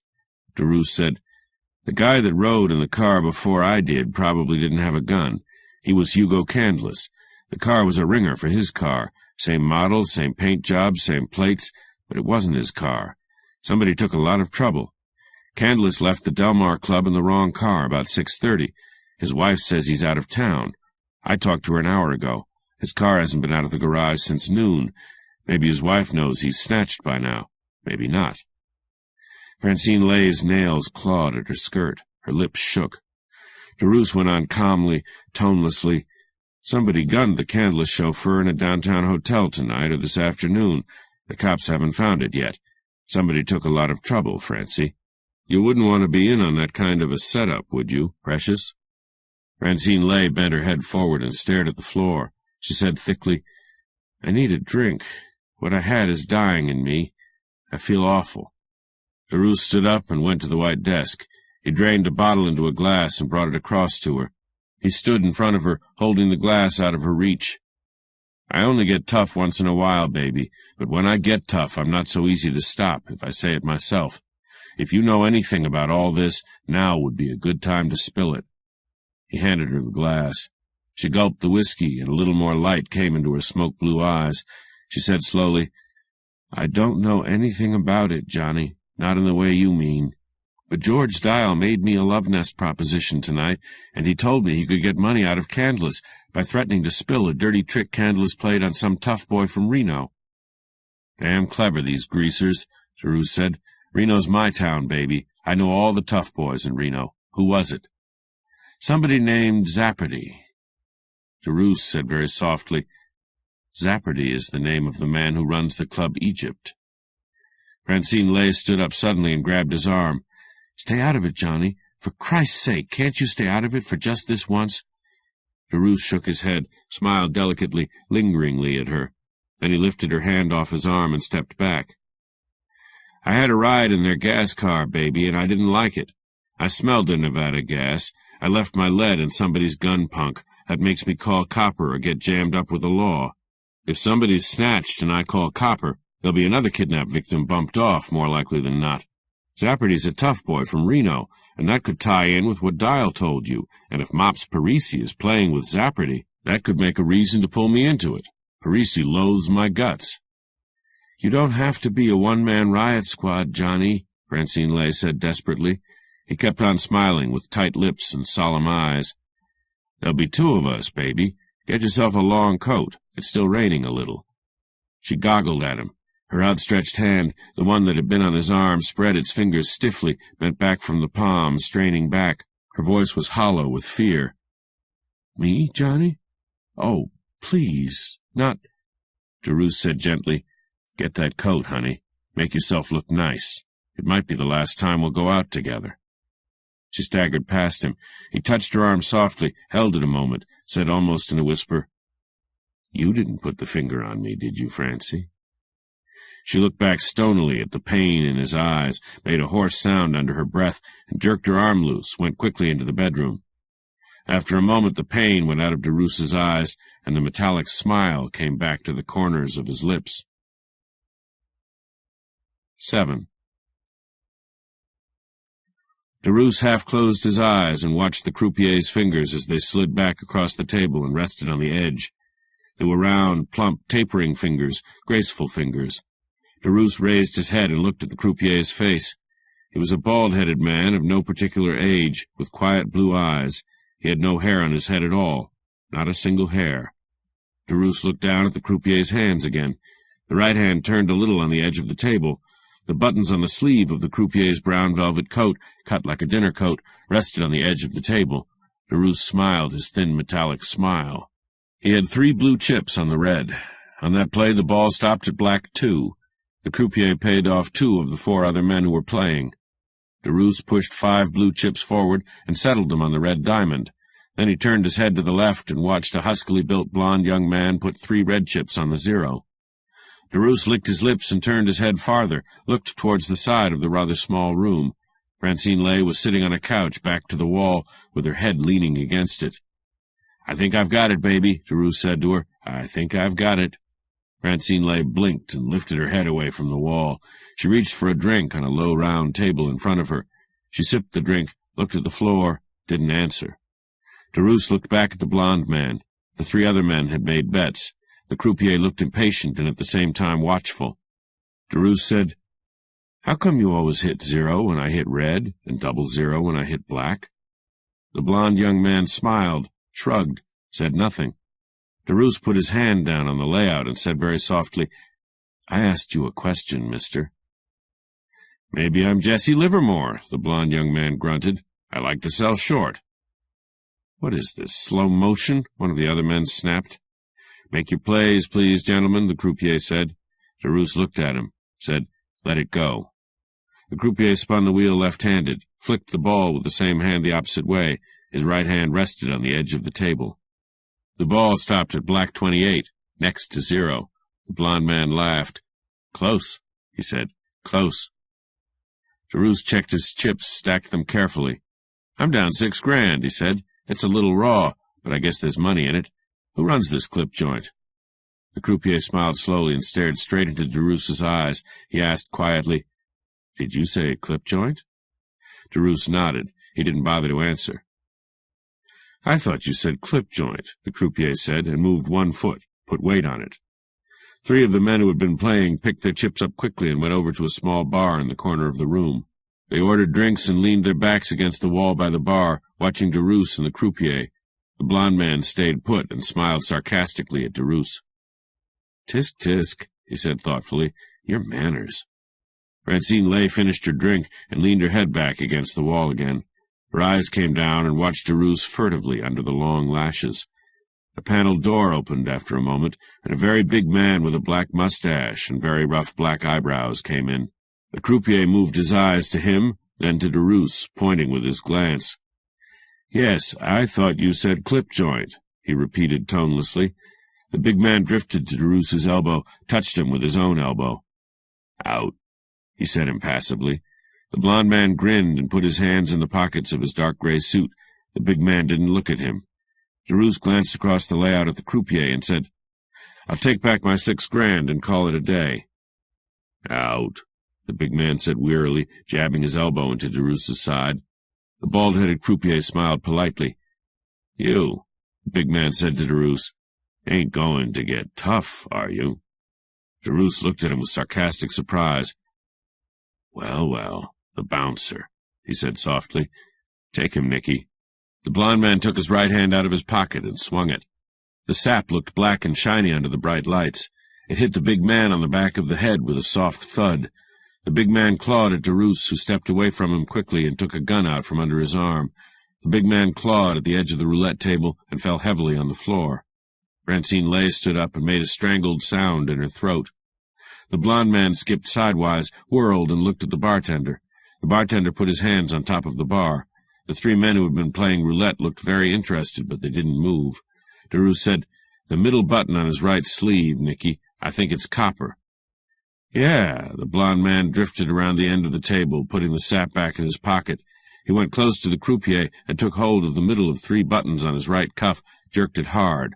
At the second jerk it came away, and a thin wire followed it out of the sleeve.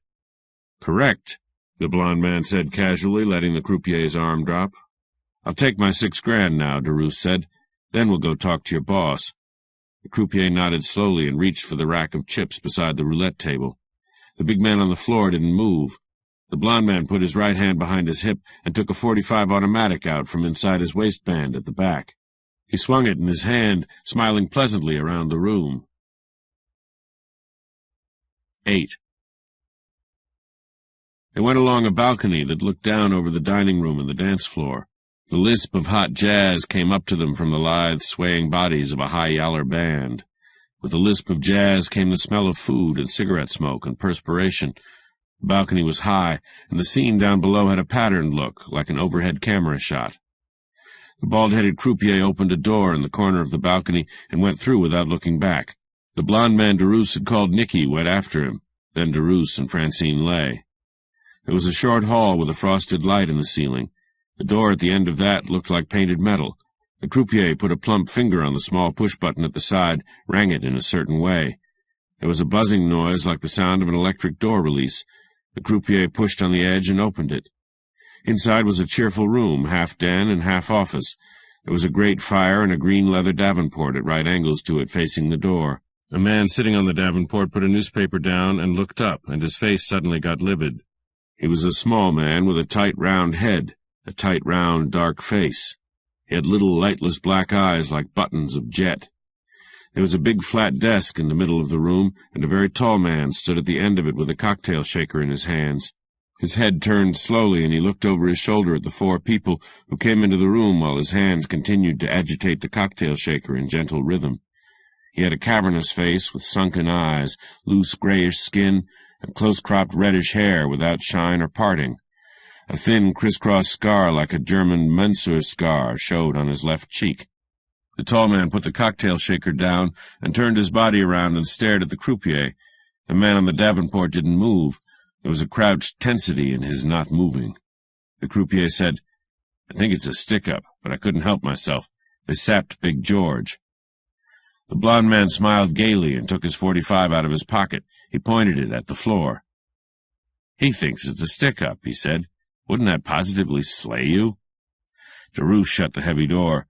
Francine Lay moved away from him, towards the side of the room, away from the fire. He didn't look at her. The man on the davenport looked at her, looked at everybody. Derousse said quietly, "The tall one is Zappardi. The little one is Mops Parisi." The blond man stepped to one side, leaving the croupier alone in the middle of the room. The .45 covered the man on the davenport. "Sure, I'm Zappardi," the tall man said. He looked at Derousse curiously for a moment. Then he turned his back and picked the cocktail shaker up again, took out the plug, and filled a shallow glass. He drained the glass, wiped his lips with a sheer lawn handkerchief, and tucked the handkerchief back into his breast pocket very carefully so that 3 points showed. Derousse smiled his thin metallic smile and touched one end of his left eyebrow with his forefinger. His right hand was in his jacket pocket. "Nicky and I put on a little act," he said. "That was so the boys outside would have something to talk about if the going got too noisy when we came in to see you." "It sounds interesting," Zappardi agreed. "What did you want to see me about?" "About that gas car you take people for rides in," Derousse said. The man on the davenport made a very sudden movement, and his hand jumped off his leg as if something had stung it. The blond man said, "No, or yes, if you'd rather, Mr. Parisi. It's all a matter of taste." Parisi became motionless again. His hand dropped back to his short, thick thigh. Zappardi widened his deep eyes a little. "Gas car? His tone was of mild puzzlement. Derousse went forward into the middle of the room near the croupier. He stood balanced on the balls of his feet. His gray eyes had a sleepy glitter, but his face was drawn and tired, not young. He said, "Maybe somebody just tossed it in your lap, Zappardy, but I don't think so.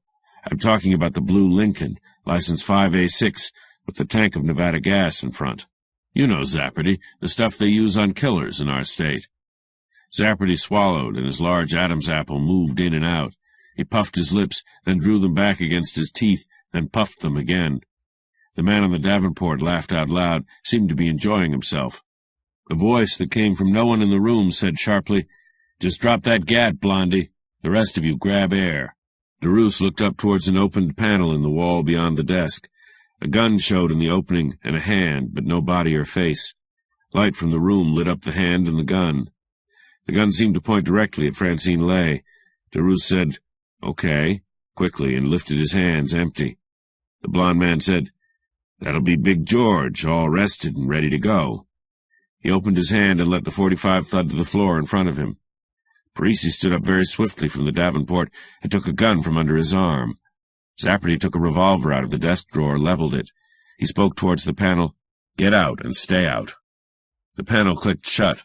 Zappardy jerked his head at the bald-headed croupier, who had not seemed to move a muscle since he came into the room.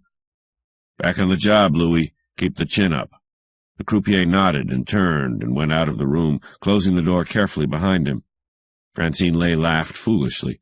Her hand went up and pulled the collar of her wrap close around her throat, as if it was cold in the room, but there were no windows and it was very warm from the fire.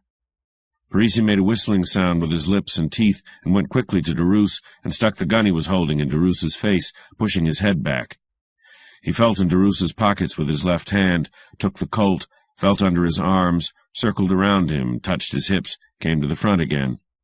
He stepped back a little and hit Derousse on the cheek with the flat of one gun. Derousse stood perfectly still, except that his head jerked a little when the hard metal hit his face.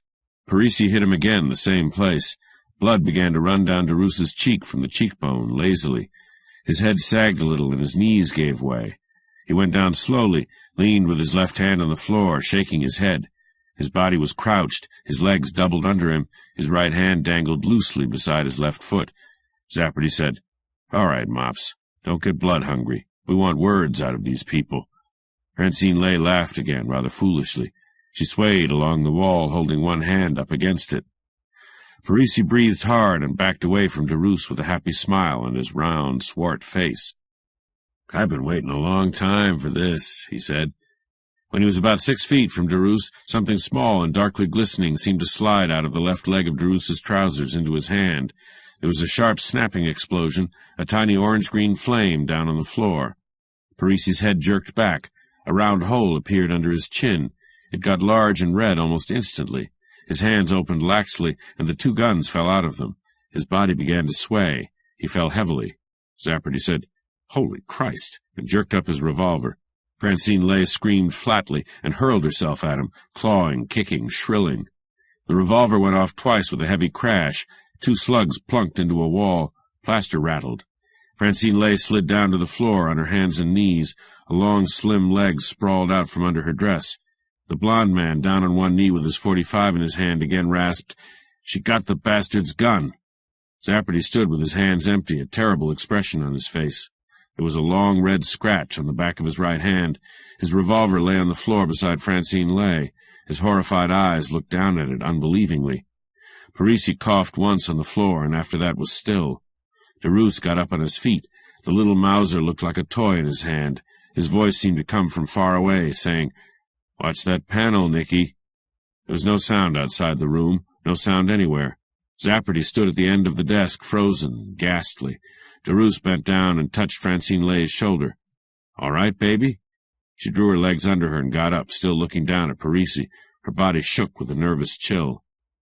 "I'm sorry, baby," Derousse said softly beside her. "I guess I had a wrong idea about you." He took a handkerchief out of his pocket and moistened it with his lips, then rubbed his left cheek lightly and looked at blood on the handkerchief. Nicky said, "I guess Big George went to sleep again. I was a sap not to blast at him." Derousse nodded a little and said, "Yeah, the whole play was lousy. Where's your hat and coat, Mr. Zappardy? We'd like to have you go riding with us. 9. In the shadows under the pepper trees, DeRoos said, "There it is, Nicky. Over there. Nobody's bothered it. Better take a look around." The blond man got out from under the wheel of the Packard and went off under the trees. He stood a little while on the same side of the street as the Packard, then he slipped across to where the big Lincoln was parked in front of the brick apartment house on North Kenmore. DeRoos leaned forward across the back of the front seat and pinched Francine Lay's cheek. "You're going home now, baby, with this bus. I'll see you later." "Johnny," she clutched at his arm, "what are you going to do? For Pete's sake, can't you stop having fun for tonight?" "Not yet, baby. Mr. Zafferty wants to tell us things. I figure a little ride in that gas car will pep him up. Anyway, I need it for evidence." He looked sidewise at Zafferty in the corner of the back seat. Zafferty made a harsh sound in his throat and stared in front of him with a shadowed face. Nicky came back across the road, stood with one foot on the running board. "No keys," he said. "Got 'em?" DeRoos said, "Sure." He took keys out of his pocket and handed them to Nicky. Nicky went around to Zafferty's side of the car and opened the door. "Out, mister." Zafferty got out stiffly, stood in the soft, slanting rain, his mouth working. DeRoos got out after him.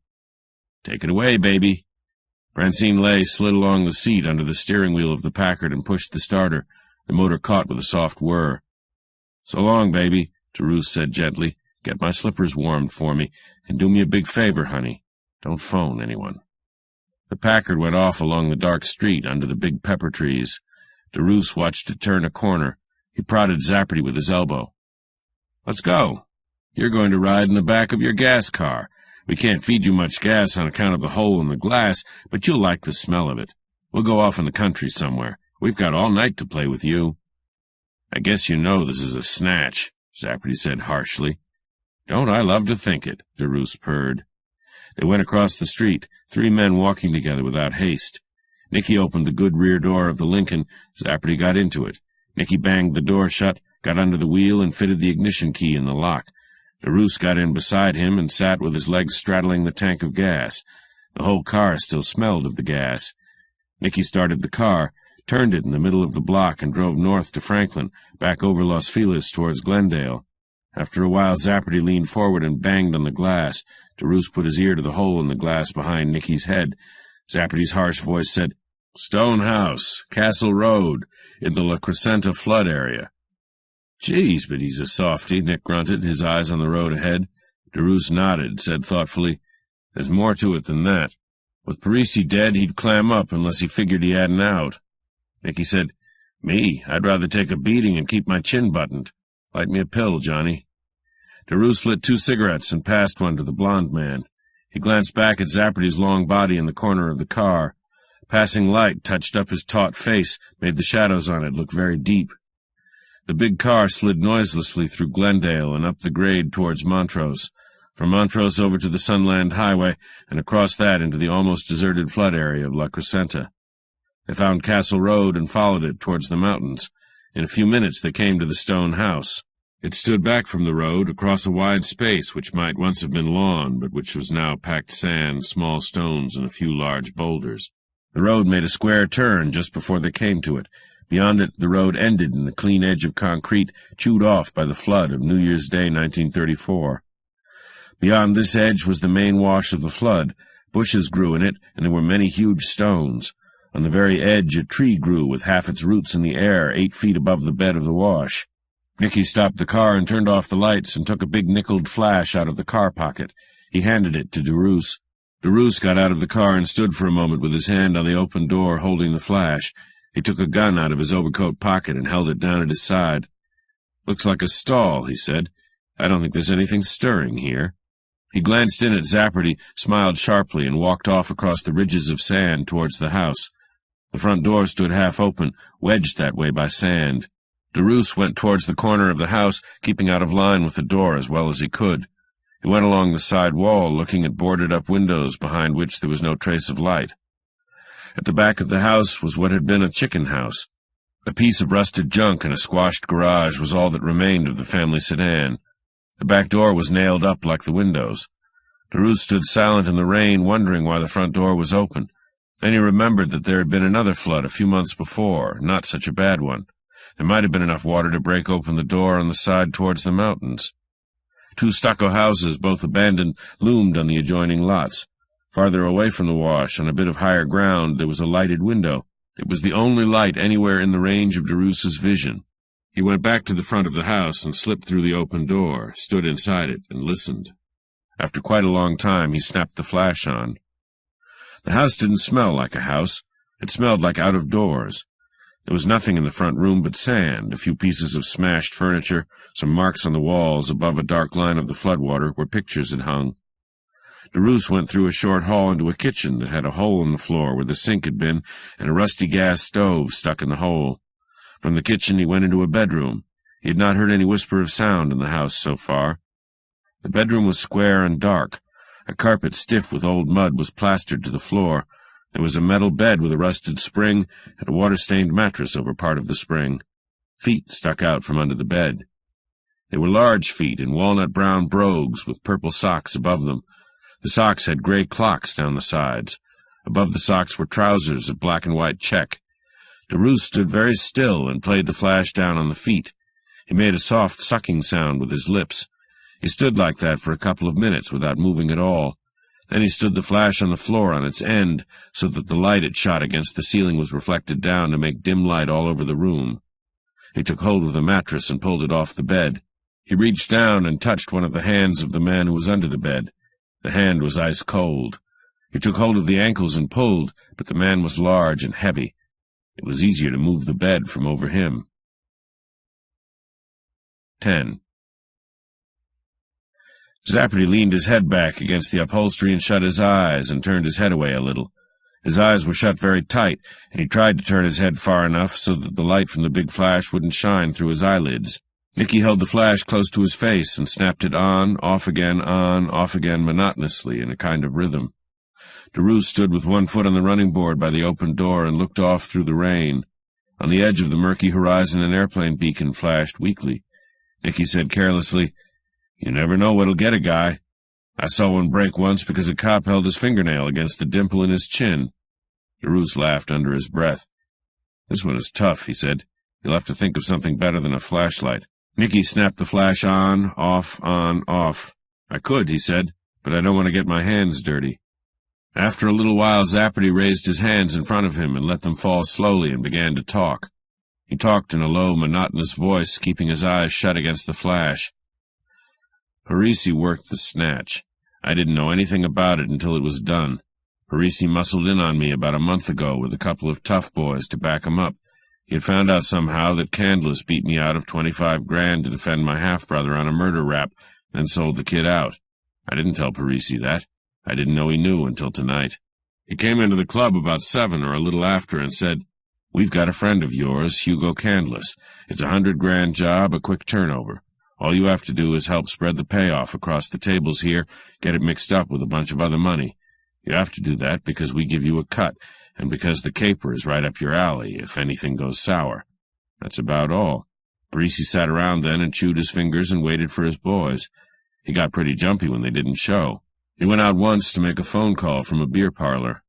Derouse drew on a cigarette he held cupped inside a hand. He said, 'Who fingered the job, and how did you know Candless was up here?' Zappardy said, 'Mops told me, but I didn't know he was dead.' Nicky laughed and snapped the flash several times quickly. Derouse said, 'Hold it steady for a minute.'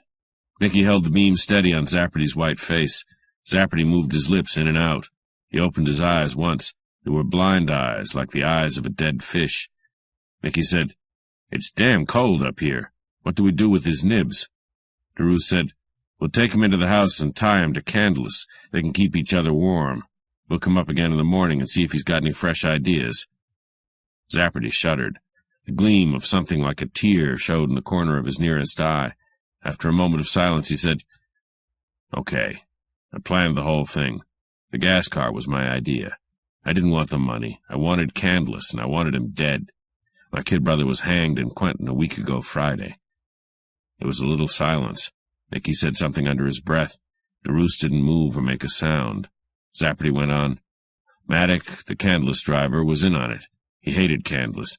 He was supposed to drive the ringer car to make everything look good and then take a powder, but he lapped up too much corn getting set for the job, and Parisi got leery of him, had him knocked off. Another boy drove the car. It was raining, and that helped. DeRoos said, "Better, but still not all of it, Zappardy." Zappardy shrugged quickly, slightly opened his eyes against the flash, almost grinned. "What the hell do you want? Jam on both sides?" DeRoos said, "I want a finger put on the bird that had me grabbed." "Let it go. I'll do it myself." He took his foot off the running board and snapped his butt away into the darkness. He slammed the car door shut, got in the front. Nicky put the flash away and slid around under the wheel, started the engine. DeRoos said, "Somewhere where I can phone for a cab, Nicky. Then you take this riding for another hour and then call Francie. I'll have a word for you there." The blond man shook his head slowly from side to side. "You're a good pal, Johnny, and I like you, but this has gone far enough this way. I'm taking it down to headquarters. Don't forget, I've got a private dick license under my old shirts at home." DeRoos said, "Give me an hour, Nicky, just an hour." The car slid down the hill and crossed the Sunland Highway, started down another hill towards Montrose. After a while, Nicky said, "Check." 11. It was 12 minutes past 1 by the stamping clock on the end of the desk in the lobby of the Casa de Oro. The lobby was antique Spanish, with black and red Indian rugs, nail-studded chairs with leather cushions and leather tassels on the corners of the cushions. The gray-green olive-wood doors were fitted with clumsy wrought-iron strap hinges. A thin, dapper clerk with a waxed blonde mustache and a blonde pompadour leaned on the desk and looked at the clock and yawned, tapped his teeth with the backs of his bright fingernails. The door opened from the street, and DeRoos came in. He took off his hat and shook it, put it on again, and yanked the brim down. His eyes looked slowly around the deserted lobby, and he went to the desk, slapped a gloved palm on it.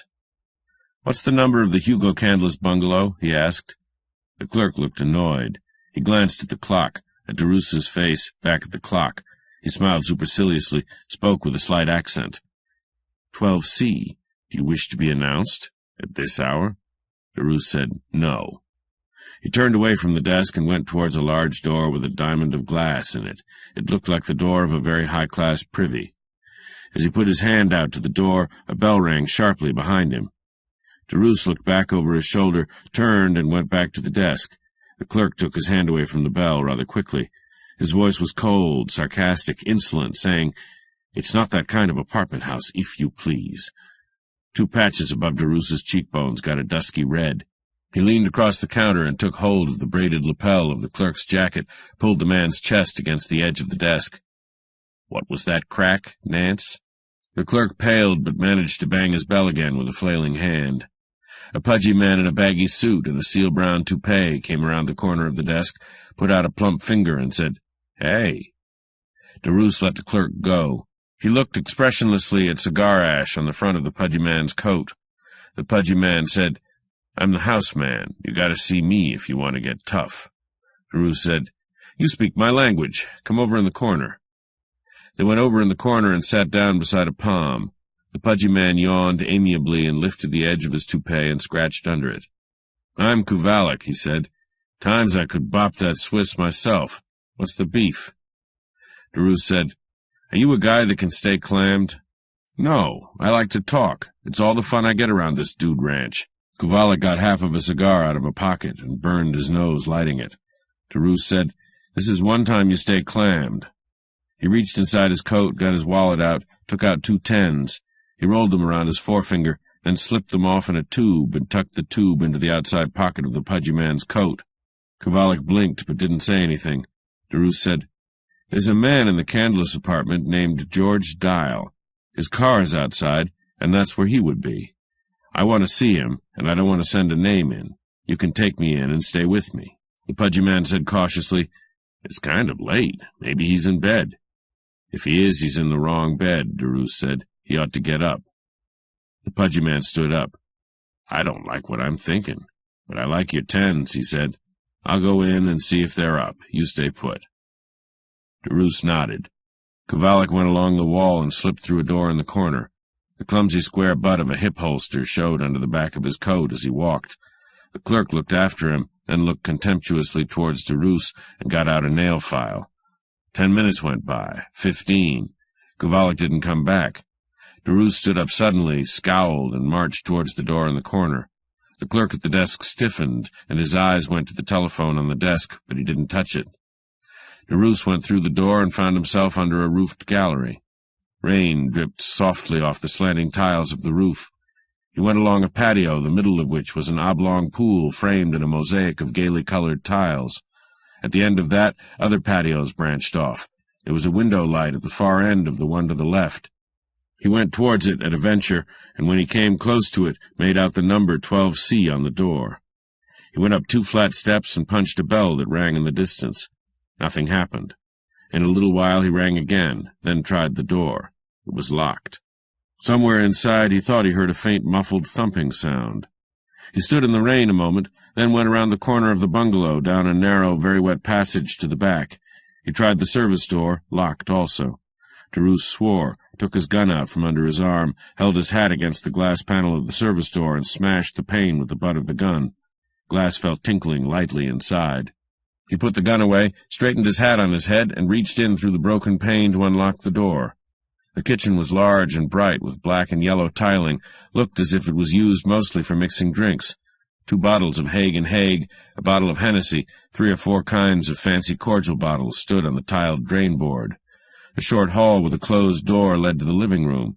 There was a grand piano in the corner with a lamp lit beside it. Another lamp on a low table with drinks and glasses. A wood fire was dying on the hearth.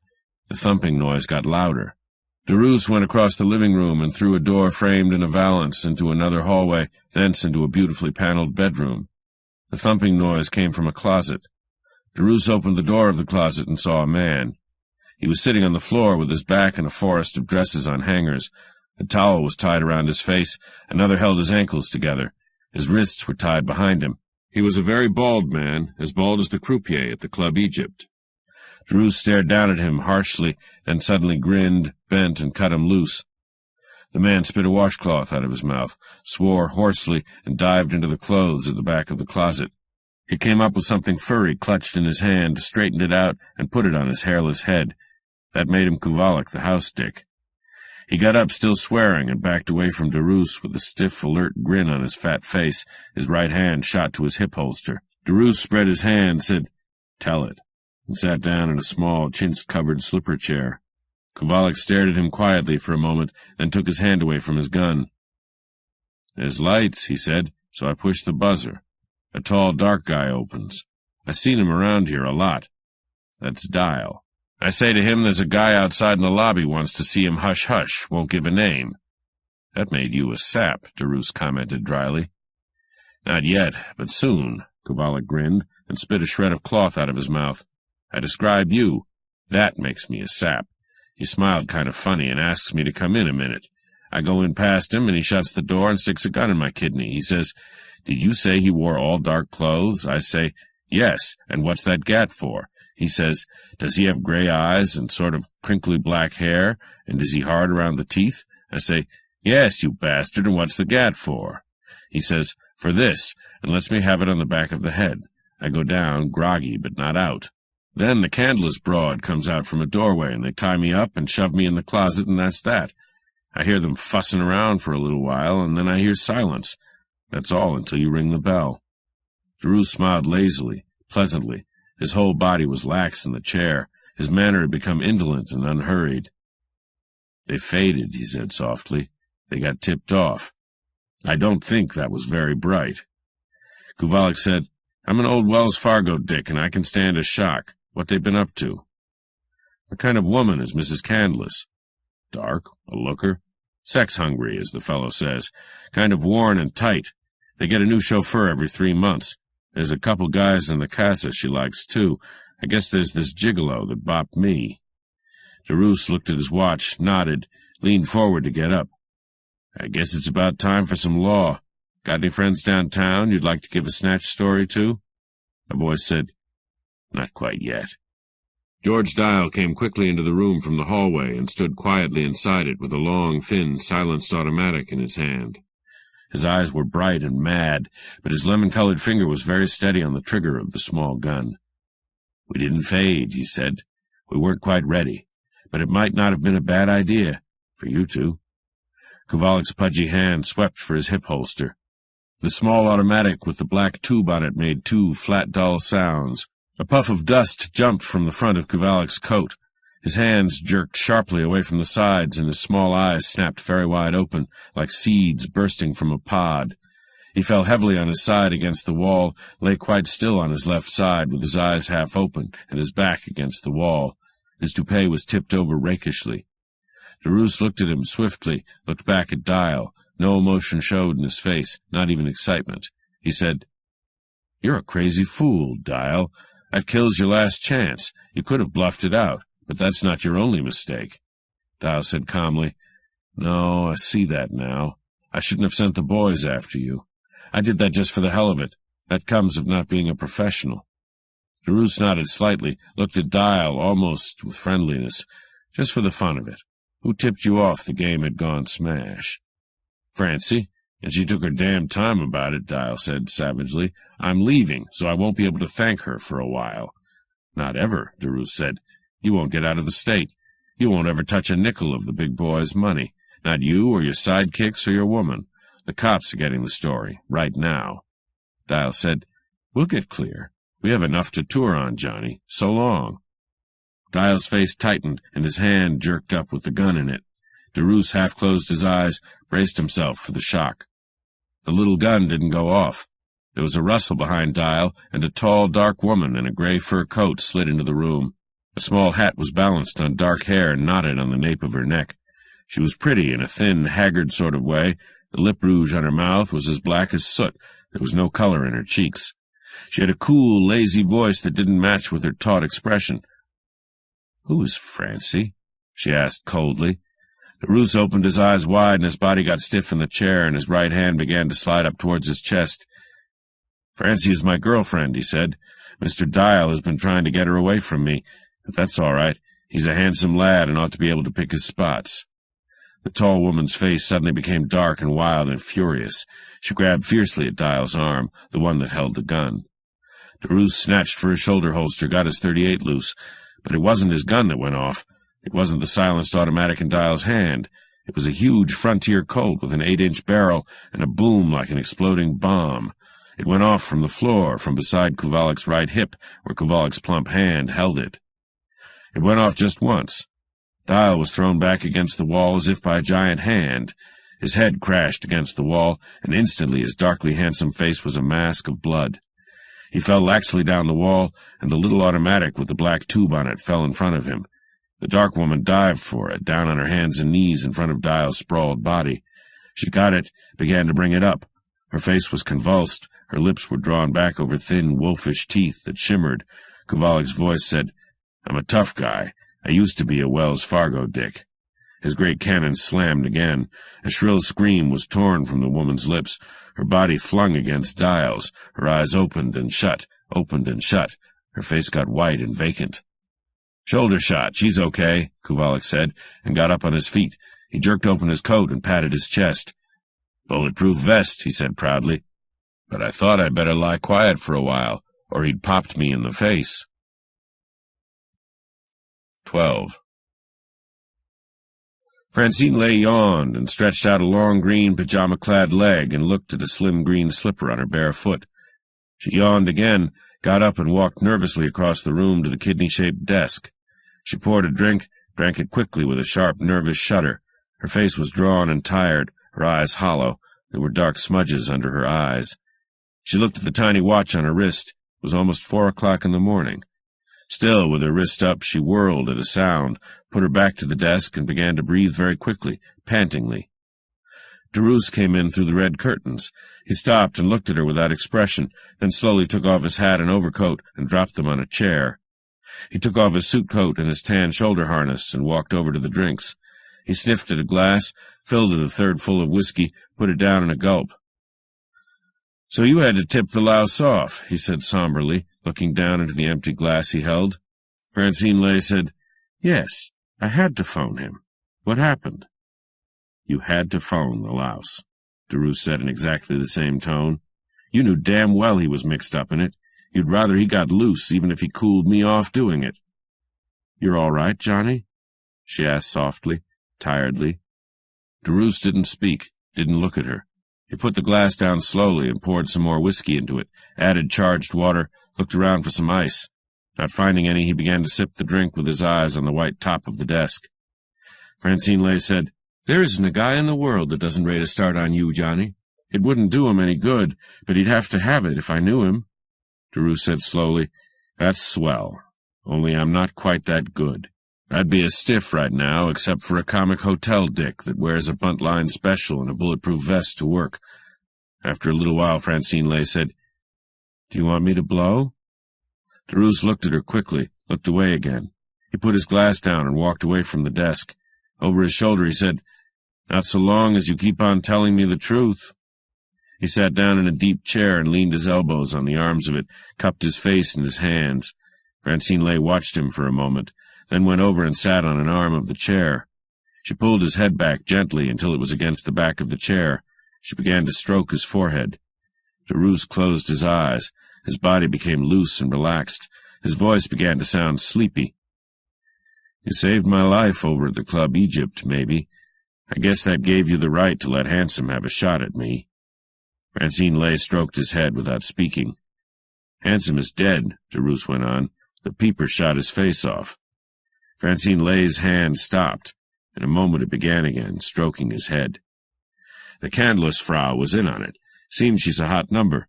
She wanted Hugo's dough, and she wanted all the men in the world except Hugo. Thank heaven she didn't get bumped. She talked plenty. So did Zappardy." "Yes, honey," Francine Lay said quietly. DeRoos yawned. "Candless is dead. He was dead before we started. They never wanted him anything else but dead.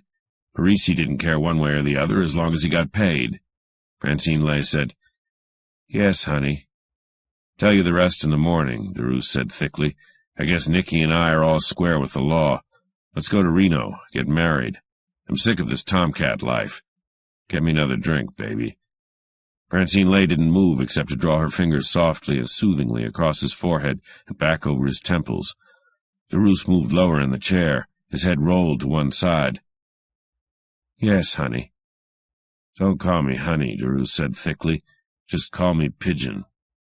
When he was quite asleep, she got off the arm of the chair and went and sat down near him. She sat very still and watched him, her face cupped in her long, delicate hands with the cherry-colored nails. Spanish Blood 1. Big John Masters was large, fat, oily. He had sleek blue jowls and very thick fingers on which the knuckles were dimples. His brown hair was combed straight back from his forehead, and he wore a wine-colored suit with patch pockets, a wine-colored tie, a tan silk shirt. There was a lot of red and gold band around the thick brown cigar between his lips. He wrinkled his nose, peeped at his hole card again, tried not to grin. He said, "Hit me again, Dave, and don't hit me with the City Hall." A 4 and a deuce showed. Dave Odge looked at them solemnly across the table, looked down at his own hand. He was very tall and thin, with a long bony face and hair the color of wet sand. He held the deck flat on the palm of his hand, turned the top card slowly, and flicked it across the table. It was the Queen of Spades. Big John Masters opened his mouth wide, waved his cigar about, chuckled. "Pay me, Dave. For once a lady was right." He turned his hole card with a flourish. A 5. Dave Odge smiled politely, didn't move. A muted telephone bell rang close to him behind long silk drapes that bordered the very high lancet windows. He took a cigarette out of his mouth and laid it carefully on the edge of a tray on a taboret beside the card table, reached behind the curtain for the phone. He spoke into the cup with a cool, almost whispering voice, then listened for a long time. Nothing changed in his greenish eyes, no flicker of emotion showed on his narrow face. Masters squirmed, bit hard on his cigar. After a long time, Odge said, "Okay, you'll hear from us." He pronged the instrument and put it back behind the curtain. He picked his cigarette up, pulled the lobe of his ear. Masters swore. "What's eating you, for Pete's sake? Give me $10. Odge smiled dryly and leaned back. He reached for a drink, sipped it, put it down, spoke around his cigarette. All his movements were slow, thoughtful, almost absent-minded. He said, "Are we a couple of smart guys, John?" "Yeah, we own the town, but it don't help my blackjack game any." It's just 2 months to election, isn't it, John? Masters scowled at him, fished in his pocket for a fresh cigar, jammed it into his mouth. So what? Suppose something happened to our toughest opposition, right now. Would that be a good idea or not? Huh? Masters raised eyebrows so thick that his whole face seemed to have to work to push them up. He thought for a moment sourly. It would be lousy if they didn't catch the guy pronto.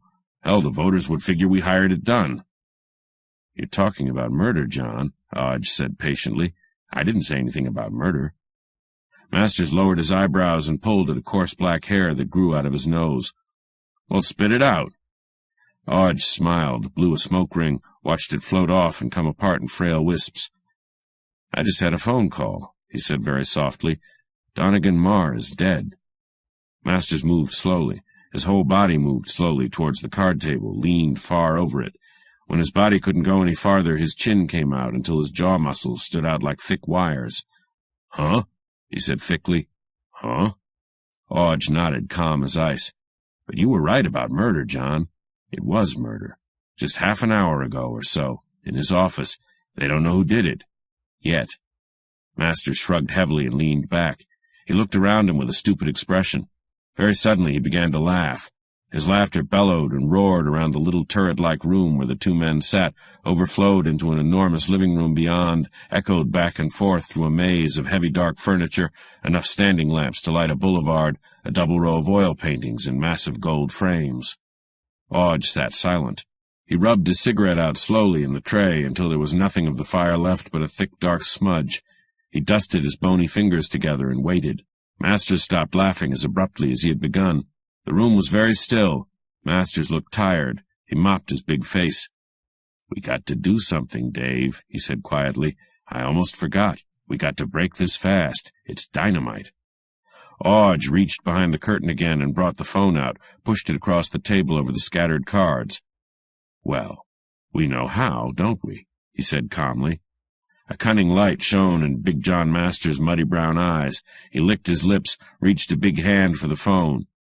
Yeah, he said purringly. We do, Dave. We do at that, by blank. He dialed with a thick finger that would hardly go into the holes. 2. Donegan Marr's face looked cool, neat, poised even then. He was dressed in soft gray flannels, and his hair was the same soft gray color as his suit, brushed back from a ruddy, youngish face. The skin was pale on the frontal bones where the hair would fall when he stood up. The rest of the skin was tanned. He was lying back in a padded blue office chair. A cigar had gone out in a tray with a bronze greyhound on its rim. His left hand dangled beside the chair, and his right hand held a gun loosely on the desk top. The polished nails glittered in sunlight from the big closed window behind him. Blood had soaked the left side of his vest, made the gray flannel almost black. He was quite dead, had been dead for some time. A tall man, very brown and slender and silent, leaned against a brown mahogany filing cabinet and looked fixedly at the dead man. His hands were in the pockets of a neat blue serge suit. There was a straw hat on the back of his head, but there was nothing casual about his eyes or his tight, straight mouth. A big sandy-haired man was groping around on the blue rug. He said thickly, stooped over, "No shells, Sam." The dark man didn't move, didn't answer. The other stood up, yawned, looked at the man in the chair.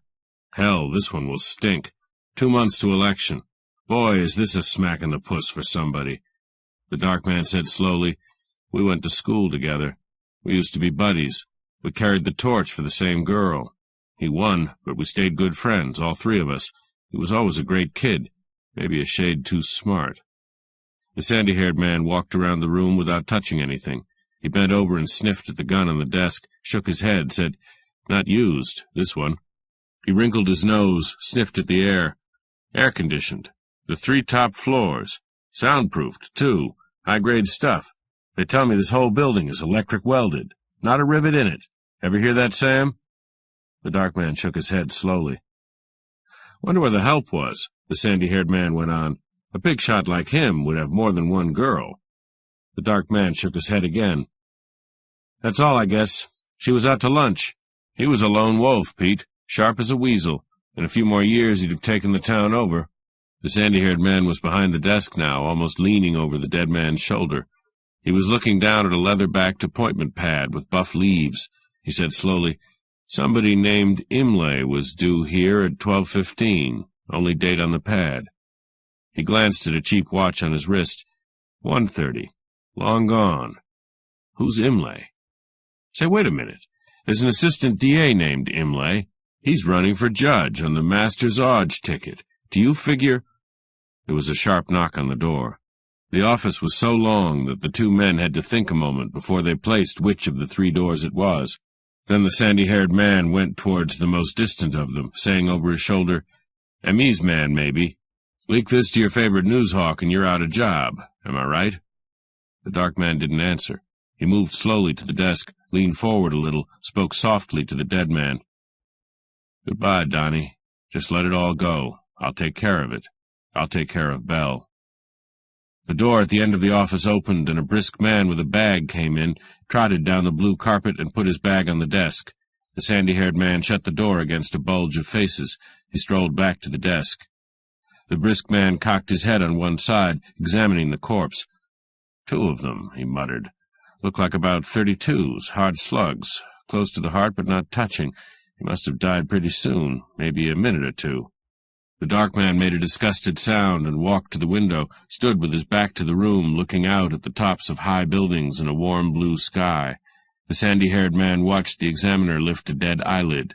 He said, "Wish the powder guy would get here. I want to use the phone. This Imlay." The dark man turned his head slightly with a dull smile. "Use it. This isn't going to be any mystery." "Oh, I don't know," the ME's man said, flexing a wrist, then holding the back of his hand against the skin of the dead man's face. "Might not be so damn political as you think, Delegara. He's a good-looking stiff." The sandy-haired man took hold of the phone gingerly with a handkerchief, laid the receiver down, dialed, picked the receiver up with the handkerchief, and put it to his ear. After a moment he snapped his chin down, said, "Pete Marcus, wake the inspector." He yawned, waited again, then spoke in a different tone. "Marcus and Delegara, Inspector, from Donegan Marr's office. No print or cameramen here yet." "Huh? Holding off till the commissioner gets here?" "Okay." "Yeah, he's here." The dark man turned. The man at the phone gestured at him. "Take it, Spanish." Sam Delegara took the phone, ignoring the careful handkerchief, listened. His face got hard. He said quietly, "Sure, I knew him, but I didn't sleep with him. Nobody's here but his secretary, a girl. She phoned the alarm in. There's a name on a pad. Imlay, a 12:15 appointment. No, we haven't touched anything yet." "No?" "Okay, right away." He hung up so slowly that the click of the instrument was barely audible. His hand stayed on it, then fell suddenly and heavily to his side. His voice was thick. "I'm called off it, Pete. You're to hold it down until Commissioner Drew gets here. Nobody gets in, white, black, or Cherokee Indian." "What you called in for?" the sandy-haired man yelped angrily. "Don't know. It's an order," Delegara said tonelessly. The ME's man stopped writing on a form pad to look curiously at Delegara with a sharp, sidelong look. Delegara crossed the office and went through the communicating door. There was a smaller office outside, partly partitioned off for a waiting room with a group of leather chairs and a table with magazines. Inside a counter was a typewriter desk, a safe, some filing cabinets. A small, dark girl sat at the desk with her head down on a wadded handkerchief. Her hat was crooked on her head, her shoulders jerked, and her thick sobs were like panting. Delegara patted her shoulder. She looked up at him with a tear-bloated face, a twisted mouth. He smiled down at her questioning face, said gently, "Did you call Mrs. Marr yet?" She nodded, speechless, shaken with rough sobs. He patted her shoulder again, stood a moment beside her, then went on out, with his mouth tight and a hard, dark glitter in his black eyes. 3. The big English house stood a long way back from the narrow, winding ribbon of concrete that was called Deneve Lane. The lawn had rather long grass, with a curving path of stepping stones half hidden in it. There was a gable over the front door and ivy on the wall. Trees grew all around the house, close to it, made it a little dark and remote. All the houses in Deneve Lane had that same calculated air of neglect, but the tall green hedge that hid the driveway and the garages was trimmed as carefully as a French poodle, and there was nothing dark or mysterious about the mass of yellow and flame-colored gladioli that flared at the opposite end of the lawn. De la Guerra got out of a tan-colored Cadillac touring car that had no top. It was an old model, heavy and dirty. A taut canvas formed a deck over the back part of the car. He wore a white linen cap and dark glasses, and had changed his blue serge for a gray cloth outing suit with a jerkin-style zipper jacket. He didn't look very much like a cop.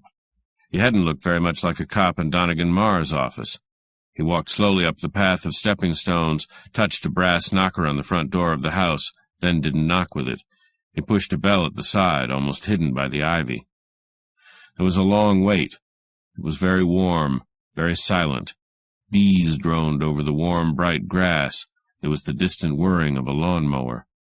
The door opened slowly, and a black face looked out at him, a long, sad black face with tear streaks on its lavender face powder.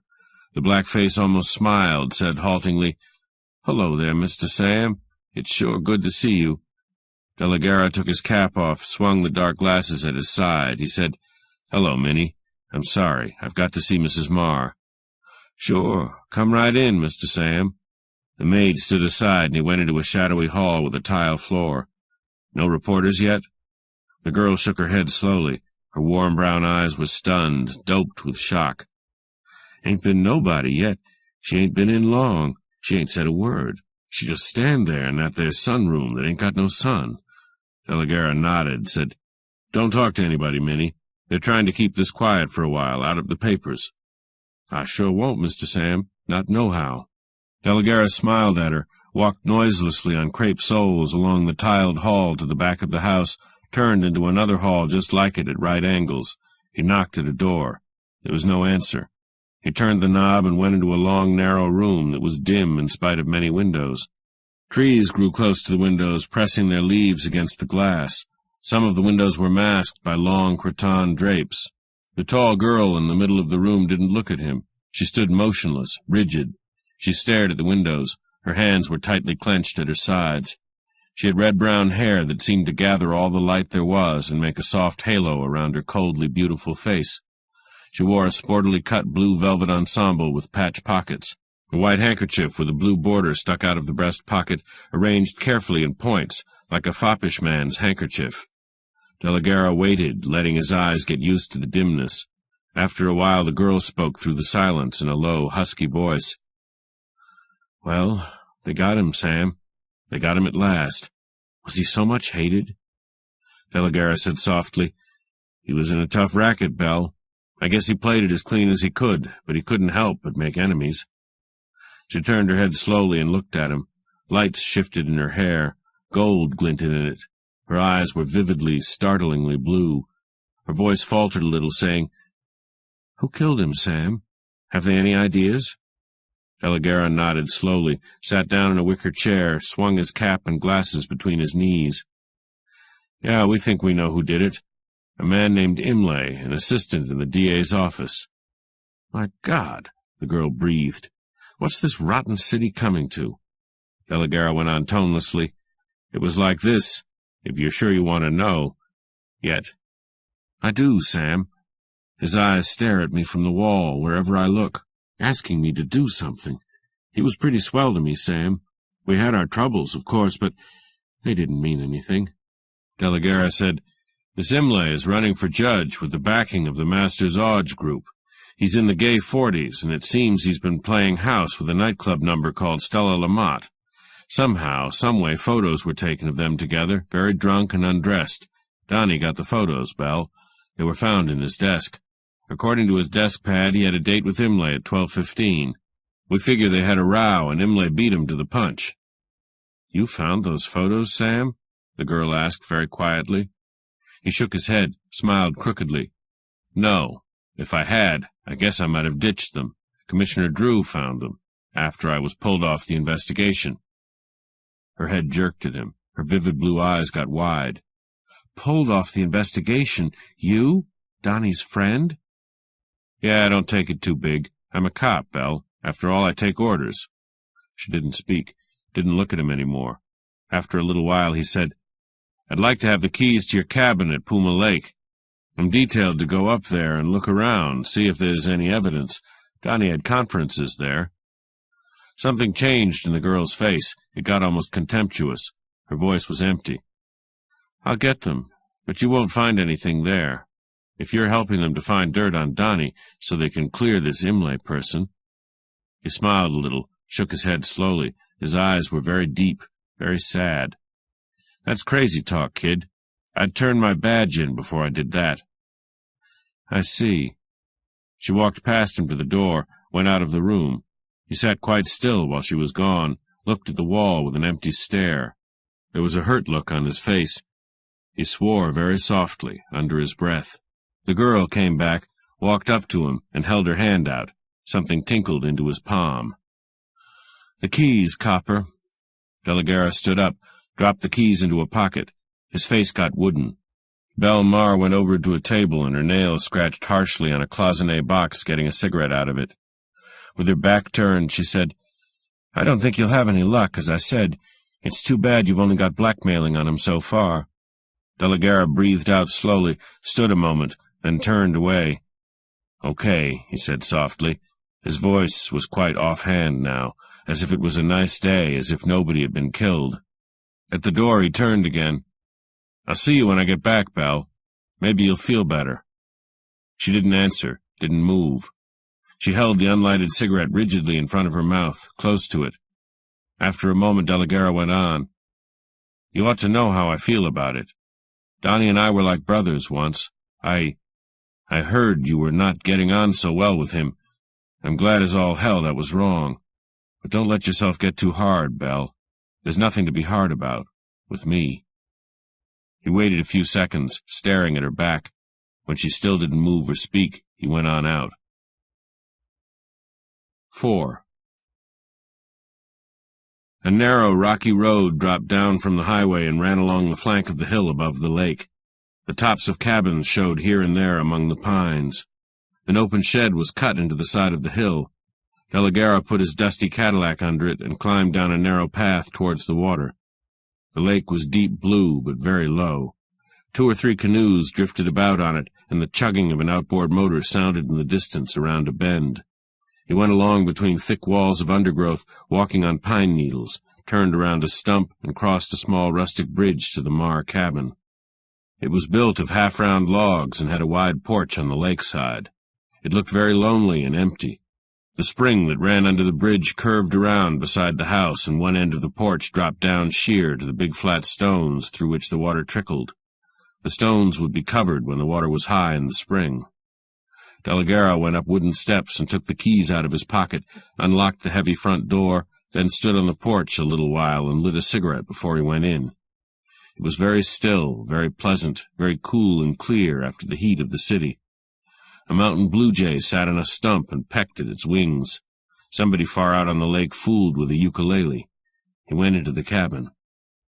He looked at some dusty antlers, a big rough table splattered with magazines, an old-fashioned battery-type radio, a box-shaped phonograph with a disheveled pile of records beside it. There were tall glasses that hadn't been washed, and a half-bottle of scotch beside them on a table near the big stone fireplace. A car went along the road up above and stopped somewhere not far off. Delagara frowned around, said, "Stall," under his breath, with a defeated feeling. There wasn't any sense in it. A man like Donegan Marr wouldn't leave anything that mattered in a mountain cabin.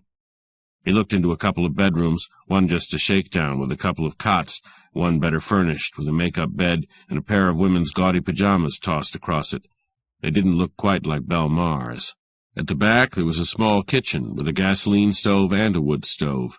He opened the back door with another key and stepped out on a small porch flush with the ground, near a big pile of cordwood and a double-bitted axe on a chopping block. Then he saw the flies. A wooden walk went down the side of the house to a woodshed under it. A beam of sunlight had slipped through the trees and lay across the walk. In the sunlight there, a clotted mass of flies festered on something brownish, sticky. The flies didn't want to move. Delagara bent down, then put his hand down and touched the sticky place, sniffed at his finger. His face got shocked and stiff. There was another smaller patch of the brownish stuff farther on, in the shade, outside the door of the shed. He took the keys out of his pocket very quickly and found the one that unlocked the big padlock of the woodshed. He yanked the door open.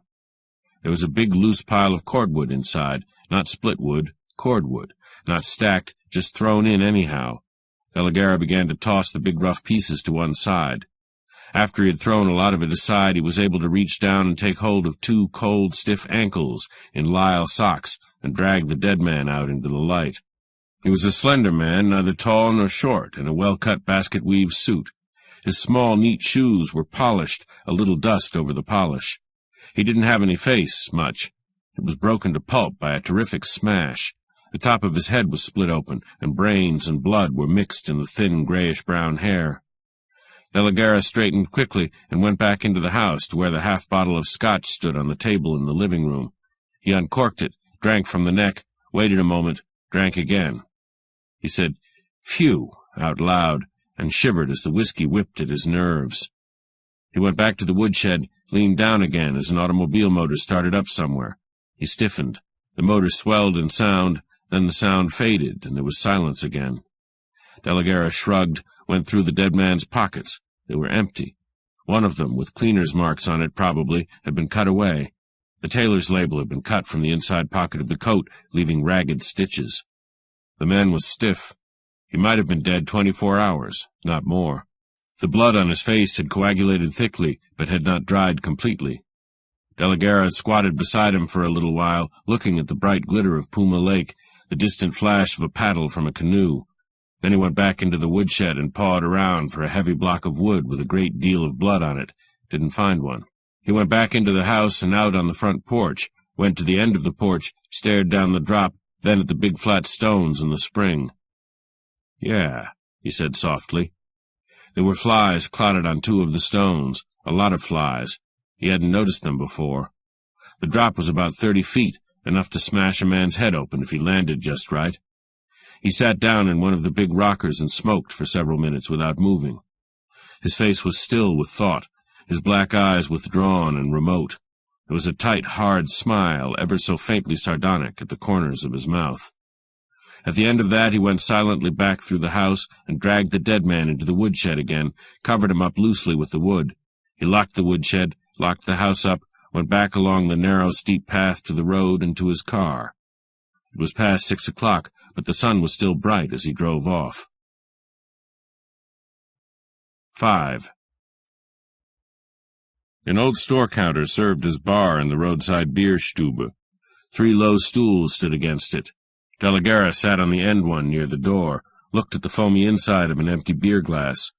The bartender was a dark kid in overalls, with shy eyes and lank hair. He stuttered. He said, "Should I draw you another glass, mister?" Delagara shook his head, stood up off the stool. "Racket beer, sonny," he said sadly, "tasteless as a roadhouse blonde." "Porto brew, mister, supposed to be the best." "Uh-huh. The worst. You use it, or you don't have a license. So long, sonny." He went across to the screen door, looked out at the sunny highway on which the shadows were getting quite long. Beyond the concrete there was a gravelled space edged by a white fence of 4x4s. There were 2 cars parked there, Delagara's old Cadillac and a dusty, hard-bitten Ford. A tall, thin man in khaki whipcord stood beside the Cadillac, looking at it. Delagara got a bulldog pipe out, filled it half full from a zipper pouch, lit it with slow care, and flicked the match into the corner. Then he stiffened a little, looking out through the screen. The tall, thin man was unsnapping the canvas that covered the back part of Delagara's car. He rolled part of it back, stood peering down in the space underneath. Delagara opened the screen door softly and walked in long, loose strides across the concrete of the highway. His crepe soles made sound on the gravel beyond, but the thin man didn't turn. Delagara came up beside him. "Thought I noticed you behind me," he said dully. "What's the grift?" The man turned without any haste. He had a long, sour face, eyes the color of seaweed. His coat was open, pushed back by a hand on a left hip. That showed a gun worn butt to the front in a belt holster, cavalry style.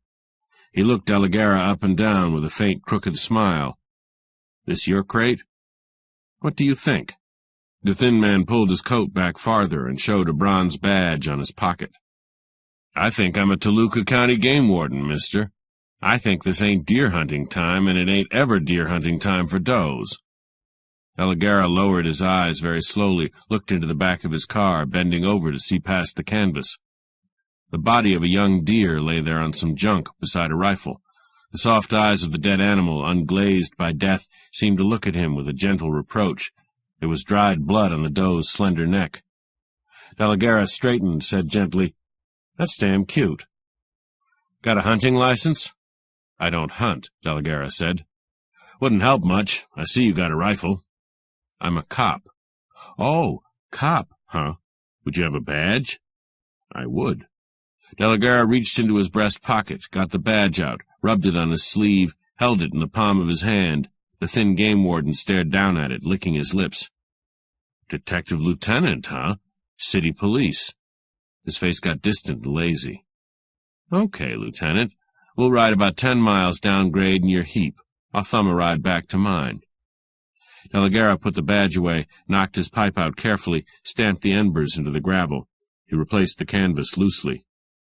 "Pinched?" he asked gravely. "Pinched, Lieutenant." "Let's go." He got in under the wheel of the Cadillac. The thin warden went around the other side, got in beside him. Delegarra started the car, backed around, and started off down the smooth concrete of the highway. The valley was a deep haze in the distance. Beyond the haze, other peaks were enormous on the skyline. Delegarra coasted the big car easily without haste. The two men stared straight before them without speaking. After a long time, Delegarra said, "I didn't know they had deer at Puma Lake. That's as far as I've been." "There's a reservation by there, Lieutenant," the warden said calmly. He stared through the dusty windshield. "Part of the Toluca County forest, or wouldn't you know that?" Delegarra said, "I guess I wouldn't know it. I never shot a deer in my life. Police work hasn't made me that tough." The warden grinned, said nothing. The highway went through a saddle, then the drop was on the right side of the highway. Little canyons began to open out into the hills on the left. Some of them had rough roads in them, half overgrown with wheel tracks. Delegarra swung the big car hard and suddenly to the left, shot it into a cleared space of reddish earth and dry grass, slammed the brake on. The car skidded, swayed, ground to a lurching stop. The warden was flung violently to the right, then forward against the windshield. He cursed, jerked up straight, and threw his right hand across his body at the holstered gun. Delegarra took hold of a thin, hard wrist and twisted it sharply towards the man's body. The warden's face whitened behind the tan. His left hand fumbled at the holster, then relaxed. He spoke in a tight, hurt voice. "Making it worse, copper. I got a phone tip at Salt Springs. Described your car. Said where it was. Said there was a doe carcass in it. Delegarra loosed the wrist, snapped the belt holster open, and jerked the Colt out of it. He tossed the gun from the car. "Get out, County. Thumb that ride you spoke of. What's the matter? Can't you live on your salary any more? You planted it yourself back at Puma Lake, you goddamn chiseler." The warden got out slowly, stood on the ground with his face blank, his jaw loose and slack. "Tough guy," he muttered. "You'll be sorry for this, copper. I'll swear a complaint." Delegarra slid across the seat, got out of the right-hand door. He stood close to the warden, said very slowly, "Maybe I'm wrong, mister. Maybe you did get a call. Maybe you did." He swung the doe's body out of the car, laid it down on the ground, watching the warden. The thin man didn't move, didn't try to get near his gun lying on the grass a dozen feet away. His seaweed eyes were dull, very cold. Delegarra got back into the Cadillac, snapped the brake off, started the engine. He backed to the highway. The warden still didn't make a move. The Cadillac leaped forward, shot down the grade out of sight. When it was quite gone, the warden picked his gun up and holstered it, dragged the doe behind some bushes, and started to walk back along the highway towards the crest of the grade. 6. The girl at the desk in the Kenworthy said, "This man called you 3 times, Lieutenant, but he wouldn't give a number. A lady called twice, wouldn't leave name or number." Delegarra took 3 slips of paper from her, read the name Joey Chill on them and the various times. He picked up a couple of letters, touched his cap to the desk girl, and got into the automatic elevator. He got off at 4, walked down a narrow, quiet corridor, unlocked a door. Without switching on any lights, he went across to a big French window, opened it wide, stood there looking at the thick, dark sky, the flash of neon lights, the stabbing beams of headlamps on Ortega Boulevard 2 blocks over. He lit a cigarette and smoked half of it without moving. His face in the dark was very long, very troubled. Finally, he left the window and went into a small bedroom, switched on a table lamp, and undressed to the skin. He got under the shower, toweled himself, put on clean linen, and went into the kitchenette to mix a drink. He sipped that and smoked another cigarette while he finished dressing. The telephone in the living room rang as he was strapping on his holster. It was Belle Marr. Her voice was blurred and throaty, as if she had been crying for hours. "I'm so glad to get you, Sam. I didn't mean the way I talked. I was shocked and confused, absolutely wild inside. You knew that, didn't you, Sam?" "Sure, kid," Delagara said. "Think nothing of it. Anyway, you were right. I just got back from Puma Lake, and I think I was just sent up there to get rid of me." "You're all I have now, Sam. You won't let them hurt you, will you?" "Who?" "You know. I'm no fool, Sam. I know this was all a plot, a vile political plot to get rid of him." Delagara held the phone very tight. His mouth felt stiff and hard. For a moment he couldn't speak. Then he said, "It might be just what it looks like, Belle. A quarrel over those pictures. After all, Donnie had a right to tell a guy like that to get off the ticket. That wasn't blackmail, and he had a gun in his hand, you know." "Come out and see me when you can, Sam." Her voice lingered with a spent emotion, a note of wistfulness. He drummed on the desk, hesitated again, said, "Sure." "When was anybody at Puma Lake last, at the cabin?" "I don't know. I haven't been there in a year. He went alone. Perhaps he met people there. I don't know." He said something vaguely, after a moment said goodbye and hung up. He stared at the wall over the writing desk. There was a fresh light in his eyes, a hard glint. His whole face was tight, not doubtful any more. He went back to the bedroom for his coat and straw hat. On the way out, he picked up the 3 telephone slips with the name Joey Chill on them, tore them into small pieces, and burned the pieces in an ashtray. 7. Pete Marcus, the big sandy-haired dick, sat sidewise at a small littered desk in a bare office in which there were 2 such desks faced to opposite walls. The other desk was neat and tidy, had a green blotter with an onyx pen set, a small brass calendar, and an abalone shell for an ashtray. A round straw cushion that looked something like a target was propped on end in a straight chair by the window. Pete Marcus had a handful of bank pens in his left hand, and he was flipping them at the cushion like a Mexican knife-thrower. He was doing it absently, without much skill. The door opened and Delagara came in. He shut the door and leaned against it, looking woodenly at Marcus. The sandy-haired man creaked his chair around and tilted it back against the desk, scratched his chin with a broad thumbnail. "Hi, Spanish. Nice trip? The chief's yapping for you."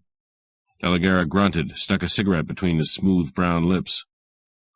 "Were you in Marr's office when those photos were found, Pete?" "Yeah, but I didn't find them. The commish did. Why?" "Did you see him find them?" Marcus stared a moment, then said quietly, guardedly, "He found them all right, Sam. He didn't plant them, if that's what you mean." Delagara nodded, shrugged. "Anything on the slugs?" "Yeah. Not 32s, 25s. A damn vest pocket rod. Copper-nickel slugs. An automatic, though, and we didn't find any shells." "Imlay remembered those," Delagara said evenly. "But he left without the photos he killed for." Marcus lowered his feet to the floor and leaned forward, looking up past his tawny eyebrows. "That could be.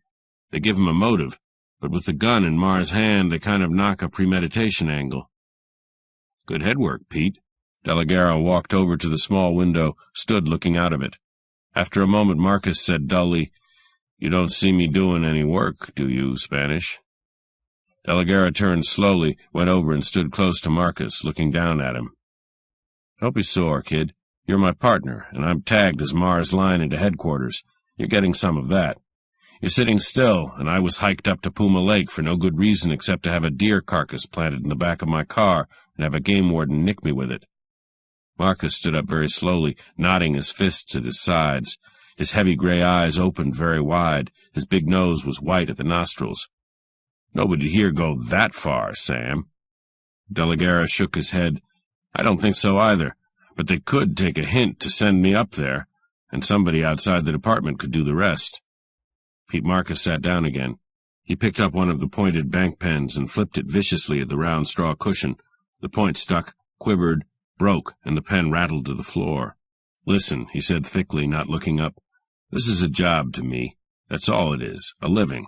I don't have any ideals about this police work like you have. Say the word and I'll heave the goddamn badge in the old boy's puss." Delegara bent down, punched him in the ribs. "Skip it, copper. I've got ideas. Go on home and get drunk." He opened the door and went out quickly, walked along a marble-faced corridor to a place where it widened into an alcove with 3 doors. The middle one said, "Chief of Detectives, enter." Delegara went into a small reception room with a plain railing across it.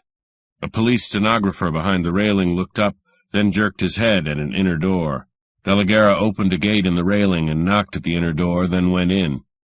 2 men were in the big office. Chief of Detectives Todd McKim sat behind a heavy desk, looked at Delegara hard-eyed as he came in. He was a big, loose man who had gone saggy. He had a long, petulantly melancholy face. One of his eyes was not quite straight in his head. The man who sat in a round-back chair at the end of the desk was dandyishly dressed, wore spats. A pearl-gray hat and gray gloves and an ebony cane lay beside him on another chair. He had a shock of soft white hair and a handsome, dissipated face kept pink by constant massaging. He smiled at Delegara, looked vaguely amused and ironical, smoked a cigarette in a long amber holder. Delegara sat down opposite McKim. Then he looked at the white-haired man briefly and said, "Good evening, Commissioner." Commissioner Drew nodded offhandedly, didn't speak. McKim leaned forward and clasped blunt, nail-chewed fingers on the shiny desktop. He said quietly, "Took you time reporting back. Find anything?" Delegara stared at him, a level, expressionless stare. "I wasn't meant to, except maybe a dough carcass in the back of my car." Nothing changed in McKim's face. Not a muscle of it moved. Drew dragged a pink and polished fingernail across the front of his throat and made a tearing sound with his tongue and teeth. "That's no crack to be making at your boss, lad." Delegara kept on looking at McKim, waited. McKim spoke slowly, sadly. "You've got a good record, Delegara. Your grandfather was one of the best sheriffs this county ever had. You've blown a lot of dirt on it today. You're charged with violating game laws, interfering with a Toluca County officer in the performance of his duty, and resisting arrest. Got anything to say to all that?" Delegara said tonelessly, "Is there a tag out for me?" McKim shook his head very slowly. "It's a department charge. There's no formal complaint. Lack of evidence, I guess." He smiled dryly, without humor. Delegara said quietly, "In that case, I guess you'll want my badge." McKim nodded, silent. Drew said, "You're a little quick on the trigger. Just a shade fast on the snap-up." Delegara took his badge out, rubbed it on his sleeve, looked at it, pushed it across the smooth wood of the desk. "Okay, Chief," he said very softly. "My blood is Spanish. Pure Spanish. Not nigger Mex, not Yaqui Mex. My grandfather would have handled a situation like this with fewer words and more powder smoke, but that doesn't mean I think it's funny. I've been deliberately framed into this spot because I was a close friend of Donegan Marr once. You know and I know that never counted for anything on the job. The commissioner and his political backers may not feel so sure." Drew stood up suddenly. "By God, you'll not talk like that to me," he yelped. Delegara smiled slowly. He said nothing, didn't look towards Drew at all. Drew sat down again, scowling, breathing hard. After a moment, McKim scooped the badge into the middle drawer of his desk and got to his feet. "You're suspended for a board, Delegara. Keep in touch with me." He went out of the room quickly by the inner door without looking back. Delegara pushed his chair back and straightened his hat on his head. Drew cleared his throat, assumed a conciliatory smile, and said, "Maybe I was a little hasty myself, the Irish in me. Have no hard feelings. The lesson you're learning is something we've all had to learn. Might I give you a word of advice?" Delegara stood up, smiled at him, a small, dry smile that moved the corners of his mouth and left the rest of his face wooden. "I know what it is, Commissioner. Lay off the Marr case." Drew laughed, good-humored again. "Not exactly. There isn't any Marr case. Imlay has admitted the shooting through his attorney, claiming self-defense. He's to surrender in the morning. No, my advice was something else. Go back to Toluca County and tell the warden you're sorry. I think that's all that's needed. You might try it and see." Delegara moved quietly to the corridor and opened it. Then he looked back with a sudden flashing grin that showed all his white teeth. "I know a crook when I see one, Commissioner. He's been paid for his trouble already." He went out. Drew watched the door close shut with a faint whoosh, a dry click. His face was stiff with rage. His pink skin had turned a doughy gray. His hand shook furiously, holding the amber holder, and ash fell on the knee of his immaculate knife-edged trousers. "By God," he said rigidly in the silence, "you may be a damn smooth Spaniard. You may be smooth as plate glass, but you're a hell of a lot easier to poke a hole through." He rose, awkward with anger, brushed the ashes from his trousers carefully, and reached a hand out for hat and cane. The manicured fingers of the hand were trembling. 8.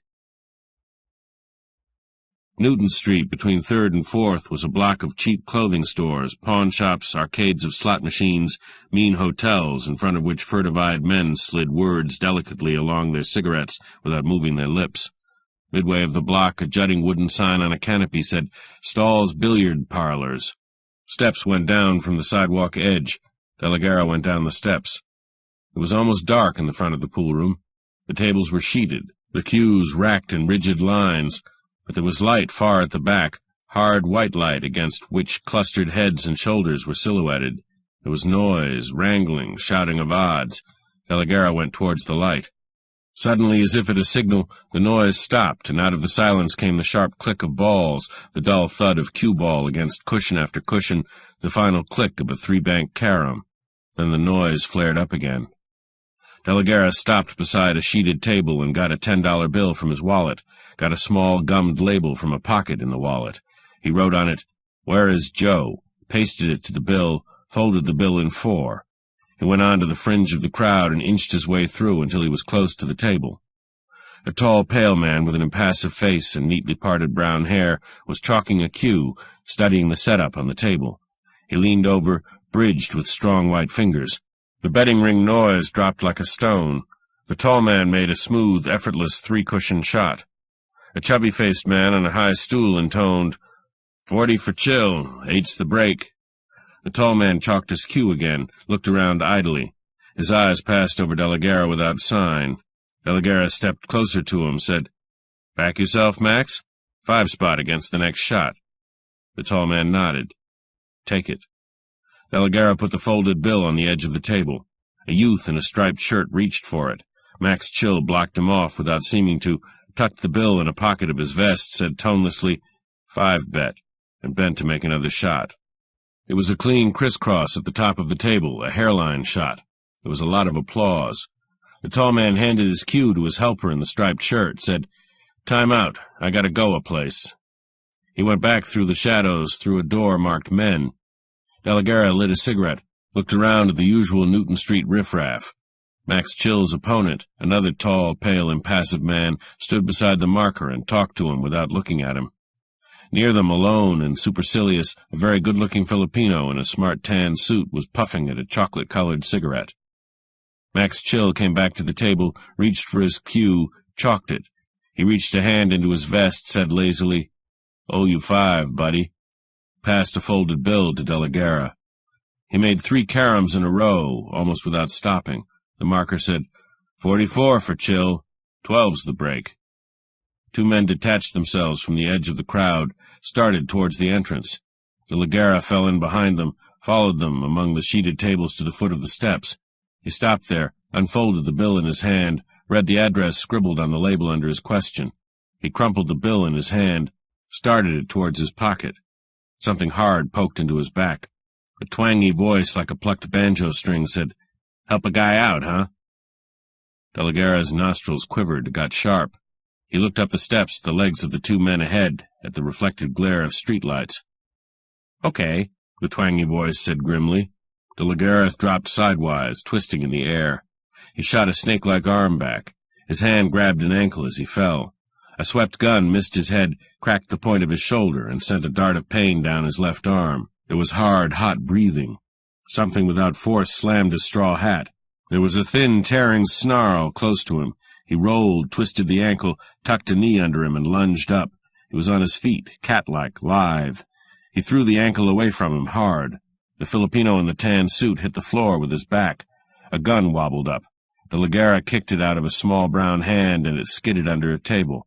The Filipino lay still on his back, his head straining up, his snap-brim hat still glued to his oily hair.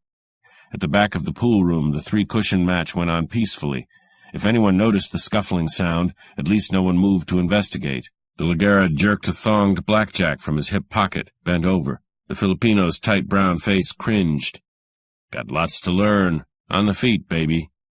De la Guerra's voice was chilled but casual. The dark man scrambled up, lifted his arms, then his left hand snaked for his right shoulder. The blackjack knocked it down with a careless flip of De la Guerra's wrist. The brown man screamed thinly like a hungry kitten. De la Guerra shrugged, his mouth moved in a sardonic grin. "Stick up, huh?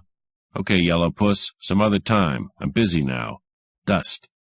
The Filipino slid back among the tables, crouched down. De la Guerra shifted the blackjack to his left hand, shot his right to a gun butt. He stood for a moment like that, watching the Filipino's eyes. Then he turned and went quickly up the steps, out of sight. The brown man darted forward along the wall, crept under the table for his gun. 9. Joey Chill, who jerked the door open, held a short, worn gun without a foresight. He was a small man, hard-bitten, with a tight, worried face. He needed a shave and a clean shirt. A harsh animal smell came out of the room behind him. He lowered the gun, grinned sourly, stepped back into the room. "Okay, copper. Took you sweet time getting here." De la Guerra went in and shut the door. He pushed his straw hat far back on his wiry hair and looked at Joey Chill without any expression. He said, "Am I supposed to remember the address of every punk in town? I had to get it from Max." The small man growled something and went and lay down on the bed, shoved his gun under the pillow. He clasped his hands behind his head and blinked at the ceiling. "Got a C-note on you, copper?" De la Guerra jerked a straight chair in front of the bed and straddled it. He got his bulldog pipe out, filled it slowly, looking with distaste at the shut window, the chipped enamel of the bed frame, the dirty, tumbled bedclothes, the washbowl in the corner with 2 smeared towels hung over it, the bare dresser with half a bottle of gin planked on top of the Gideon Bible. "Hold up?" he inquired without much interest. "I'm hot, copper. I'm hot. I got something, see? It's worth a C-note." De la Guerra put his pouch away slowly, indifferently, held a lighted match to his pipe, puffed with exasperating leisure. The small man on the bed fidgeted, watching him with sidelong looks. De la Guerra said slowly, "You're a good stoolie, Joey. I'll always say that for you. But $100 is important money to a copper. Worth it, guy, if you like the mar-killing well enough to want to break it right." De la Guerra's eyes got steady and very cold. His teeth clamped on the pipe stem. He spoke very quietly, very grimly. "I'll listen, Joey. I'll pay if it's worth it. It better be right, though." The small man rolled over on his elbow.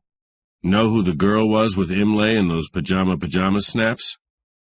"Know her name," De la Guerra said evenly. "I haven't seen the pictures." "Stella Lamott's a hoofer name. Real name Stella Chill, my kid's sister." De la Guerra folded his arms on the back of the chair. "That's nice," he said. "Go on." "She framed him, copper. Framed him for a few bindles of heroin from a slant-eyed flip."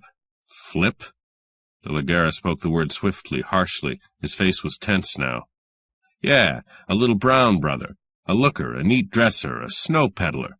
A goddamn dodo. Name, Taribo. They call him the Caliente Kid.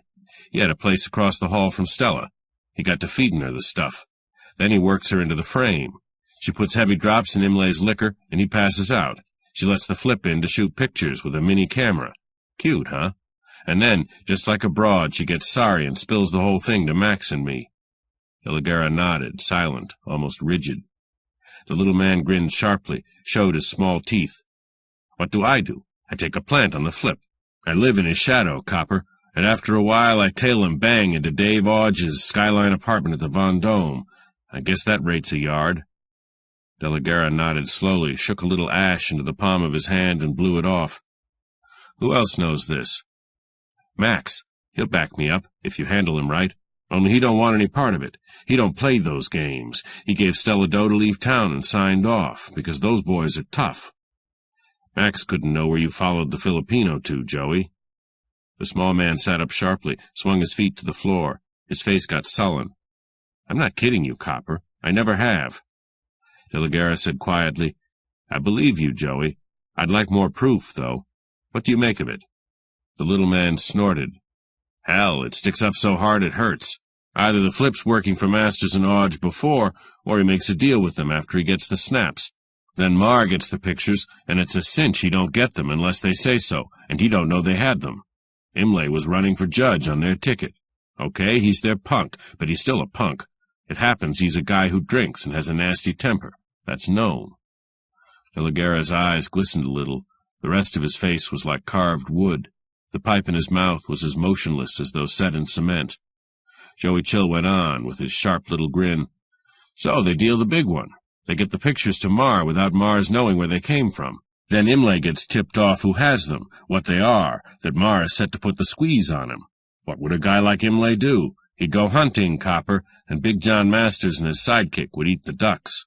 Or the venison, De la Guerra said absently. Huh? Well, does it rate? De la Guerra reached for his wallet, shook the money out of it, counted some bills on his knee. He rolled them into a tight wad and flipped them onto the bed. I'd like a line to Stella pretty well, Joey. How about it? The small man stuffed the money in his shirt pocket, shook his head. No can do. You might try Max again. I think she's left town, and me, I'm doing that too, now I've got the scratch, because those boys are tough, like I said, and maybe I didn't tail so good, because some mug's been tailing me. He stood up, yawned, added, Snort of gin? De la Guerra shook his head, watched the little man go over to the dresser and lift the gin bottle, pour a big dose into a thick glass. He drained the glass, started to put it down. Glass tinkled at the window. There was a sound like the loose slap of a glove. A small piece of the window glass dropped to the bare, stained wood beyond the carpet, almost at Joey Chill's feet. The little man stood quite motionless for 2 or 3 seconds. Then the glass fell from his hand, bounced and rolled against the wall. Then his legs gave. He went down on his side slowly, rolled slowly over on his back. Blood began to move sluggishly down his cheek from a hole over his left eye. It moved faster. The hole got large and red. Joey Chill's eyes looked blankly at the ceiling, as if those things no longer concerned him at all. De la Guerra slipped quietly down out of the chair to his hands and knees. He crawled along the side of the bed, over to the wall by the window, reached out from there and groped inside Joey Chill's shirt. He held fingers against his heart for a little while, took them away, shook his head. He squatted down low, took his hat off, and pushed his head up very carefully until he could see over a lower corner of the window. He looked at the high blank wall of a storage warehouse across an alley. There were scattered windows in it, high up, none of them lighted. De la Guerra pulled his head down again, said quietly under his breath, Silenced rifle, maybe, and very sweet shooting. His hand went forward again, diffidently took the little roll of bills from Joey Chill's shirt. He went back along the wall to the door, still crouched, reached up and got the key from the door, opened it, straightened, and stepped through quickly, locked the door from the outside. He went along a dirty corridor and down 4 flights of steps to a narrow lobby. The lobby was empty. There was a desk and a bell on it, no one behind it. De la Guerra stood behind the plate-glass street door and looked across the street at a frame rooming house where a couple of old men rocked on the porch, smoking. They looked very peaceful.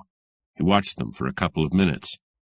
He went out, searched both sides of the block quickly with sharp glances, walked along beside parked cars to the next corner. 2 blocks over, he picked up a cab and rode back to Stahl's billiard parlors on Newton Street. Lights were lit all over the pool room now. Balls clicked and spun, players weaved in and out of a thick haze of cigarette smoke. De la Guerra looked around, then went to where a chubby-faced man sat on a high stool beside a cash register. You, Stahl? The chubby-faced man nodded. Where did Max Chill get to? Long gone, brother. They only played 100 up. Home, I guess. Where's home? The chubby-faced man gave him a swift, flickering glance that passed like a finger of light. I wouldn't know. De la Guerra lifted a hand to the pocket where he carried his badge. He dropped it again, tried not to drop it too quickly. The chubby-faced man grinned. Flatty, eh? Okay. He lives at the Mansfield, 3 blocks west on Grand. 10. Seferino Taribo, the good-looking Filipino in the well-cut tan suit, gathered 2 dimes and 3 pennies off the counter in the telegraph office, smiled at the bored blonde who was waiting on him. That goes out right away, sugar? She glanced at the message icily. "Hotel Mansfield, be there in 20 minutes, and save the sugar." "Okay, sugar." Taribo dawdled elegantly out of the office. The blonde spiked the message with a jab, said over her shoulder, "Guy must be nuts, sending a wire to a hotel 3 blocks away." Ceferino Taribo strolled along Spring Street, trailing smoke over his neat shoulder from a chocolate-colored cigarette. At 4th he turned west, went 3 blocks more, turned into the side entrance of the Mansfield by the barber shop. He went up some marble steps to a mezzanine, along the back of a writing room, and up carpeted steps to the 3rd floor. He passed the elevators and swaggered down a long corridor to the end, looking at the numbers on doors. He came back halfway to the elevators, sat down in an open space where there was a pair of windows on the court, a glass-top table and chairs. He lit a fresh cigarette from his stub, leaned back, and listened to the elevators. He leaned forward sharply whenever one stopped at that floor, listening for steps. The steps came in something over 10 minutes. He stood up and went to the corner of the wall where the widened-out space began. He took a long, thin gun out from under his right arm, transferred it to his right hand, held it down against the wall beside his leg. A squat, pockmarked Filipino in bellhop's uniform came along the corridor, carrying a small tray. Taribo made a hissing noise, lifted the gun. The squat Filipino whirled. His mouth opened, and his eyes bulged at the gun. Taribo said, "What room, punk?" The squat Filipino smiled very nervously, placatingly. He came close, showed Taribo a yellow envelope on his tray.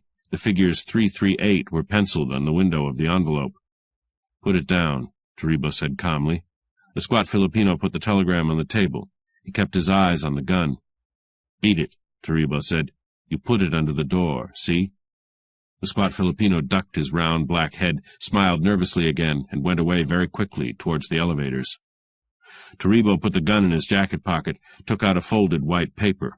He opened it very carefully, shook glistening white powder from it onto the hollow place formed between his left thumb and forefinger when he spread his hand. He sniffed the powder sharply up his nose, took out a flame-colored silk handkerchief, and wiped his nose. He stood still for a little while. His eyes got the dullness of slate, and the skin on his brown face seemed to tighten over his high cheekbones. He breathed audibly between his teeth. He picked the yellow envelope up and went along the corridor to the end, stopped in front of the last door, knocked. A voice called out. He put his lips close to the door, spoke in a high-pitched, very deferential voice. "Mail for you, sir." Bed springs creaked. Steps came across the floor inside. A key turned, and the door opened. Taribo had his thin gun out again by this time. As the door opened, he stepped swiftly into the opening, sidewise, with a graceful sway of his hips. He put the muzzle of the thin gun against Max Chill's abdomen. "Back up," he snarled, and his voice now had the metallic twang of a plucked banjo string. Max Chill backed away from the gun. He backed across the room to the bed, sat down on the bed when his legs struck the side of it. Springs creaked and a newspaper rustled. Max Chill's pale face under the neatly parted brown hair had no expression at all. Taribo shut the door softly, snapped the lock. When the door latch snapped, Max Chill's face suddenly became a sick face. His lips began to shake, kept on shaking. Taribo said mockingly in his twangy voice, "You talked to the cops, huh? Adios." The thin gun jumped in his hand, kept on jumping.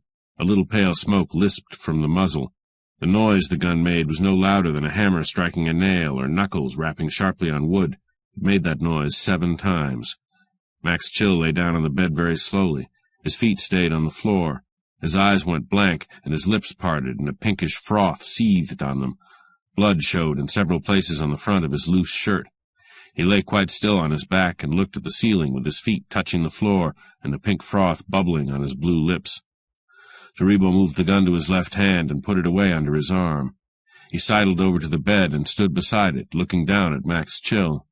After a while the pink froth stopped bubbling, and Max Chill's face became the quiet, empty face of a dead man. Taribo went back to the door, opened it, started to back out, his eyes still on the bed. There was a stir of movement behind him.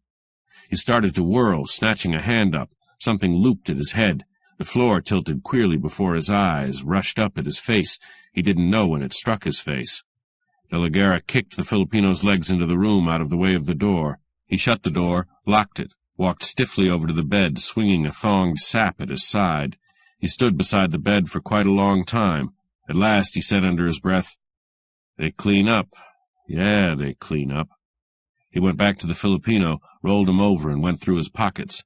There was a well-lined wallet without any identification, a gold lighter set with garnets, a gold cigarette case, keys, a gold pencil and knife, the flame-colored handkerchief, loose money, 2 guns and spare clips for them, and 5 bindles of heroin powder in the ticket pocket of the tan jacket. He left it thrown around on the floor, stood up. The Filipino breathed heavily with his eyes shut, a muscle twitching in one cheek. De la Guerra took a coil of thin wire out of his pocket and wired the brown man's wrists behind him. He dragged him over to the bed, sat him up against the leg, looped a strand of the wire around his neck and around the bedpost. He tied the flame-colored handkerchief to the looped wire.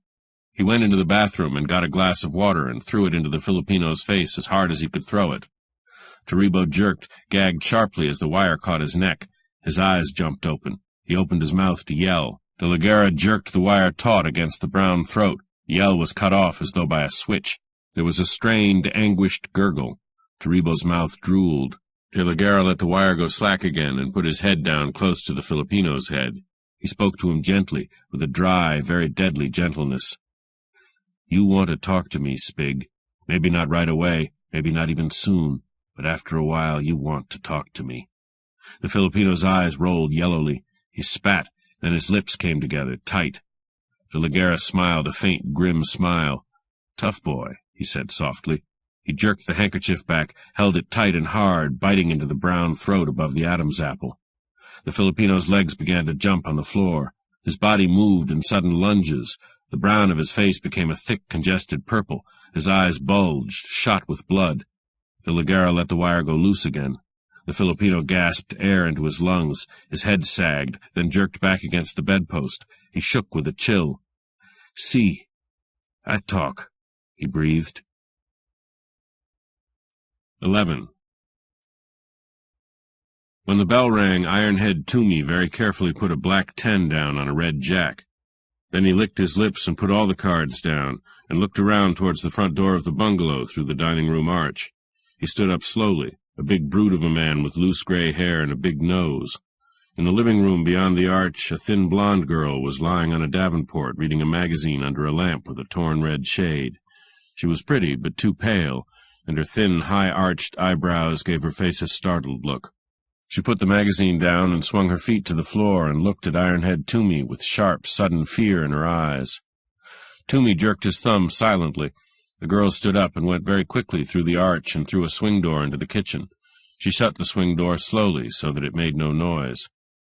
The bell rang again, longer. Toomey shoved his white-socked feet into carpet slippers, hung a pair of glasses on his big nose, took a revolver off a chair beside him. He picked a crumpled newspaper off the floor and arranged it loosely in front of the gun, which he held in his left hand. He strolled unhurriedly to the front door. He was yawning as he opened it, peering with sleepy eyes through the glasses at the tall man who stood on the porch. "Okay," he said wearily. "Talk it up." De la Guerra said, "I'm a police officer. I want to see Stella Lamott." Ironhead Toomey put an arm like a Yule log across the doorframe and leaned solidly against it. His expression remained bored. "Wrong dump, copper. No broads here." De la Guerra said, "I'll come in and look." Toomey said cheerfully, "You will? Like hell." De la Guerra jerked a gun out of his pocket very smoothly and swiftly, smashed it at Toomey's left wrist. The newspaper and the big revolver fell down on the floor of the porch. Toomey's face got a less bored expression. "Old gag," De la Guerra snapped. "Let's go in." Toomey shook his left wrist, took his other arm off the doorframe and swung hard at De la Guerra's jaw.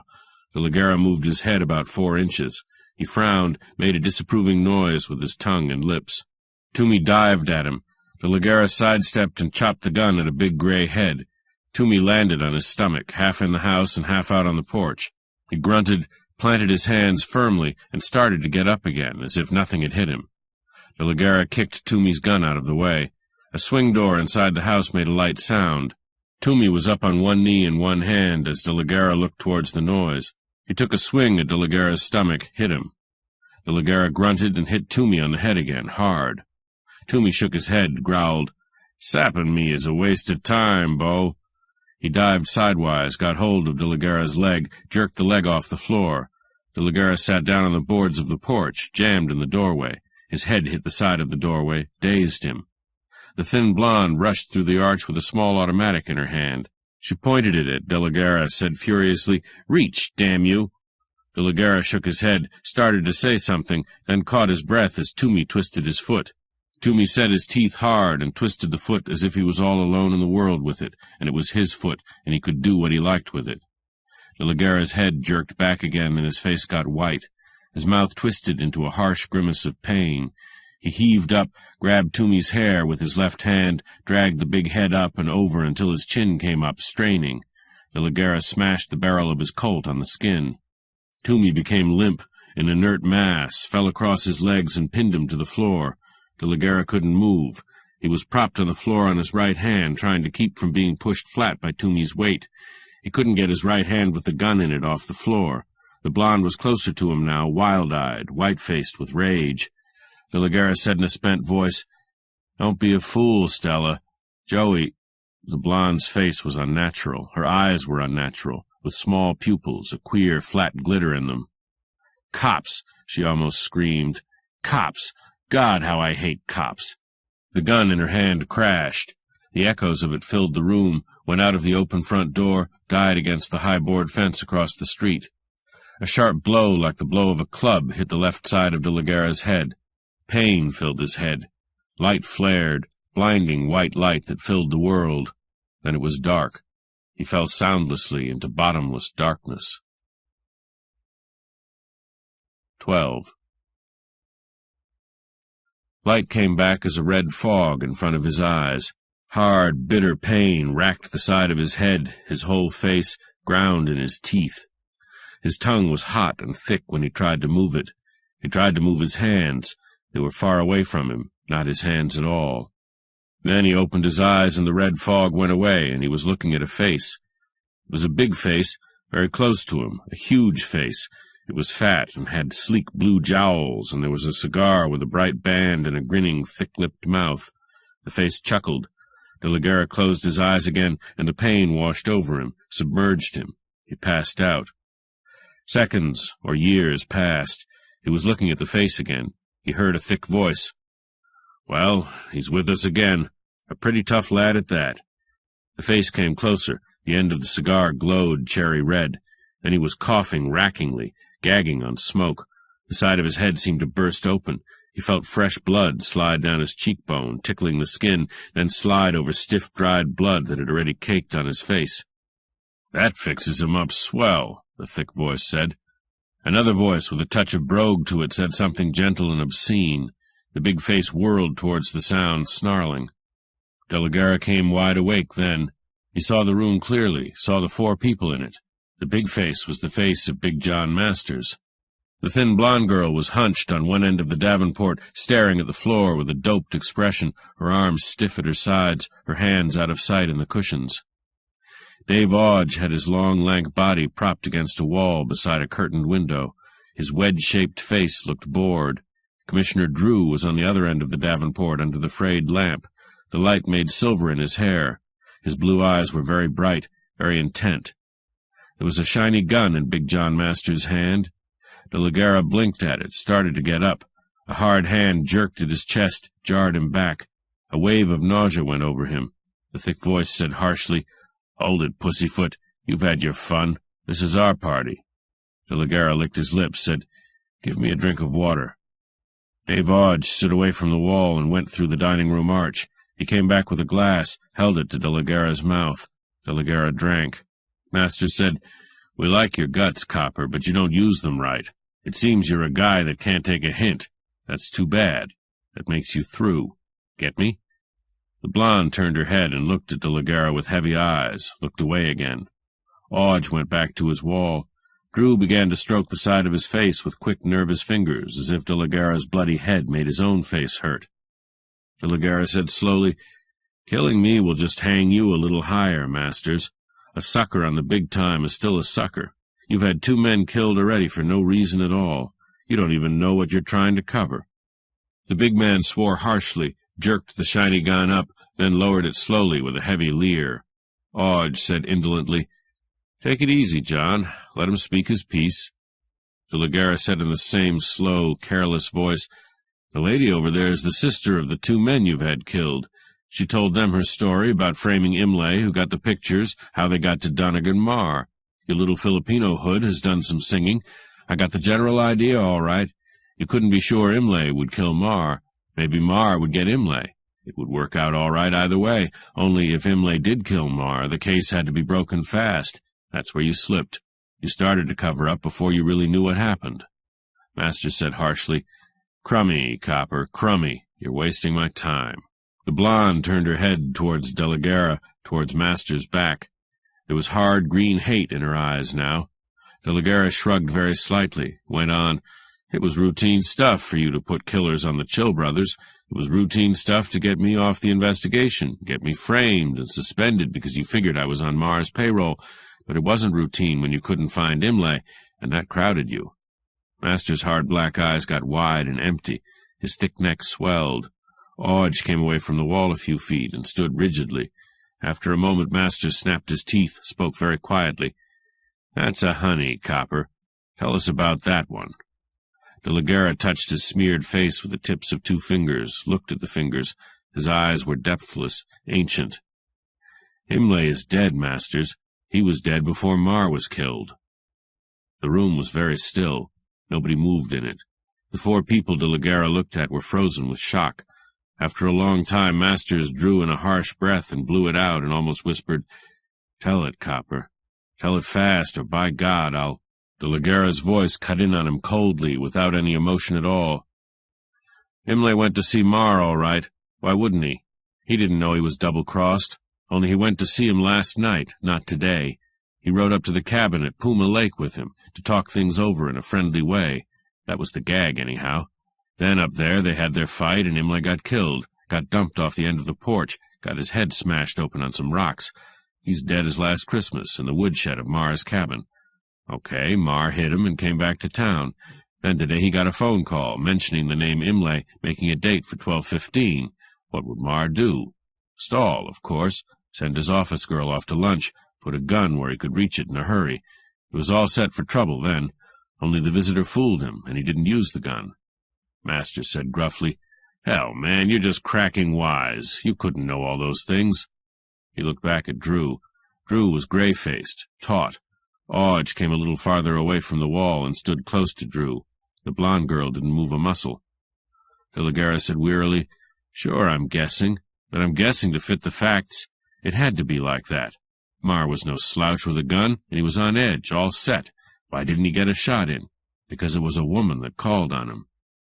He lifted an arm, pointed at the blonde. "There's your killer. She loved Imlay even though she framed him. She's a junkie, and junkies are like that. She got sad and sorry, and she went after Marr herself. Ask her." The blonde stood up in a smooth lunge. Her right hand jerked up from the cushions with a small automatic in it, the one she had shot De La Guerra with. Her green eyes were pale and empty and staring. Masters whirled around, flailed at her arm with the shiny revolver. She shot him twice, point-blank, without a flicker of hesitation.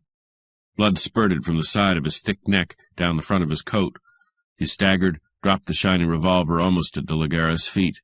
He fell outwards towards the wall behind De La Guerra's chair, one arm groping out for the wall. His hand hit the wall and trailed down it as he fell. He crashed heavily, didn't move again. De La Guerra had the shiny revolver almost in his hand. Drew was on his feet yelling. The girl turned slowly towards Odge, seemed to ignore De La Guerra. Odge jerked a Luger from under his arm and knocked Drew out of the way with his arm. The small automatic and the Luger roared at the same time. The small gun missed. The girl was flung down on the davenport, her left hand clutching at her breast. She rolled her eyes, tried to lift the gun again. Then she fell sidewise on the cushions, and her left hand went lax, dropped away from her breast. The front of her dress was a sudden welter of blood. Her eyes opened and shut, opened and stayed open. Odge swung the Luger towards De La Guerra. His eyebrows were twisted up into a sharp grin of intense strain. His smoothly combed, sand-colored hair flowed down his bony scalp as tightly as though it were painted on it. De La Guerra shot him 4 times, so rapidly that the explosions were like the rattle of a machine gun.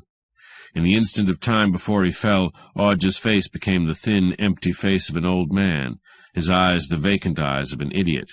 Then his long body jackknifed to the floor, the Luger still in his hand, One leg doubled under him, as if there was no bone in it.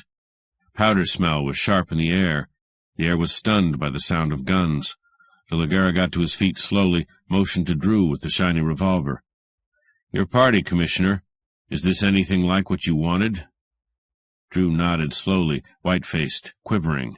He swallowed, moved slowly across the floor, past Audge's sprawled body. He looked down at the girl on the davenport, shook his head.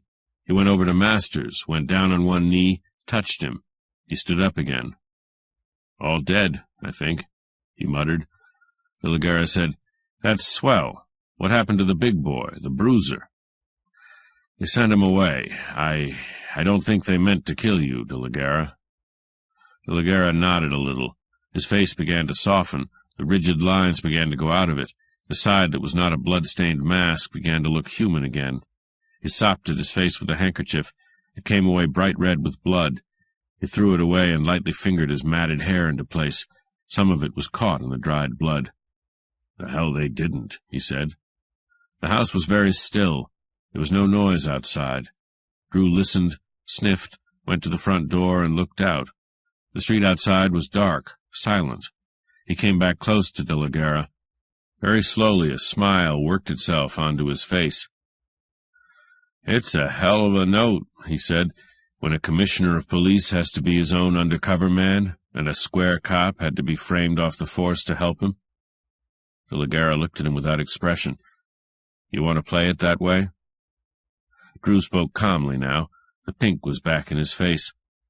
"For the good of the department, man, and the city, and ourselves, it's the only way to play it."